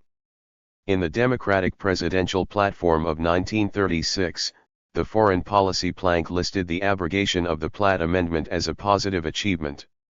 On August 14, 1936, Roosevelt went so far as to proclaim in his Chautauqua address, "In the whole of the Western Hemisphere our good neighbor policy has produced results that are especially heartening."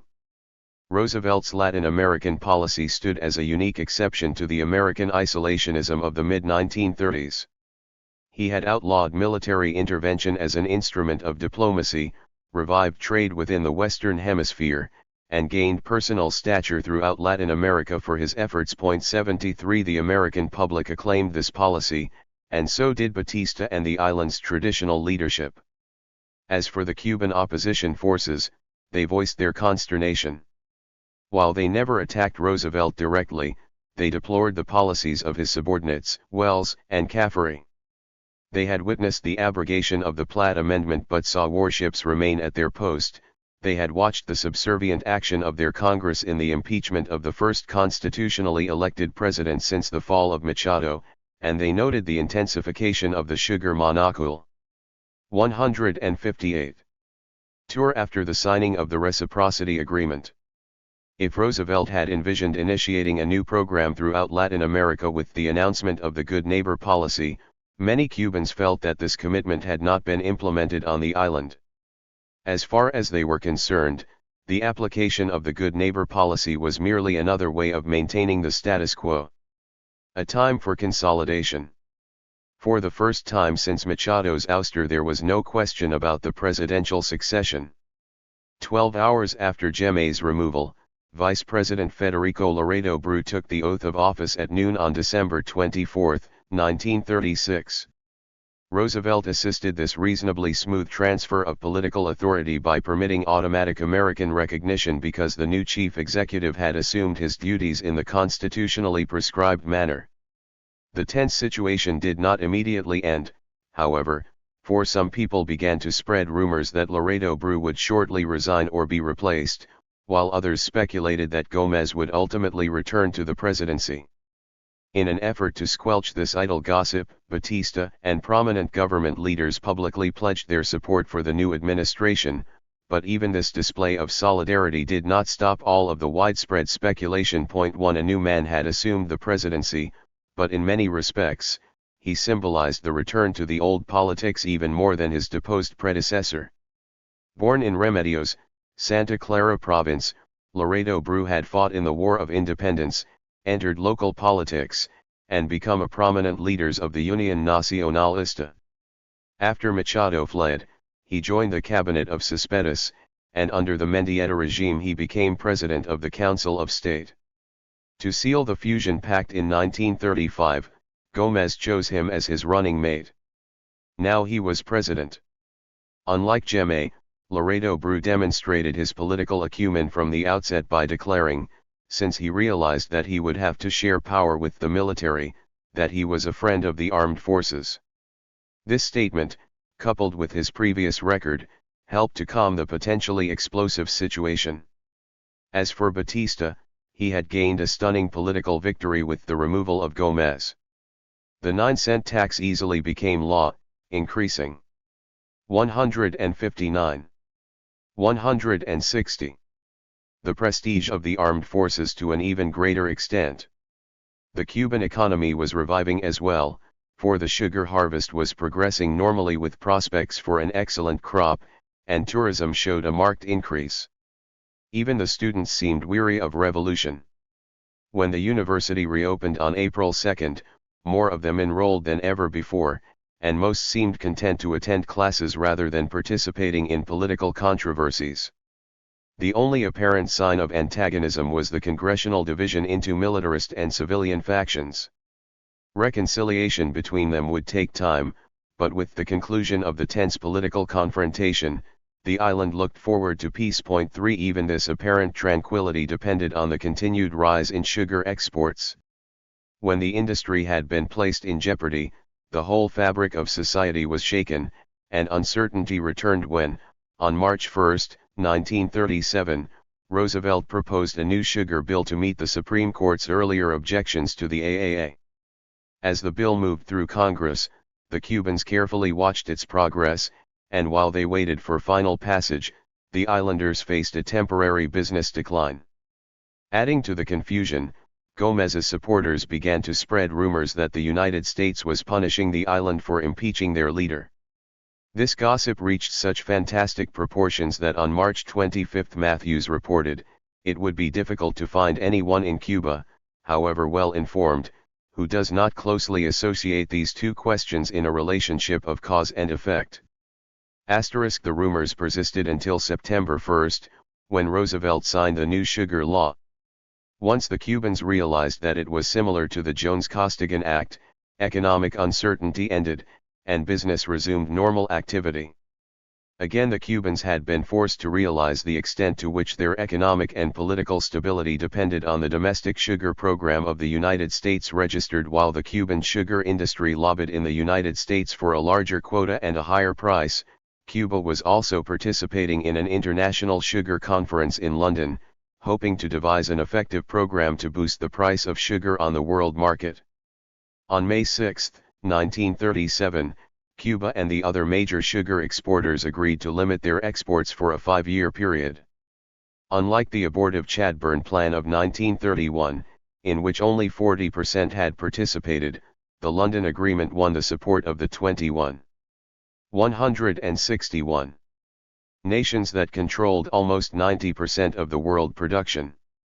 Now Cuba had not only a guaranteed quota on the American market, but also world cooperation, which might assure even greater stability for its principal industry registered. While the island concentrated on economic security, Cuban politicians continued to prove their inability to act. Any hopes for congressional cooperation had disintegrated, for upon the removal of Gellman, each party reverted to the traditional struggle for patronage. Pending legislation received little if any attention while the various factions fought, and congressional prestige slipped to a new low. Capitalizing on the failures of the traditional parties, the Auténticos and other opposition parties renewed their demand for the Constituent Assembly that had been promised by every regime since August 1933. As resentment at congressional ineptness grew, this idea began to gain a large and vocal following. Batista quickly realized that he was losing ground. If he was going to maintain his undisputed leadership, the government would have to take positive steps. With such a purpose in mind, he granted an interview to a representative of Diario de la Marina on June 20 and announced his intention of initiating a broad program for the island's economic and social advancement. Laredo Bru, his cabinet, and prominent congressional leaders enthusiastically offered their cooperation, and what was now labeled the 3-year plan became the chief topic of discussion on the island. Some cynically called it Cuba's 300-year plan, but others sincerely predicted that it would be a new deal for the islanders. The program included the establishment of new regulations on the sugar industry to assist the small grower, proposals for the distribution of government land to squatters, agricultural diversification, educational improvements, and many other long-promised reforms. Batista had again demonstrated his political astuteness by providing something for everyone in one stroke. Batista had deliberately stolen the Auténticos' avowed platform, for, as he confided to Matthews, one of his chief objectives was to prevent the radical elements from returning to power. He asked the Charge's opinion of his plan, and for the first time he also hinted that he was depending on American economic assistance to carry out his ambitious endeavors. Matthews thought that many of the proposals had merit, but he also foresaw that most of them would never be enacted into law, for, as he wrote on June 28, the classes 162 and interests which have hitherto dominated Cuba's economic life may, of course, be expected to oppose many of the Colonel's reforms, if not openly at least through quiet methods of sabotage. To hope that they will understand that the adoption of a moderate program of reform at the present time will save them from far more prejudicial measures by a less sympathetic regime is, I fear, to credit the majority with a foresight and vision which they do not possess. 1 degree Matthews's pessimism proved to be well-founded when Batista's first major reform went to Congress in early July. Entitled Ley de Coordinación Azucarera, its objectives were to guarantee the small sugar growers a larger share of the crop by transferring a percentage of the quota to them from the wealthier plantation owners and to establish minimum wages and prices for grinding cane. Although the bill quickly won congressional consent and was signed into law on September 3, it was only partially successful during the next 2 decades. As for the rest of Batista's ambitious reform program, he was forced to abandon it early in 1938 because of economic recession, lack of United States assistance, and the call for the Constituent Assembly. Part of the 3-year plan had been enacted into law, but those that controlled the island's economy also dictated how much of it the government would enforce. During the struggle over the sugar law, American diplomats showed themselves more alert to the necessity of reform than were the island's sugar interests. Matthews, for example, urged that even though the American companies were adamantly opposed to the law, the embassy should not intervene in their behalf. On July 26 Wells agreed with the Charge's decision, stating that the colonos must have fair and equitable treatment if that highly influential body in Cuban public opinion was to be kept as an inherently conservative and moderating influence in Cuban political and economic life. That point of view taken by certain Americans in Cuba to the effect that all advantages were to be obtained by the mill owners and none by the colono was, in my judgment, as short-sighted as it was stupid. 2 Matthews made his government's position quite clear to Cuban authorities. He was certain that the American companies would lose their fight, and he was dismayed because Batista had offered them the fullest possible protection. 1% even without the embassy's assistance, American interests Con 163 continued to lobby against the sugar law and the entire program. Their efforts were supported by local businessmen.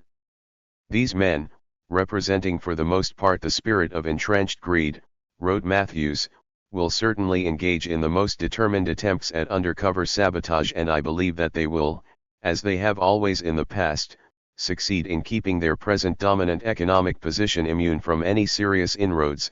In the midst of the debate over the 3-year plan, the United States changed its diplomatic personnel in Havana. A new First Secretary, Willard Bolak, took his post on August 15. He had graduated in the first class of Georgetown University's School of Foreign Service in 1921 and had then joined the diplomatic corps. For the next 16 years he served in various Latin American posts, gaining an intimate knowledge of the region's customs and language. 2 days after Bolak became First Secretary, Ambassador J. Butler Wright arrived. The 55-year-old envoy had spent 36 years in the Foreign Service. Bolak later described him, handsome, charming, debonair. He was a model of manly elegance, would have played his role on Broadway as successfully as he fulfilled it in real life. 17 Perhaps because he had been minister to Uruguay during the Montevideo Conference, he was firmly committed to non-intervention and non-interference in the internal affairs of Latin American states. Wright was thus by temperament the antithesis of his predecessor. With political and economic security assured on his arrival, not only did he act to ensure the continuation of domestic peace, but he also waged a concerted campaign to end the American ambassador's role of policy advisor to Cuban officials in their domestic decisions. 8 Wright made his intentions clear, even while presenting his credentials to Laredo Brew on August 23. He stated that he was the first United States ambassador sent to Cuba since the abrogation of the Platt Amendment, and added that he wanted to try to fulfill the obligations of the good neighbor spirit by cooperating with the Cuban government in mutual endeavors. 3 weeks later, addressing the American Club in Havana, he again emphasized the theme of cooperation, telling his audience that he would protect United States interests and would simultaneously foster friendlier relations between the two countries. Registered shortly after assuming his post, he told the Cuban lawyer Mario Lazo that the State Department had instructed him to deal with the Cuban president. 164. In formal fashion. We will not be cutting corners. There will be no repetition of the past. 2 degrees Right held to this approach throughout his stay, always conscious of Hull's instructions to follow a strict policy aimed at non-intervention and non-interference. Unlike Caffery, he operated through the usual diplomatic channels, only occasionally dealing directly with Batista. His primary mission was one of public relations, of convincing the Cubans that the United States meant to be a good neighbor, while Bolak and the rest of the staff handled the embassy's daily routine.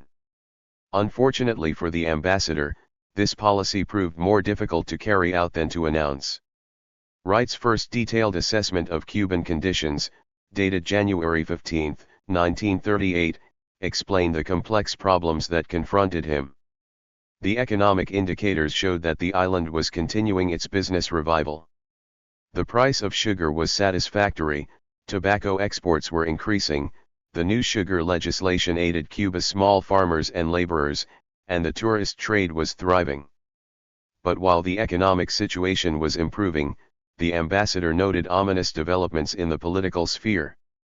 Batista completely dominated domestic affairs, and although he himself appeared genuinely interested in helping the peasants, many of his supporters were concerned only with personal gains. Despite widespread corruption, a large segment of the population still approved of the military's role in the government, but Wright realized that many others opposed the military's predominance and felt that the reforms promised during the Revolution of 1933 would never materialize. The truth, Wright concluded, is that out of a widespread popular revolt of the masses has come military dominance more or less benevolent at the time, but nevertheless fairly complete and in a position to be arbitrary. This situation is new in Cuba and one which is psychologically repugnant to the mass of Cubans, who are in general impatient of restraint and all too individualistic. Even though the opposition factions were not satisfied with the present regime, he saw little chance of change, for the island's current political activity could be characterized in one word: apathetic. Political stability depended on steadily rising sugar exports, but the 1938 Zafra was disastrous, so the island faced its worst economic crisis in several years. Compounding the government's misfortunes, a 10-month drought in the eastern end of the island killed livestock 165 and caused fires in the sugar fields. When the price of sugar on the American market dropped, the government faced even graver problems, for its revenue drastically declined, and although by the end of the year Laredo Brew was beginning to reduce expenditures, the recession gave the opposition a clear issue with which to attack Batista's policies. 2200. Once the delicate balance between economic prosperity and political stability had been shaken, the apathetic mood changed abruptly. Congress refused to act in the crisis, and when the failure of the harvest was publicized, the call of the opposition groups for a constituent assembly became the principal topic for political discussion. In response to this growing agitation, Batista, Laredo Brew, and the leading government officials announced on May 10 that the government would shortly hold constituent assembly elections in which all parties could participate. After 5 years of bitter controversy, the opposition finally decided to accept the administration's offer and prepared for the upcoming contest. As more and more political exiles returned, Laredo Brew signed a new electoral census law on July 23, and anticipation of the assembly increased. 3. While the Cubans tried to settle their internal problems, the American embassy turned its attention to the complex issue of the island's public debt. The Platt Amendment had originally included a provision that allowed the State Department to examine all Cuban foreign loans. As a result, the island's bond issues were floated in the United States, and Americans held the bulk of the securities.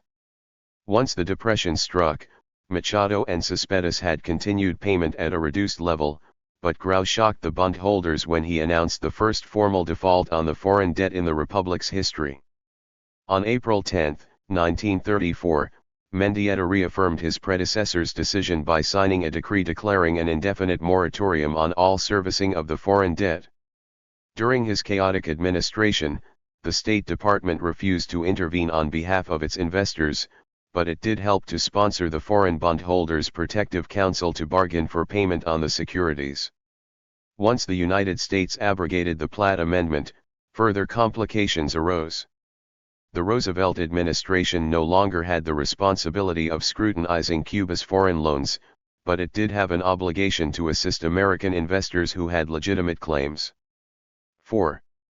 166. As the island moved slowly toward economic recovery, the bondholders began pressing Washington to collect Cuba's debt, which was estimated at $85 million. In July 1936, the Cuban government invited the council to send representatives, who discussed the issue without any positive results. In spite of these early reversals, American investors continued their agitation until February 14, 1938, when the government enacted a law that provided for an $85 million bond issue to consolidate and cancel most of its earlier bonds. Even this measure did not satisfy all the creditors.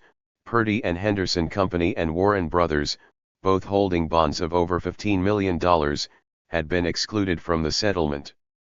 The State Department did not help them to settle their claims until Bolac reported on the Cubans' attitude toward their remaining debts. Earlier, when a Cuban delegation had visited Wells to discuss the entire public debt question, they had somehow gained the impression that if they satisfied most of the bondholders, the United States would give the regime economic assistance. Dismayed by this attitude, Bolac urged a prompt settlement and informed the Cuban government that the United States desired equal treatment for all its investors. 26 On October 16, Wells recalled his earlier discussions with the Cuban delegates, but he categorically denied any bargain.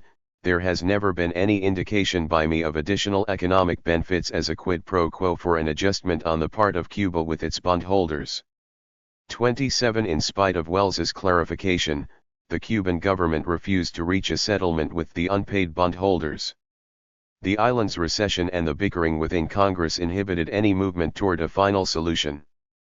Frustrated by this inaction, Wells not only re-emphasized the necessity of a settlement, but also warned the Cuban regime that until it balanced its budget, ended corruption in its Treasury Department and Internal Revenue Service, and corrected the laws that affected American interests adversely, the island could not expect any American assistance. When a proposed loan from the Exim Bank came up for discussion in early 1939, Wright repeated Wells's ultimatum that the bank would not extend credit until these problems were solved. 8 Internal conditions on the island had changed radically since the Mendieta government received the 3 silver loans from the bank, and so had American policy. During the early period of 167 virtual anarchy, the State Department's principal concern was the restoration of stability, and it granted the loans with this purpose in mind. Now that the island's economic and political peace was assured, the United States decided to exert pressure for the repayment of the bondholders' loans. By the end of 1939, the State Department had evolved a new position concerning Cuba and the American bondholders: no economic assistance without a final settlement on the debt and internal reforms. The bondholders' controversy, combined with the economic recession and the opposition's agitation for the assembly, again placed Batista's position in jeopardy. Having taken credit for Cuba's recent revival, he now faced the brunt of the criticism for the growing uncertainty. At the peak of these attacks, the United States Army's Chief of Staff, General Malin B. Craig, unexpectedly came to Batista's assistance by inviting him to attend Armistice Day exercises in Washington on November 11, 1938. When the local press heard the news, it placed extraordinary importance upon the event, speculating that Batista would be offered guarantees of economic aid. 9. Batista left the island on October 29 while the islanders discussed the benefits that he would obtain. Unfortunately for them, the State Department was not contemplating any large grants of economic assistance. On the contrary, Duggan felt that the Cubans had received more benefits from the Good Neighbor policy than perhaps any other Latin American state, and that over the past 5 years a paradoxical situation had developed. The Cubans had placed innumerable obstacles in the way of American companies, while the American government had not restricted any legitimate activities of Cuban firms on the mainland. This is not reciprocity, declared Duggan, nor what in return for its assistance to Cuba the United States has a right to expect from Cuba. He thought that the United States should demand a continuation of Decree Law _No. 522 and a possible revision of the trade agreement. In addition to these measures, he wanted a treaty to assure American companies treatment equal to that of their Cuban counterparts, a debt settlement, and changes in the island's inadequate and inefficient financial structure. Only after the Cuban government acted on these items, he stressed, should the United States consider granting economic assistance. 2 degree, Batista attended the Armistice Day celebration, spoke with 168 Roosevelt, and discussed the island's problems with State Department officials. Returning on the gunboat Cuba on November 25, he received a hero's welcome. The guns of Cabana's fortress fired a salute as he landed, thousands lined the waterfront and the route to the presidential palace. Laredo Brew and other prominent politicians received him at the palace, and from the balcony, he watched a 4-hour parade in his honor. Afterward he told the enthusiastic crowd that he had gained many benefits from the Roosevelt administration. He stated that there would be a new reciprocity agreement favoring more Cuban goods, hinted that the United States would grant financial assistance, and added that the two nations would cooperate in military affairs. 31. The military leader did not tell his listeners that these benefits would accrue only after the Cuban government acted on the United States proposals. 1 month after Batista's return, Wright informed the State Department that except for Batista's promise not to change Decree Law No. 522, no other action had been taken. 32 Wells quickly reaffirmed the American position. The United States would not begin trade negotiations until a bondholders' settlement had been reached. If the Cubans did not act on these claims, the United States could only assume that the regime was not cooperating, and therefore the Exim Bank would not grant any loans. The Undersecretary commented, the obvious tendency on the part of the Cuban government to demand further and further commitments by this government prior to cleaning up its obligations to American citizens should be definitely discouraged. Furthermore, he told Wright to point out that if the Cubans did not act soon, the United States would not give any kind of financial assistance at all. According to Wells, the next move was up to Cuba, not the United States. 33 Under these conditions, Batista quickly realized that he would not be able to deliver all that he had originally promised on his triumphant return. When he spoke at a banquet on January 9, 1939, he told his audience that although his trip had been successful, Cuba should expect more from her own productivity than from foreign assistance. This announcement plus the obvious lack of United States aid disappointed the Cubans, for although they regarded his visit as a personal victory, he had not helped to alleviate the business slump. Along with these economic disappointments, the regime was faced with the prospect of increased 169 political agitation when Grau returned to Havana on December 9, 1938, ending his self-imposed exile of more than 4 years. All the local papers carried the news of the return and Grau's announcement that he had come back to participate in the elections for the Constituent Assembly.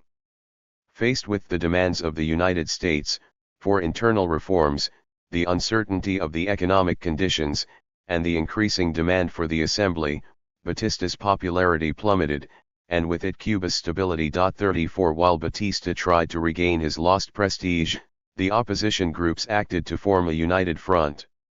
On January 5, 1939, Grau, Menocal, Gomez, and Martinez Sáenz met and publicly declared that the only way to solve Cuba's domestic problems was to hold elections for the Constituent Assembly. As the opposition factions increased their pressure, the government tried to make a virtue of necessity. Batista expressed a rather hollow delight that an opposition bloc had formed, and Laredo Brew promised that all political parties would receive full guarantees of impartial elections.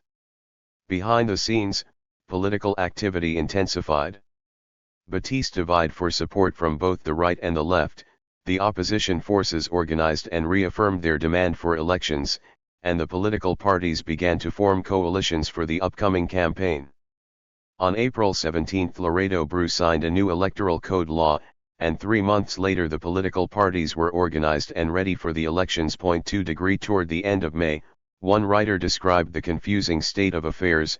Cuba is not all rum and rumba. All the worries of the world can be found here in miniature. The soaring budget, the shrinking national income, the farm surplus, the rising cost of a political peace, the class-conscious conflict, indecisive democracy giving way to armed authority. Batista still controlled the island, but he faced mounting pressure from the United States to settle the problems that he had discussed in Washington. On July 29, Wells reminded the Cuban ambassador to the United States, Pedro Martinez Fraga, that 9 months had elapsed since Batista's trip. The Roosevelt administration, he continued, would gladly carry out its program of economic assistance if Cuba would fulfill its obligations. Since the Cuban government had not made any significant reforms, Wells felt that the regime was responding to his outstretched hand of friendship with a kick. Martinez Fraga promised him that the problems would be solved, but Wells, tired of empty pledges, sternly warned him. 170. I said that he must bear in mind that if after August 9 or 10 a reasonable period had elapsed and that the assurances he had given me were not carried into practice, he could not possibly wait any longer but must announce the definite suspension of the agreement negotiations and our inability to continue with the program of economic cooperation upon which he had agreed. 3. Besides the external pressure from the United States and the opposition's demands for elections, Cuba's economic situation was still deteriorating. Although tourist receipts had doubled since 1934, the price of sugar had declined, and so had tobacco exports. This bleak outlook continued until September 1, 1939, but once the European War began, sugar prices soared. In August 1939 the price spread for sugar between New York and London was 0.63 cents per pound, but from August 31 to September 6, the New York quotation jumped from 2.03 to 2.96, and the London price advanced from 1.32 in August to 2.42 in September. Cuban business and political circles now hoped for a prolonged conflict, which would save the island's economy.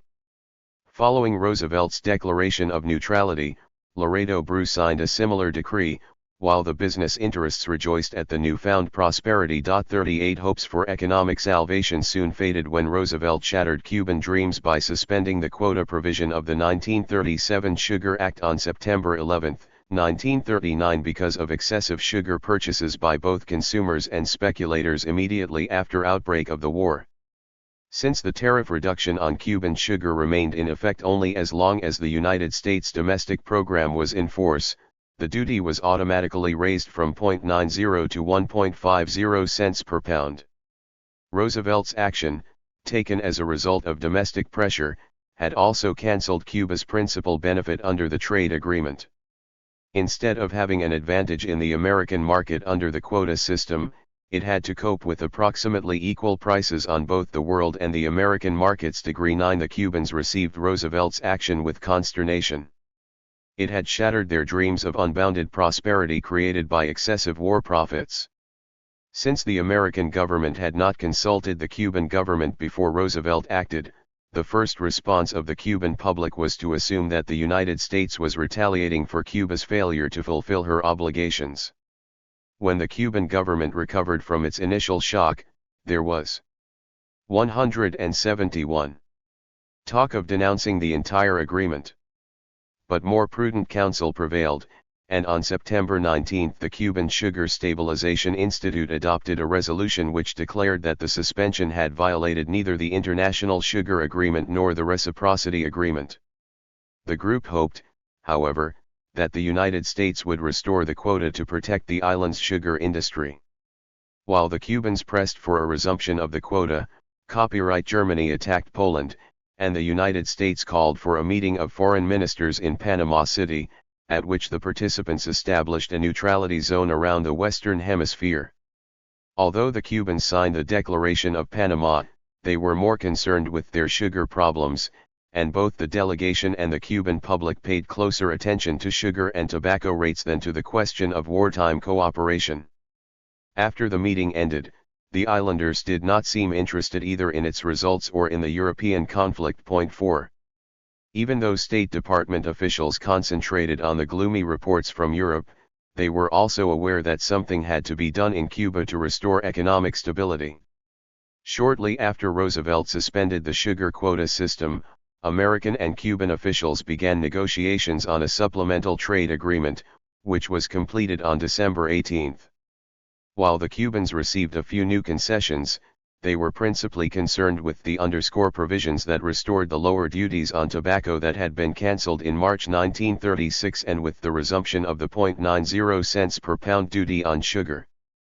The latter, however, could only be re-established when Roosevelt revoked his suspension proclamation, and this occurred 8 days after the supplemental agreement was signed. Even though the agreement was primarily designed to restore Cuba's lost benefits, the United States received significant reductions on 4 items and lesser concessions on 12 others. In essence, the economic relationship between the two nations at the beginning of 1940 closely paralleled that established by the original agreement of 1934, with one major exception.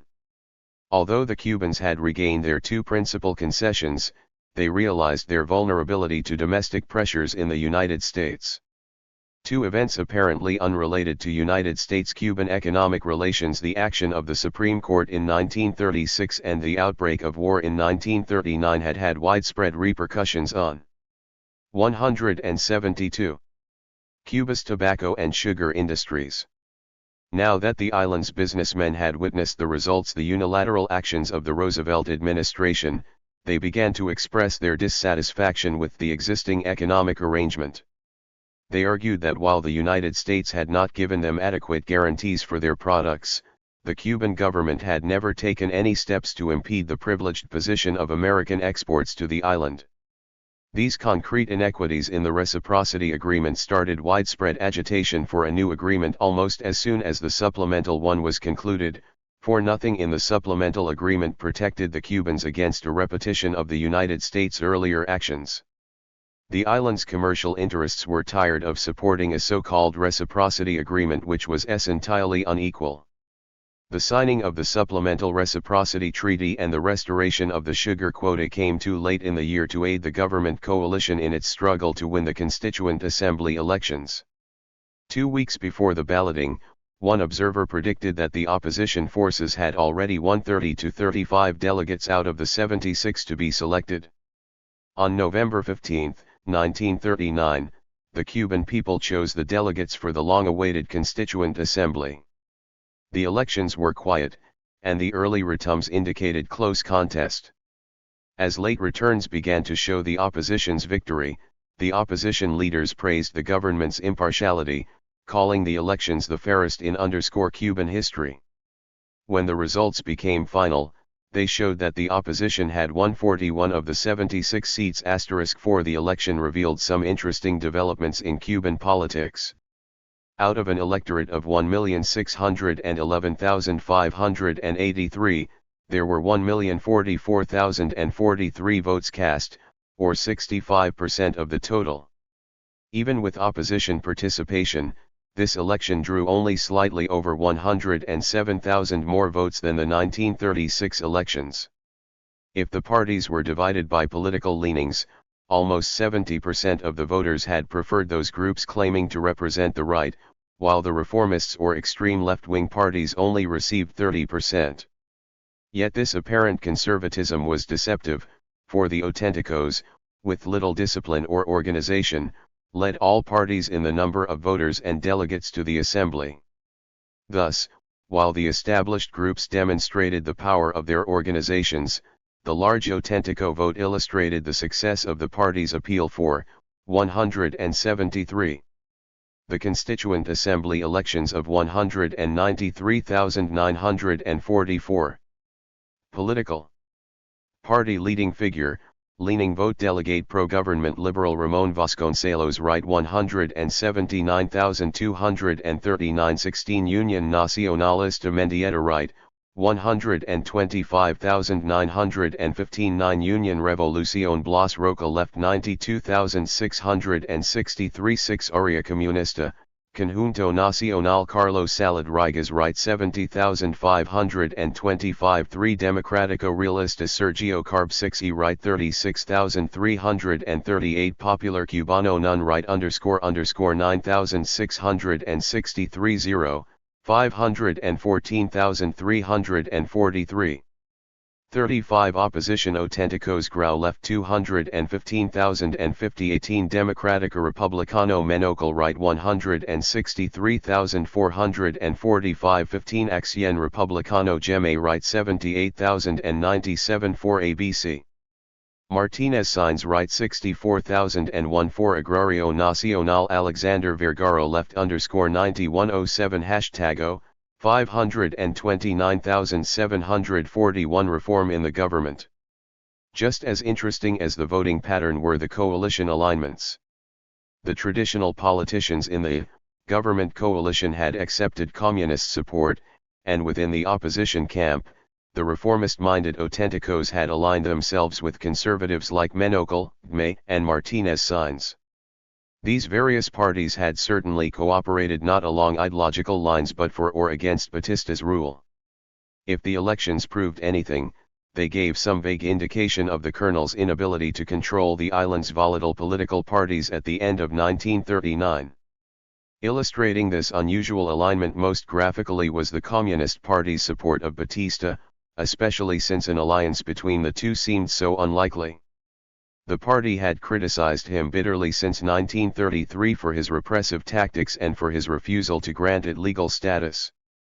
In addition, the Communists had denounced Batista as a fascist in order to rally the island against militarism during the Popular Front period of cooperation with other leftist parties in the West. But time altered their relationship.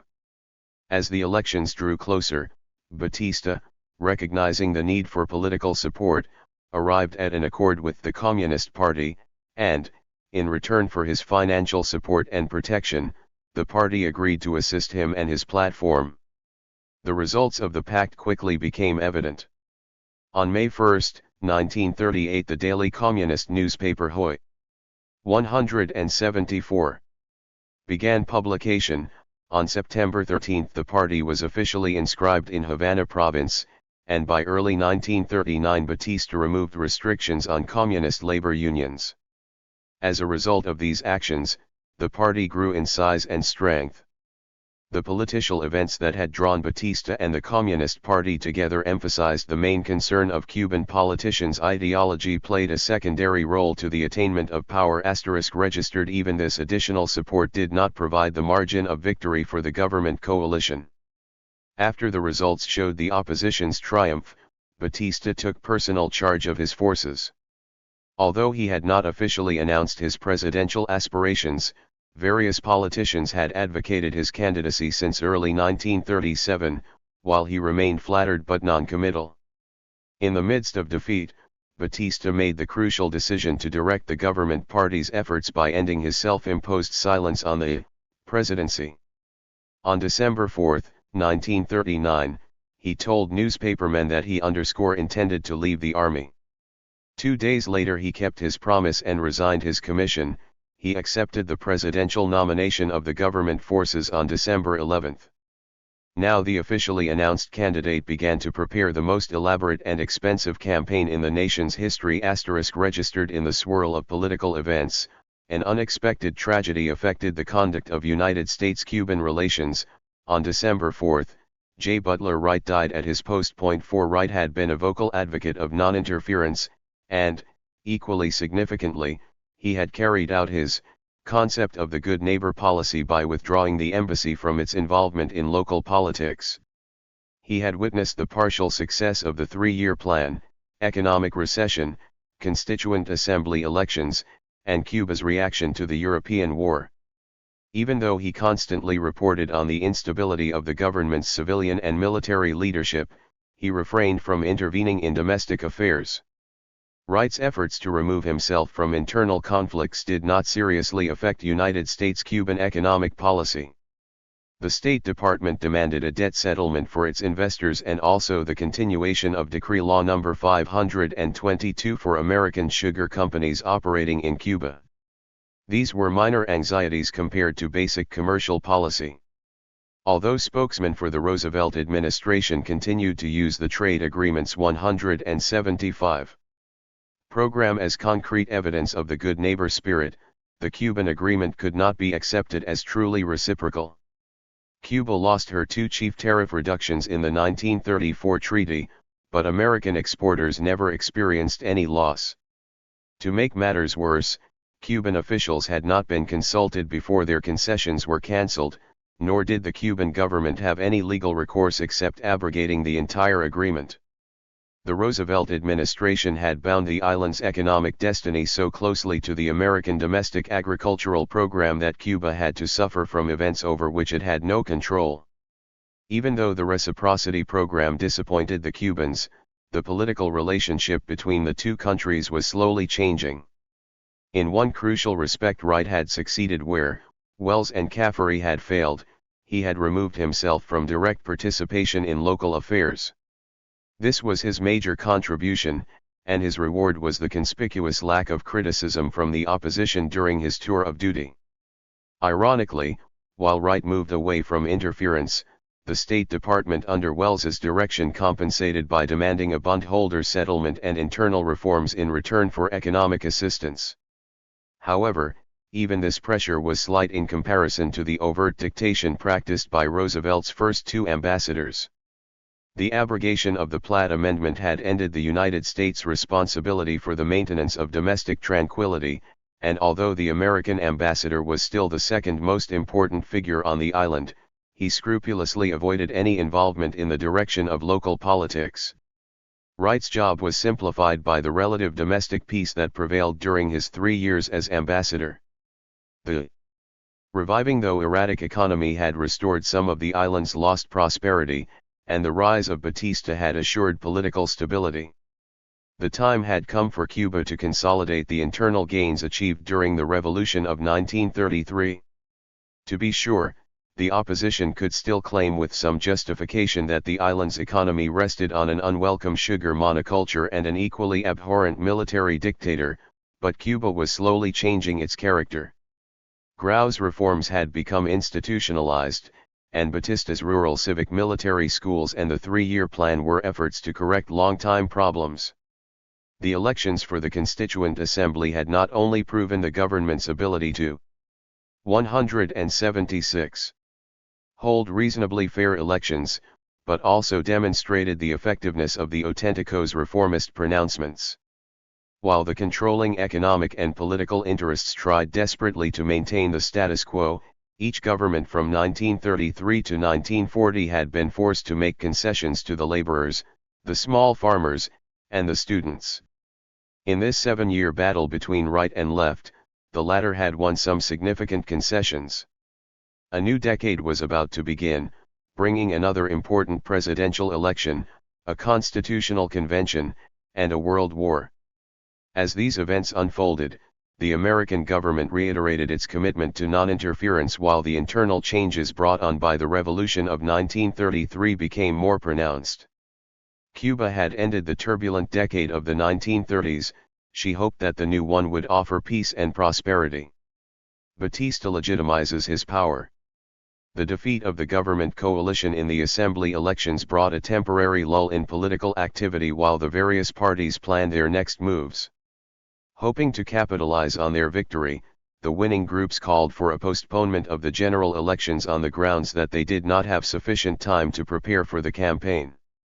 If the government refused their request, they threatened to withdraw from the elections.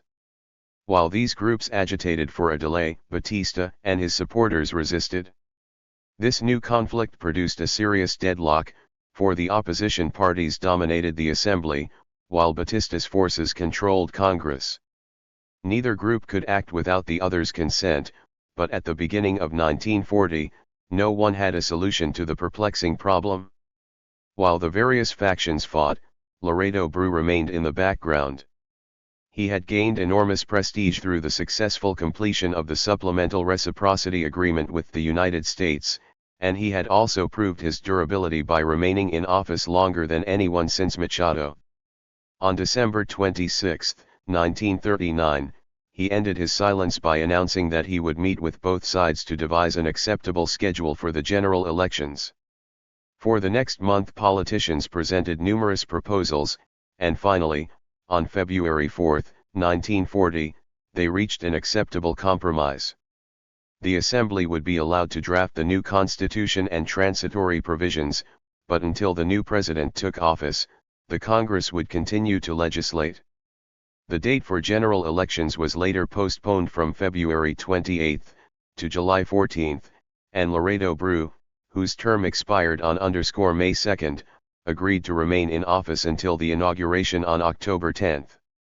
Finally, congressmen would be allowed to serve their full terms even though the new constitution reduced the size of the Congress. 177. 178.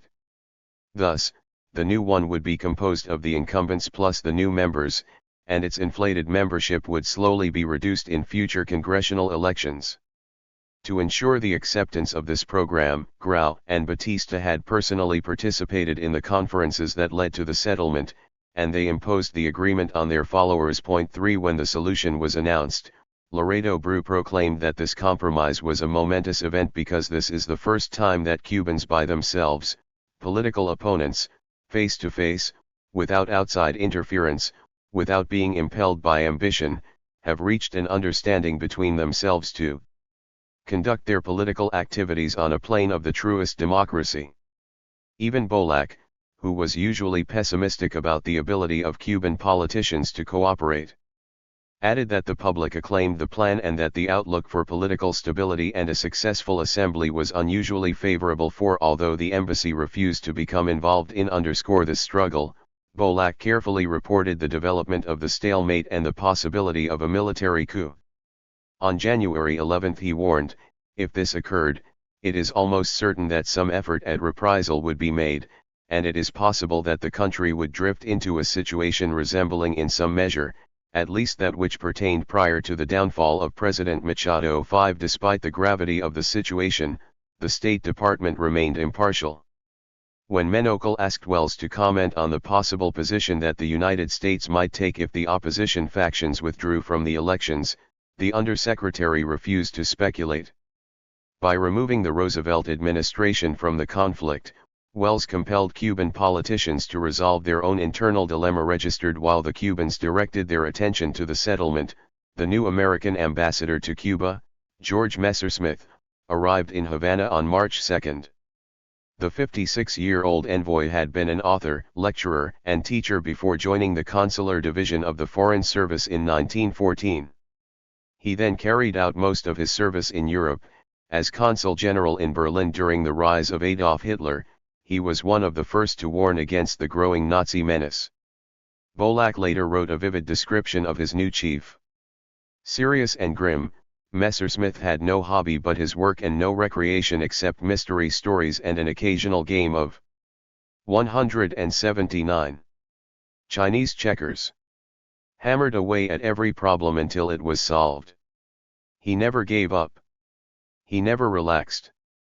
He complained continually about the delicate state of his health while doing the work of 3 men without apparent fatigue. Messersmith was a meticulous worker who watched every event and reported on it in minute detail. Bolac called him the #1 letter writer in the service, for he continually wrote to Roosevelt, Hull, and Wells, and sometimes his letters were 15 typewritten pages single-spaced, with 3 or 4 more pages of postscripts.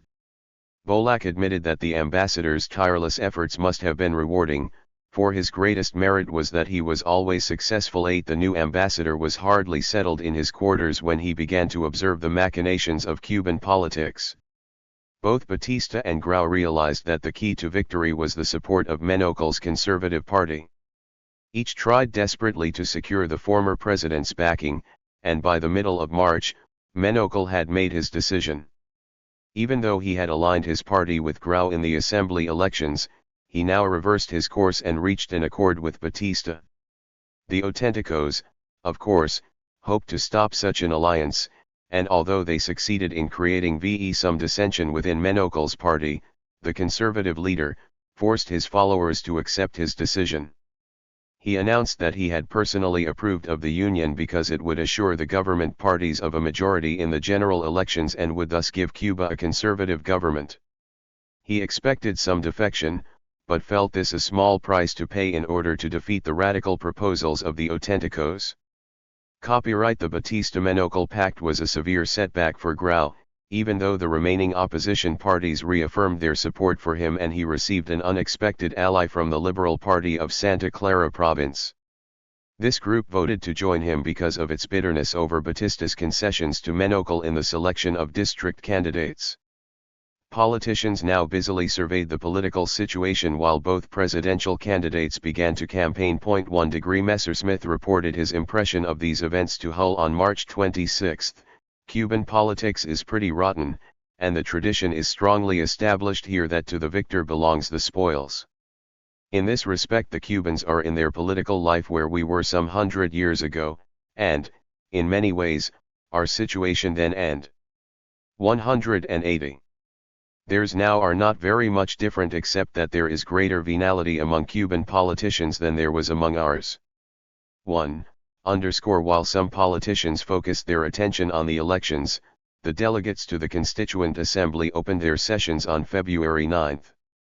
Bolak, who attended the inaugural ceremonies, reported that the galleries were packed with Auténticos and that when Grau appeared on the floor of the House the galleries figuratively raised the roof, and the ovation was repeated several times during the course of the afternoon.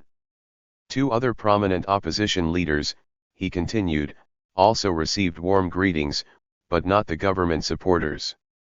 When someone mentioned Batista's name, he was loudly booed, and this anti-Batista demonstration, which lasted several minutes, was turned into another roof-raising Grau demonstration when the latter waved his hand at the gallery.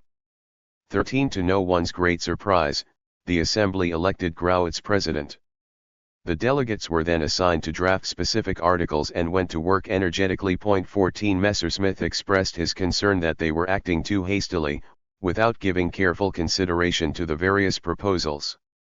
The members, he believed, had exhibited an amazing amount of demagoguery and the most radical suggestions had come from the Auténticos, compared with whom even the communists have, at times, been made to appear conservative. The irresponsible efforts to gain a popular following for the approaching general elections made the embassy increasingly concerned lest the proposed draft adversely affect American interests, especially those associated with the moratorium on the public works debt and the limitation on the size of land holdings. Messersmith and Bolak actively maneuvered for revision among legislators and members of the government.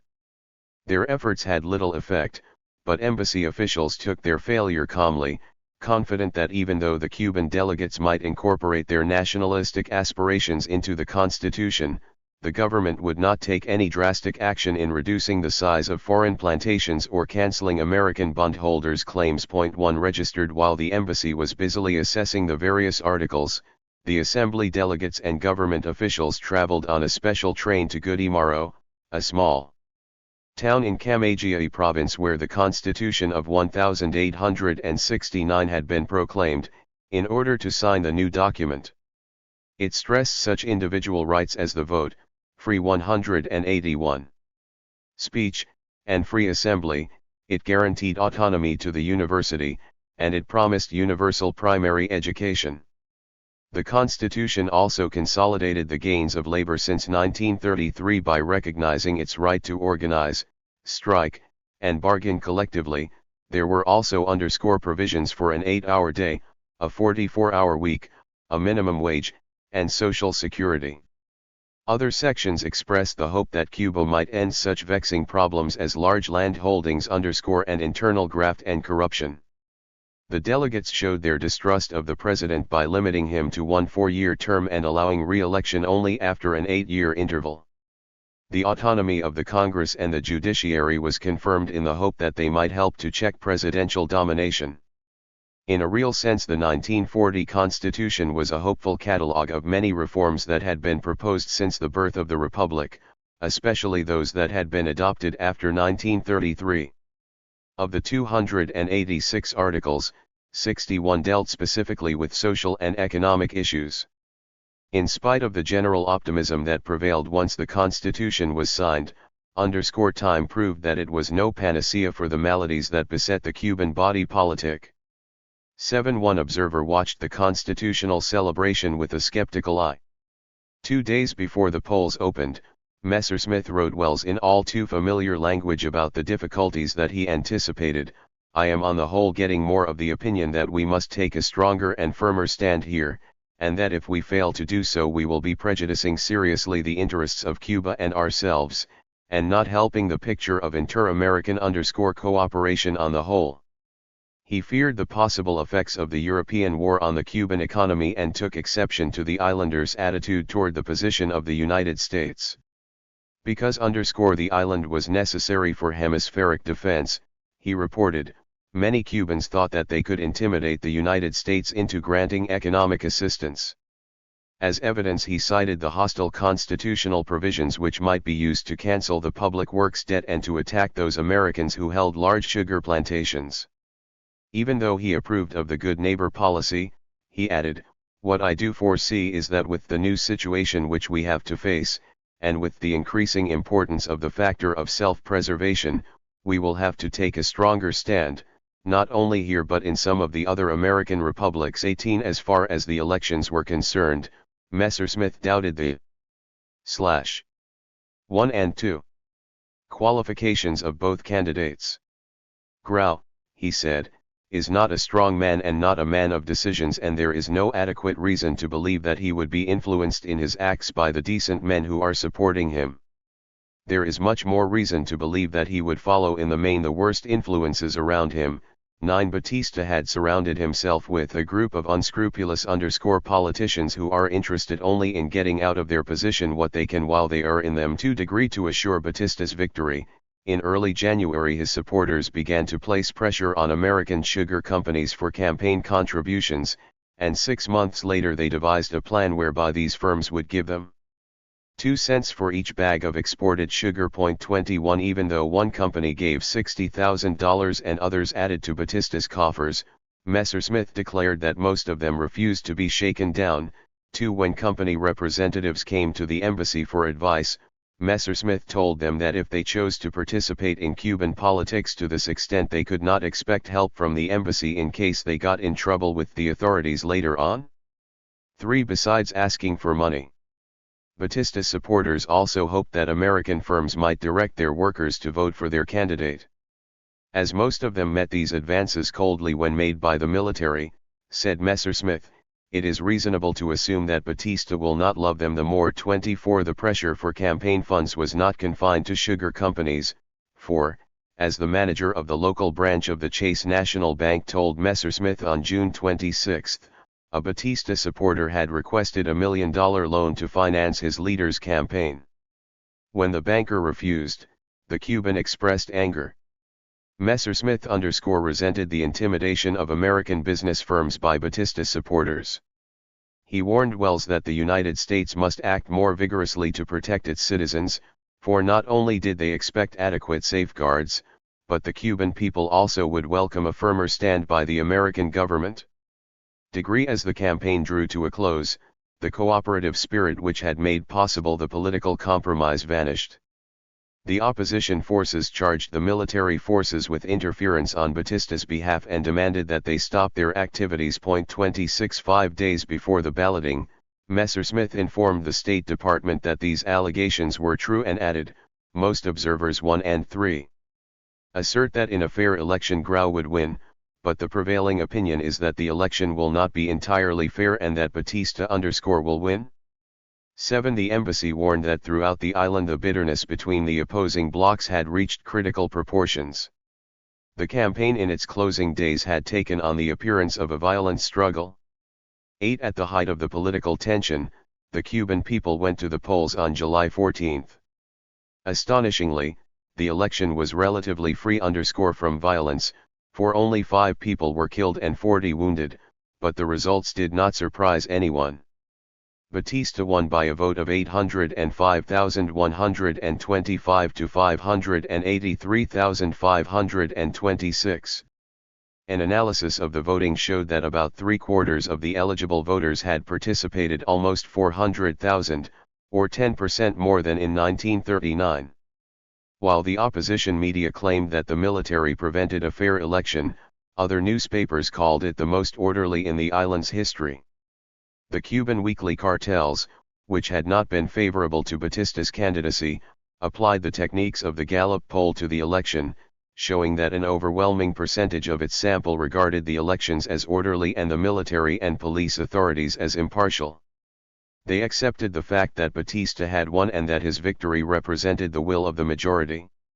9. While the embassy was busily assessing the results of Batista's sweeping victory, it was also watching the ominous events in Europe. Impressed by the rumored threat of Nazi penetration in Latin America, Roosevelt gave this issue high priority. Havana had already been selected as the meeting place for a Pan-American Conference of Foreign Ministers, which opened on July 21. Some of the Latin American governments feared the possibility of a Nazi coup in Argentina and Brazil, and the Roosevelt administration moved to counteract such a contingency. The United States had already formulated its own no-transfer policy, and the most significant result of the conference was the acceptance of the Havana Declaration, which stated that the Western Hemisphere would not allow any transfer of territory from one European nation to another. While the Cuban press supported this stance, it was disappointed that the island had not received any economic assistance from the United States. 30 Hull directed his principal efforts to having this declaration passed, but he also had an opportunity to discuss the public works copyright. 184. Debt issue with Cuban officials. Since the beginning of 1940 the embassy had steadily applied pressure for the payment, and Bolac urged a prompt settlement because it would benefit Cuba's financial position and help create the proper conditions for American economic aid. 31 Once Messersmith arrived, he too worked for a solution, but he also did not wish to begin my stay here by being a bill collector. 3. After the election and conference ended, the State Department and its representatives in Havana renewed their efforts for a settlement. On August 3 Messersmith predicted a quick solution, and a little over 1 month later, Laredo Brew signed a satisfactory bill ending the issue of the public works debt, which had created so much tension since the start of the Depression. 3. Messersmith thought that Laredo Brew had accomplished a great deal during his presidency for which he had received very little credit. Now his term is ending on October 10, and the only real break that there has been on Batista will be gone. 34 The opposition tried to prevent the inauguration by taking numerous electoral disputes to the judiciary, but these tactics failed. The ambassador shared their doubts, for he feared that Batista has so little background, understands the situation in the United States so little, and is still in the hands of bad advisors here. I do not see that under the best circumstances we can expect too much from him. I fear that he and others will have to learn some bitter lessons before we can expect a reasonable administration here. Despite this gloomy prediction, at noon on October 10, 1940 Batista became the 7th constitutionally elected president of the Republic. The day was a national holiday known as the Grito de Yara, commemorating the first revolutionary outbreak against Spanish domination. A drizzling rain fell while thousands listened as Batista called for national unity and promised support for hemispheric defense. The nation commented that it would wait to see if Batista had been converted from totalitarianism to democracy. Time added that the new president said the revolution was over, but that Grau suggested that another was about to commence. 3. No matter what anyone said, this was the apex of Batista's career. He had overcome enormous obstacles. Born in poverty and raised without the benefits of a formal education, he had risen from being a drifter to the position of commander-in-chief of the armed forces. While politicians fell, Batista consolidated his position. 185. With his elevation to the presidency, his highest expectations must have been fulfilled. Almost immediately after the inauguration, Batista announced his cabinet selections. Out of the 7 parties that supported him, he chose moderate or conservative ministers from 5, excluding only the Communist and Popular parties, but he preferred to surround himself with his old military comrades and listen to their advice. When he had been in office only 9 days, Messersmith was already writing, "It is incredible to what degree corruption pervades the administration here." Degree cartels reflected the Ambassador's impression in its editorial of January 26, 1941, which demanded that Batista replace corrupt politicians with honest men. It realized that graft was a commonly accepted practice in Cuban-political life, but it still damned the administration for allowing public officials to neglect their duties while filling their own pockets. 10 The organized opposition forces also attacked Batista and his officials for their corrupt practices and carefully watched for other issues that might unite the nation against the administration. Confused by the mounting criticism, Batista hesitated, refusing to announce any program or take responsibility for those of the previous regimes. When the first session of the new Congress ended on December 19, it had not even passed the 1941 budget asterisk. Political events, according to Messersmith, had proven Batista's failure to date to assume leadership and responsibility. 42 Besides the traditional problems of corruption and congressional inaction, the government faced new troubles at the university. Students had played a major role in politics since Machado's overthrow, but when the university reopened in 1937, it did not resume its earlier part in national affairs. Even though the students were not a viable political force in 1940, the campus was still torn by unrest. The generation of 1930 had institutionalized the use of urban violence, and now the university became the center of terroristic activity by students and by other groups that had no connection with the university. Groups of racketeers known as the Bunkies engaged in assassinations, blackmail, and other criminal acts, using the university as their headquarters because the Constitution prohibited police from entering its premises. Even though many students and faculty members complained about their new colleagues, the government refused to violate university. 186. Autonomy.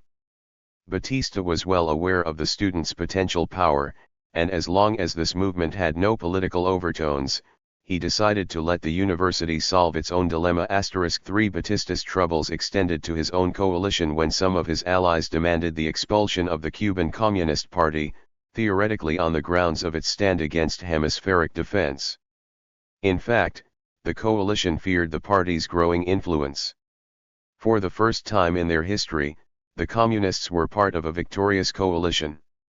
They had elected 10 congressmen, more than 100 members of town councils, and the mayor of the nation's second largest city, Santiago de Cuba. Batista also permitted them to control the Ministry of Labor, and as their power grew, the other members of the government forces increased their attacks, but the president refused to take any action. 44 Analyzing this perplexing situation on April 29, 1941, Bolak stated, "There are, of course, obvious inconsistencies in the Cuban government's public attitude toward communism and President Batista's personal friendship and loyalty to the communist leaders." 45 After Russia entered the war, this conflict seemed to be settled. The Cuban communists not only abruptly ended their opposition to wartime cooperation, but they also became the most vocal advocates of preparedness. Now that the party had halted its anti-American attacks, Batista thought the rest of his coalition would not have any objection to his selection of a well-known communist leader, Juan Maranello, to fill a senatorial vacancy. He was mistaken, for the other parties balked and forced him to accept another man. Batista's close relations with the Communist Party had antagonized the rest of his coalition and also created anxiety in the American embassy, but even with this concerted opposition, the president continued to support the party that had offered him its early backing. The most serious challenge to presidential authority came from the most unexpected source. Almost immediately after assuming office, Batista began to remove the military from the civilian duties that it had assumed after the sergeants' revolt.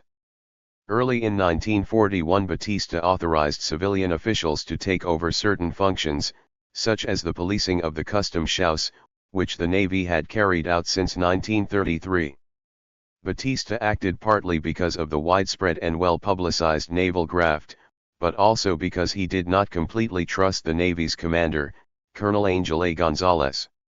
At the 187th same time, the president changed the lottery system to stop the rampant gambling being directed by the chief of the National Police, Colonel Bernardo Garcia.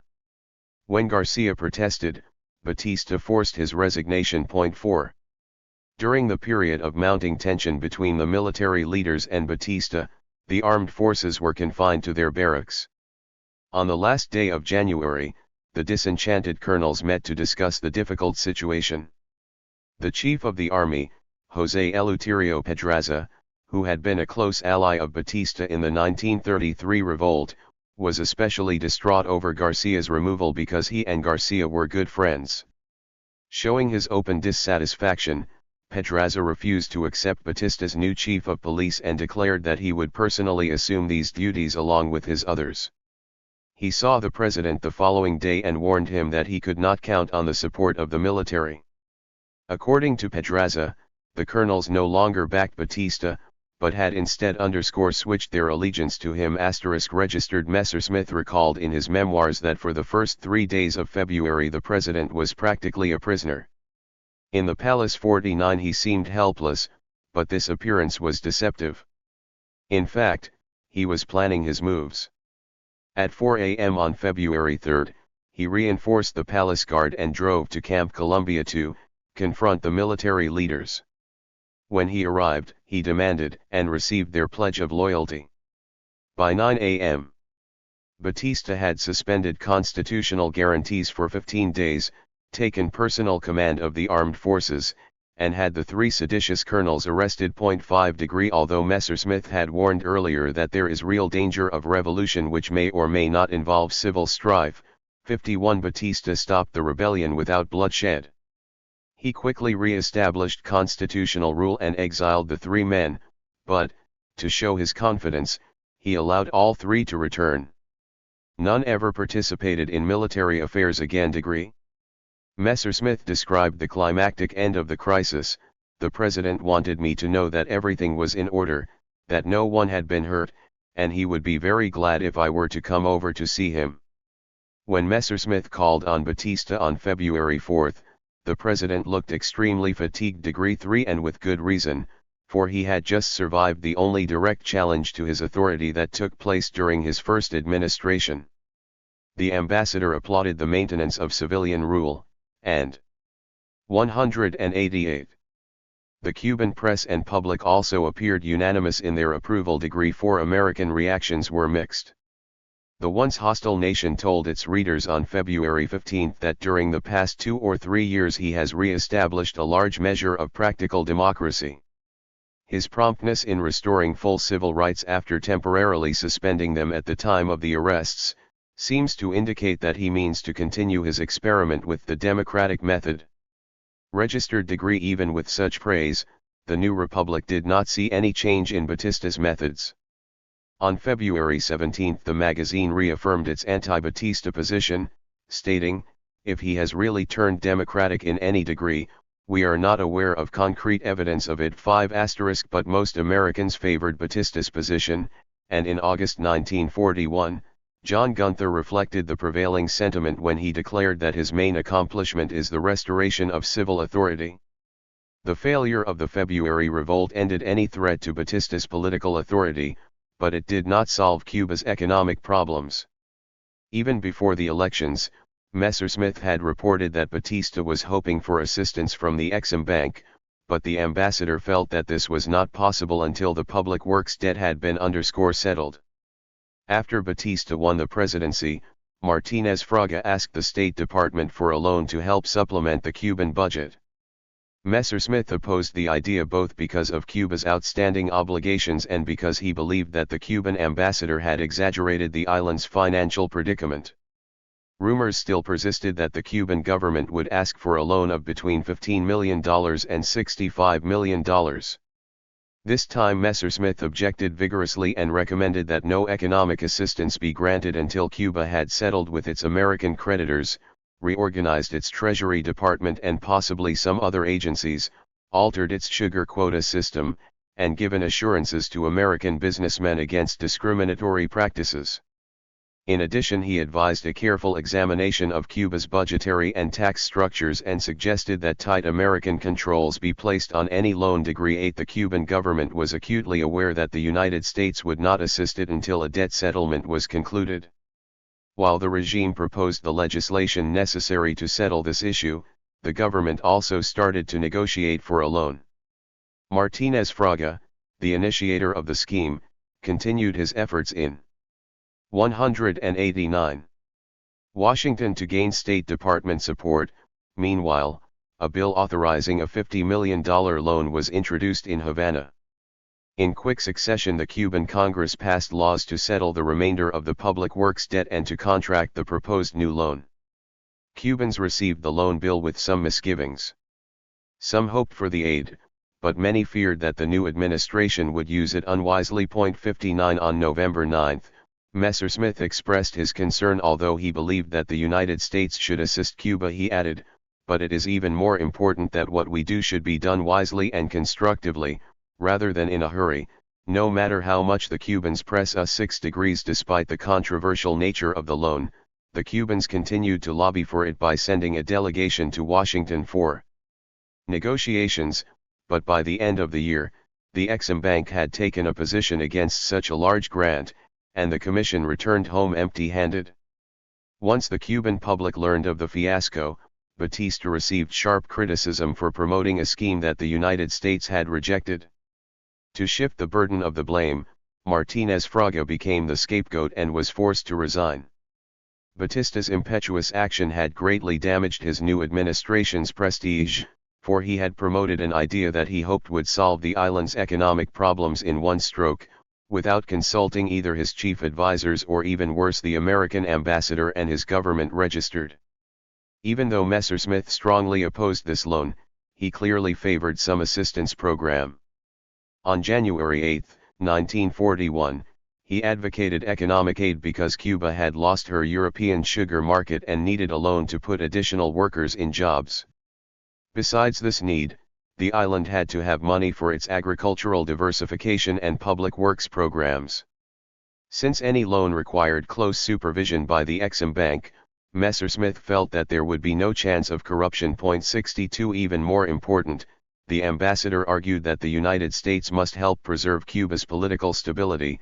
"This is the first constitutional government which Cuba has had for 7 years, and we would, I believe, be placing ourselves in an impossible position if we did not give the present government the support it needs." 63. Wells concurred, but first he wanted the Cuban government to settle its remaining claims, end discrimination against American sugar mills, reform its fiscal and administrative agencies, and 190. Reduce its annual budget. Batista quickly began to act on these items, and Messersmith conceded that Cuba was fulfilling the American prerequisites. In this favorable atmosphere, the State Department recommended a loan of $25 million for agricultural diversification and public works. While Cuban and Exim Bank officials discussed the specific terms of the loan, Batista proposed the necessary legislation to Congress, and in early 1942 the agreement was signed. The United States had granted Cuba the necessary money to carry out a large-scale program for internal improvements, but this aid had far broader implications for, as J. Lloyd Meckham pointed out, economic assistance programs had definite political overtones. The Good Neighbor was taking on more and more the character of a security policy. This economic assistance loan was not implemented quickly enough to alleviate Cuba's economic problems. In late 1940 the Cuban government asked the Exim Bank for an immediate loan to finance additional sugar production and thereby stimulate sluggish commerce. Shortly after the start of the new year, the bank granted a loan to finance the production of an additional 400,000 tons of sugar. Besides providing for this increased harvest, the United States set other conditions for assisting the distressed sugar industry by demanding that Decree Law No. 522 be extended, so as to assure protection to American interests. Degree writing to Roosevelt on April 19, Messersmith also noted the growing connection between economic assistance and hemispheric defense, as we are so much interested in the maintenance of the political situation here for defense, as well as economic reasons, our action in this request has been more than justified and, in the measure expected, effective. 6. Even these negotiations did not end the commercial bargaining between the two nations. After the signing of the Supplemental Reciprocity Agreement in 1939, Cuban business circles became increasingly hostile to its provisions, and on April 15, 1941, the regime formally asked to negotiate a new one. While both countries were discussing the terms, Messersmith expressed his concern over the sugar legislation pending before the United States Congress. Although it was passed by the Senate, the Roosevelt administration then took a strong stand against the bill and had it defeated. While the American legislators were discussing the sugar issue, the uncertainty over their possible action placed the reciprocity negotiations in constant jeopardy. Registered 19. In spite of these uncertainties, the bargaining proceeded rapidly, and by the end of the year, negotiations on the second supplementary agreement were completed. The United States granted reduction on tobacco and beef, but, more important, it lowered the sugar tariff from 0.90 cents per pound to 0.75. The Cubans were pleased with these concessions, and in return they lowered their duties on 38 American products. The agreement was signed on December 23, 1941 and went into effect the next month. Even though both nations expressed their approval, the basic commercial relationship between them had not been fundamentally altered. Cuba still depended on the exportation of its sugar to the mainland, while the United States continued to be the island's chief supplier. Registered. Throughout the negotiations, Messersmith argued that the United States should give the Cubans more reductions because the reciprocity agreement had principally benefited American exporters. Reflecting on this episode, he later recalled that Roosevelt and Hull had directed him to negotiate a new agreement because we had been treating Cuba shabby for years with regard to her sugar exports to the United States. When we had a good crop in the United States, we kept down imports from Cuba, with the corresponding depressing effects in Cuba. When we had a poor crop in the United States, we yelled for Cuban sugar and the Cuban economy was upset by new hopes for sugar exports. We were at all times the principal buyer of Cuban sugar, which was the principal crop of the island, but we were a sporadic buyer. Roosevelt and Hull, he continued, had directed him to correct this inequity and he claimed success. It was now possible for the Cuban government and for Cuban businessmen to plan on a surer basis. The danger of calamity from year to year which had been staring them in the face was gone. 7. The new reciprocity agreement was closely connected to another American proposal that did more than anything else to stimulate the sugar industry. Late in 1941, rumors began to spread on the island that the United States was contemplating the purchase of the entire Cuban sugar crop for 1942. When Messersmith asked Cuban officials on October 21 to send a delegation to Washington for contract negotiations, they were not surprised. The delegation arrived on November 8, and the American and Cuban negotiators reached an agreement on January 28, 1942, to sell the 192 entire sugar crop for 2.65 cents per pound because of the wartime emergency and Cuba's economic slump. This economic assistance and the consolidation of Batista's political power touched off an era of prosperity such as the island had not seen since World War I. Yet even these developments did not create a truly stable society. Messersmith constantly expressed his concern over the Cuban politicians' failure to act constructively. After he had spent almost a year at his post, he wrote, "I now had the feeling that the disorganization in the administration had almost reached the stage of paralyzation." Batista had removed efficient administrators and replaced them with his political allies, and as a result, the Treasury Department was disorganized, the Communists controlled the labor industry, and the Minister of Education was interested only in his own personal gains. On July 11, 1941, Messersmith confided to Wells that he had tried to assist Batista as inconspicuously as possible. The President and I have an understanding with each other that when we really wish to see each other about matters of importance, we get in touch with each other, and we have several places where we can meet unobtrusively and for hours with the knowledge of but a very few persons. 3. The ambassador hoped to convince Batista to alter the composition of his cabinet so as to place more competent officials in government ministries, and on July 16, Batista followed his advice. Messersmith thought that the cabinet changes had improved the administration, but Batista was still faced with congressional inaction and steadily rising living costs because of wartime shortages. For even though Messersmith continually criticized the Cuban political process, he felt that Batista, his government, and the general public supported the United States in what he considered to be his most important assignment, conditioning the Cubans to copyright the possible outbreak of total war.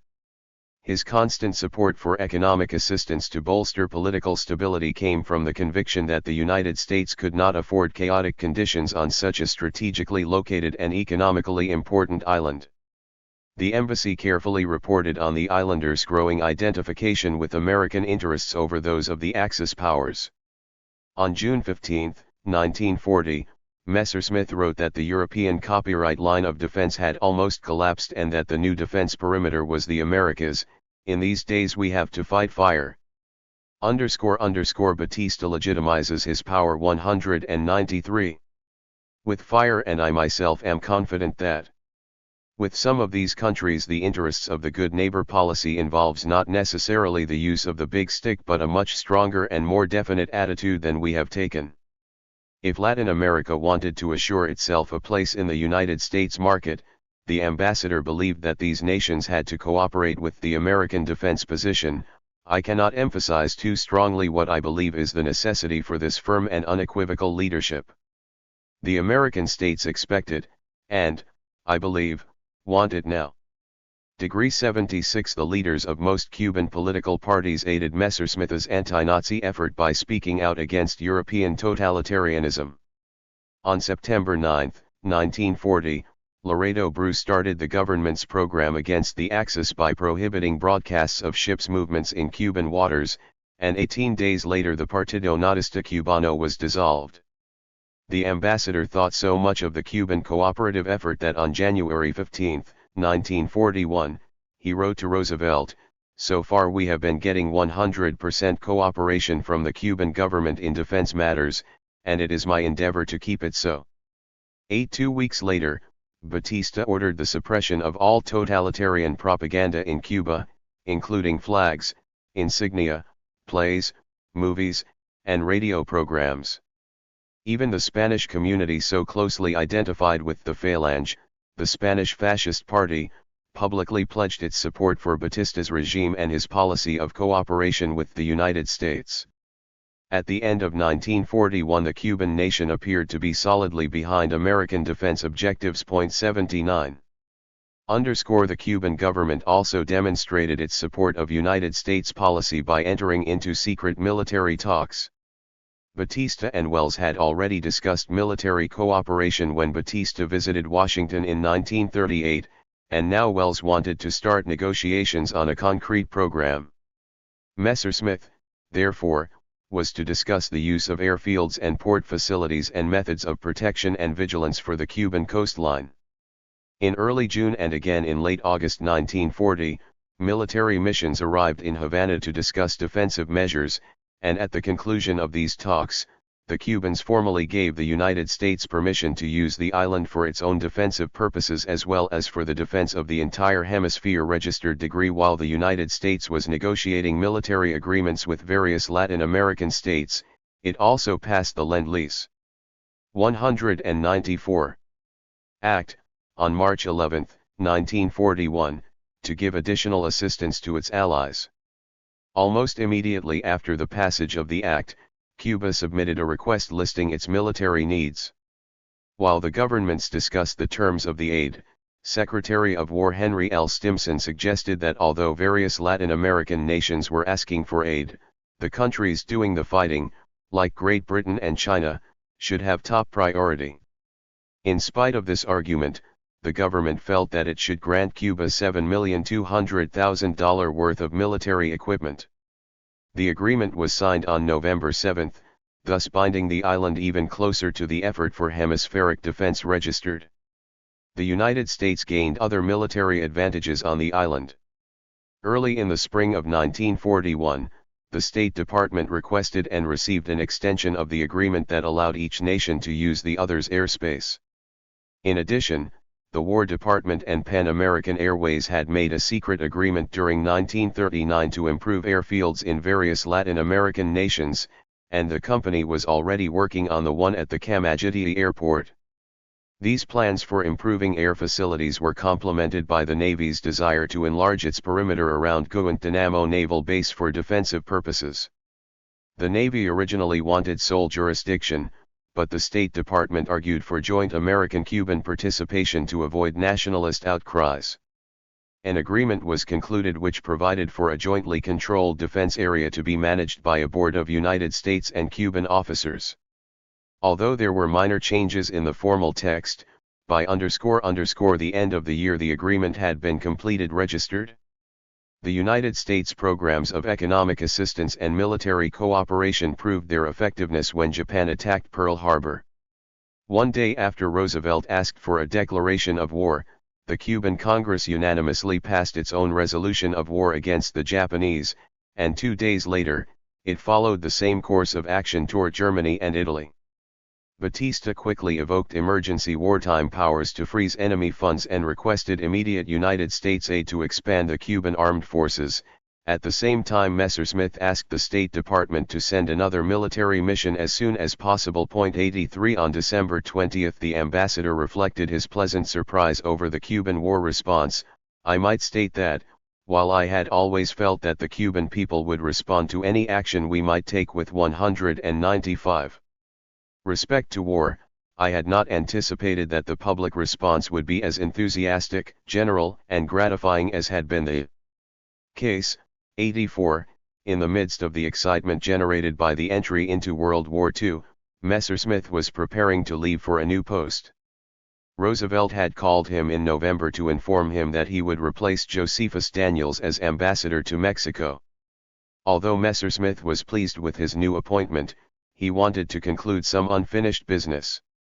Once he had done this, he said goodbye to his Cuban friends and sailed for Miami on December 25. 85 In his memoirs he recorded that he and his wife felt that our stay there will always remain as one of the happiest ones during our many years of service abroad for our government. 86. Messerschmitt had many reasons to be satisfied with the success of his Cuban assignment. He had arrived in Havana during an internal-political crisis and had avoided any American involvement. He had witnessed the signing of the 1940 Constitution, and although he was not pleased with some of its provisions, he had tried to use his influence behind the scenes instead of becoming embroiled in a public debate over the articles that adversely affected the United States.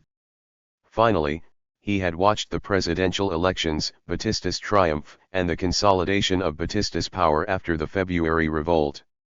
In a real sense, his tour of duty, coupled with that of J. Butler Wright, reinforced the American commitment to non-interference in the island's internal political affairs. The promise conveyed by the abrogation of the Platt Amendment was being fulfilled by 1942. Nevertheless, the withdrawal of the ambassador from Cuba's internal political turmoil had not diminished the overwhelming influence attached to the position. In many respects, Batista's rise to power reinforced Cuba's shaky political stability. Therefore, the United States did not have to assert itself in domestic politics and could rely on other tactics to protect its interests. While offering public assurances that good neighbor diplomacy meant non-interference in local politics, the United States used its economic power to influence decisions on the island.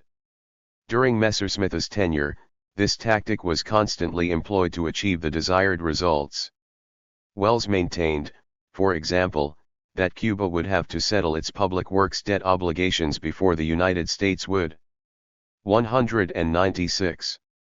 Consider any kind of economic aid. Even after this issue was resolved, he and Messerschmitt demanded internal reforms in Cuba's political system before assistance would be granted. Finally, in the contract for the financing of an additional 400,000 tons of the sugar crop, the Exim Bank required the renewal of Decree Law No. 522 in order to protect American sugar interests. The blatant political interference of Wells and Caffery had definitely ended. Possibly Batista's ascendancy would have assured this in any event. In its place, the United States employed another yet just as effective means of control, economic coercion.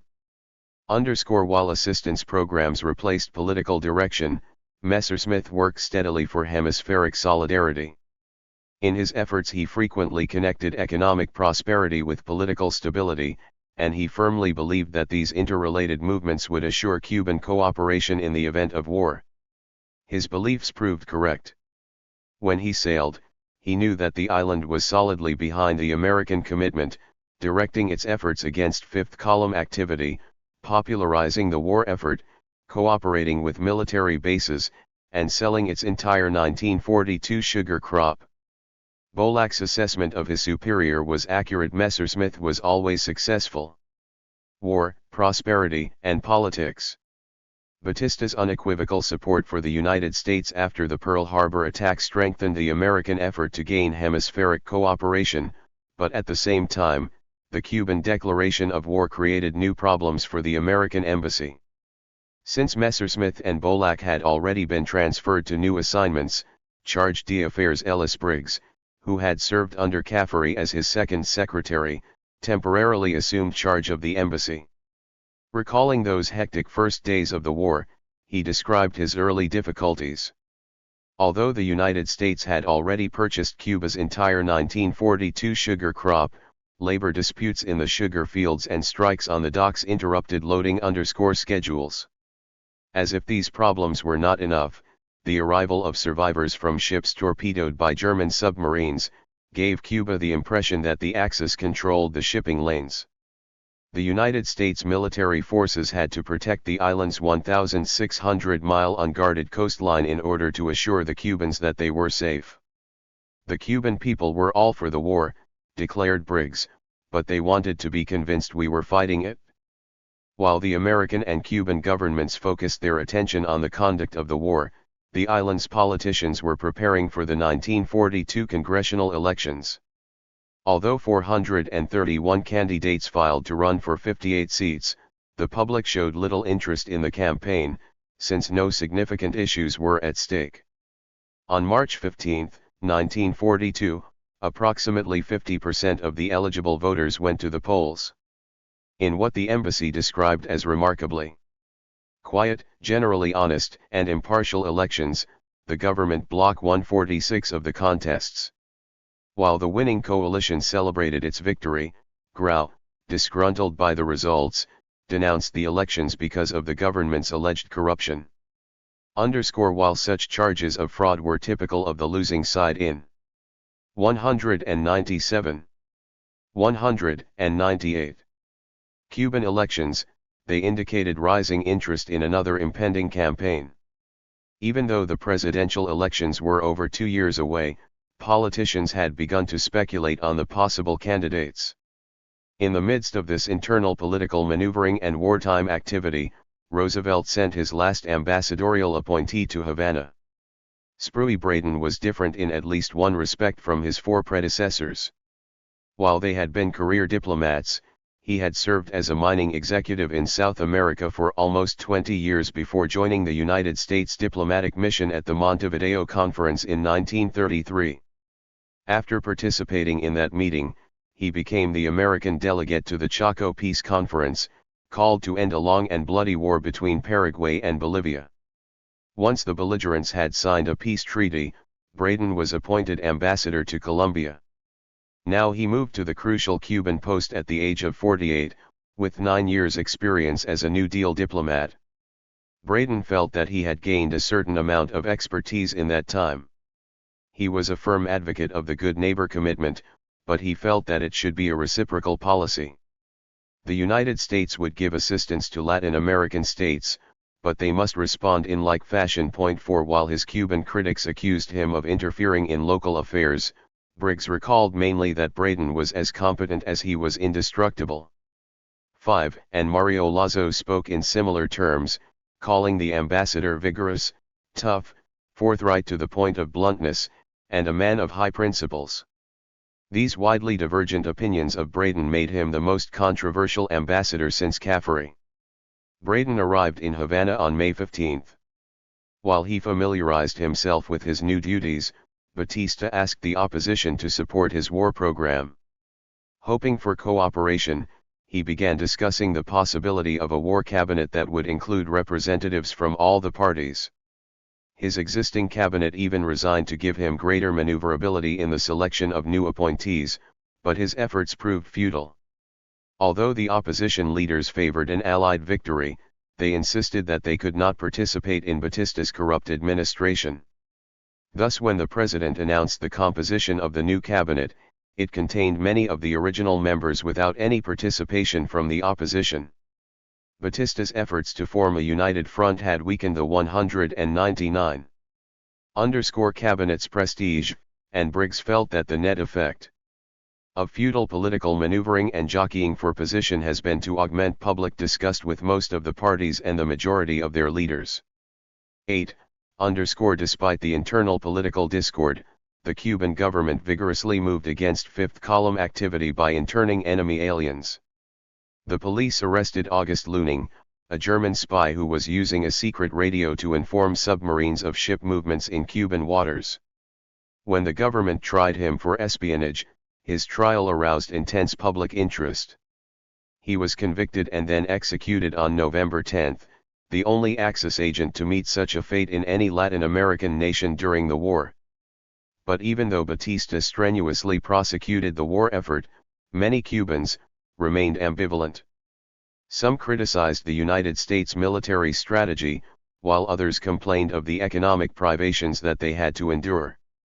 Although most islanders applauded the successful invasion of North Africa and began to identify themselves with the winning cause, the American embassy was constantly concerned about Cuban apathy toward the war effort. 9 As opposition to the Axis gained momentum, the Cuban Communist Party vigorously advocated compulsory military conscription and urged a troop commitment to the European front at the earliest possible date.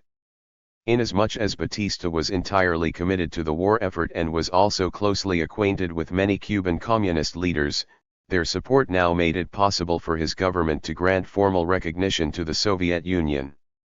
On October 16, 1942, the two countries established diplomatic relations, making Cuba the first Latin American nation to recognize Russia, and early in the following year they exchanged ambassadors.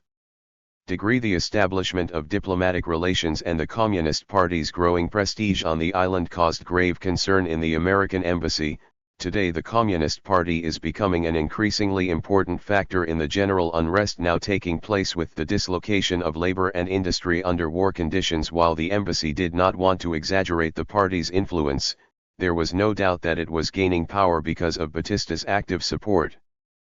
Following the international communist policy of attracting additional leftist supporters, the Cuban Communist Party changed its name on January 22, 1943 to the Popular Socialist Party. The 200 drive to gain new adherents gained added momentum in March when Batista placed two communist leaders, Juan Maranello and Carlos Rafael Rodriguez, in his cabinet, as ministers without portfolios. Although neither man had any specific duties, they were the first communists to be appointed to any Latin American cabinet. The president also allowed the communists to increase their influence on the Ministry of Labor and within the union movement. Although he was attacked for these actions, Batista later defended himself by stating that he wanted full cooperation from every political party in the nation. After all, he went on rhetorically, if Roosevelt could meet directly with Stalin, why should not he cooperate with Cuba's communists? 2. The opposition added the charge of friendship with communism to its familiar accusations of corruption and inefficiency. Before long, these intensified assaults began to sap the president's popularity. Looking for a way to regain the initiative, Batista used the same tactic that had succeeded so well in 1938, a trip to Washington. Indeed, when the government announced that Roosevelt had invited Batista to see him at the White House, the opposition was stunned. Once again Batista had used American prestige to bolster his shaky domestic position, and he intended to make certain his trip ended successfully. Since his first visit, changed conditions on the island had improved his prospects. On his first trip, he had little if any bargaining power, but now, because of Cuba's strategic and economic importance, American negotiators were ready to support his regime in order to assure the continuation of wartime cooperation. Batista left for the United States on December 7,14 and on the same day Wells analyzed the island's problems for Roosevelt. All of Cuba's troubles had been blamed on its president, and as a result, Grau was increasing his popularity at Batista's expense. Since the overthrow of Batista might plunge the island during this critical period into chaos, Wells reasoned, it is essential, if he is to remain in office, that his visit to Washington not be a failure. The Undersecretary wanted to assist the island both militarily and economically because only with American support could Batista maintain his undisputed position as the island's political leader. 1 degree The following evening Roosevelt gave a banquet in his guest's honor at which he recalled his decision not to send troops to the island in the 1933 crisis. The American president praised Batista for 201. His role in that time of stress and drank a toast to his health. The honored guest then rose and returned the toast, eulogizing Roosevelt for initiating the good neighbor policy and again pledging complete support for the war effort. 16 Once the official functions were completed, Wells and Batista discussed the island's needs in three broad areas: military aid, public works projects, and sugar sales. After the conferences, Wells told Roosevelt, I believe that in general it will be possible within the limits imposed by war shortages to permit him to return to Havana, satisfied that the United States has done everything possible to help Cuba in its difficult situation. 17 Of the three general topics discussed in Washington, the easiest to settle was the request for military assistance. Since Cuba was strategically located in the middle of the Caribbean, the American Army and Navy both wanted to establish bases there. Besides the large Guantanamo naval installation, the United States hoped to set up new landing fields for training missions and airplane patrols. In the spring of 1942 the American government received permission to build an airfield near San Antonio de los Banos, 25 miles south of Havana. Later known as Batista Field, it was intended to train pilots for B-25 bombers. Soon after this agreement was signed, the War Department negotiated another to build an air base at San Julian in Pinar del Rio province. In addition to these major installations, the Army developed several auxiliary landing fields, and the Navy constructed harbor defenses and patrolled the island's coastline. While the American military forces used Cuba for its strategic purposes, Batista requested additional Lend-Lease aid to train and equip his own troops. In response to this request, the United States sent rifles and other supplies to the Army and patrol boats to the Navy. Some Cuban nationals also decided to enlist in the American Armed Forces. 18 In spite of all this cooperation, Braden complained constantly about the Cuban war effort. He repeatedly criticized the islanders for their apathetic or hostile attitudes toward the United States' wartime policies. Braden also objected that the Cubans failed to attend to their harbor defenses, forcing American troops to maintain them. He constantly stressed the graft and corruption of the Cuban officials in charge of censorship programs. 19 While few major difficulties arose over military cooperation, the $25 million economic assistance loan negotiated in 1941 proved a 202 nearly empty gesture. It was originally intended for agricultural diversification and public works projects, but once the United States entered the war, the government simply did not have enough materials to carry out the programs. Wells had promised Batista that some of the public works projects would be completed, but by July 1944 the Exim Bank had only disbursed $3,125,000. The United States' inability to fulfill its commitment, combined with the phenomenal prosperity caused by booming sugar sales, made the loan a topic of political controversy.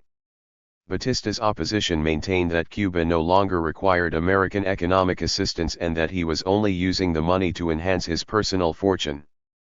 With these increasingly bitter outcries against the loan, the American government began to consider its abrogation. By the end of Batista's term, it did cancel $15 million of the original agreement shortly after he left office. 2 While these first two issues were important to the conduct of United States-Cuban relations, the sugar question remained the crucial one. Fortunately for the Cubans, sugar was in shorter supply during the war years than most other foods in the United States. It was the first agricultural commodity to be rationed after the attack on Pearl Harbor, and the only one not removed from ration control before 1946. Such a shortage was unexpected, for during the 1930s sugar had been abundant and its price extremely low. Now, however, the United States had suddenly lost imports from Java and the Philippine Islands, and production was decreasing in Hawaii, Puerto Rico, and at home, thanks to labor shortages and the erection of military installations. At the same time, the demand for sugar soared, not only in itself as a basic staple but for its byproducts, such as invert sugar and blackstrap molasses, from which came the industrial alcohol needed in unprecedented quantities to make synthetic rubber. Even before the United States entered the war, the Roosevelt administration mobilized the American economy to assure the production of essential goods. Under the direction of the Reconstruction Finance Corporation, subsidiaries such as the Defense Supplies Corporation and the Commodity Credit Corporation were established in 1940 to procure strategic materials from the Latin American nations. In Cuba, this program began with the purchase of the island's entire sugar crop, with the exception of sugar for local consumption and small exports to other Latin American 203 states.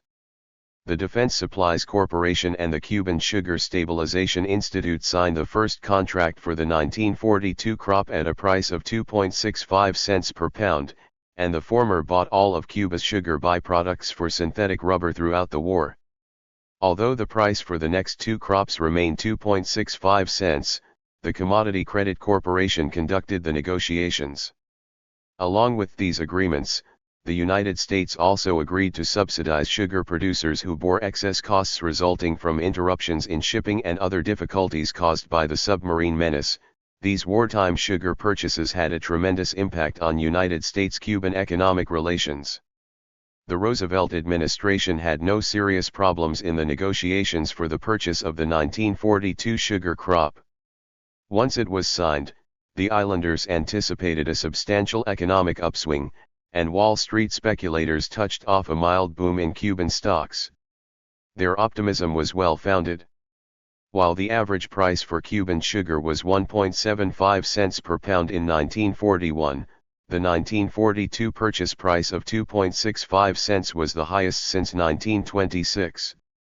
Along with the rise in price, production jumped from 2,441,000 tons in 1941 to 3,800,000 in the following year, which was the largest crop since 1930. As a result of the higher prices and the enlarged crop, sugar growers experienced their most prosperous year since 1927.4 when negotiations for the 1943 crop began.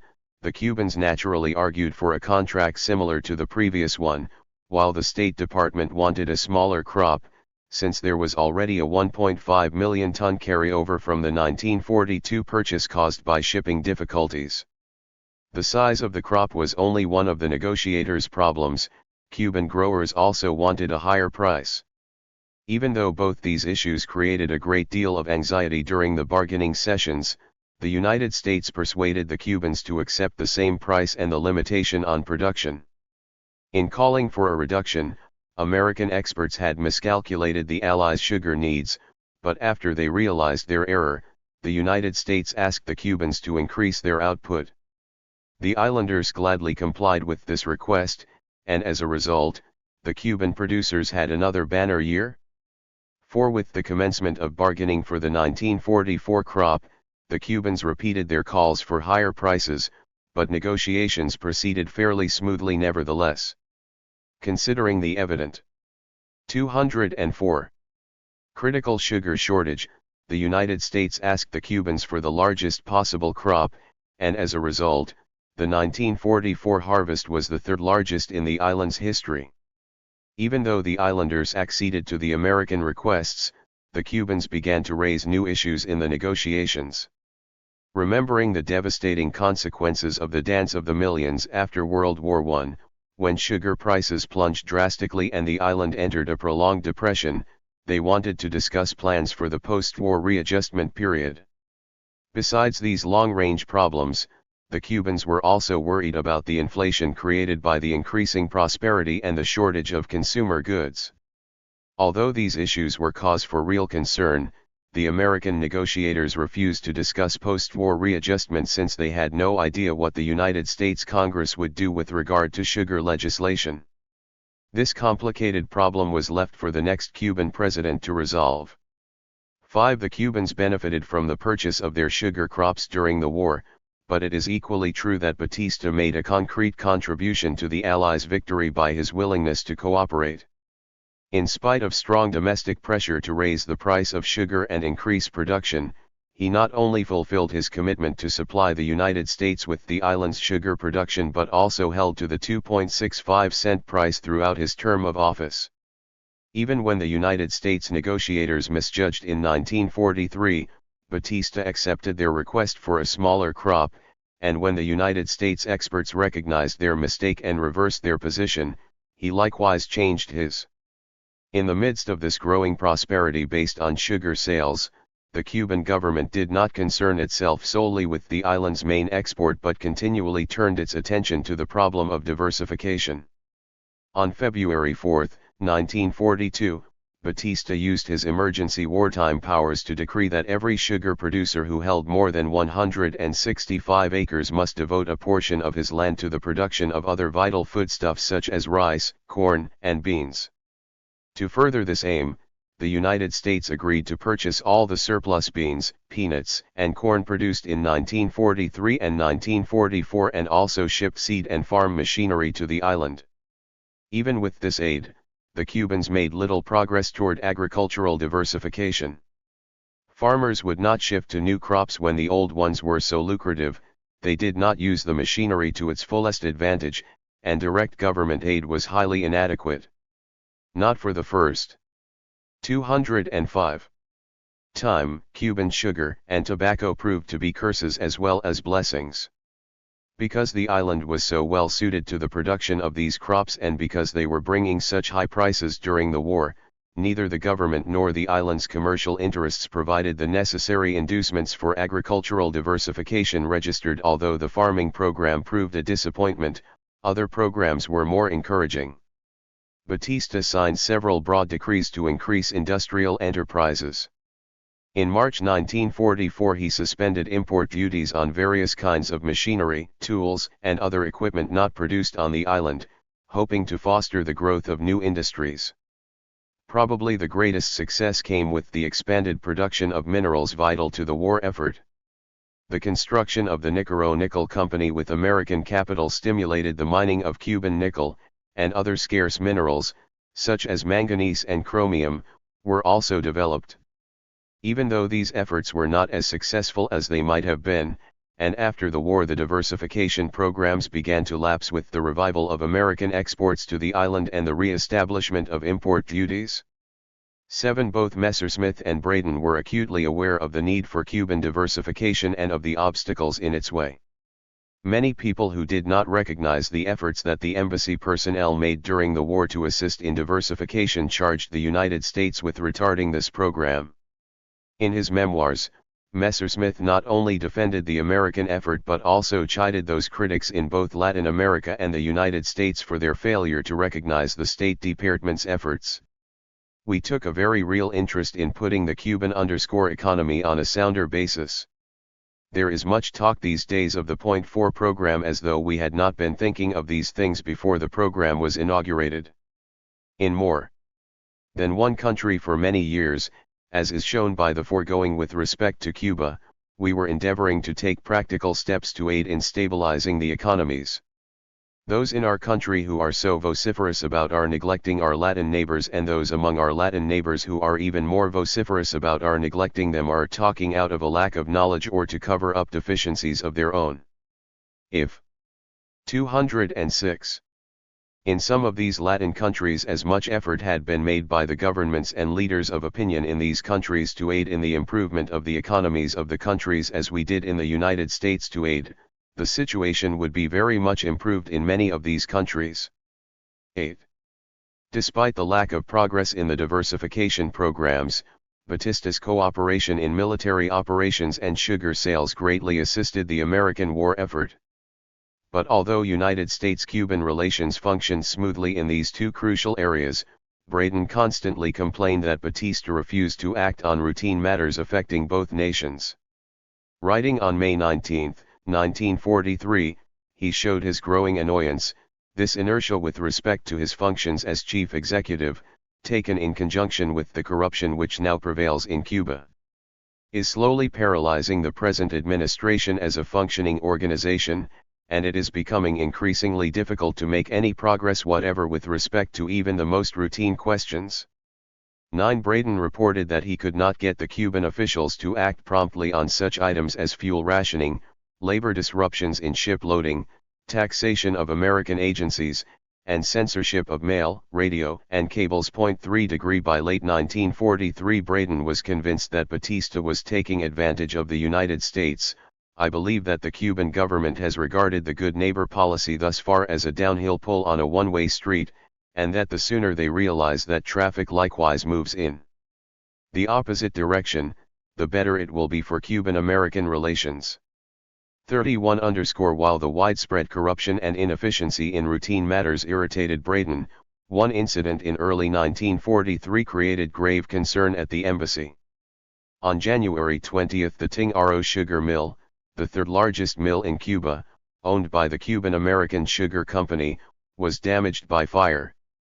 The company exaggerated the destruction, estimating that the mill would cost $1.5 million to repair, while it minimized the social consequences of closing the mill, alleging that it employed only 200 workers.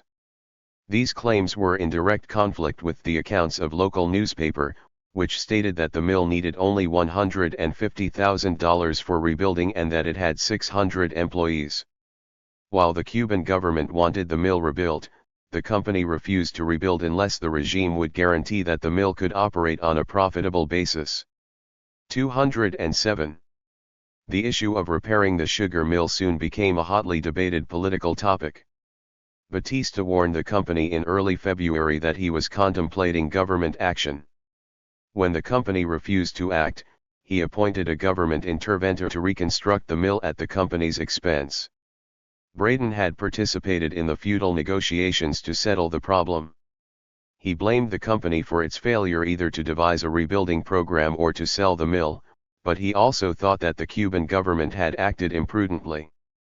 In any case, the ambassador opposed the seizure and demanded that if the Cubans expropriated the mill, the American-owned company should receive prompt and adequate compensation. While the Cubans were considering the embassy's note, Batista seized a Cuban-owned Bacardi rum plant on October 5 because of the company's refusal to obey a government directive to settle a labor dispute. 33 On the same day, Braden wrote to the State Department, "These seizures may be among the most important events that have occurred since my arrival." 34 As a result of the government's action, the latent antagonism between the labor and business sectors came to the surface. While the island's commercial interests censured the regime for its intervention, Braden urged a settlement. Finally, both cases were resolved. In the American case, a group of Cubans bought the sugar mill, and the government's intervention ended on March 15, 1944. Even though the two cases were settled, Braden thought that these incidents had further embittered class feeling, frightened foreign investment, and encouraged irresponsible radical groups to create additional animosity in the island's labor relations. Although the Ting-Aro intervention created tension between business and labor, it did not damage Cuba's economic growth. Unfortunately for the islanders, however, this prosperity did not solve their political problems. Almost immediately after the 1942 congressional elections, Speculation over the presidential elections, still 2 years off, began to intensify. Once Batista had assured the island's political leaders that he would not stand for re-election, a scramble for the nomination began within the government coalition between Vice President Gustavo Cuervo Rubio and Carlos Salad Rodriguez. 36 While they fought for support, Grau was already preparing his campaign for the opposition. Late in the year, Batista told Braden of his fear that Grau might succeed him. It would be 208. Better to have the communists or anybody else than Grau and his crowd around him in their inefficiency and total inability. And yet he is the only Cuban who stands out as a leader with a following and, therefore, the only one who would seem able to win the elections. 37 Braden must have considered such a prediction highly exaggerated, for shortly after he arrived in Havana, he met Grau and described him as a sincere idealist, though he added, "At no time did I have the feeling that I was speaking to a really important man." 38 While the ambassador analyzed the political conditions on the island, Cuban officials were trying to determine the State Department's position in the upcoming elections. On August 6, 1942, Cuervo Rubio saw Wells in Washington and asked him to comment on his possible candidacy, but the undersecretary told him that the United States refused to interfere in any manner or form with the domestic concerns of the people of other American republics, and that under no circumstances would the government of the United States indicate any preference either by support or opposition to any Cuban citizen who might run for the presidency of Cuba. 39 Later in the year, Braden reiterated this position, but Cuban politicians remained unconvinced. The history of interference by the United States in Cuban domestic affairs had conditioned the island's politicians to anticipate the State Department's intentions toward their internal affairs. 1 degree The growing speculation over the embassy's attitude and the struggle within the government factions for the presidential nomination were further complicated by the need for a new electoral code and census. As usual, Congress procrastinated on both vital pieces of legislation until Batista demanded action. On June 1, 1943, it passed the new electoral code, requiring all eligible Cubans to vote and to carry an identification card. Besides the enfranchisement sections, the act set June 1, 1944 as the date for elections and October 10 for the president's inauguration. Once the new code was promulgated, the government took a census, which determined that 2,259,514 of Cuba's 4,624,998 citizens were eligible voters. Each citizen was then given the opportunity to register with one of the various political parties. When the registration ended, the government factions claimed twice as many members as the opposition forces. The government claims of numerical superiority did not disturb Grau's supporters, for they, 209, believed that Batista's officials had interfered in both the census and the affiliations to ensure the government's victory in the presidential elections. 41 Under these circumstances, the opposition saw little if any likelihood of impartial elections, and Braden concurred. In short, such elections cannot represent democracy triumphant, but only democracy dishonored. Number 2 The prospects of certain victory stimulated the battle for the presidential nomination that was being fought in the government coalition throughout 1943, with Cuervo Rubio and Salad Rodriguez the leading candidates. When Batista promised to support the latter, Cuervo Rubio deserted the government coalition to form his own party. Now the contest had narrowed down to a choice between Grau and Salad Rodriguez. The embassy believed that the charismatic Autentico leader was the more popular candidate and would win in honest elections, but Batista controlled the electoral machinery and had personally selected Salad Rodriguez as his successor. Salad Rodriguez was a 45-year-old conservative lawyer from Havana, a founder of the ABC who had played an active role in the Revolution of 1933. During the next 10 years, he had held several cabinet posts and had served as Batista's first prime minister. Now the tall and slender politician not only had to unite the diverse elements within the government coalition, but he also had to prove that he, like Grau, could gain a popular following. 43 By the middle of 1943 the contest between the two men had developed into a struggle between a continuation of the past and the expectation of the future. The underlying question became whether the Cuban people wanted a continuation of Batista's blatantly venal regime or would take their chances with the auténticos, who promised honest government. Government dishonesty had become a commonly accepted practice with the birth of the Cuban Republic, and many of the political leaders expected to enhance their personal fortunes while they occupied their posts. During the Depression, widespread graft abated simply for the lack of revenue, but the prosperity of the war years had copyright changed the situation. Corruption had become so pervasive that even a public condition to such practices was demanding reform. Local businessmen were organizing to improve public services and to promote honest and efficient government, which officials had either ignored or neglected. 44 Reviewing the events of 1943, the editor of Cartels declared if 1942 was bad, 1943 shows a more 210 deplorable balance of unlawful acts and deficiencies in Cuban life. Public evils have become even worse, while there is no sign of improvement to avoid further deterioration. On May 29, 1943, Braden wrote angrily, "Corruption has never before been so rampant, so organized, or so profitable for those at the top. It has never before caused such widespread disgust." 46 To prove these charges, the ambassador reported that Batista and other government officials were having money deposited in the United States. Even though the State Department agreed that Cuban graft was overwhelming, it was more interested in wartime cooperation than in reforming Cuban politicians. When the department surveyed the situation, it concluded that the internal political situation of Cuba is unsatisfactory, that it is more apt to deteriorate than to improve until the next president is inaugurated, but that the situation does not appear to offer a serious threat of social or political disturbances or bloodshed. 47 While the State Department focused its attention on hemispheric cooperation, Braden felt that the good neighbor policy demanded honesty on the island.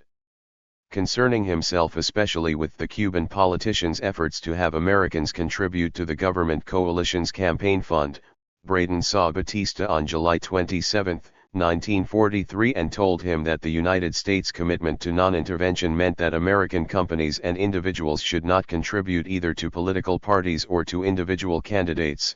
"I will not tolerate their intervention in Cuban elections in any way, shape, or manner. They must not contribute even a 5-cent piece to a Cuban candidate." 48 In a speech before the American Chamber of Commerce of Cuba on September 22, he publicly repeated his position as an official pronouncement of American policy on the island. The fundamental reason for the ambassador's forceful warnings was not just the dismal record of Batista's regime. Braden was just as much interested in the United States' alleged relationship to corruption and Cuban politics.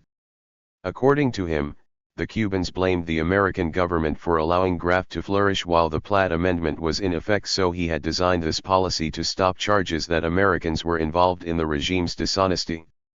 After he had formally announced his program, Braden felt that the Cubans were finally realizing that they and not the American residents were responsible for their government's 21 activities.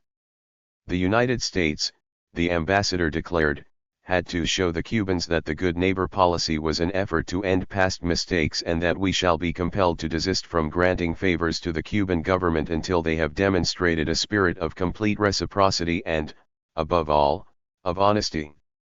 Braden was convinced that he was following a properly neutral course of action, but Batista and his supporters felt that the ambassador was actively working against them, and tension between the Cuban government and the embassy mounted. In June 1943, the anti-administration newspaper Prensa Libre reported that Braden and Batista were at odds.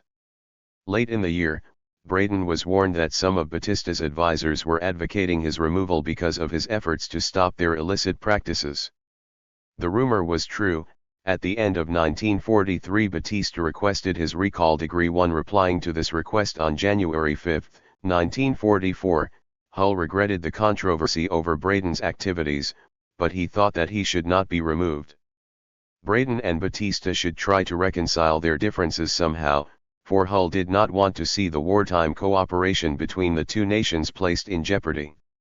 He said that in any event there should be no abrupt change with the almost certain wide publicity that would break out, but that the next best thing, in case there can be no healing of this breach, would be for the matter to rest quietly for a time and then let the normal transfers among our diplomats take care of the situation. Registered. Hull's suggestion settled the conflict. Braden remained at his post, but his relations with Batista improved only slightly. Degree 3 Braden's problems with Batista did not interrupt the presidential campaign. At the beginning of 1944, the embassy predicted that Salad Rodriguez would win the election. Even defections to Grau and the charge that he was Batista's hand-picked successor did not negate the government candidate's growing advantages. Supporters of the regime had slowly united behind what they considered his certain victory. Batista might protest his impartiality, but he controlled the armed forces, an almost unlimited supply of funds, and the electoral machinery, and he was using all of these to propel his friend into office. Besides these political factors, the economic boom continued unabated despite accusations of widespread corruption. As a result of the political and economic state of affairs, the opposition was becoming increasingly disillusioned. El Mundo 212 was already calling Salad Rodriguez the almost elected president, and Braden scheduled a visit to Washington for Salad Rodriguez after the elections to discuss the problems confronting both nations. 54 As the elections drew closer, the embassy made Salad Rodriguez a 6 or 5-1 favorite. Grau was more popular, but Batista had done everything in his power to assure the Autentico leader's defeat. To increase his lead, Salad Rodriguez toured the provinces in the middle of May, but his attempt to gain new supporters backfired because he lacked the charismatic appeal that his opponent possessed.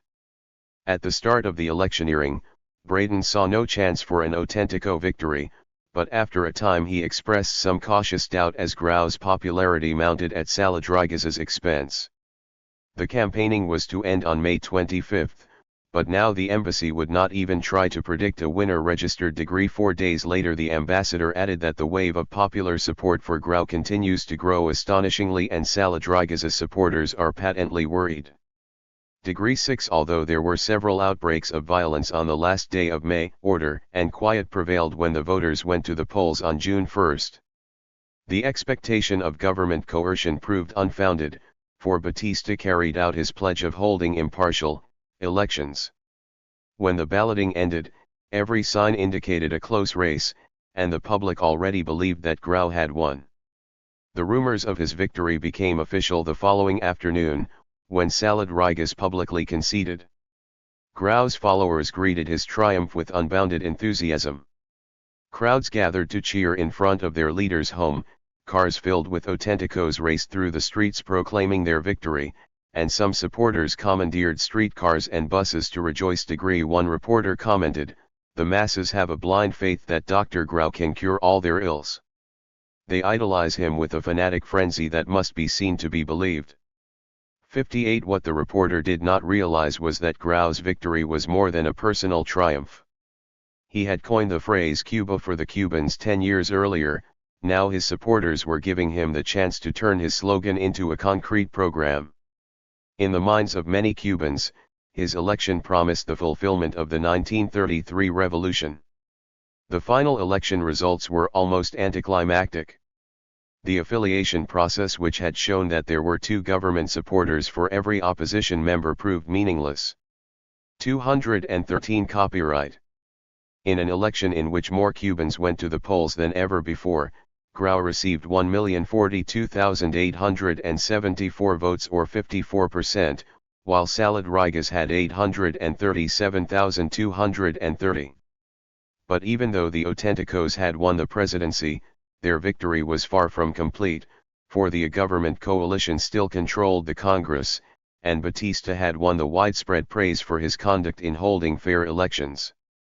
Grau had won the presidency, but Batista had not been discredited. Degree 9 While the Autenticos were celebrating Grau's victory, Braden was reporting on the Cuban reaction to the American embassy's activities during the campaign.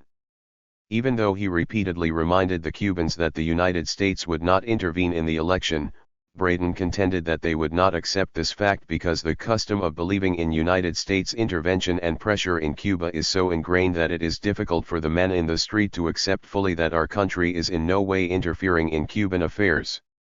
With the elections over, the United States was receiving some of the credit for the generally honest elections. The ambassador added that his non-contribution policy had been vindicated, since if he had allowed Americans to contribute to Sala Rodriguez's campaign fund, the embassy would have been in an awkward position after Grau's triumph. Now, according to the ambassador, the embassy could easily maintain the same position in future elections. Registered degree. While the embassy was analyzing the election results, Grau was acting as if he were already in office. On June 8, before the Rotary Club, and promised reforms such as the establishment of a real civil service and the dismissal of corrupt officials. Braden felt that the president-elect had made a costly political blunder by announcing his intention of removing dishonest government employees. To dismiss all of them would take a Herculean effort, and the ambassador thought that Grau's declaration only placed the recipients and their patrons on their guard. By taking such a stance, Grau had demonstrated a poor sense of timing and a failure to appreciate the realities of Cuban politics. Registered. Grau was not the only one who demonstrated his lack of tact. His enemies created additional tension. Once Batista accepted the Autentico victory, General Manuel Benítez Valdez, his fellow conspirator in the Sergeants' Revolt, denounced the president in the vilest of terms as a traitor because he had permitted Grau to win. 214. To silence these caustic attacks, Batista relieved Benítez of his duties, confined him to his house, and later forced him to leave the island. Even though one malcontent was gone, rumors persisted that the armed forces were dissatisfied with Grau's election, but Batista had made his position clear. He would hold firm power until October 10, and on that date he would turn over the government to his successor. Registered 2. While Benítez reflected the discontent within the military, the national police exhibited similar anxieties. Grau's victory signaled a change in political authority that allowed the extremists who associated with the Auténticos to expand their activities. Rumors began to spread after the elections that the radicals were going to use the new regime to take revenge on the police who had repressed them, and this speculation quickly proved to be correct. From the election to the inauguration, the extremists conducted their own personal vendetta by assassinating 5 policemen and 2 civilians and wounding 5 more people. As a result of these attacks, some police were already fleeing the island, while other Batistanos, fearing retaliation after the inauguration, refused to interfere with the extremists' activities. The public soon clamored for an end to terrorism, and Grau responded by asking the radicals to halt their attacks, but all this pressure was wasted. Urban violence had returned to the island after a 9-year lull. 63 Grau added to his troubles when he announced his plan to remove communist influence from labor unions. At first the party strongly objected to this hostile declaration, but the communist leadership quickly reversed its position, stating that it supported most of the new president's programs. Although most Auténticos continued their unabated attacks on the communists, Grau diminished his because of the need to broaden his political base. He recognized that the Communist Party had polled over 120,000 votes, or slightly more than 4% of the total electorate, which had resulted in the election of 3 senators and 4 representatives. In late July, the president-elect and the communist leaders began to discuss a political bargain, and on September 13, an agreement was reached in which the party pledged its support for the new administration in return for Grau's cooperation. Even though the Communist Party and Grau had opposed each other since 1933, circumstances now changed their political relationship. 215. Once again, power considerations and not ideology proved more important than past antagonisms in making political decisions. Registered. While Grau directed his attention to internal conditions, he was also establishing friendly relations with the American ambassador. 3 days after the elections, the two men discussed the possibility of an official visit to Washington, and, after an agenda was arranged, Grau left Havana on August 29.65. 2 days later Roosevelt welcomed his guest and recalled the 1933 Cuban crisis, claiming that Grau had assisted in the repeal of the Platt Amendment. Since that time, Roosevelt added, there had been no trouble at all between the two nations. Registered degree. The next afternoon, Hull spoke before the governing board of the Pan American Union, calling Grau the great benefactor of the Cuban people. Responding to these flattering comments, Grau endorsed Roosevelt's good neighbor concept, which, he said, was a policy in splendid harmony with Cuban ideals. 6. Although none of the concrete problems confronting the two nations were settled during the visit, it was still a success. When Grau returned to Havana on September 9, the cordiality with which he was treated made it seem his first presidency had been forgotten. Registered 8. While preparations for the change of political leadership in Cuba continued, Batista summarized his accomplishments on the 11th anniversary of the Sergeants' Revolt. He felt that his main contributions were the restoration of political stability and economic prosperity. He hoped that the incoming administration would enact the reforms that Congress had failed to consider under his administration, and he also hinted that he might return to seek the presidency. What he failed to mention was that the cooperative spirit that had existed between him and Grau immediately after the elections had vanished because pilfering from the treasury by members of the Batista government had assumed mammoth proportions. The nation's financial situation had become so bad by the inauguration that the new government was only assured of one thing: there would be no money in the treasury when Grau took office. 69. Grau had returned to the island in plenty of time for his inauguration, but the enthusiasm for the new regime, which had been widespread immediately after the election, began to fade. Law enforcement was in a chaotic state. Extremists sought 216. Retribution. Batistanos who feared for their lives were leaving the island. The armed forces' loyalty was questionable despite promises of support. Labor groups dominated by communists might oppose the new regime, and inflation was steadily growing worse. As if these anxieties were not enough, the newly elected Congress convened on September 18 and immediately began to argue about its role in the government. Braden further complicated Grau's problems when he spoke before a group of Cuban industrialists on October 4, warning them that they must diversify agriculturally and modernize their sugar industry. If they did not listen to his advice, Braden predicted, they would surely suffer in the post-war years. 7 degrees. Some observers feared another period of violence similar to the one that had followed Machado's exodus, but Braden dismissed this possibility. Batista had not been a repressive ruler, and he had won a large popular following for his role in restoring stability. Braden's optimism was guarded, however, for he was not certain that Grau could and would forcefully dominate the situation. Unfortunately, his unwillingness or inability this far to control the radical elements among his followers is disquieting. 71. In the midst of these contradictory currents, the inauguration proceeded on schedule. In fulfillment of a campaign pledge, Grau disclosed his private assets on October 6 and promised a similar disclosure at the end of his term to prove that he had not used his office to increase his personal wealth. 4 days later, Grau was inaugurated as large, well-mannered, festive crowds watched what Braden called the island's first democratic electoral triumph. 73. Immediately after the ceremony, Grau held his initial cabinet meeting, and that evening he addressed Congress.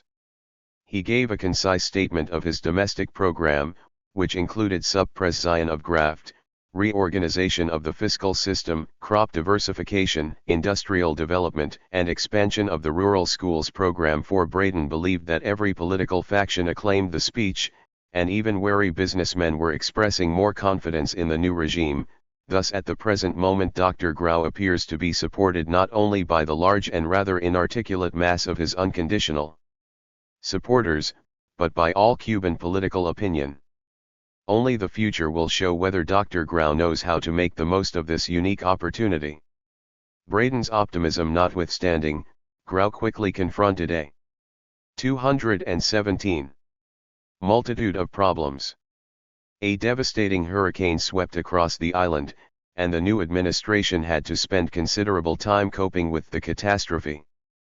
Grau was also in need of revenue, since Batista's officials had emptied the treasury before they left office. But the new president himself was responsible for many of his troubles. He had relentlessly attacked Batista's governments for their undisciplined and inefficient operations. Now the Batista coalition began to criticize the new regime on the same grounds. While some of Grau's appointees were men of integrity and ability, they lacked experience in public affairs. The president's egocentric personality, his nepotistic appointments, and the demagoguery of the extremist elements in his party added substance to his opponents' complaints. Grau created a chaotic situation in the government ministries by his wholesale firing of employees. He reasoned that Batista's corrupt appointees had to be replaced and that even if some efficient administrators were removed, this was a small price to pay for honest government. 6. In a similar manner, Grau damaged the effectiveness of the armed forces and the police. One of his first acts was to replace the chief of police in each province, and the new chiefs in turn removed Batista's officials and replaced them with their own appointees. In Havana alone, Grau removed over 400 non-commissioned officers and dismissed or retired numerous patrolmen. With the confusion created by the appointment of new policemen and their fear that they would lose their jobs if they interfered with the extremists' retaliatory violence against Batistanos, law enforcement deteriorated. 77 Grau's concerted campaign against the military forces added to the disintegration of order. Before the inauguration, rumors of military plots to overthrow him had spread across the island, and now he actively moved to prevent a coup d'état by attacking the military establishment. By November 7 he had removed 27 officers and shifted or retired the military commanders in all the island's provinces.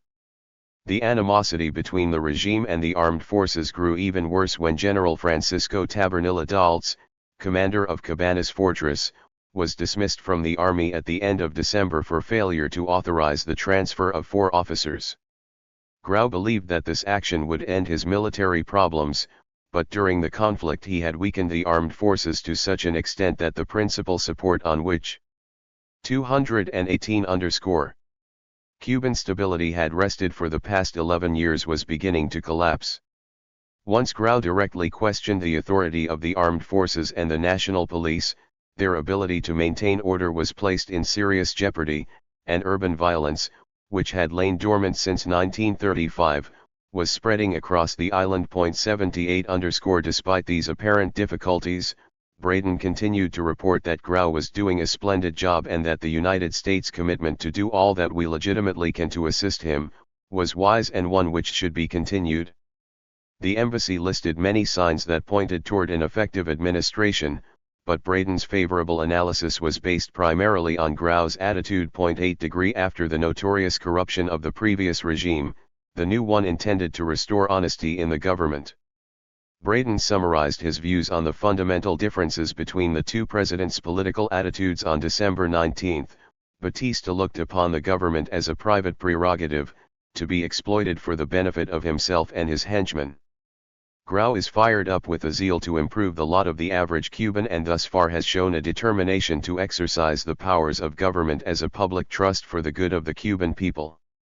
If he continues in that line, he cannot fail despite the mistakes which he will inevitably make to start the country along a better and happier road than it was traveling on October 10, 1944. 8.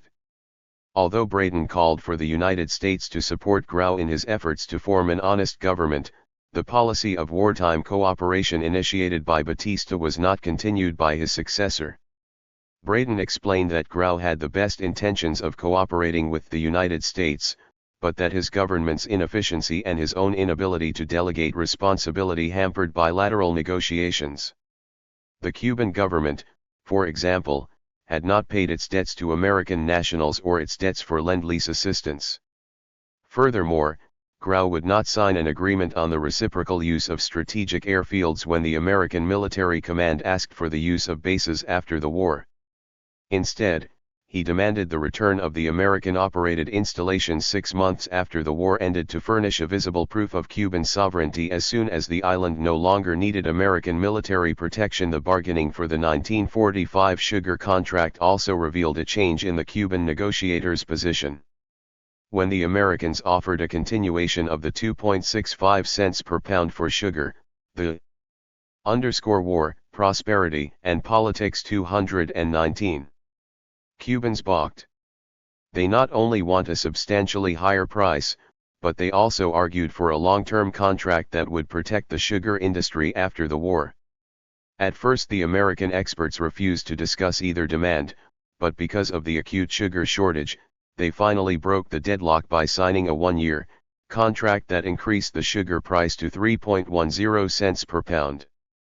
The contract was signed on April 26, 1945, but the Cubans continued to pressure the American negotiators for guarantees to protect the island against a depression like that which had followed World War I. Even though the Cubans had cause to worry, the United States experts could not act on a long-term contract because they did not know what would happen to sugar legislation after the war ended. The quota regulation enacted in 1934 had now become firmly established as part of United States-Cuban relations. No matter how diligently the Cubans pressed, long-range protection for the island's sugar industry depended on the unilateral action of the United States Congress. Registered 3. The first Batista era had ended. The unique aspects of Grau's administration and the questions of post-war relations brought forth new problems for both nations to resolve. In the midst of these changes, Roosevelt's last ambassador left Havana after the 1945 sugar contract was signed. Registered 4. Braden had spent almost 3 years at his post, arriving during the bleakest months of the war and leaving with assurances of an Allied victory. During his stay he had vigorously pushed the American war effort in defense programs, sugar sales, and economic assistance. Although he achieved a great deal, Braden constantly complained about the lack of cooperation on the island. Not only did the Batista regime refuse to act on anything except essential matters, but the local inhabitants also remained ambivalent toward the Allied cause throughout the war years. While Braden succeeded in his handling of the most crucial problems relating to military and economic affairs, the same cannot be said of his actions in the political arena. His hostility toward the corruption of Batista's government blurred his vision in the conduct of his assignment. Believing that the United States should work actively against dishonesty, Braden opposed the Batista government for its corrupt practices and conceived the idea of the non-contribution policy to stop United States citizens from 220. Participating in local politics.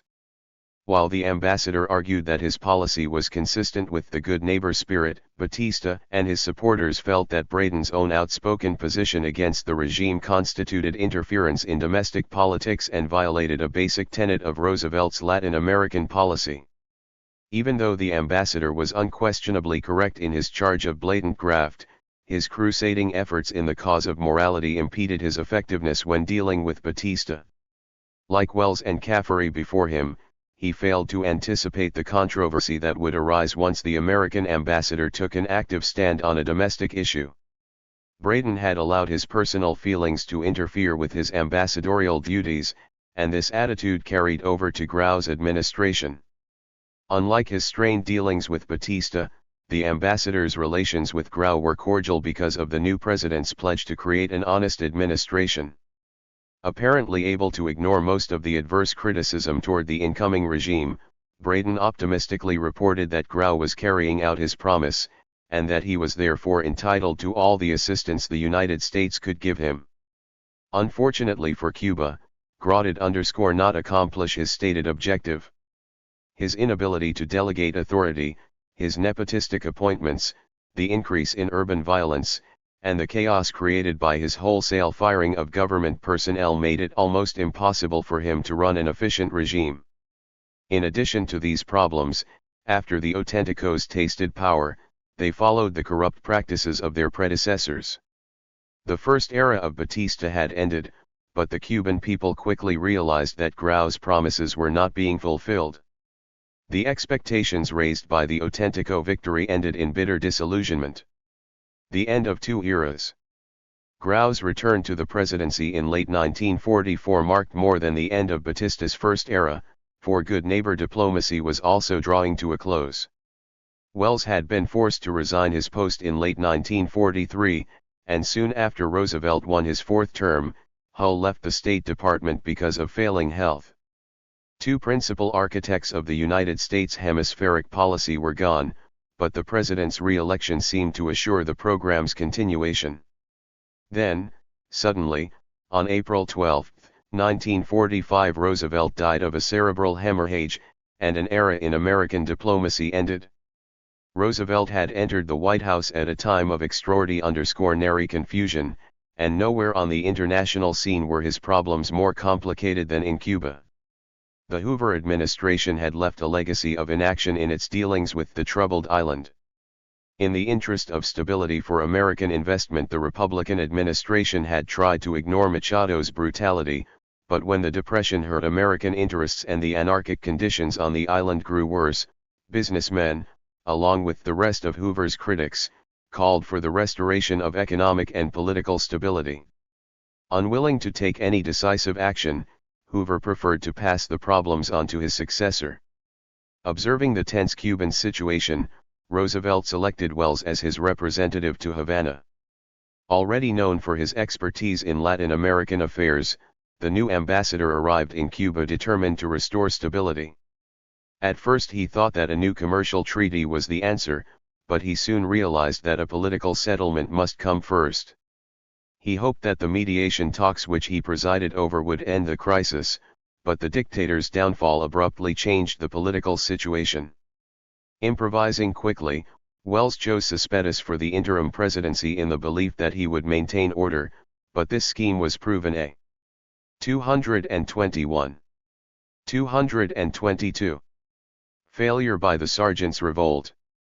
The sergeants and their student allies overthrew the existing regime and replaced it with a highly nationalistic government which refused to accept mediation as a means of ending the island's political strife. Shocked by the revolt, Wells believed that his primary duty was to support the legitimacy of Cespedes. In the 5 days between the coup d'état and Grau's accession to the presidency, Wells actively supported the deposed coalition's attempts at a counter-revolution backed by American military intervention. But this decision, far from precipitating the new regime's collapse, aided its consolidation. While the ambassador pressed for intervention, the opposition waited, thereby giving the new government time to rally its forces in the name of Cuban nationalism. Exploiting the ambassador's alignment with the Cespedes coalition, the revolutionary forces took the initiative from the constitutional government by declaring that they alone represented the cause of Cuban sovereignty against American imperialism. Wells had somehow underestimated the appeal of the revolutionaries and had exaggerated the deposed government's cohesiveness. Feeling that the Cespedes coalition must return to authority if constitutionality and stability were to prevail, he advocated military intervention. When Roosevelt and Hull flatly rejected that alternative, Wells argued for non-recognition, alleging that Grau's government did not have the support of the Cuban majority. This request easily won Roosevelt's assent. Although he did not realize the implications of his action at the time, Roosevelt was assuring the eventual collapse of the revolutionary regime by withdrawing the moral support of the United States government and destroying any possibility of economic assistance. Even though Wells later realized that he had been mistaken in calling for intervention, his initial hostility to Grau formed the basis of American policy toward the Grau government. Unfortunately for Wells, his close identification with stability and constitutionalism impaired his effectiveness as American ambassador.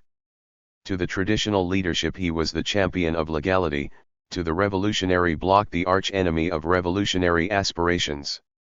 Under incredibly chaotic conditions, Wells had unrealistically committed himself to the restoration of stability, and not surprisingly, each proposal he made to restore order was rejected. Early in December 1933 he made one last desperate attempt to bring 223 peace, but that effort also failed. Wells finally left the island unable to accomplish his impossible objective. The revolutionary regime prematurely greeted his departure as a victory, not realizing that its policies of opposition and non-recognition remained unchanged. Unlike his predecessor, Caffery not only worked with Grau's opposition but also turned his attention to eroding the regime's internal support. Once the new envoy gained Batista's confidence, the revolutionary government was doomed and Grau had to resign. His downfall aptly complemented Welles's departure. Whereas Welles had tried to turn anarchy into stability, Grau had sought to make revolutionary change a permanent part of the Cuban political tradition in only 4 months. Grau's resignation led to the formation of the Mendieta government, which won recognition after only 5 days in power, and an uneasy peace eventually returned to the island.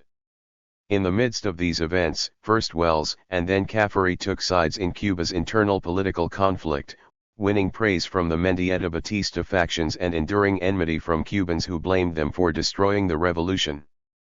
George F. Kennan cogently summarized the results of this type of American ambassadorial intervention during a series of lectures in 1954, "Let us recognize that even benevolence, when addressed to a foreign people, represents a form of intervention into their internal affairs, and always receives, at best, a divided reception."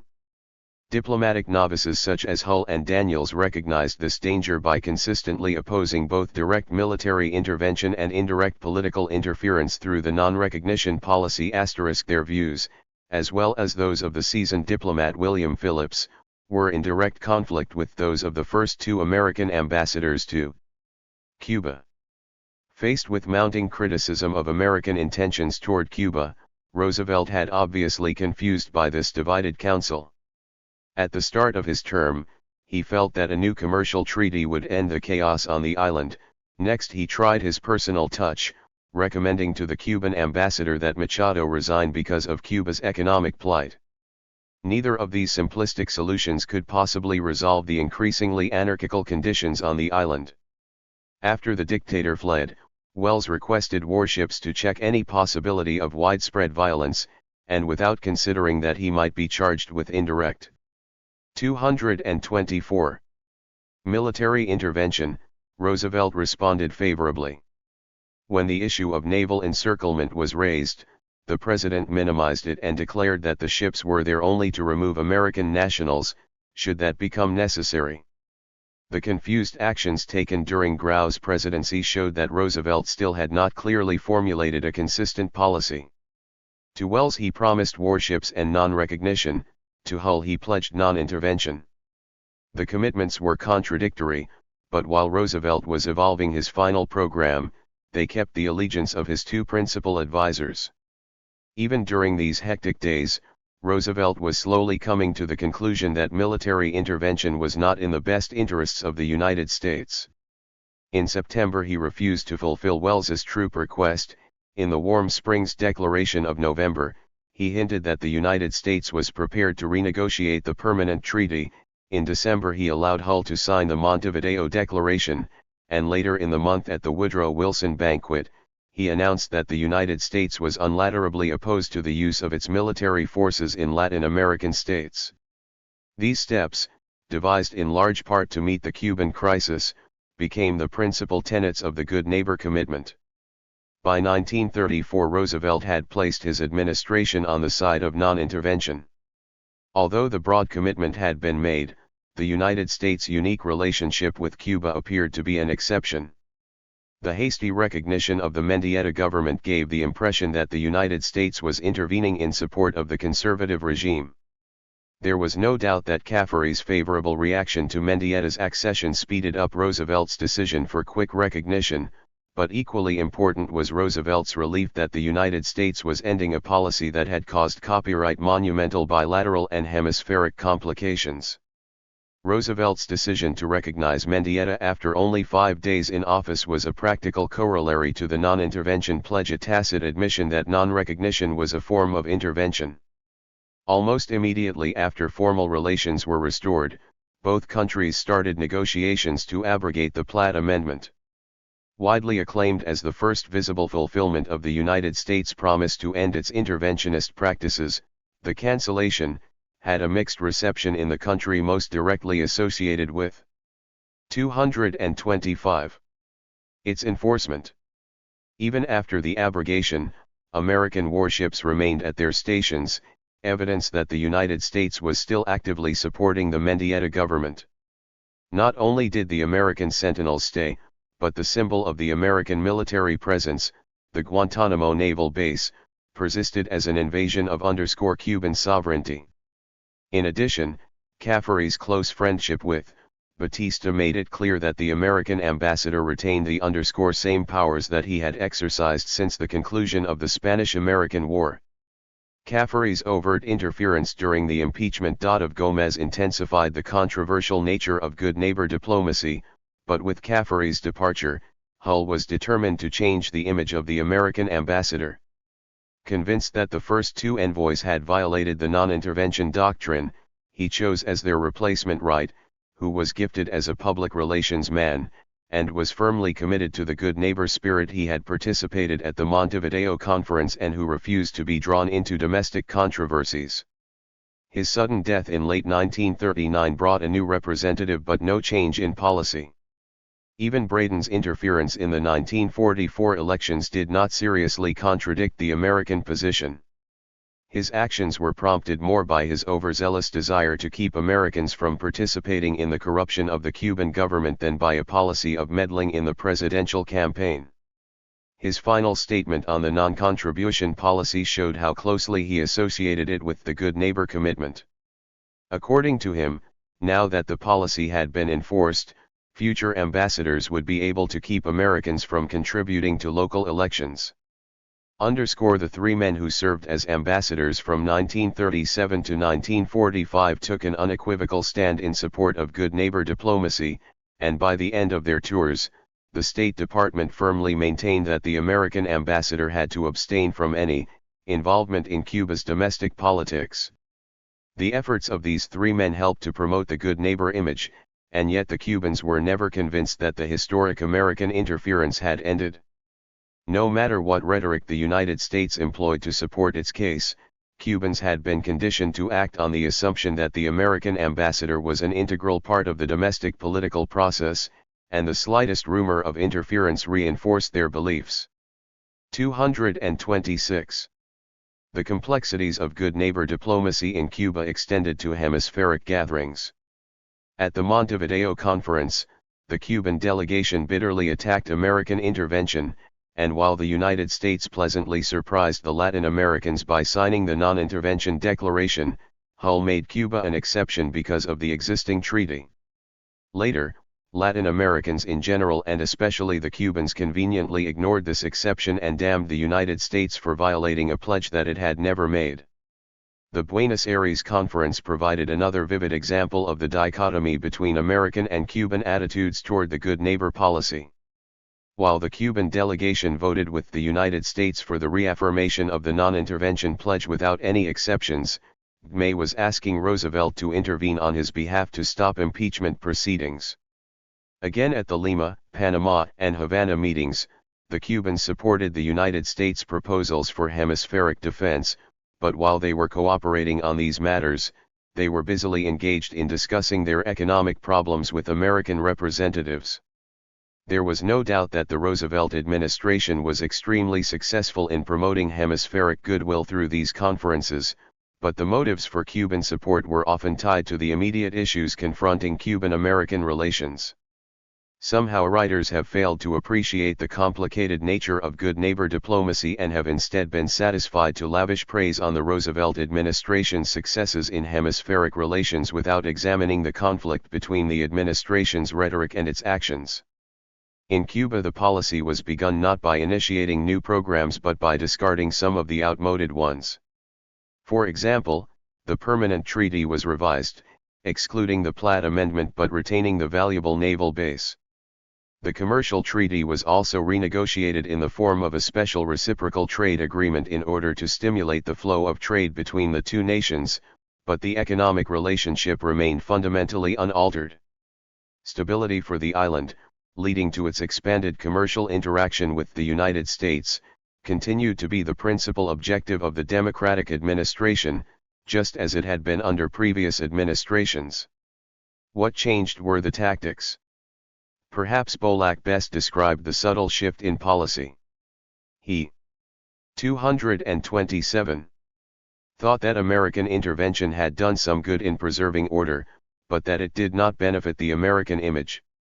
The Montevideo spirit, he maintained, was a positive step toward hemispheric solidarity, mutual confidence and respect among the free nations of the Western Hemisphere is more important to the cause of democracy than is the precise degree of democracy that may exist at a given time in a politically immature country.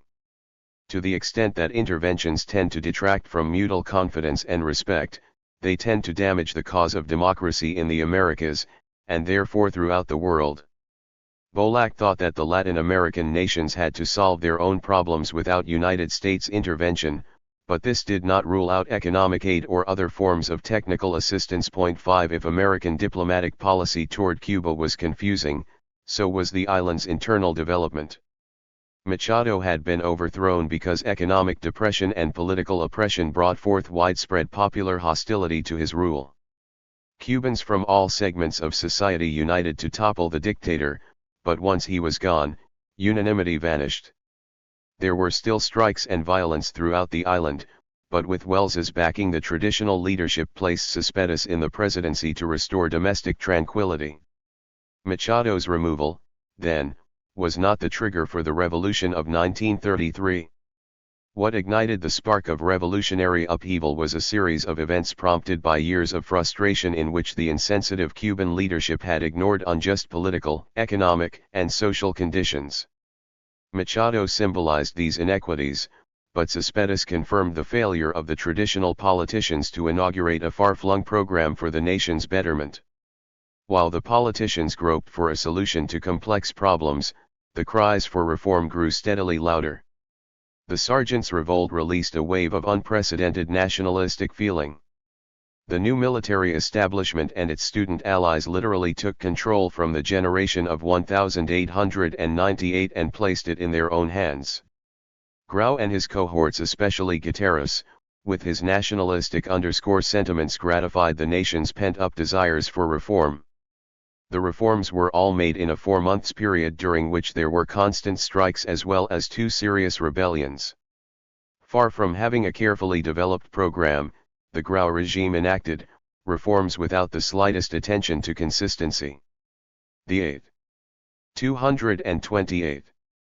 Our Day, University autonomy, labor's right to organize, the 50% law, and the expropriation of Machado's land holdings vividly illustrate this lack of coordination. The revolution's platform was action, there was no need to catalogue the deeds in logical sequence.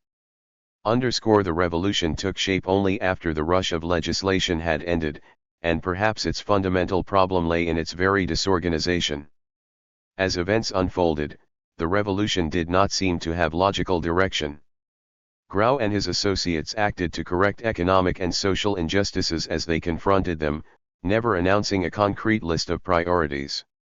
When Grau resigned, the revolutionaries were frustrated because they had not finished the work that they had started. Yet at the start of Grau's regime, no one had predicted or even dared to guess what the final outcome would be.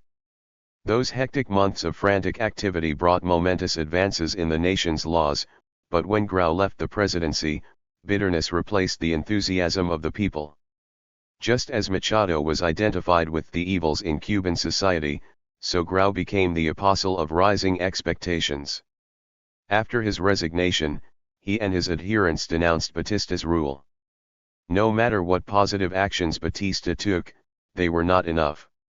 Since Grau's administration had ended, the reformers could no longer shape the nation's destiny.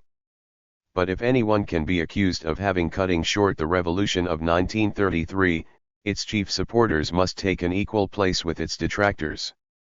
Those who made the revolution also frustrated it by refusing to recognize its positive achievements while exaggerating the negative aspects of Batista's rule over the next decade.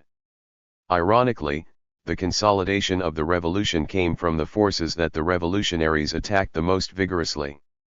When Batista and the traditional politicians gained authority, they were forced to support the revolution's accomplishments and to make further innovations. Recognizing the popular support for his opposition's charges that he had thwarted revolutionary goals, Batista strove to parry those assaults by identifying himself with the reform movement.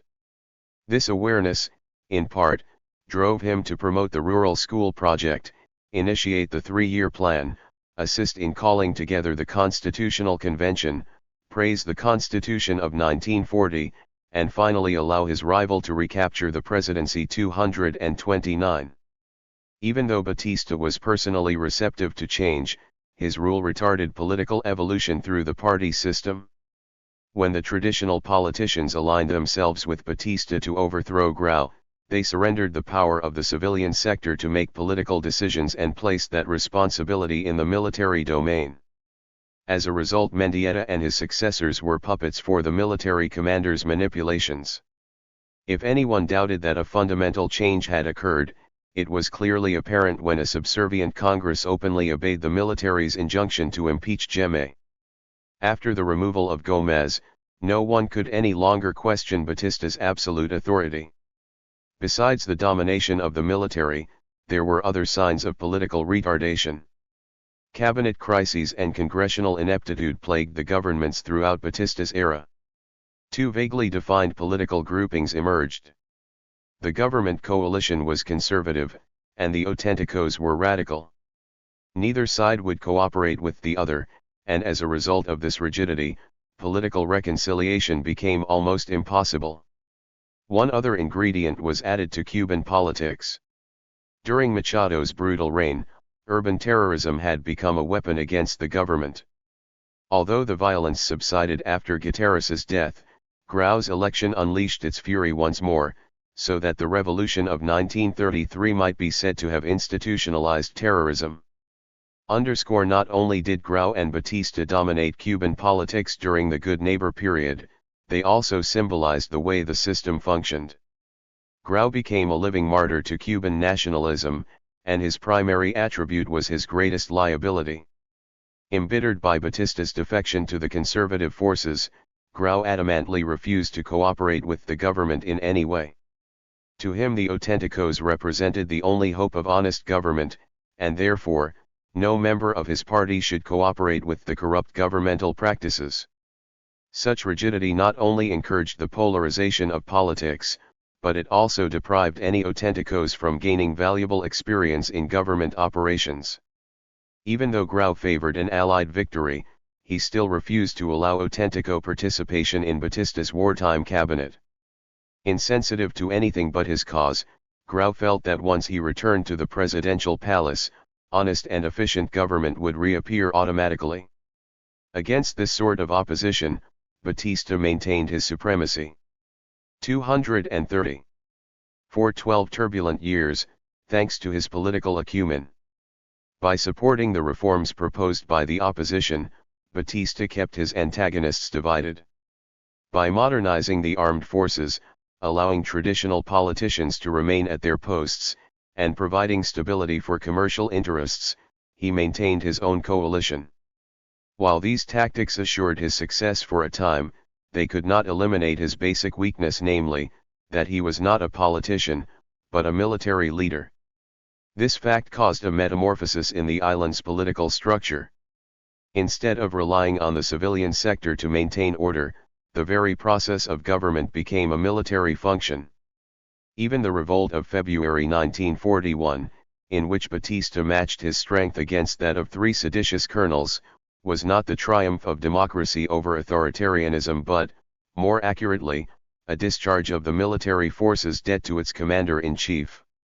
When the crisis arose, Batista did not appeal to the nation for support but instead drove to Camp Columbia to demand recompense for his services in expanding the role of the armed forces. At no time was Batista's base of stability more evident than when Grau returned to the presidency. When Grau attacked the military establishment, he shook the foundation of Cuban stability, and domestic chaos resulted. The military control over the civilian government would respond only to Batista's direction. Having tampered with that relationship, Grau needed to fill the void and find some other means to maintain peace, but he never found a solution. The order that Batista had forged began to crack, and with it, Cuban stability. While Cuba changed its political system and the United States altered its relationship to the island's internal affairs, both nations also directed their attention to commercial interaction. The Hoover administration had always maintained that it wanted stability on the island to protect American investment, but this policy was never carried out. Instead, the Republican president signed the Hawley-Smoot Tariff, which raised the sugar duty, thus pushing the Cuban economy into a steeper slide. Under the Roosevelt administration, some of the inconsistencies in foreign economic policy were resolved. The goal of stability for American investment never changed. What did change was the means for achieving the desired results. During Roosevelt's presidency, the executive branch of government was beginning to 231. Realize that foreign economic policy required better coordination. This was not apparent when Wells arrived in Cuba, for his principal economic goal was to renegotiate the outdated commercial treaty of 1903. Because of Cuba's political instability, the ambassador later proposed additional economic assistance in the form of a direct loan from the United States to the Cespedes regime, so that it could pay government employees. Neither suggestion became effective while Wells was ambassador. Grau's ascendancy and the non-recognition policy brought the bargaining for a new commercial treaty to a halt, and the direct loan could not be extended because the United States had not established any agency to grant economic assistance. Although Wells was not in Havana to see either of his proposals carried out, both became basic programs of New Deal economic diplomacy. One further expedient that the ambassador had not proposed also occupied a significant place in United States-Cuban commercial relations. The Roosevelt administration had already enacted the AAA, which protected basic domestic agricultural commodities, but the program had not included sugar. Responding to pressure from sugar producers for protection, Roosevelt signed the Jones-Costigan Act, establishing quotas for domestic, insular, and foreign interests. Now, for the first time in its history, Cuba had an assured market in the United States. These unilateral American actions were then incorporated into a bilateral trade agreement. In June 1934, Hull won his hard-fought battle for the Executive Reciprocal Trade Agreements Program, and 2 months later, the United States and Cuba signed the first agreement under the new act. In removing tariff legislation from the jurisdiction of Congress, Hull had argued that the program would stimulate economic recovery. State Department officials were acutely aware of this need in the Cuban negotiations, and at the same time, they also realized that Cuba's political stability depended on an economic revival. As a result of these considerations, the final agreement aided both countries in their immediate goals by giving the United States over 400 concessions and granting additional advantages to Cuban tobacco and sugar. The first agreement was thus a practical example of the way Hull's reciprocity program enabled the United States to coordinate its national interest with its Cuban policy. While these actions greatly stimulated commercial intercourse. 232. They bound the Cubans even closer to the American market and to American domestic legislation. The crops that gave the island its principal advantages under the reciprocity agreement, sugar and tobacco, were both subject to unilateral quota regulations. Under these circumstances, the Cubans had to suffer from events beyond their control. The United States Supreme Court decision in 1936 affecting the AAA canceled the tobacco concession, and Roosevelt's temporary suspension of the sugar quota at the outbreak of the European War caused grave repercussions on the island. As the war drew closer, New Deal agricultural policy, Hull's trade program, and Hitler's ambitions steadily increased the flow of trade between Cuba and the United States, and the island's overwhelming reliance on the American market became even more pronounced than it had been before 1933. Along with commercial measures, the United States initiated a new loan policy toward Cuba. Before Roosevelt became president, all loans from the United States came from private financing, and the government scrutinized them under the terms of the Permanent Treaty. New Deal foreign economic policy significantly altered this relationship by replacing private initiative with direct government assistance. The Exim Bank silver loans to the Mendieta regime not only enabled it to pay government employees but also added to the island's stability, which was more important to the State Department. This action, taken before any of the other commercial programs, marked the true beginning of American economic assistance to promote the interests of the United States in Cuba. When political peace returned and the economy began to revive, the American assistance policy responded accordingly. Before any loans were granted, the State Department demanded a settlement for its bondholders and later added other prerequisites such as reforms in Cuba's monetary and fiscal systems and the extension of Decree Law No. 522 to protect American sugar companies.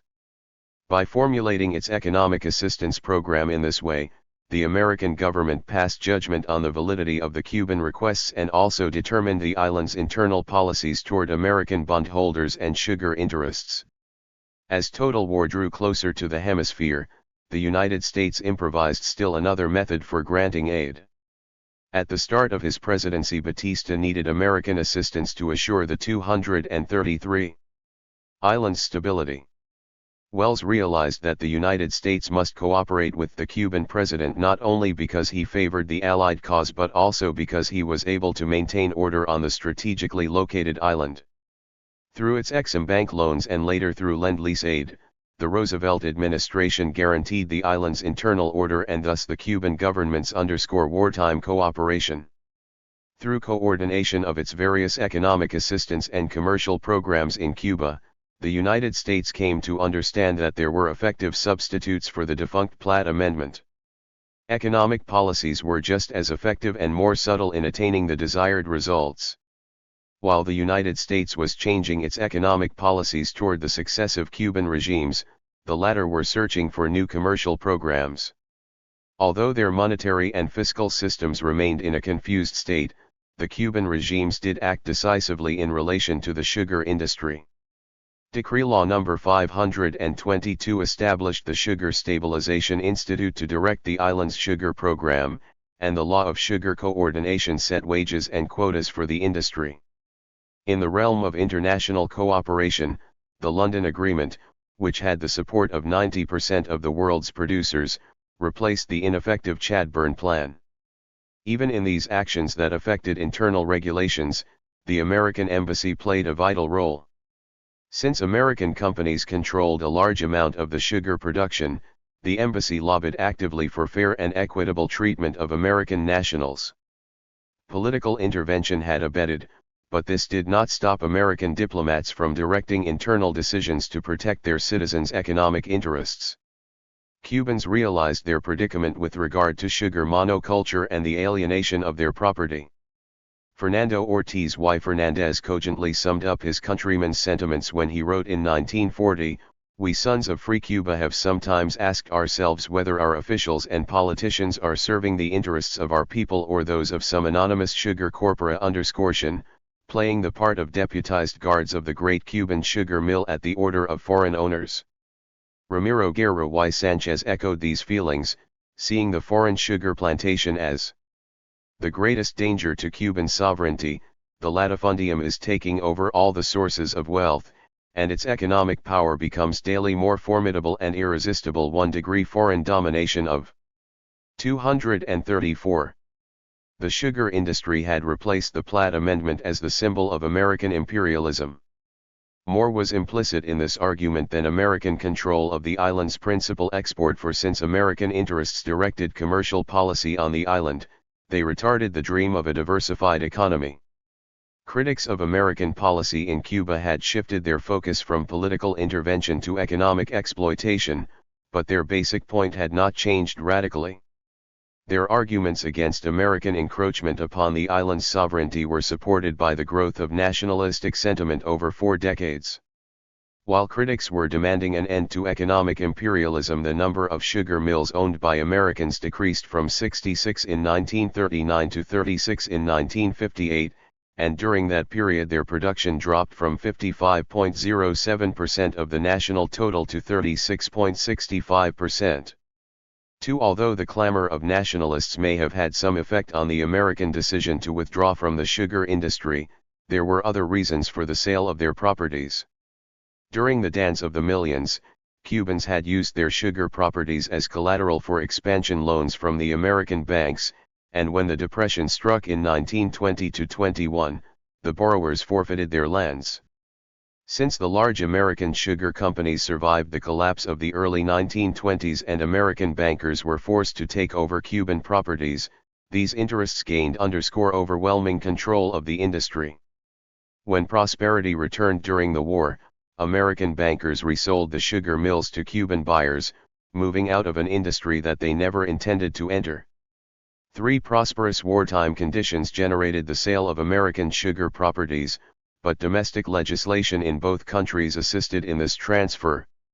American owners realized that the American and Cuban quota systems curtailed American profits to benefit the domestic producers in both nations, and as a result, they moved into new industries, retaining their most lucrative sugar properties. But even the steady decline of American participation in the sugar industry did not stop the charges of economic imperialism. Rather than search for internal causes and possible alternatives to reliance on the sugar monoculture, Cuban critics preferred to make the United States the scapegoat for the island's economic dilemma for, despite this preoccupation with the adverse effect of American investment on the Cuban economy, no one could doubt that. 235. Conditions on the island had vastly improved since the bleak days of August 1933. Reform in the traditional political system had been slow, but the Cuban government had extended participation in public affairs by granting suffrage to women and modernizing the electoral code. Starting in 1936, the number of people who voted in presidential elections constantly increased. This trend was climaxed in 1944 by Grau's surprising victory and Batista's equally astonishing acceptance of his rival's triumph. While the Cuban nation hailed these political events as signs that the island was maturing politically, the economy also experienced a phenomenal boom during the war years. Even though this growth was based primarily on sugar sales, the commercial revival stimulated the return of sugar properties to Cuban ownership, aided agricultural diversification, and increased production in the cattle and mining industries and in light industry.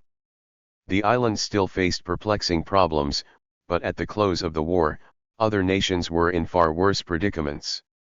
The era that had begun with economic depression and political anarchy ended with a reasonably smooth transfer of authority and with prosperity. Despite these positive signs, many acute problems in Cuban society had not been solved. Many politicians still viewed their jobs as sinecures, urban terrorism increased, the auténticos never carried out their promises to end corrupt governmental practices. In the economic realm, sugar remained the basis of the island's prosperity, and high wartime profits inhibited moves toward diversification. A form of stability had returned to Cuba by the end of the war, but political immaturity and economic imbalance remained. 16 For 12 years the Roosevelt administration had been instrumental in shaping Cuba's internal development. Paradoxically, good neighbor diplomacy on the island, far from stopping attacks against American activity, actually intensified them. Wells had assisted in the ouster of Machado, and, with the aid of the non-recognition policy, played as crucial a role in Grau's downfall. Even after he left his ambassadorial post, he continued to direct American policy toward the island from the State Department. Caffery unquestionably contributed to the rise of Batista in his quest for an absolute authority, and he did much to evolve the New Deal's commercial policy toward the island. No matter what the next three ambassadors did, their actions had been determined, in 236. Large part, by what occurred in the early years of the Good Neighbor policy's development. The Platt Amendment was gone, but Batista effectively replaced it in the maintenance of order. The economy revived, but this was due to unilateral actions taken by the United States. Stability, the goal of American diplomacy in Cuba, had been assured, but the price was the continuation of both the sugar monoculture and the rule of the island's traditional political forces. In the process of the evolution of the Good Neighbor policy in Cuba, opposition forces rightly charged the United States with maintaining the status quo, and these attacks became part of a growing tradition of anti-American feeling. But if the United States is to be blamed for supporting the continuation of past inequities on the island, the Cubans themselves were more responsible for their own stagnation. During the Good Neighbor period, Cuban politicians split into two diametrically opposed groups. While the auténticos accentuated all that was negative and capitalized on each government mistake, the ruling factions refrained from taking responsible action. In 1944 Grau promised reform, and the Cuban majority responded to his call. No longer able to play the role of critic, the Auténtico forces proved that they had no magical potion to cure the ills of the Cuban body politic, nor, indeed, did they have a positive program of any sort. Grau and his associates never reached their lofty goals, and with their failure, the hope that they personified faded, to be finally extinguished by Batista's second coup d'état in 1952. The tragic irony of the 1933 revolution was that its two leading personalities were responsible not only for its rise but also for its fall. Their successes became part of the island's growing nationalistic heritage, their failures set the stage for a revolution from the next generation.